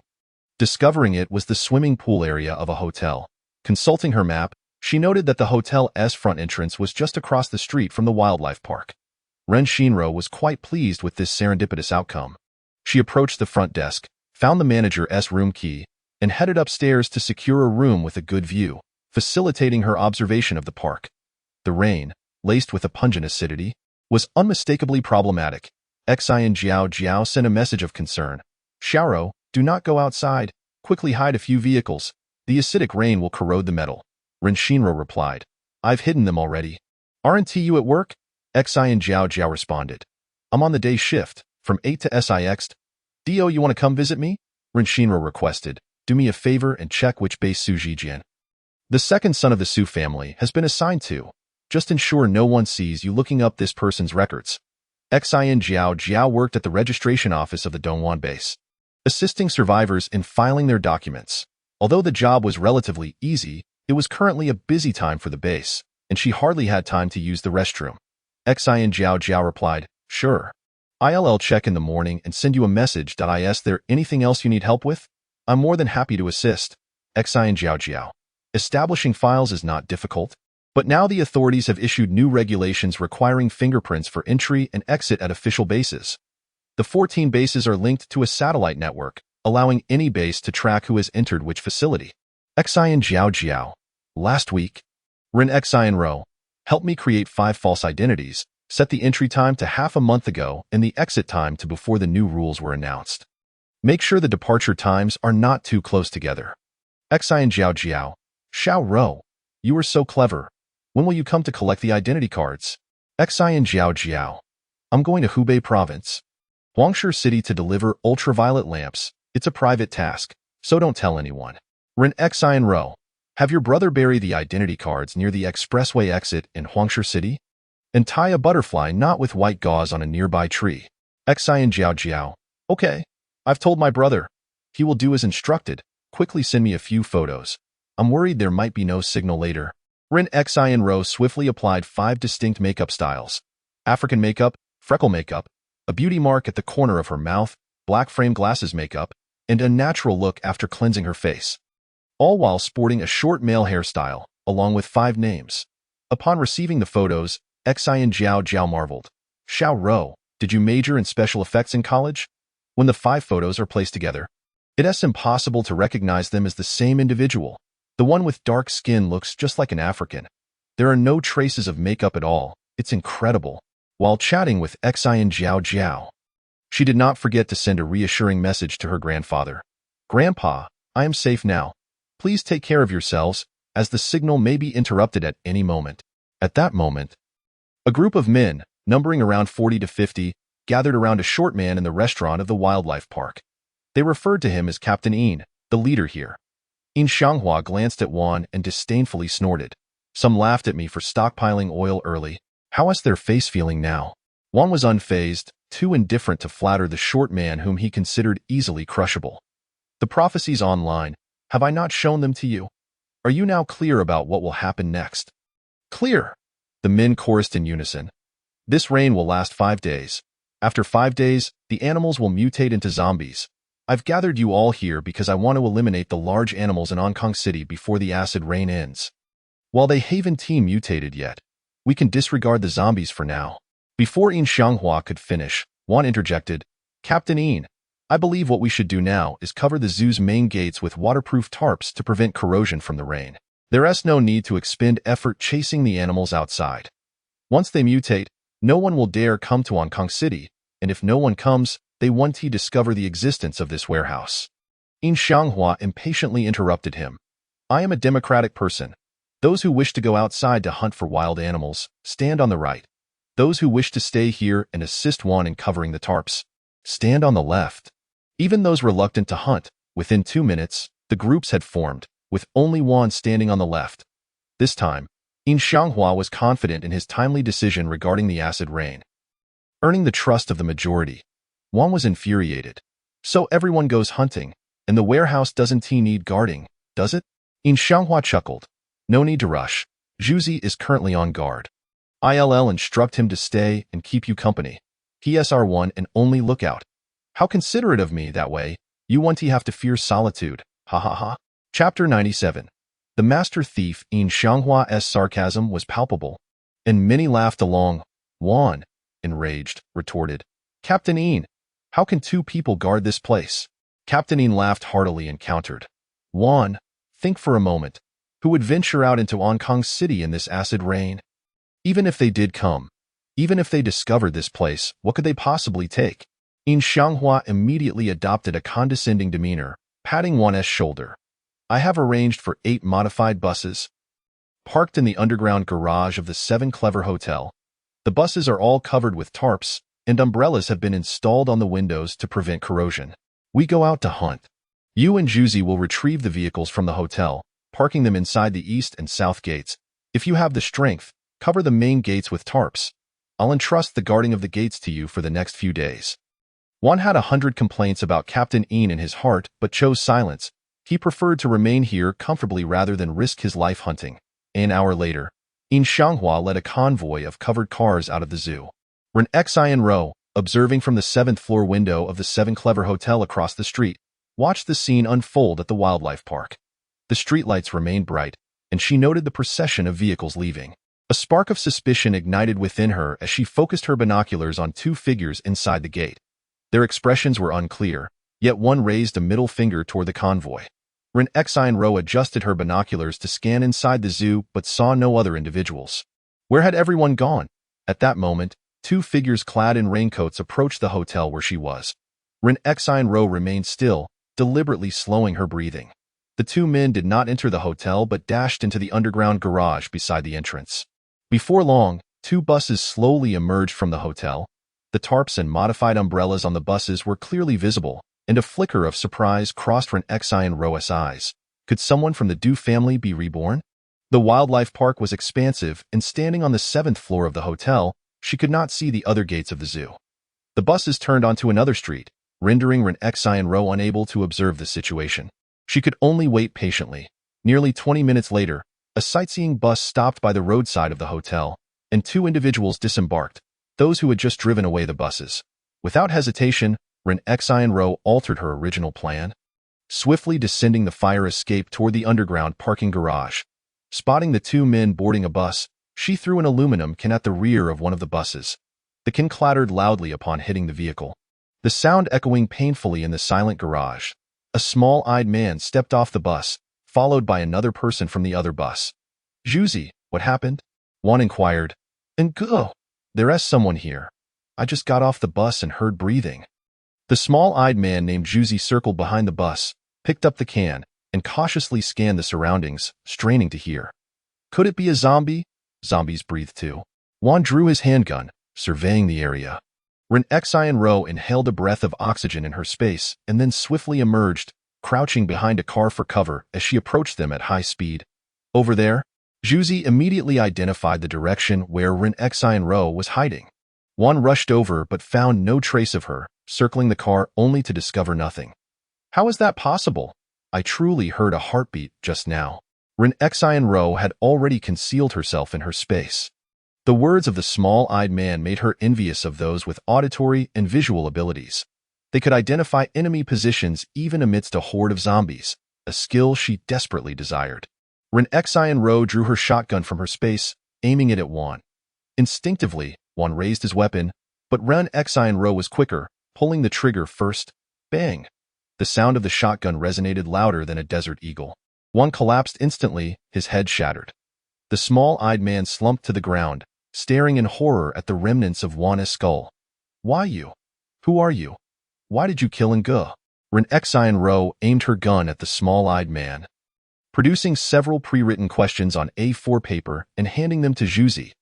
He accepted the paper, trembling as he read aloud. Where did the dozen or so vehicles go just now? They went hunting. My boss said that the acid rain will cause the animals to mutate. He took people to hunt them first. Ren Xian snatched the first sheet of paper away, indicating for him to proceed to the next question. Zhuzi continued. How many people are left in the base? Ren Xian shifted her gun's muzzle to his mouth, causing him to lean back in fear, stammering, "In no one. Just me and Nge. Our leader, Captain Yin, said the acid rain will corrode metal. No one would wander outside during this time. Even if someone wanted to steal something, they couldn't take it away. It would corrode. Even airplanes would corrode." Ren Xian seized this sheet of paper again. Remembering the post that Xian Jiao had sent, she realized that while few had read it, it didn't mean those who had read it didn't believe it. It appeared that Captain Yin was indeed preparing for contingencies, but his arrogance led him to leave only 2 sentries. Ren Xian gestured for Zhuzi to draw a paper himself. Where are the weapons hidden? Where are the other supplies? After Zhuzi read through it, he raised his head, confused as to why anyone would know about this. And the helicopter is parked at Dinosaur Paradise. The helicopter key is in the mouth of the dinosaur sculpture at the entrance. I know how to open the skylight at Dinosaur Paradise. I can help you move the goods. I can help you guard the gates. I know a lot of things. I've heard there are many other warehouses. I can take you to find them. Ren Xian's gaze turned cold as she tossed him a pair of handcuffs. Zhuzi picked them up, turning his hands behind his back to cuff himself. Smiling eagerly, Boss, I will do whatever you say from now on. I am yours. Chapter 98. In Xianghua, Ren Xian smirked slightly, motioning for Zhuzi to go ahead. Zhuzi's eyes darted left and right as he cheerfully led the way. However, after a few steps, his hands were suddenly yanked. Click. The handcuffs fell off with a simple tug from Ren Xian. This is your chance at life, yet you do not cherish it. Her voice was as icy as that of Ashura, penetrating Zhuzi's ears. And no, it's not what you think. Zhuzi, want to explain, but it was evidently too late. Bang! With the sound of a gunshot, Zhu fell lifeless to the ground, his head shattered by the scattered pellets. I was indeed too merciful. It would have been better not to have given him a chance from the very beginning. Mercy could very well lead to my own demise. Ren Shinro stowed away her firearm, concealing the bodies of Zhu and Wan within her space. She had devised a flawless plan to seize all the supplies without arousing the suspicions of the Du family. Donning a black raincoat, Ren Shinro entered the zoo. Her first destination was the underground parking garage, where 2 levels were stocked with firearms and ammunition. The Du family dared not hoard missiles, as each missile is recorded by the state. Before the apocalypse began, the government prioritized the protection of missiles and nuclear weapons to prevent attacks from other nations. Even in the absence of missiles, the C4 explosives in this warehouse, if crafted into bombs, would suffice to obliterate several cities. Ren Shinro proceeded methodically, collecting the weapons, and retrieved a box of timed explosives from the ammunition depot, securing them to load-bearing walls and columns. Suddenly, the overhead lights extinguished, likely due to the corrosive effects of the acid rain on the nearby circuitry. With night vision goggles in place, she continued to her next stockpiling location, the dinosaur park. Beneath the vast skylight, 32 helicopters stood silently, awaiting her retrieval. As she gleefully collected the helicopters, extracting the key box from the dinosaur statue, she once again lamented that the one named Captain Yin was a clever fool. 32 keys placed in one location, it seemed only a woman knew how to hide things. Women inherently possessed the instincts of a hoarding hamster.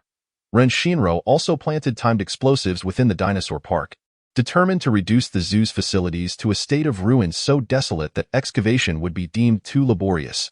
She felt no remorse for the quantity of explosives used, working tirelessly until dawn. She completed the installation, setting all bombs to detonate in 20 minutes. Before departing, she visited the Chinese restaurant and office building, confiscating all fuel and food, placing the 2 corpses within the restaurant, dousing them in gasoline. At each location with supplies, she not only left behind explosives but also poured a layer of fuel on the ground, leaving several fuel barrels that would ignite and trigger a chain reaction. Mere explosions were insufficient. A sustained fire was necessary to utterly extinguish the Du family's aspirations of treasure hunting, leading them to believe that the firearms and ammunition within were irrevocably destroyed. To enhance the authenticity of the explosions caused by the acid rain, she also attached explosives to the gas pipelines near the zoo, knowing that a gas leak would surely result in widespread devastation. Ren Shinro, equipped with frog goggles and holding a black umbrella, gazed up at the Chiqiao Hotel, reflecting, "What a splendid hotel. I apologize for the inconvenience, but you must accompany the zoo to its grave." Fearing detection due to the magnitude of her vehicle, she opted to ride a bicycle beyond the blast radius point. 20 minutes later, she stood upon the elevated highway, casting her eyes toward the zoo. A mere kilometer away. 10, 9, 8, 7, 6, 5. Boom. Using binoculars to survey the scene, Ren Shinro chuckled as she provided commentary for the explosion. The wild animal park and surrounding structures crumbled, engulfed in flames, while the creatures inhabiting the zoo's forests fled in search of new homes. Gas continued to leak from the surrounding pipelines, igniting sporadic fire points upon contact with the acid rain. As the acid rain persisted, the raging inferno showed no signs of extinguishing. Satisfied, Ren Shinro departed from Hong Kong City. Arriving quietly and leaving quietly, leaving chaos in her wake, In Xianghua, accompanied by 50 brothers, ventured out to hunt, each armed with ample weaponry and ammunition. However, he underestimated the mutated beasts foretold in prophecies. During their journey, they encountered 2 newly mutated tigers, their sizes 3 to 4 times larger than ordinary tigers, towering nearly 3 meters tall and measuring 8 to 9 meters in length. Believing that a few gunshots would suffice to bring them down, In Xianghua's blind confidence would ultimately cost him dearly, as the bullets merely lodged in the tiger's skin and bones. Over 50 men fell victim to the tiger's retaliatory onslaught, the beasts devouring heads with ease. Their paws capable of overturning vehicles. "Boss, how could this explode? The gas. Was it a gas leak?" His subordinate Sanwen stammered. "What should we do? Should we try to salvage some supplies?" In Xianghua pulled back the hood of his raincoat, allowing the acid rain to drench him, astonished by the corrosive power he had underestimated. Boom, boom, boom. A series of explosions erupted from the concrete ruins, bricks flying from the epicenter. Sanwen, struggling to articulate, pointed towards the explosion, exclaiming, "Over there, that seems to be at the restaurant. There are still many fuel barrels inside. More explosions are bound to happen." Old Ju warned, Team. If the explosives buried underground ignite, this entire area will collapse. The beasts have already mutated. With the potential for explosions at any moment, we must evacuate immediately. In Xianghua's mind was in disarray. He could no longer discern direction. How am I to report to the boss? 32 helicopters. All of the boss's helicopters are right here. And the ammunition, more than an entire base. Just like that, it's all gone. We're doomed. Panic-stricken, In Xianghua clutched his hair, lost in despair. Team, we must report the truth. It's a natural disaster. It has nothing to do with us. Old Ju suggested, seizing the moment to communicate.